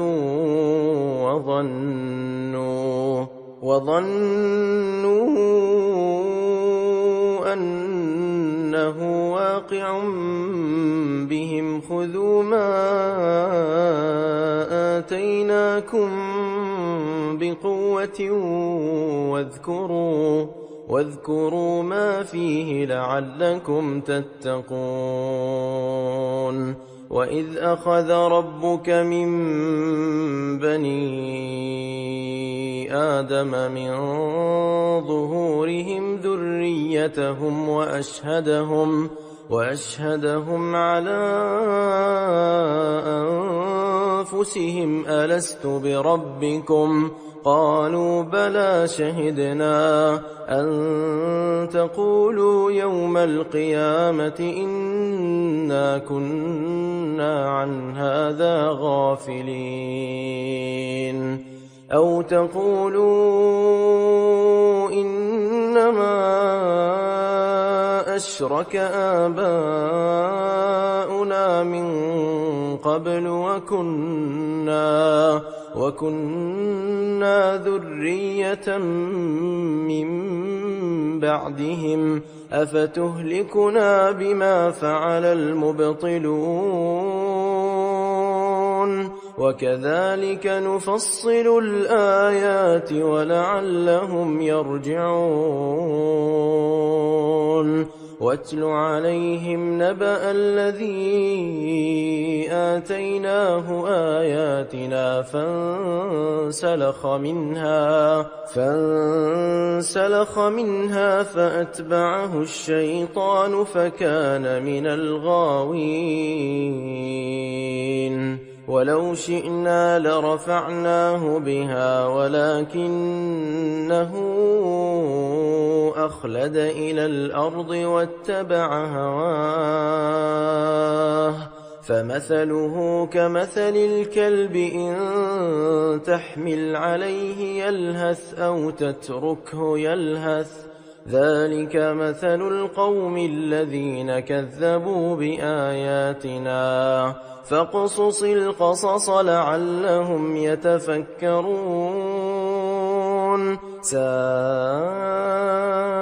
مثلا القوم الذين كذبوا بآياتنا وأنفسهم كانوا يظلمون من يهد الله فهو المهتدي ومن يضلل فأولئك هم الخاسرون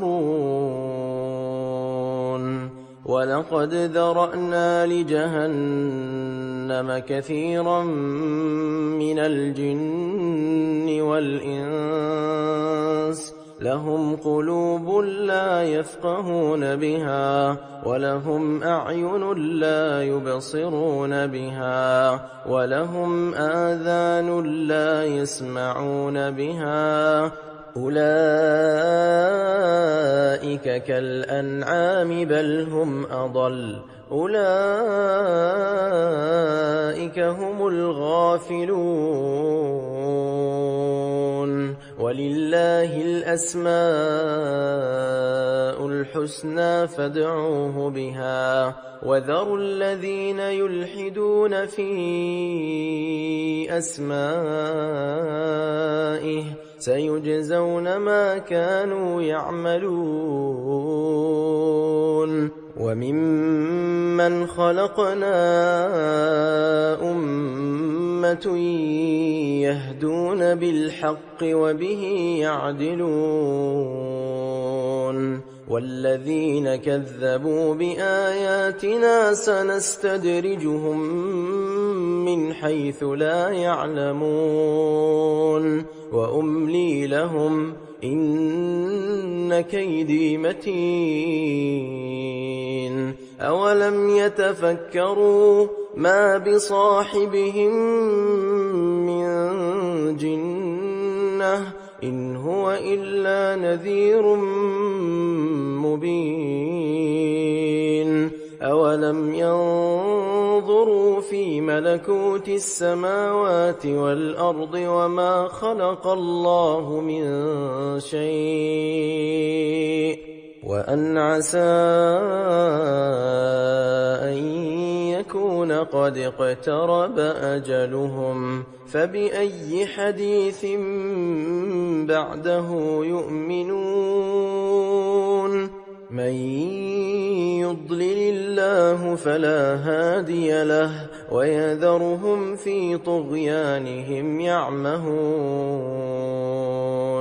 يسألونك عن الساعة أيان مرساها قل إنما علمها عند ربي لا يجليها لوقتها إلا هو ثقلت في السماوات والأرض لا تأتيكم إلا بغتة يسألونك كأنك حفي عنها قل إنما علمها عند الله ولكن أكثر الناس لا يعلمون قل لا أملك لنفسي نفعا ولا ضرا إلا ما شاء الله ولو كنت أعلم الغيب لاستكثرت من الخير وما مسني السوء إن أنا إلا نذير وبشير لقوم يؤمنون هو الذي خلقكم من نفس واحدة وجعل منها زوجها ليسكن إليها فلما تغشاها حملت حملا خفيفا فمرت به فلما أثقلت دعوا الله ربهما لئن آتيتنا صالحا لنكونن من الشاكرين فلما آتاهما صالحا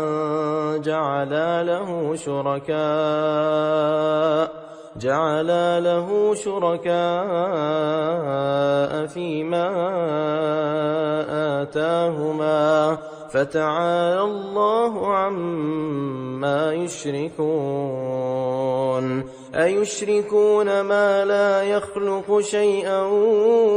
وهم يخلقون ولا يستطيعون لهم نصرا ولا أنفسهم ينصرون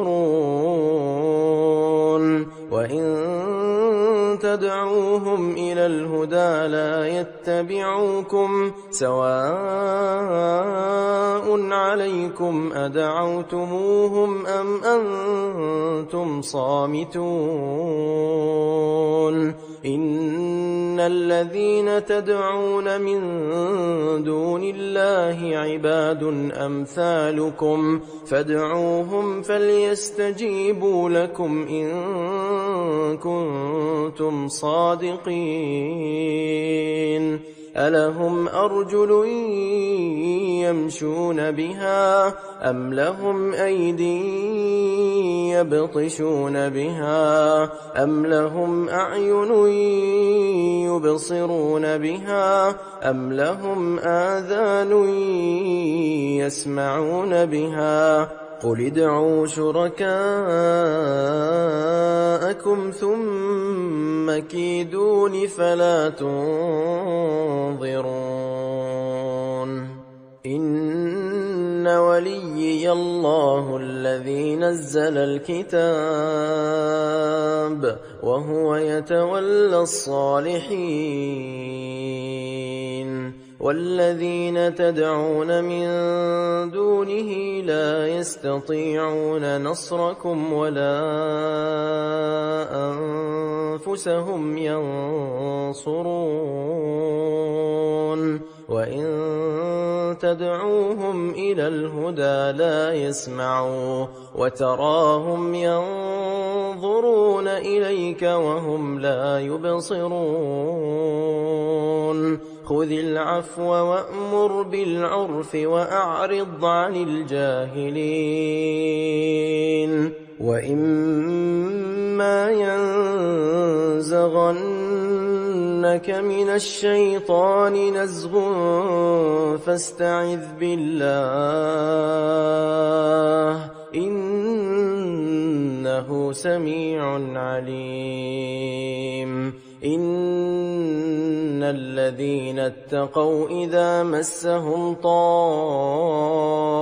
من الشيطان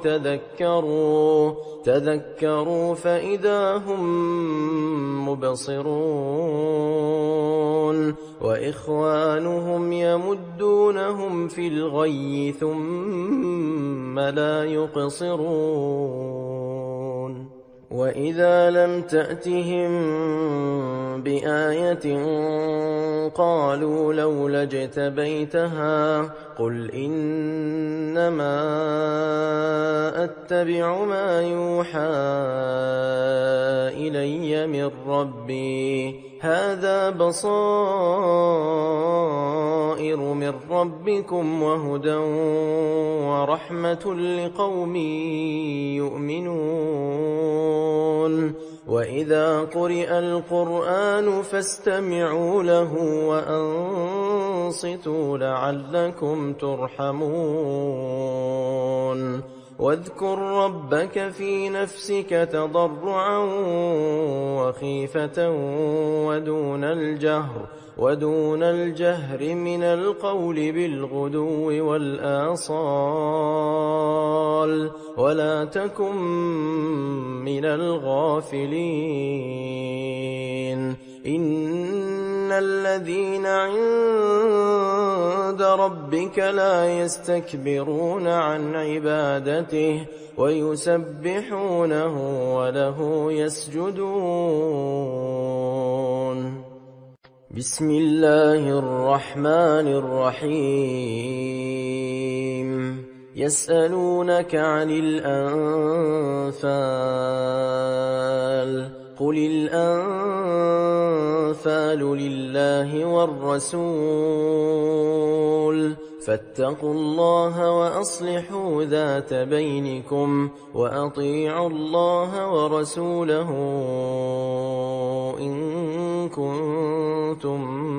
مؤمنين إنما المؤمنون الذين إذا ذكر الله وجلت قلوبهم وإذا تليت عليهم آياته زادتهم إيمانا وعلى ربهم يتوكلون الذين يقيمون الصلاة ومما رزقناهم ينفقون أولئك هم المؤمنون حقا لهم درجات عند ربهم ومغفرة ورزق كريم كما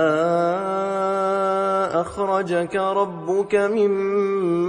بيتك بالحق وَإِنَّ فَرِيقًا مِّنَ الْمُؤْمِنِينَ لَكَارِهُونَ يُجَادِلُونَكَ فِي الْحَقِّ بَعْدَمَا تَبَيَّنَ كَأَنَّمَا يُسَاقُونَ إِلَى الْمَوْتِ وَهُمْ يَنظُرُونَ وَإِذْ يَعِدُكُمُ اللَّهُ إِحْدَى الطَّائِفَتَيْنِ أَنَّهَا لَكُمْ وَتَوَدُّونَ أَنَّ غَيْرَ ذَاتِ الشَّوْكَةِ تَكُونُ لَكُمْ وَيُرِيدُ اللَّهُ أَن يُحِقَّ الْحَقَّ بِكَلِمَاتِهِ وَيَقْطَعَ دَابِرَ الْكَافِرِينَ لِيُحِقَّ الْحَقَّ وَيُبْطِلَ الْبَاطِلَ وَلَوْ كَرِهَ الْمُجْرِمُونَ إِذْ تَسْتَغِيثُونَ رَبَّكُمْ فَاسْتَجَابَ لَكُمْ أَنِّي مُمِدُّكُم بِأَلْفٍ مِّنَ الْمَلَائِكَةِ مُرْدِفِينَ وَمَا جَعَلَهُ اللَّهُ إِلَّا بُشْرَىٰ وَلِتَطْمَئِنَّ بِهِ قُلُوبُكُمْ وَمَا النَّصْرُ إِلَّا مِنْ عِندِ اللَّهِ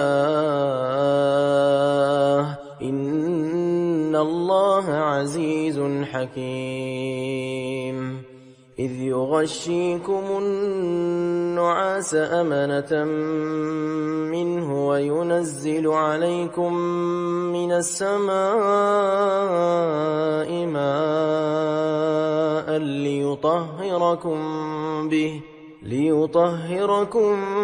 بِهِ وَيُذْهِبَ عَنكُمْ رِجْزَ الشَّيْطَانِ وَلِيَرْبِطَ عَلَىٰ قُلُوبِكُمْ وَيُثَبِّتَ بِهِ الْأَقْدَامَ إِذْ يُوحِي رَبُّكَ إِلَى الْمَلَائِكَةِ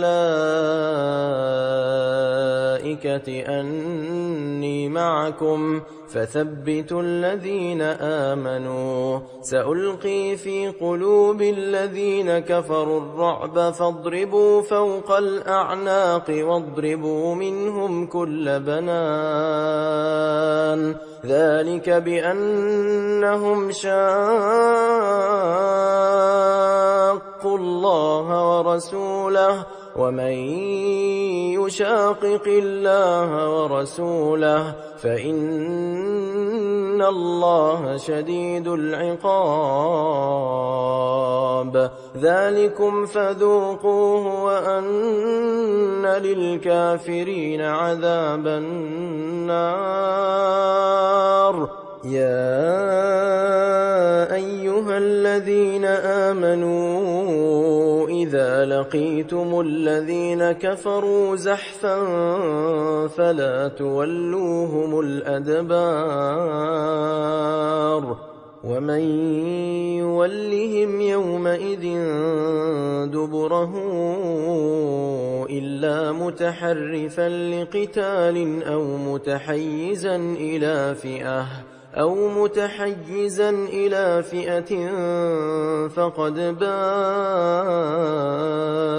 بِغَضَبٍ مِّنَ اللَّهِ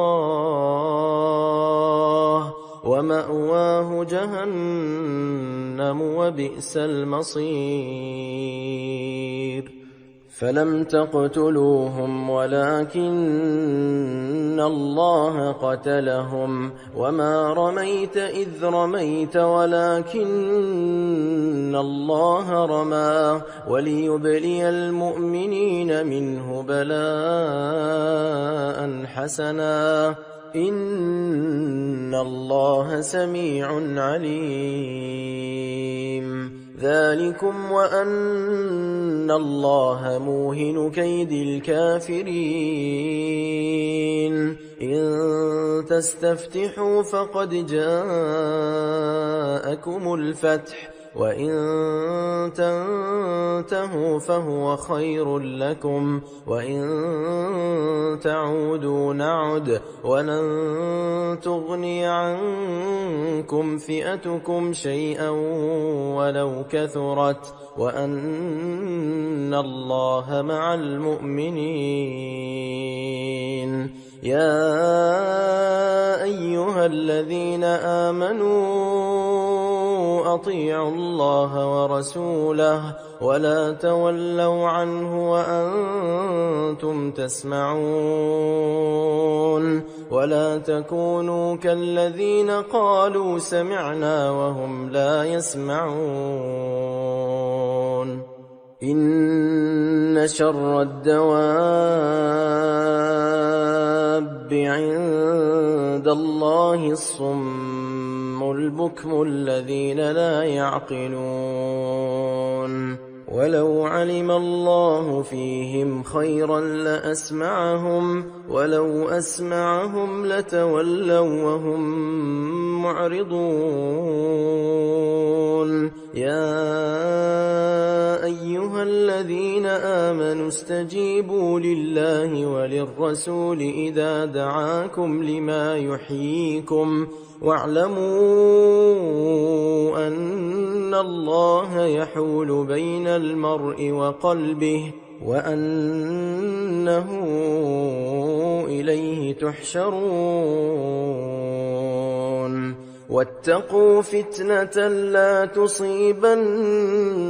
الذين ظلموا منكم خاصة واعلموا أن الله شديد العقاب واذكروا إذ أنتم قليل مستضعفون في الأرض تخافون أن يتخطفكم الناس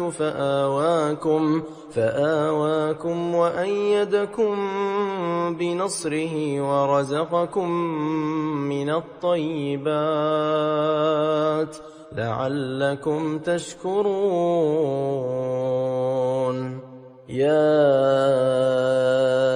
أيها الذين آمنوا لا تخونوا الله والرسول وتخونوا أماناتكم وأنتم تعلمون واعلموا أنما أموالكم وأولادكم فتنة وأن الله عنده أجر عظيم يا أيها الذين آمنوا إن تتقوا الله يجعل لكم فرقانا ويكفر عنكم سيئاتكم ويغفر لكم والله ذو الفضل العظيم وإذ يمكر بك الذين كفروا ليثبتوك أو يقتلوك أو يخرجوك ويمكرون ويمكر الله والله خير الماكرين وإذا تتلى عليهم آياتنا قالوا قد سمعنا لو نشاء لقلنا مثل هذا إن هذا إلا أساطير الأولين وإذ قالوا اللهم إن كان هذا هو الحق من عندك فأمطر علينا حجارة من السماء أو ائتنا بعذاب أليم وما كان الله ليعذبهم وأنت فيهم وما كان الله معذبهم وهم يستغفرون وما لهم ألا يعذبهم الله وهم يصدون عن المسجد الحرام وما كانوا أولياءه إن أولياؤه إلا المتقون ولكن أكثرهم لا يعلمون وما كان صلاتهم عند البيت إلا مكاء وتصدية فذوقوا العذاب بما كنتم تكفرون إن الذين كفروا ينفقون أموالهم ليصدوا عن سبيل الله فسينفقونها ثم تكون عليهم حسرة ثم يغلبون والذين كفروا إلى جهنم يحشرون ليميز الله الخبيث من الطيب ويجعل الخبيث بعضه على بعض فيركمه جميعا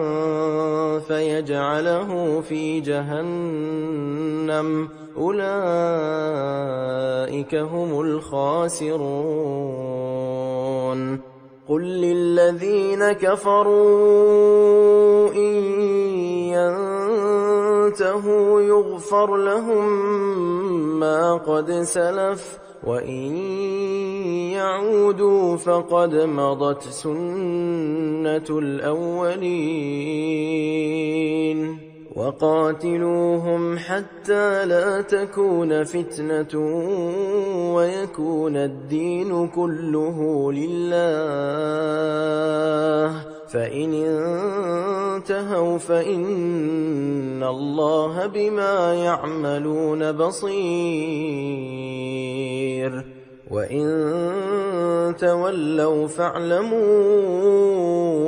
أن الله مولاكم نعم المولى ونعم النصير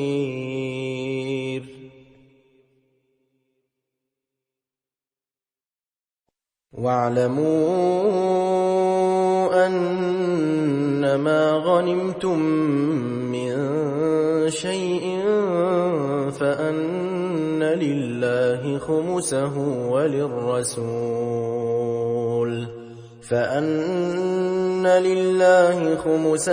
وللرسول ولذي القربى واليتامى والمساكين وابن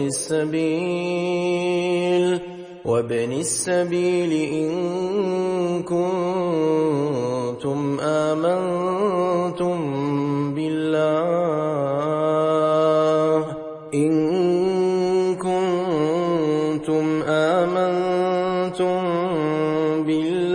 وما أنزلنا على عبدنا يوم الفرقان يوم التقى الجمعان والله على كل شيء قدير إذ أنتم بالعدوة الدنيا وهم بالعدوة القصوى والركب أسفل منكم ولو تواعدتم لاختلفتم في الميعاد ولكن ليقضي الله أمرا كان مفعولا ليهلك من هلك عن بينة ويحيى من حي عن بينة وإن الله لسميع عليم إذ يريكهم الله في منامك قليلا ولو أراكهم كثيرا لفشلتم ولتنازعتم في الأمر ولكن الله سلم إنه عليم بذات الصدور وإذ يريكموهم إذ التقيتم في أعينكم قليلا ويقللكم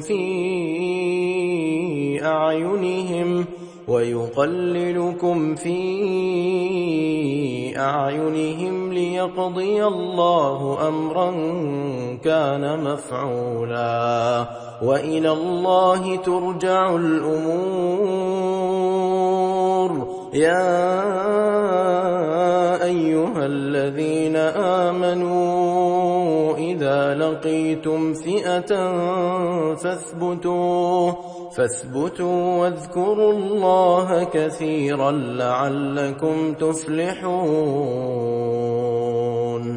وأطيعوا الله ورسوله ولا تنازعوا فتفشلوا وتذهب ريحكم واصبروا إن الله مع الصابرين ولا تكونوا كالذين خرجوا من ديارهم بطرا ورئاء الناس ويصدون عن سبيل الله والله بما يعملون محيط وإذ زين لهم الشيطان أعمالهم وقال لا غالب لكم اليوم من الناس وإني جار لكم فلما تراءت الفئتان نكص على عقبيه وقال إني بريء منكم إني أرى ما لا ترون إني أخاف الله والله شديد العقاب إذ يقول المنافقون والذين في قلوبهم مرض غر هؤلاء دينهم ومن يتوكل على الله فإن الله عزيز حكيم ولو ترى إذ يتوفى الذين كفروا الملائكة يضربون وجوههم وأدبارهم وذوقوا عذاب الحريق ذلك بما قدمت أيديكم وأن الله ليس بظلام للعبيد كدأب آل فرعون والذين من قبلهم كفروا بآيات الله فأخذهم الله بذنوبهم إن الله قوي شديد العقاب ذلك بأن الله لم يك مغيرا نعمة أنعمها على قوم حتى يغيروا ما بأنفسهم وأن الله سميع عليم كدأب آل فرعون والذين من قبلهم كذبوا بآيات ربهم فأهلكناهم بذنوبهم وأغرقنا آل فرعون وكل كانوا ظالمين إن شر الدواب عند الله الذين كفروا فهم لا يؤمنون الذين عاهدت منهم ثم ينقضون عهدهم في كل مرة وهم لا يتقون فإما تثقفنهم في الحرب فشرد بهم من خلفهم لعلهم يذكرون وإما تخافن من قوم خيانة فانبذ إليهم على سواء إن الله لا يحب الخائنين ولا يحسبن الذين كفروا سبقوا إنهم لا يعجزون وأعدوا لهم ما استطعتم من قوة ومن رباط الخيل ترهبون به عدو الله وعدوكم وآخرين من دونهم لا تعلمونهم الله يعلمهم وما تنفقوا من شيء في سبيل الله يوفى إليكم وأنتم لا تظلمون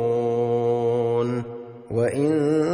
جنحوا للسلم فاجنح لها وتوكل على الله إنه هو السميع العليم وإن يريدوا أن يخدعوك فإن حسبك الله هو الذي أيدك بنصره وبالمؤمنين وألف بين قلوبهم لو أنفقت ما في الأرض جميعا ما ألفت بين قلوبهم ولكن الله ألف بينهم إنه عزيز حكيم يا أيها النبي حسبك الله ومن اتبعك من المؤمنين يا أيها النبي حرض المؤمنين على القتال إن يكن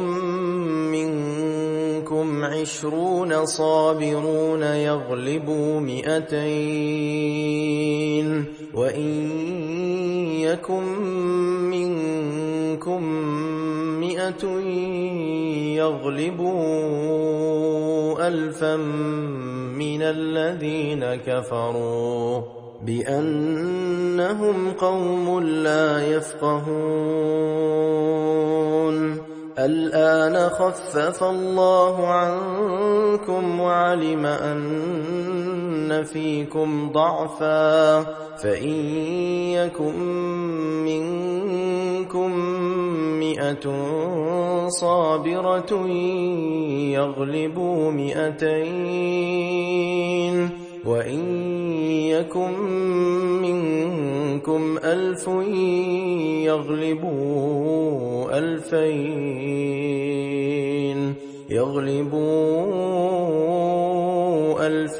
بإذن الله والله مع الصابرين ما كان لنبي أن يكون له أسرى حتى يثخن في الأرض تريدون عرض الدنيا والله يريد الآخرة والله عزيز حكيم لولا كتاب من الله سبق لمسكم فيما أخذتم عذاب عظيم فكلوا مما غنمتم حلالا طيبا واتقوا الله إن الله غفور رحيم يا أيها النبي قل لمن في أيديكم من الأسرى إن يعلم الله في قلوبكم خيرا يؤتكم خيرا مما أخذ منكم ويغفر لكم والله غفور رحيم وإن يريدوا خيانتك فقد خانوا الله من قبل فأمكن منهم والله عليم حكيم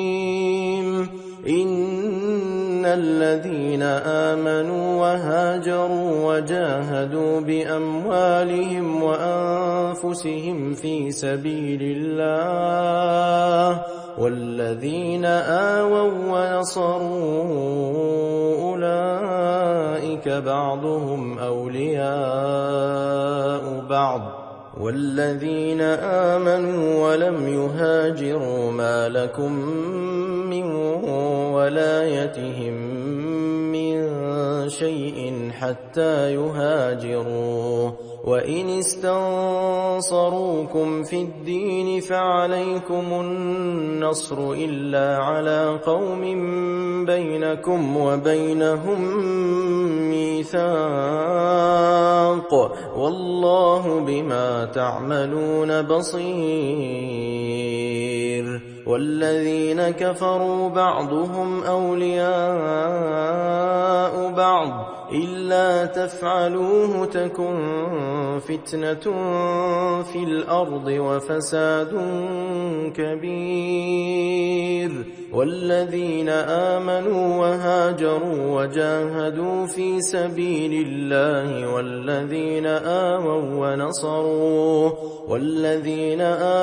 ونصروا أولئك هم المؤمنون حقا لهم مغفرة ورزق كريم والذين آمنوا من بعد وهاجروا وجاهدوا معكم فأولئك منكم وأولو الأرحام بعضهم أولى ببعض في كتاب الله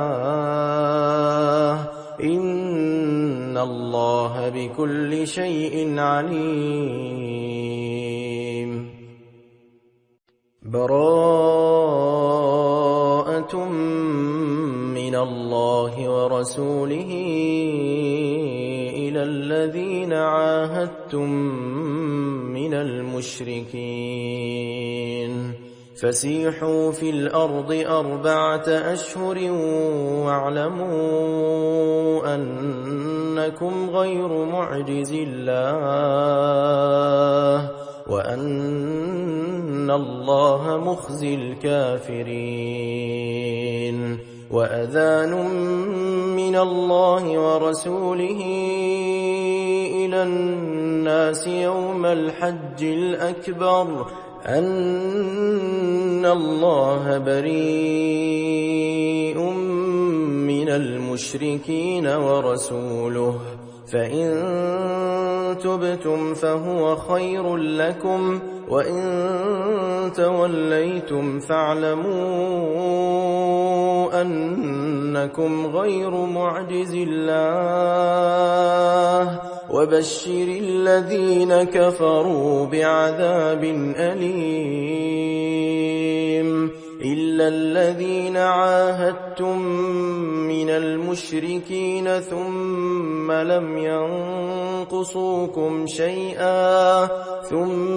لم ينقصوكم شيئا ولم يظاهروا عليكم أحدا فأتموا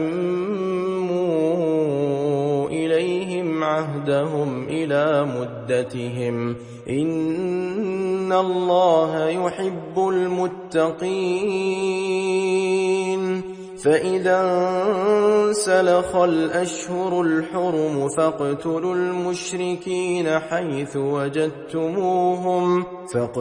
المشركين حيث وجدتموهم وخذوهم واحصروهم واقعدوا لهم كل مرصد فإن تابوا وأقاموا الصلاة وآتوا الزكاة فخلوا سبيلهم إن الله غفور رحيم وإن أحد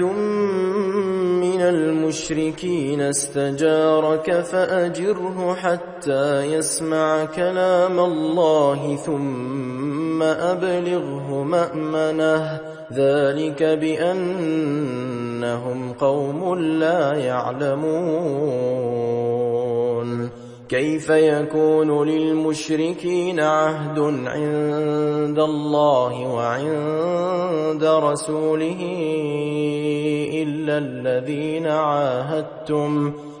الذين عاهدتم عند المسجد الحرام فما استقاموا لكم فاستقيموا لهم إن الله يحب المتقين كيف وإن يظهروا عليكم لا يرقبوا فيكم إلا ولا ذمة يرضونكم بأفواههم وتأبى قلوبهم وأكثرهم فاسقون اشتروا بآيات الله ثمنا قليلا فصدوا عن سبيله إنهم ساء ما كانوا يعملون لا يرقبون في مؤمن إلا ولا ذمة وأولئك هم المعتدون فإن تابوا وأقاموا الصلاة وآتوا الزكاة فإخوانكم في الدين ونفصل الآيات لقوم يعلمون وإن نكثوا أيمانهم من بعد عهدهم وطعنوا في دينكم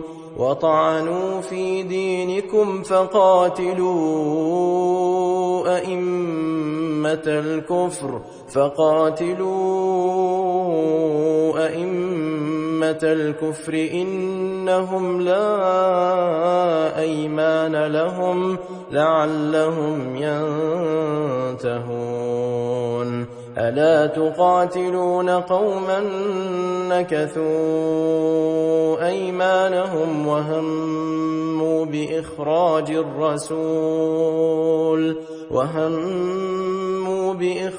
الرسول وهم بدؤوكم أول مرة أتخشونهم فالله أحق أن تخشوه إن كنتم مؤمنين قاتلوهم يعذبهم الله بأيديكم ويخزهم وينصركم عليهم ويشف صدور قوم مؤمنين ويذهب غيظ قلوبهم ويتوب الله على من يشاء والله عليم حكيم أم حسبتم أن تتركوا ولما يعلم الله الذين جاهدوا منكم ولم يتخذوا من دون الله ولا رسوله ولا المؤمنين وليجة والله خبير بما تعملون ما كان للمشركين أن يعمروا مساجد الله شاهدين على أنفسهم بالكفر أولئك حبطت أعمالهم وفي النار هم خالدون إنما يعمر مساجد الله من آمن بالله واليوم الآخر وأقام الصلاة وآتى الزكاة ولم يخش إلا الله فعسى أولئك أن يكونوا من المهتدين أجعلتم سقاية الحاج وعمارة المسجد الحرام كمن آمن بالله واليوم الآخر وجاهد في سبيل الله لا يستوون عند الله والله لا يهدي القوم الظالمين الذين آمنوا وهاجروا وجاهدوا في سبيل الله بأموالهم وأنفسهم أعظم درجة عند الله وأولئك هم الفائزون يبشرهم ربهم برحمة منه ورضوان وجنات لهم فيها نعيم مقيم خالدين فيها أبدا إن الله عنده أجر عظيم يا أيها الذين آمنوا لا تتخذوا آباءكم وإخوانكم أولياء إن استحبوا الكفر على الإيمان ومن يتولهم منكم فأولئك هم الظالمون قل إن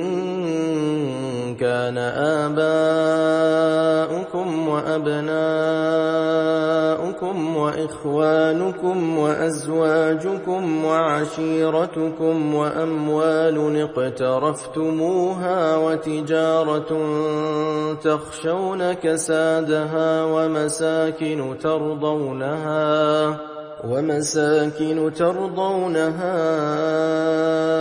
أحب إليكم من الله ورسوله وجهاد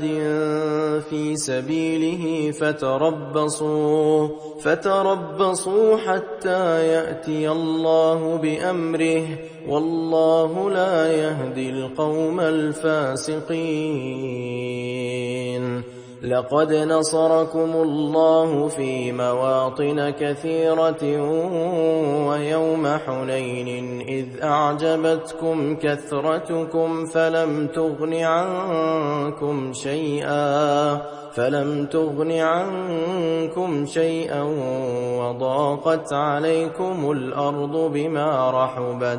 وضاقت عليكم الأرض بما رحبت ثم وليتم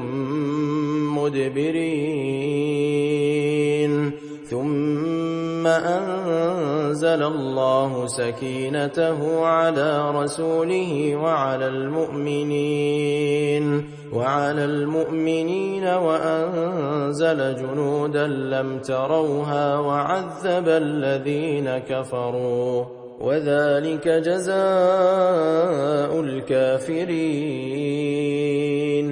ثم يتوب الله من بعد ذلك على من يشاء والله غفور رحيم يا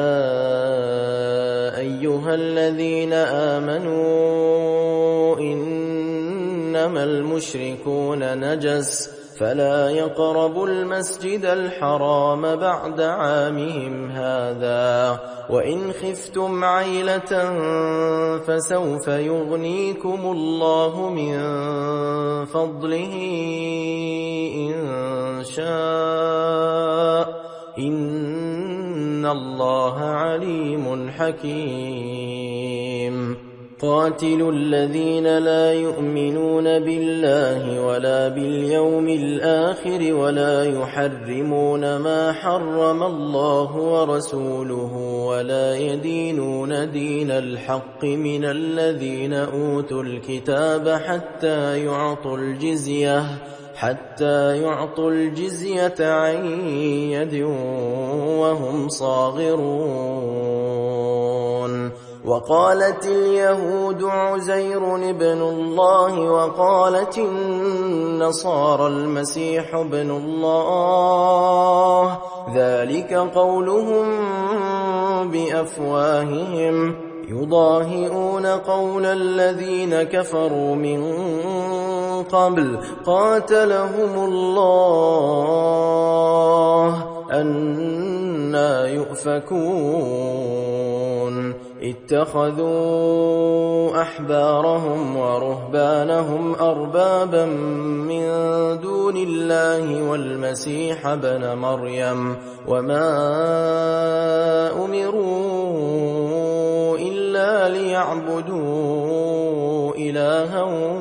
واحدا لا إله إلا هو سبحانه عما يشركون يريدون أن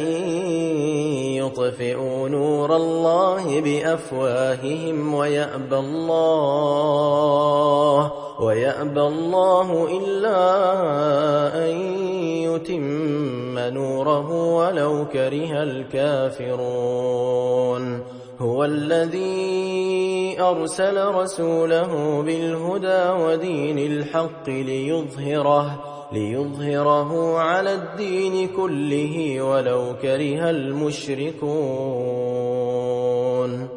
يا أيها الذين آمنوا إن كثيرا من الأحبار والرهبان ليأكلون أموال الناس بالباطل ويصدون عن سبيل الله والذين يكنزون الذهب والفضة ولا ينفقونها في سبيل الله فبشرهم بعذاب أليم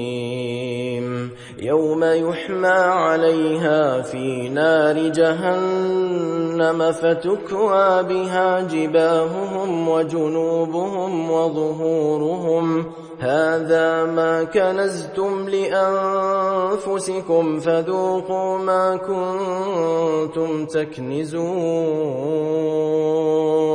إن عدة الشهور عند الله 12 شهرا في كتاب الله يوم خلق السماوات والأرض منها 4 حرم ذلك الدين القيم فلا تظلموا فيهن أنفسكم وقاتلوا المشركين كافة كما يقاتلونكم كافة واعلموا أن الله مع المتقين.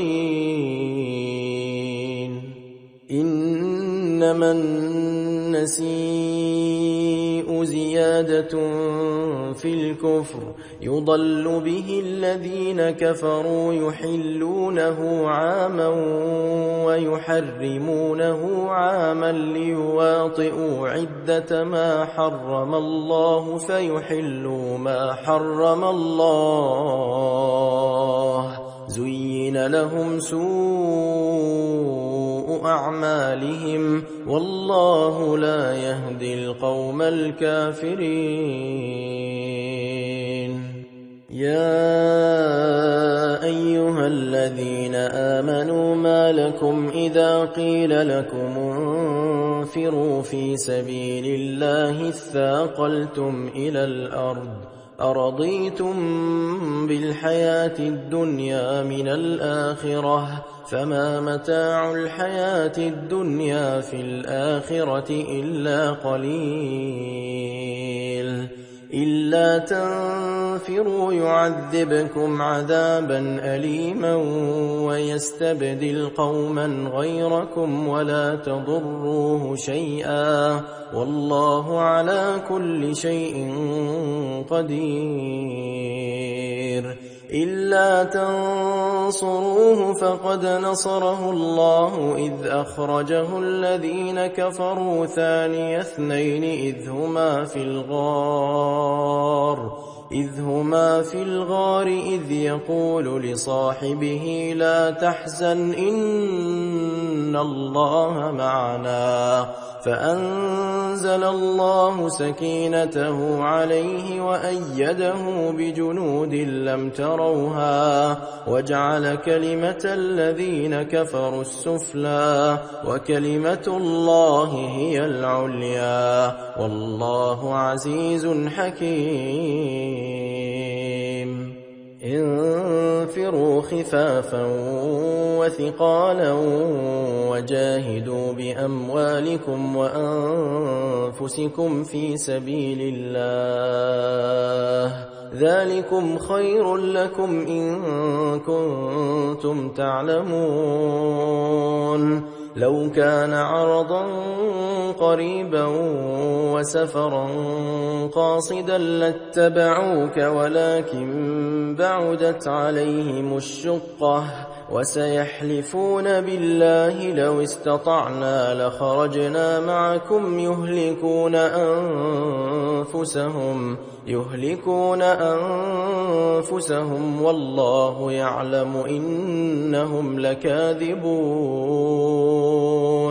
عفى الله عنك لما أذنت لهم حتى يتبين لك الذين صدقوا وتعلم الكاذبين. لا يستأذنك الذين يؤمنون بالله واليوم الآخر أن يجاهدوا بأموالهم وأنفسهم والله عليم بالمتقين. إنما يستأذنك الذين لا يؤمنون بالله واليوم الآخر وارتابت قلوبهم فهم في ريبهم يترددون. ولو أرادوا الخروج لأعدوا له عدة ولكن كره الله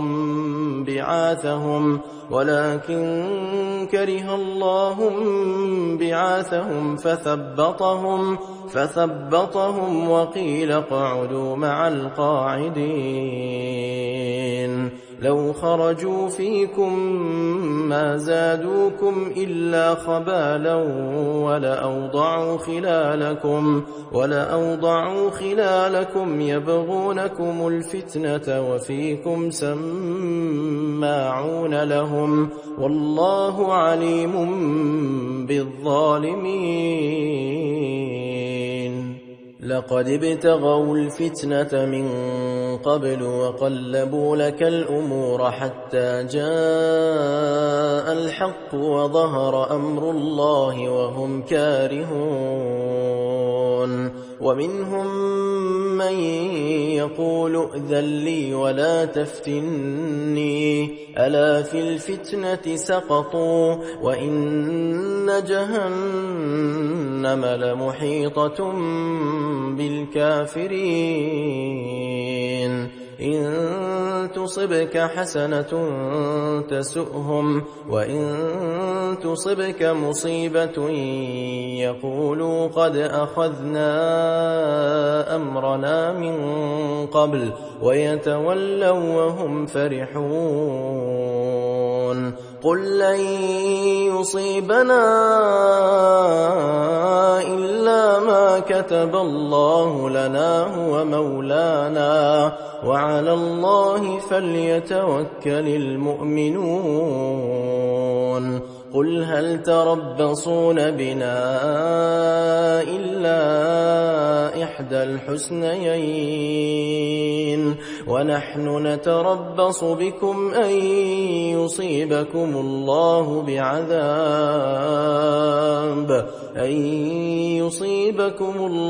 بعذاب من عنده أو بأيدينا فتربصوا إنا معكم متربصون. قل أنفقوا طوعا أو كرها لن يتقبل منكم إنكم كنتم قوما فاسقين. وما منعهم أن تقبل منهم نفقاتهم إلا أنهم كفروا بالله وبرسوله ولا يأتون الصلاة إلا وهم كسالى ولا ينفقون إلا وهم كارهون. فلا تعجبك أموالهم ولا أولادهم إنما يريد الله ليعذبهم بها في الحياة الدنيا وتزهق أنفسهم وهم كافرون. ويحلفون بالله إنهم لمنكم وما هم منكم ولكنهم قوم يفرقون. لو يجدون ملجأ أو مغارات أو مدخلا لولوا إليه وهم يجمحون. ومنهم من يلمزك في الصدقات فإن أعطوا منها رضوا وإن لم يعطوا منها إذا هم يسخطون. ولو أنهم رضوا ما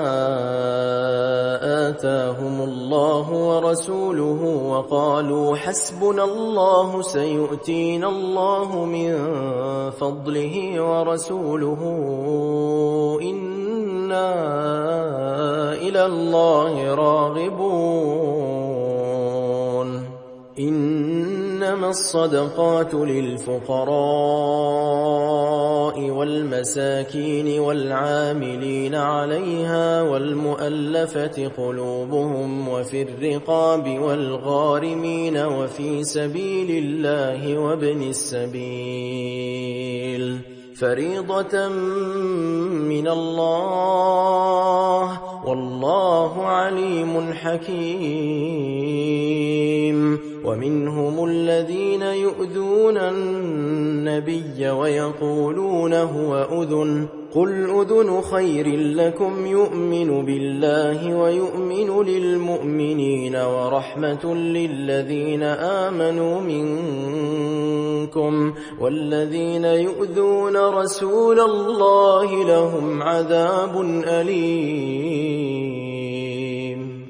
يحلفون بالله لكم ليرضوكم والله ورسوله أحق أن يرضوه إن كانوا مؤمنين ألم يعلموا أنه من يحادد الله ورسوله فأن له نار جهنم خالدا فيها ذلك الخزي العظيم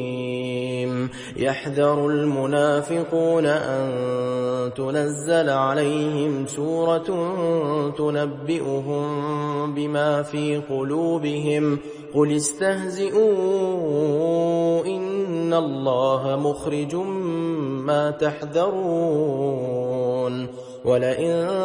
سألتهم ليقولن إنما كنا نخوض ونلعب قل أبالله وآياته ورسوله كنتم تستهزئون لا تعتذروا قد كفرتم بعد إيمانكم إن نعف عن طائفة منكم نعذب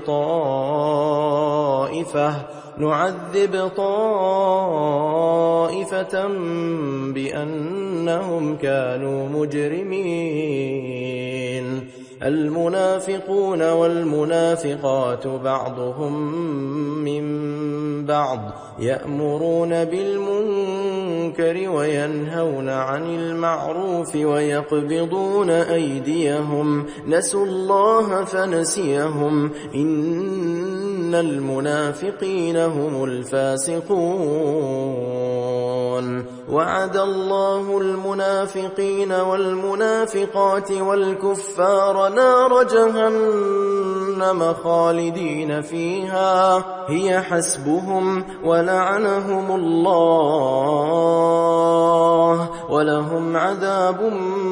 مقيم كالذين من قبلكم كانوا أشد منكم قوة وأكثر أموالا وأولادا فاستمتعوا بخلاقهم فاستمتعتم بخلاقكم كما استمتع الذين من قبلكم بخلاقهم وخضتم كالذي خاضوا أولئك حبطت أعمالهم في الدنيا والآخرة وأولئك هم الخاسرون ألم يأتهم نبأ الذين من قبلهم قوم نوح وعاد وثمود وقوم إبراهيم وأصحاب مدين والمؤتفكات أتتهم رسلهم بالبينات فما كان الله ليظلمهم ولكن كانوا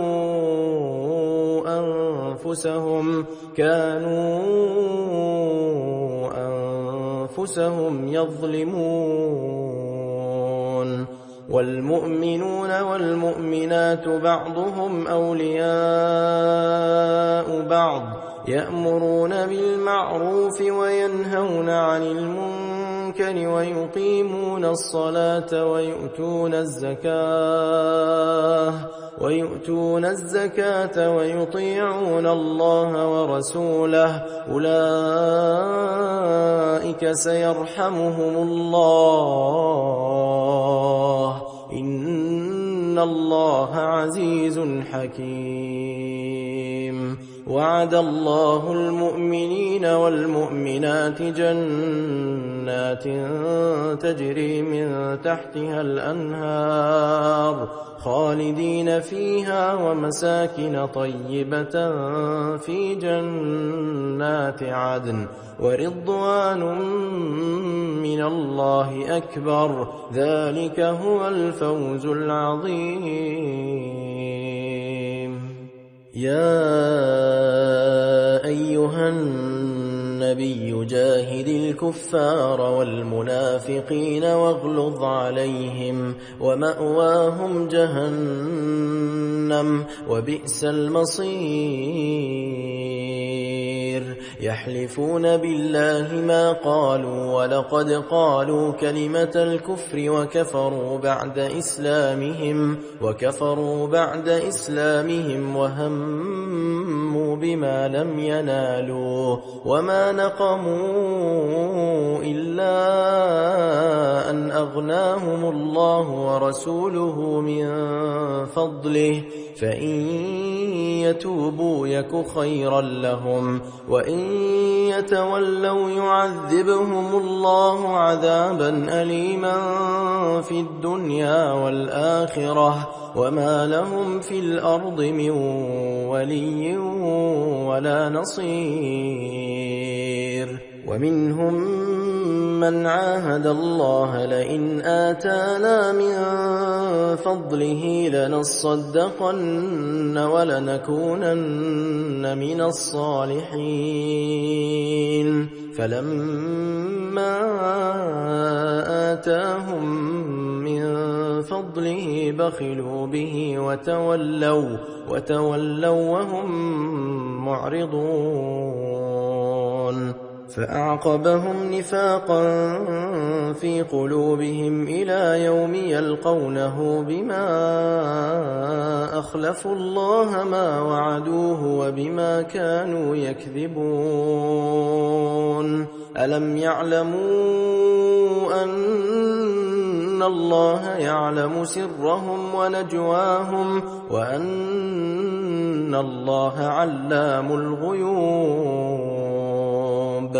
الذين يلمزون المطوعين من المؤمنين في الصدقات والذين لا يجدون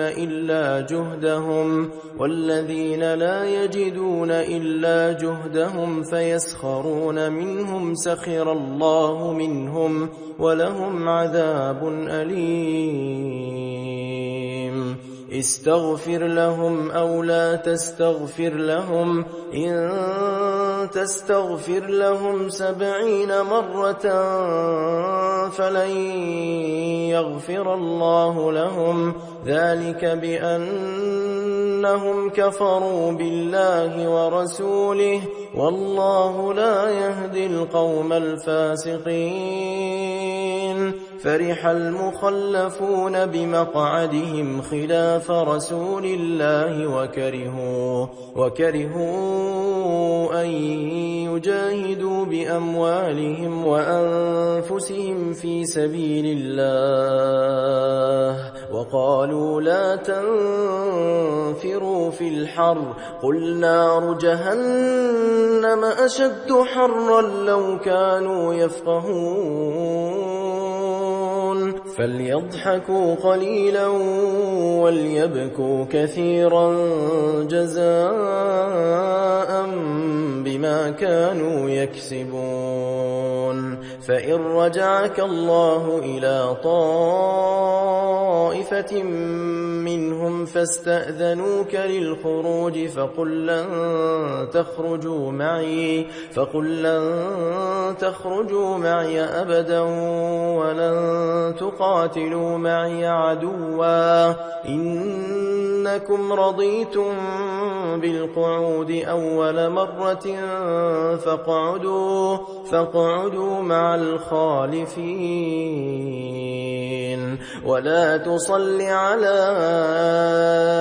أحد منهم مات أبدا ولا تقم على قبره إنهم كفروا بالله ورسوله وماتوا وهم فاسقون ولا تعجبك أموالهم وأولادهم إنما يريد الله أن يعذبهم بها في الدنيا وتزهق أنفسهم وهم كافرون وإذا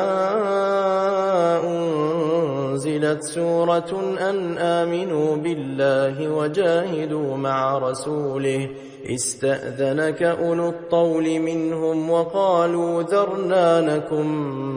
مع القاعدين رضوا بأن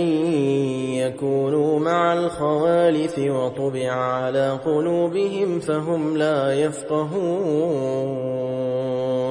لكن الرسول والذين آمنوا معه جاهدوا بأموالهم وأنفسهم وأولئك لهم الخيرات وأولئك هم المفلحون أعد الله لهم جنات تجري من تحتها الأنهار خالدين فيها ذلك الفوز العظيم وجاء المعذرون من الأعراب ليؤذن لهم وقعد الذين كذبوا الله ورسوله سيصيب الذين كفروا منهم عذاب أليم ليس على الضعفاء ولا على المرضى ولا على الذين لا يجدون ما ينفقون حرج إذا نصحوا لله ورسوله ما على المحسنين من سبيل والله غفور رحيم ولا على الذين إذا ما أتوك لتحملهم قلت لا أجد ما أحملكم عليه تولوا وأعينهم تفيض من الدمع حزنا ألا يجدوا ما ينفقون إنما السبيل على الذين يستأذنونك وهم أغنياء رضوا بأن يكونوا مع الخوالف وطبع الله على قلوبهم فهم لا يعلمون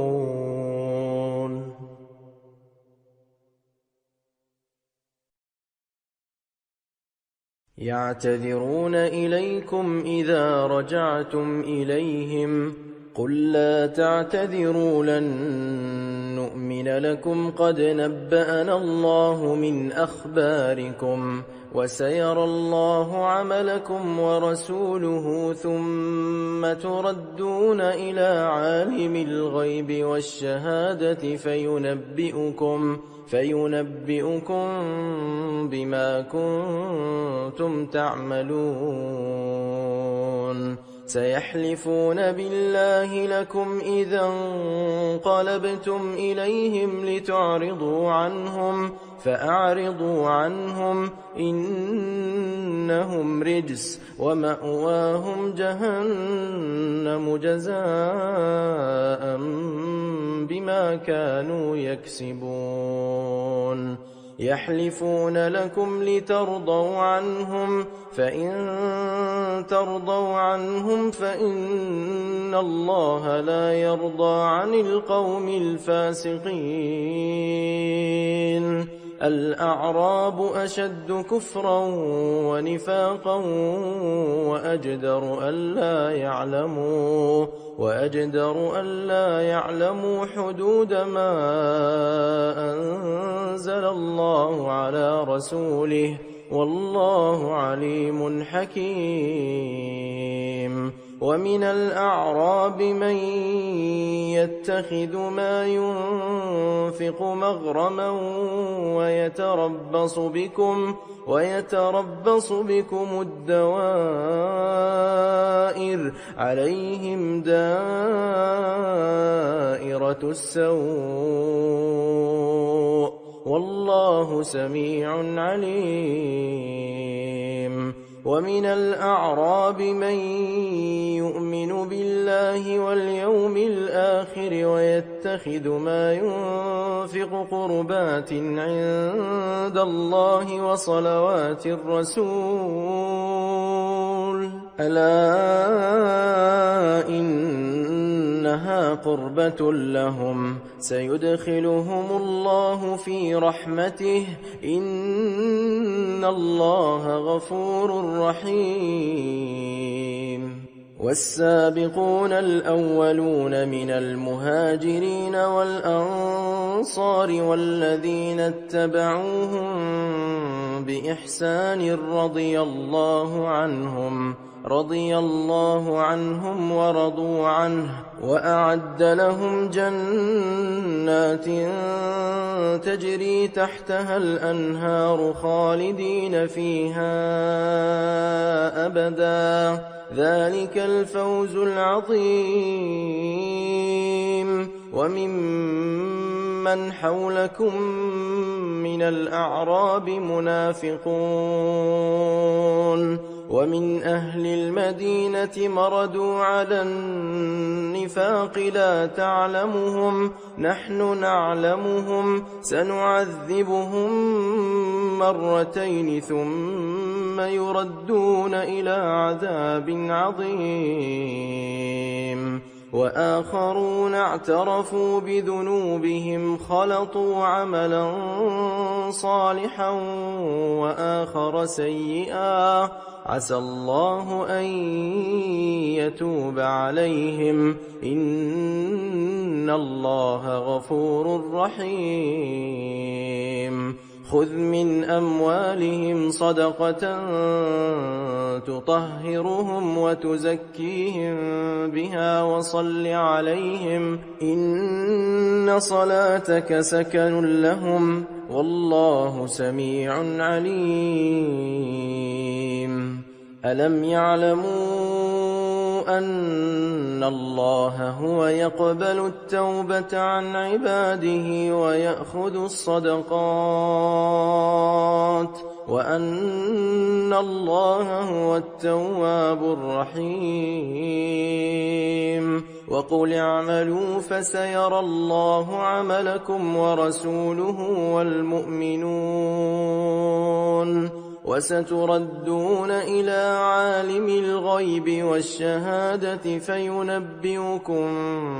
بما كنتم تعملون وآخرون مرجون لأمر الله إما يعذبهم وإما يتوب عليهم والله عليم حكيم والذين اتخذوا مسجدا ضرارا وكفرا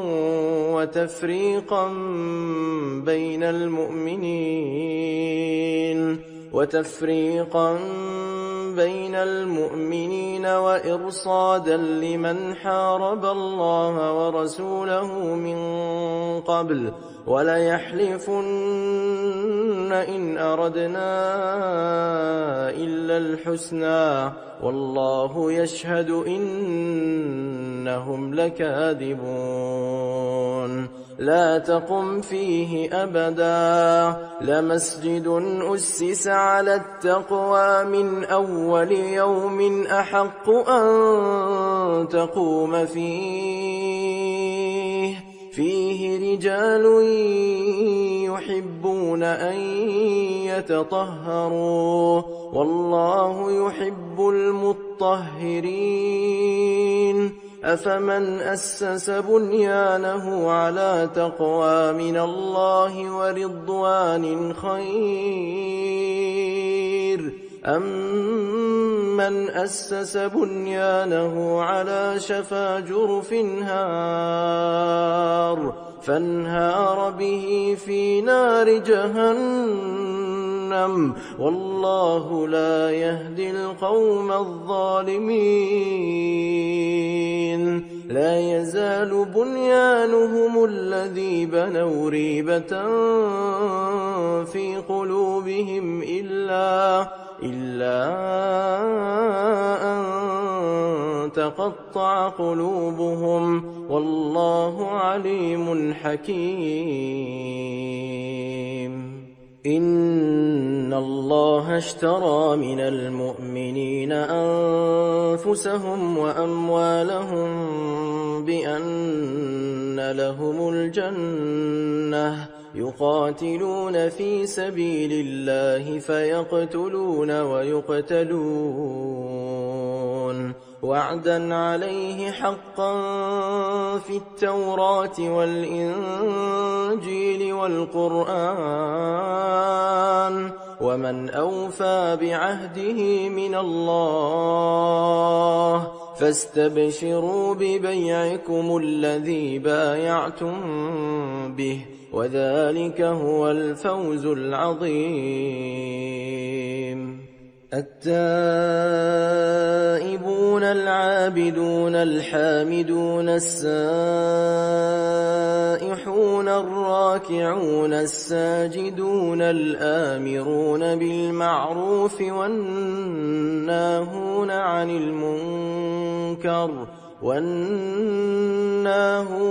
المنكر والحافظون لحدود الله وبشر المؤمنين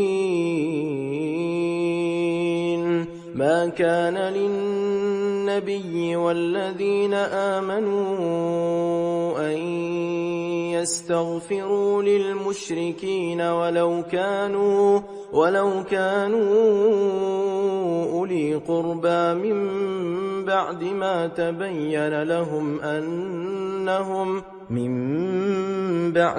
تبين لهم أنهم أصحاب الجحيم وما كان استغفار إبراهيم لأبيه إلا عن موعدة وعدها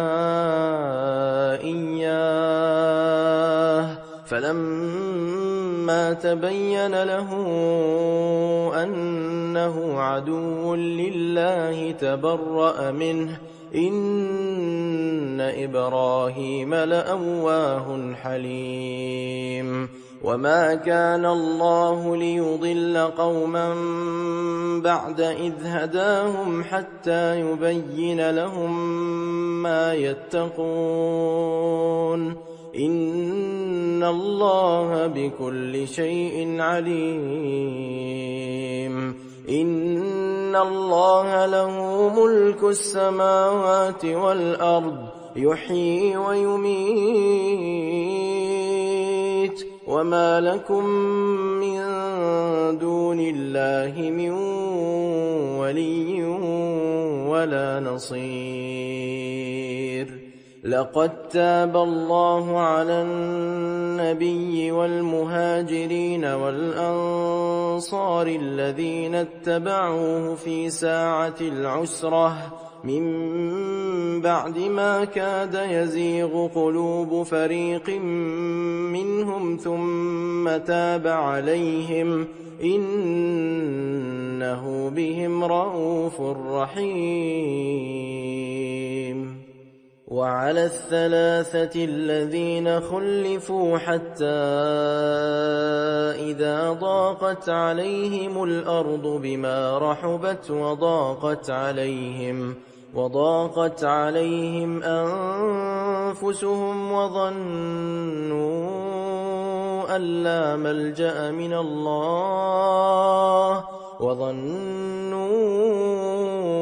أن لا ملجأ من الله إلا إليه ثم ثم تاب عليهم ليتوبوا إن الله هو التواب الرحيم يا أيها الذين آمنوا اتقوا الله وكونوا مع الصادقين ما كان لأهل المدينة ومن حولهم من الأعراب أن يتخلفوا عن رسول الله ولا يرغبوا بأنفسهم عن نفسه ذلك بأنهم لا يصيبهم ظمأ ولا نصب ولا مخمصة في سبيل الله ولا يطؤون موطئا يغيظ الكفار ولا ينالون من عدو نيلا إلا كتب لهم به عمل صالح إن الله لا يضيع أجر المحسنين ولا ينفقون نفقة صغيرة ولا كبيرة ولا يقطعون واديا إلا كتب لهم ليجزيهم الله أحسن ما كانوا يعملون وما كان المؤمنون لينفروا كافة فلولا نفر من كل فرقة منهم طائفة ليتفقهوا في الدين ولينذروا قومهم إذا رجعوا إليهم لعلهم يحذرون يا أيها الذين آمنوا قاتلوا الذين يلونكم من الكفار وليجدوا فيكم غلظة واعلموا أن الله مع المتقين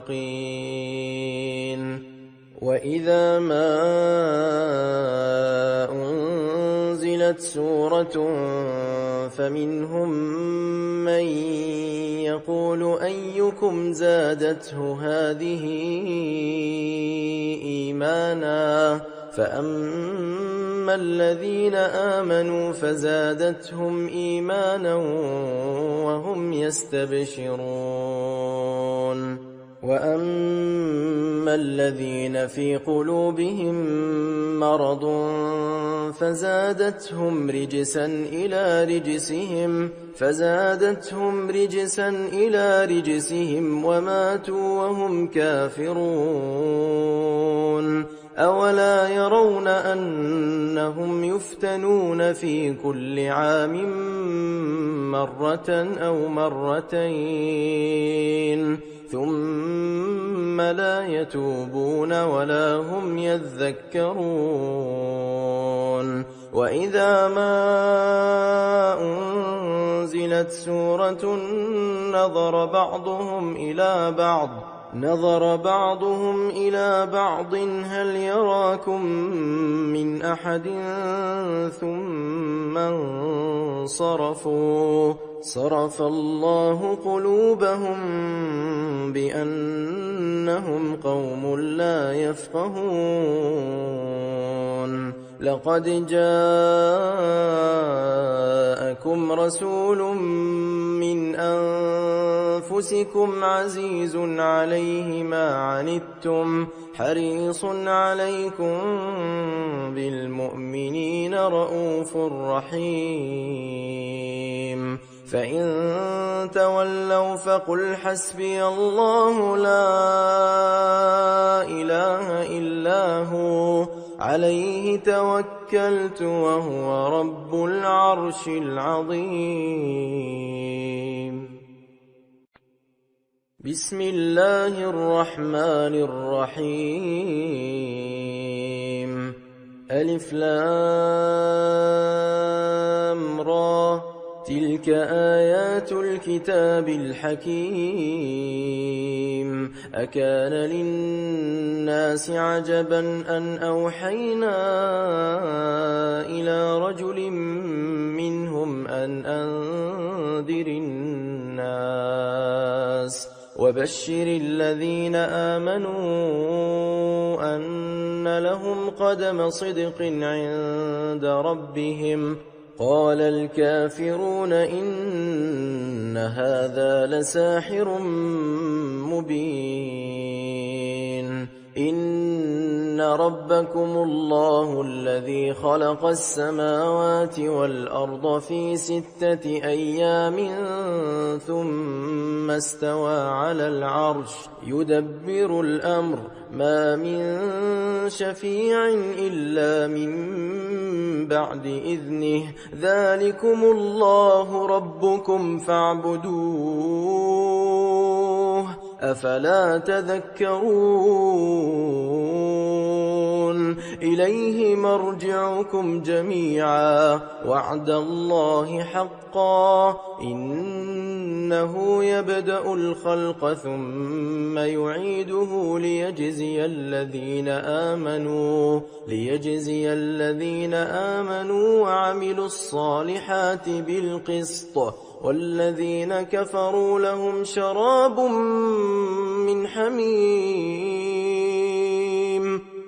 شراب من حميم وعذاب أليم بما كانوا يكفرون هو الذي جعل الشمس ضياء والقمر نورا وقدره منازل لتعلموا عدد السنين والحساب ما خلق الله ذلك إلا بالحق يفصل الآيات لقوم يعلمون إن في اختلاف الليل والنهار وما خلق الله في السماوات والأرض لآيات لقوم يتقون إن الذين لا يرجون لقاءنا ورضوا بالحياة الدنيا واطمأنوا بها والذين هم عن آياتنا غافلون أولئك مأواهم النار بما كانوا يكسبون إن الذين آمنوا وعملوا الصالحات يهديهم ربهم بإيمانهم تجري من تحتهم الأنهار في جنات النعيم دعواهم فيها سبحانك اللهم وتحيتهم فيها سلام وآخر دعواهم أن الحمد لله رب العالمين ولو يعجل الله للناس الشر استعجالهم بالخير لقضي إليهم أجلهم فنذر الذين لا يرجون لقاءنا في طغيانهم يعمهون وإذا مس الإنسان الضر دعانا لجنبه أو قاعدا أو قائما فلما كشفنا عنه ضره مر كأن لم يدعنا إلى ضر مسه كذلك زين للمسرفين ما كانوا يعملون ولقد أهلكنا القرون من قبلكم لما ظلموا وجاءتهم رسلهم بالبينات وما كانوا ليؤمنوا كذلك نجزي القوم المجرمين ثم جعلناكم خلائف في الأرض من بعدهم لننظر كيف تعملون وإذا تتلى عليهم آياتنا بينات قال الذين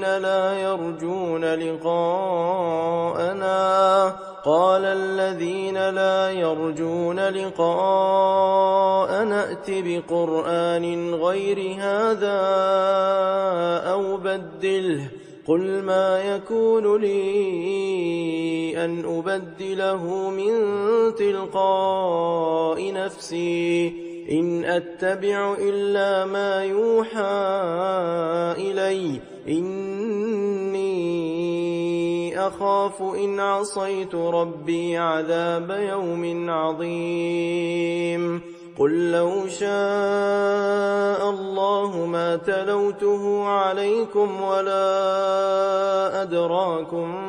به فقد لبثت فيكم عمرا من قبله أفلا تعقلون فمن أظلم ممن افترى على الله كذبا أو كذب بآياته إنه لا يفلح المجرمون ويعبدون من دون الله ما لا يضرهم ولا ينفعهم ويقولون هؤلاء شفعاؤنا عند الله قل أتنبئون الله بما لا يعلم في السماوات ولا في الأرض سبحانه وتعالى عما يشركون وما كان الناس إلا أمة واحدة فاختلفوا ولولا كلمة سبقت من ربك لقضي بينهم فيما فيه يختلفون ويقولون لولا أنزل عليه آية من ربه فقل إنما الغيب لله فانتظروا إني معكم من المنتظرين وإذا أذقنا الناس رحمة من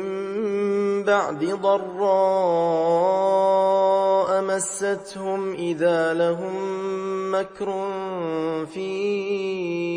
آياتنا قل الله أسرع مكرا إن رسلنا يكتبون ما تمكرون هو الذي يسيركم في البر والبحر حتى إذا كنتم في الفلك وجرين بهم بريح طيبة وفرحوا بها جاءتها ريح عاصف وجاءهم الموج من كل مكان وظنوا أنهم أحيط بهم دعوا الله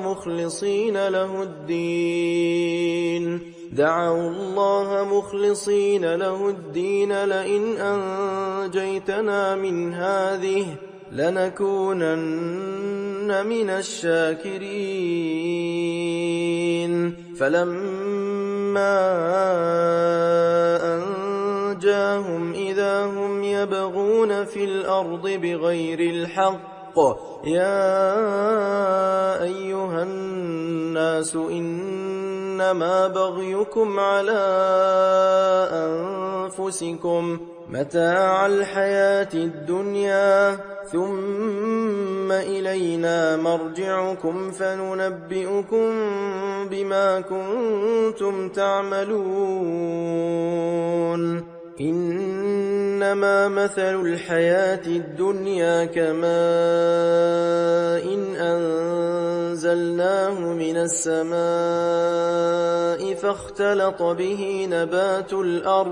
فاختلط به نبات الأرض مما يأكل الناس والأنعام حتى إذا أخذت الأرض زخرفها وزينت وظن أهلها أنهم قادرون عليها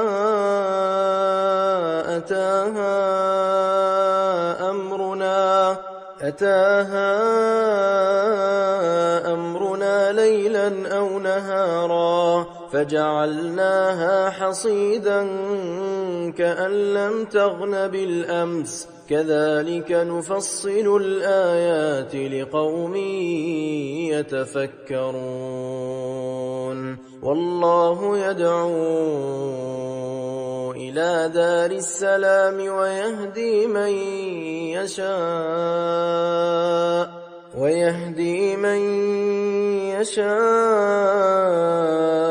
إلى صراط مستقيم للذين أحسنوا الحسنى وزيادة ولا يرهق وجوههم قتر ولا ذلة أولئك أصحاب الجنة هم فيها خالدون والذين كسبوا السيئات جزاء سيئة بمثلها وترهقهم ذلة ما لهم من الله من عاصم كأنما أغشيت وجوههم قطعا من الليل مظلما أولئك أصحاب النار هم فيها خالدون ويوم نحشرهم جميعا ثم نقول للذين أشركوا مكانكم أنتم وشركاؤكم فزيلنا بينهم وقال شركاؤهم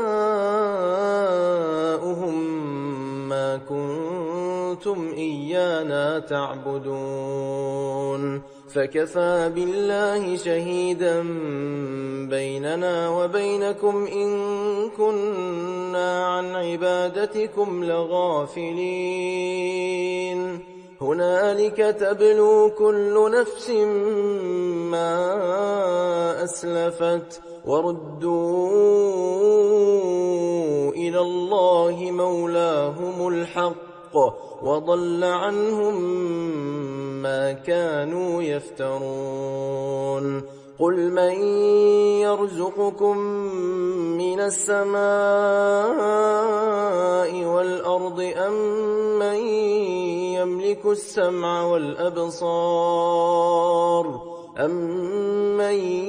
يملك السمع والأبصار ومن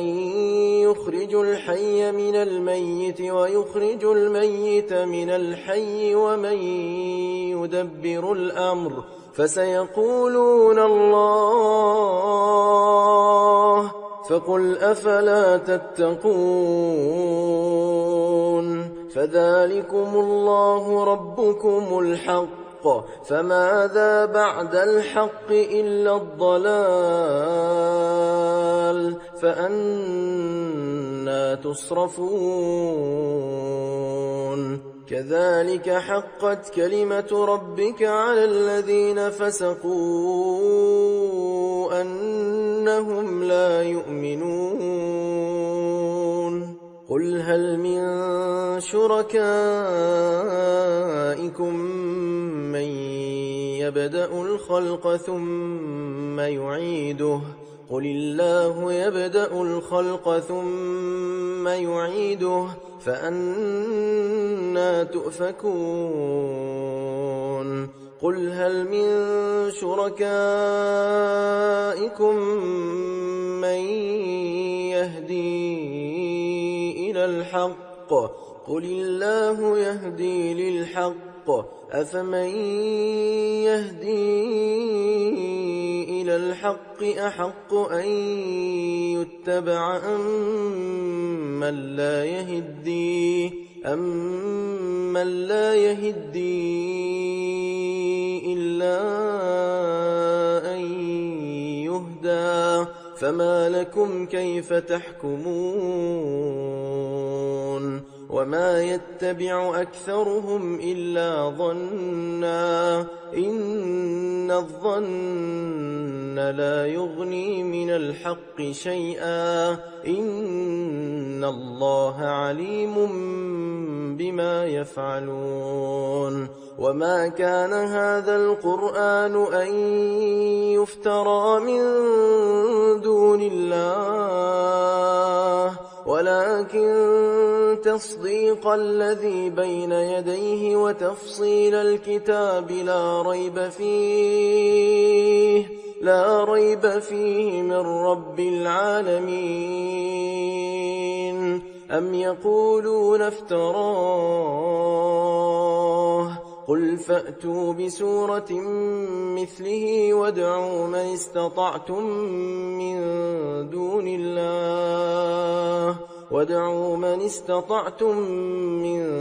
دون الله إن كنتم صادقين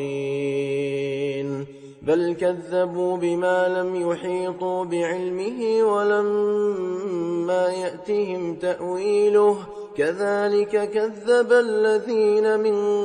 قبلهم فانظر كيف كان عاقبة الظالمين ومنهم من يؤمن به ومنهم من لا يؤمن به وربك أعلم بالمفسدين وإن كذبوك فقل لي عملي ولكم عملكم أنتم بريئون مما أعمل وأنا بريء مما تعملون ومنهم من يستمعون إليك أفأنت تسمع الصم ولو كانوا لا يعقلون ومنهم من ينظر إليك أفأنت تهدي العمي ولو كانوا لا يبصرون إن الله لا يظلم الناس شيئا ولكن الناس أنفسهم يظلمون ويوم يحشرهم كأن لم يلبثوا إلا ساعة من النهار يتعارفون بينهم قد خسر الذين كذبوا بلقاء الله وما كانوا مهتدين وإما نرينك بعض الذي نعدهم أو نتوفينك فإلينا مرجعهم ثم الله شهيد على ما يفعلون ولكل أمة رسول فإذا جاء رسولهم قضي بينهم بالقسط وهم لا يظلمون ويقولون متى هذا الوعد إن كنتم صادقين قل لا أملك لنفسي ضرا ولا نفعا إلا ما شاء الله لكل أمة أجل إذا جاء أجلهم فلا يستأخرون ساعة ولا يستقدمون قل أرأيتم إن أتاكم عذابه بياتا أو نهارا ماذا يستعجل منه المجرمون أثم إذا ما وقع آمنتم به الآن وقد كنتم به تستعجلون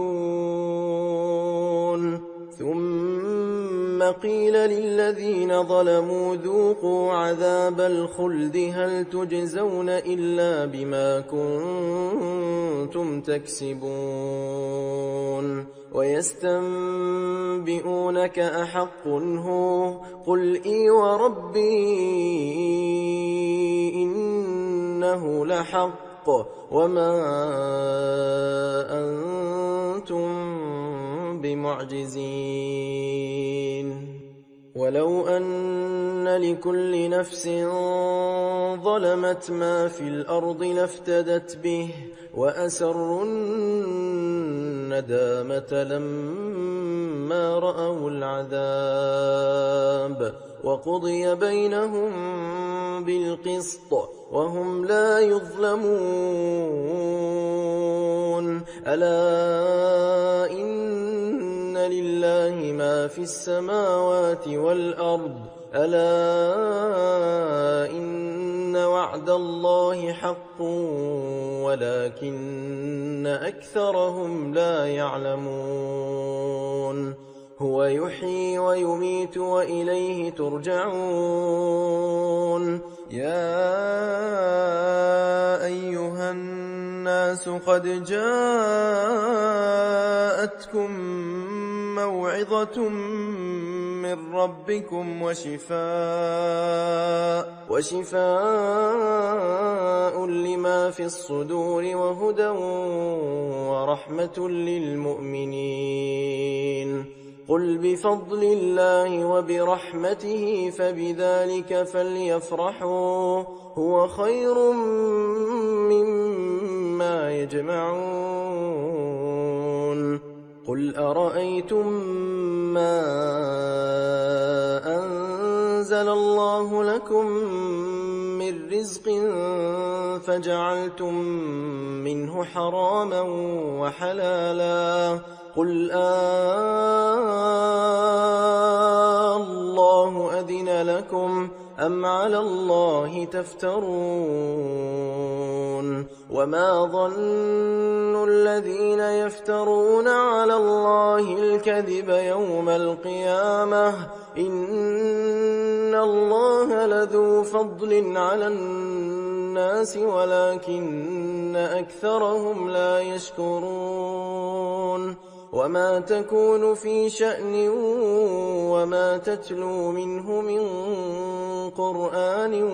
ولا تعملون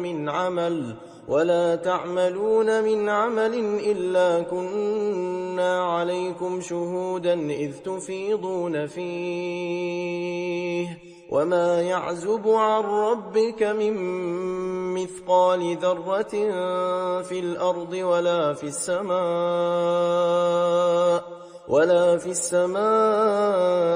ولا أصغر من ذلك ولا أكبر إلا في كتاب مبين ألا إن أولياء الله لا خوف عليهم ولا هم يحزنون الذين آمنوا وكانوا يتقون لهم البشرى في الحياة الدنيا وفي الآخرة لا تبديل لكلمات الله ذلك هو الفوز العظيم ولا يحزنك قولهم إن العزة لله جميعا هو السميع العليم ألا إن لله من في السماوات ومن في الأرض وما يتبع الذين يدعون من دون الله شركاء إن يتبعون إلا الظن وإن هم إلا يخرصون هو الذي جعل لكم الليل لتسكنوا فيه والنهار مبصرا إن في ذلك لآيات لقوم يسمعون قالوا اتخذ الله ولدا سبحانه هو الغني له ما في السماوات وما في الأرض إن عندكم من سلطان بهذا أتقولون على الله ما لا تعلمون قل إن الذين يفترون على الله الكذب لا يفلحون متاع في الدنيا ثم إلينا مرجعهم ثم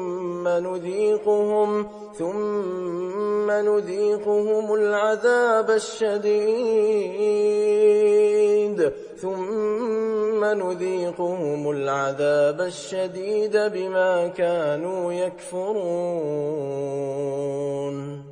واتل عليهم نبأ نوح إذ قال لقومه يا قوم إن كان كبر عليكم مقامي وتذكيري بآيات الله فعلى الله توكلت فأجمعوا أمركم وشركاءكم ثم لا يكن أمركم عليكم غمة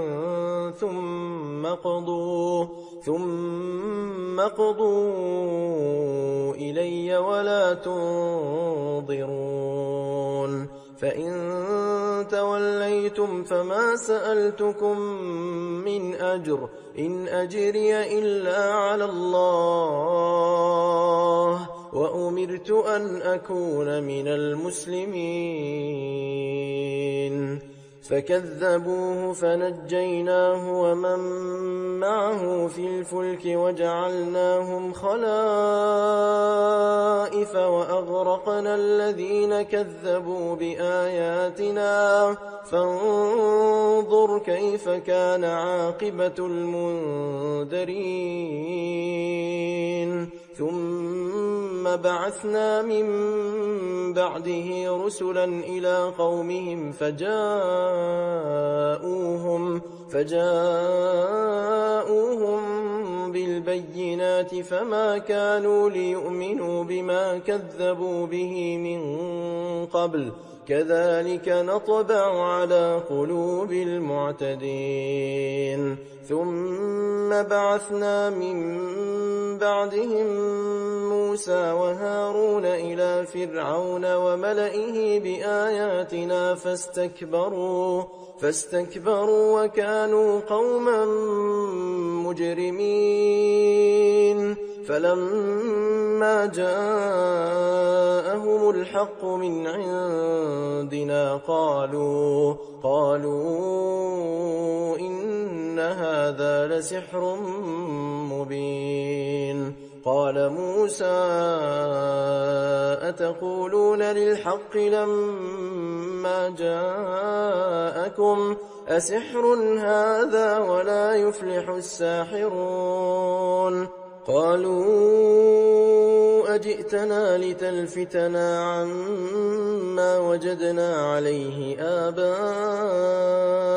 وتكون لكما الكبرياء في الأرض وما نحن لكما بمؤمنين وقال فرعون ائتوني بكل ساحر عليم فلما جاء السحرة قال لهم موسى ألقوا ما أنتم ملقون فلما ألقوا قال موسى ما جئتم به السحر إن الله سيبطله إن الله لا يصلح عمل المفسدين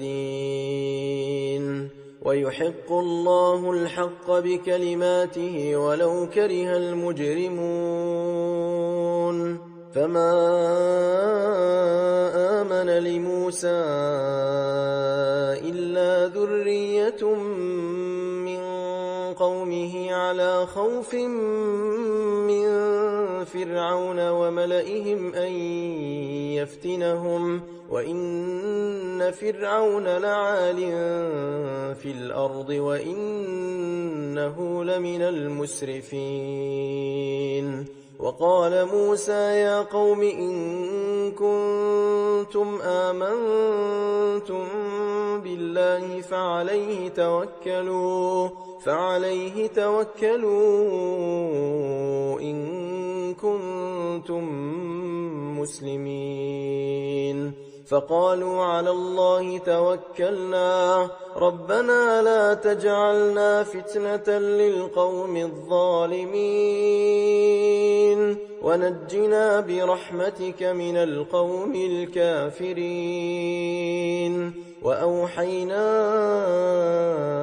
إلى موسى وأخيه أن تبوأ لقومكما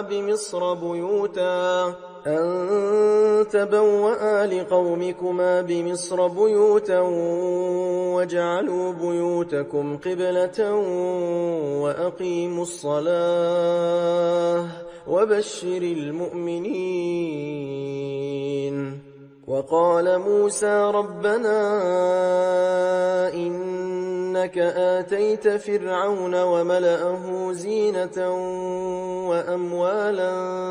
في الحياة الدنيا ربنا ليضلوا عن سبيلك ربنا اطمس على أموالهم واشدد على قلوبهم فلا يؤمنوا حتى يروا العذاب الأليم قال قد أجيبت دعوتكما فاستقيما ولا تتبعان سبيل الذين لا يعلمون وجاوزنا ببني إسرائيل البحر فأتبعهم فرعون وجنوده بغيا وعدوا حتى إذا أدركه الغرق قال آمنت أنه لا إله إلا الذي آمنت به بنو إسرائيل وأنا من المسلمين الآن وقد عصيت قبل وكنت من المفسدين فاليوم ننجيك ببدنك لتكون لمن خلفك آية وإن كثيرا من الناس عن آياتنا لغافلون ولقد بوأنا بني إسرائيل مبوأ صدق ورزقناهم من الطيبات فما اختلفوا حتى جاءهم العلم إن ربك يقضي بينهم يوم القيامة فيما كانوا فيه يختلفون فإن كنت في شك مما أنزلنا إليك فاسأل الذين يقرؤون الكتاب من قبلك لقد جاءك الحق من ربك فلا تكونن من الممترين ولا تكونن من الذين كذبوا بآيات الله فتكون من الخاسرين إن الذين حقت عليهم كلمة ربك لا يؤمنون ولو جاءتهم كل آية حتى يروا العذاب الأليم فلولا كانت قرية آمنت فنفعها إيمانها إلا قوم يونس لما آمنوا كشفنا عنهم عذاب الخزي في الحياة الدنيا ومتعناهم إلى حين ولو شاء ربك لآمن من في الأرض كلهم جميعا أفأنت تكره الناس حتى يكونوا مؤمنين وما كان لنفس أن تؤمن إلا بإذن الله ويجعل الرجس على الذين لا يعقلون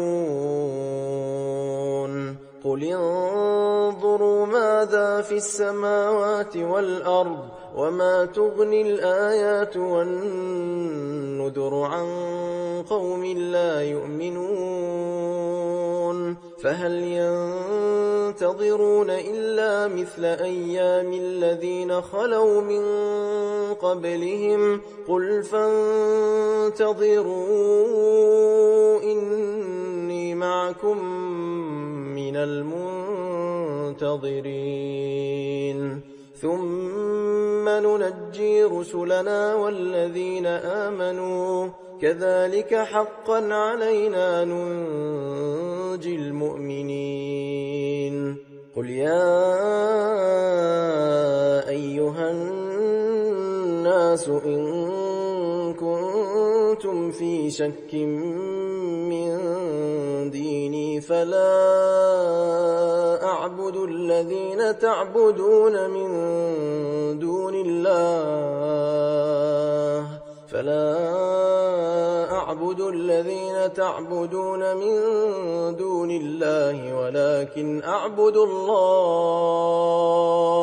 ولكن أعبد الله الذي يتوفاكم وأمرت أن أكون من المؤمنين وأن أقم وجهك للدين حنيفا ولا تكونن من المشركين ولا تدع من دون الله ما لا ينفعك ولا يضرك فإن فعلت فإنك إذا من الظالمين وإن يمسسك الله بضر فلا كاشف له إلا هو وإن يردك بخير فلا راد لفضله يصيب به من يشاء من عباده وهو الغفور الرحيم قل يا أيها الناس قد جاءكم الحق من ربكم فمن اهتدى فإنما يهتدي لنفسه ومن ضل فإنما يضل عليها وما أنا عليكم بوكيل واتبع ما يوحى إليك واصبر حتى يحكم الله وهو خير الحاكمين.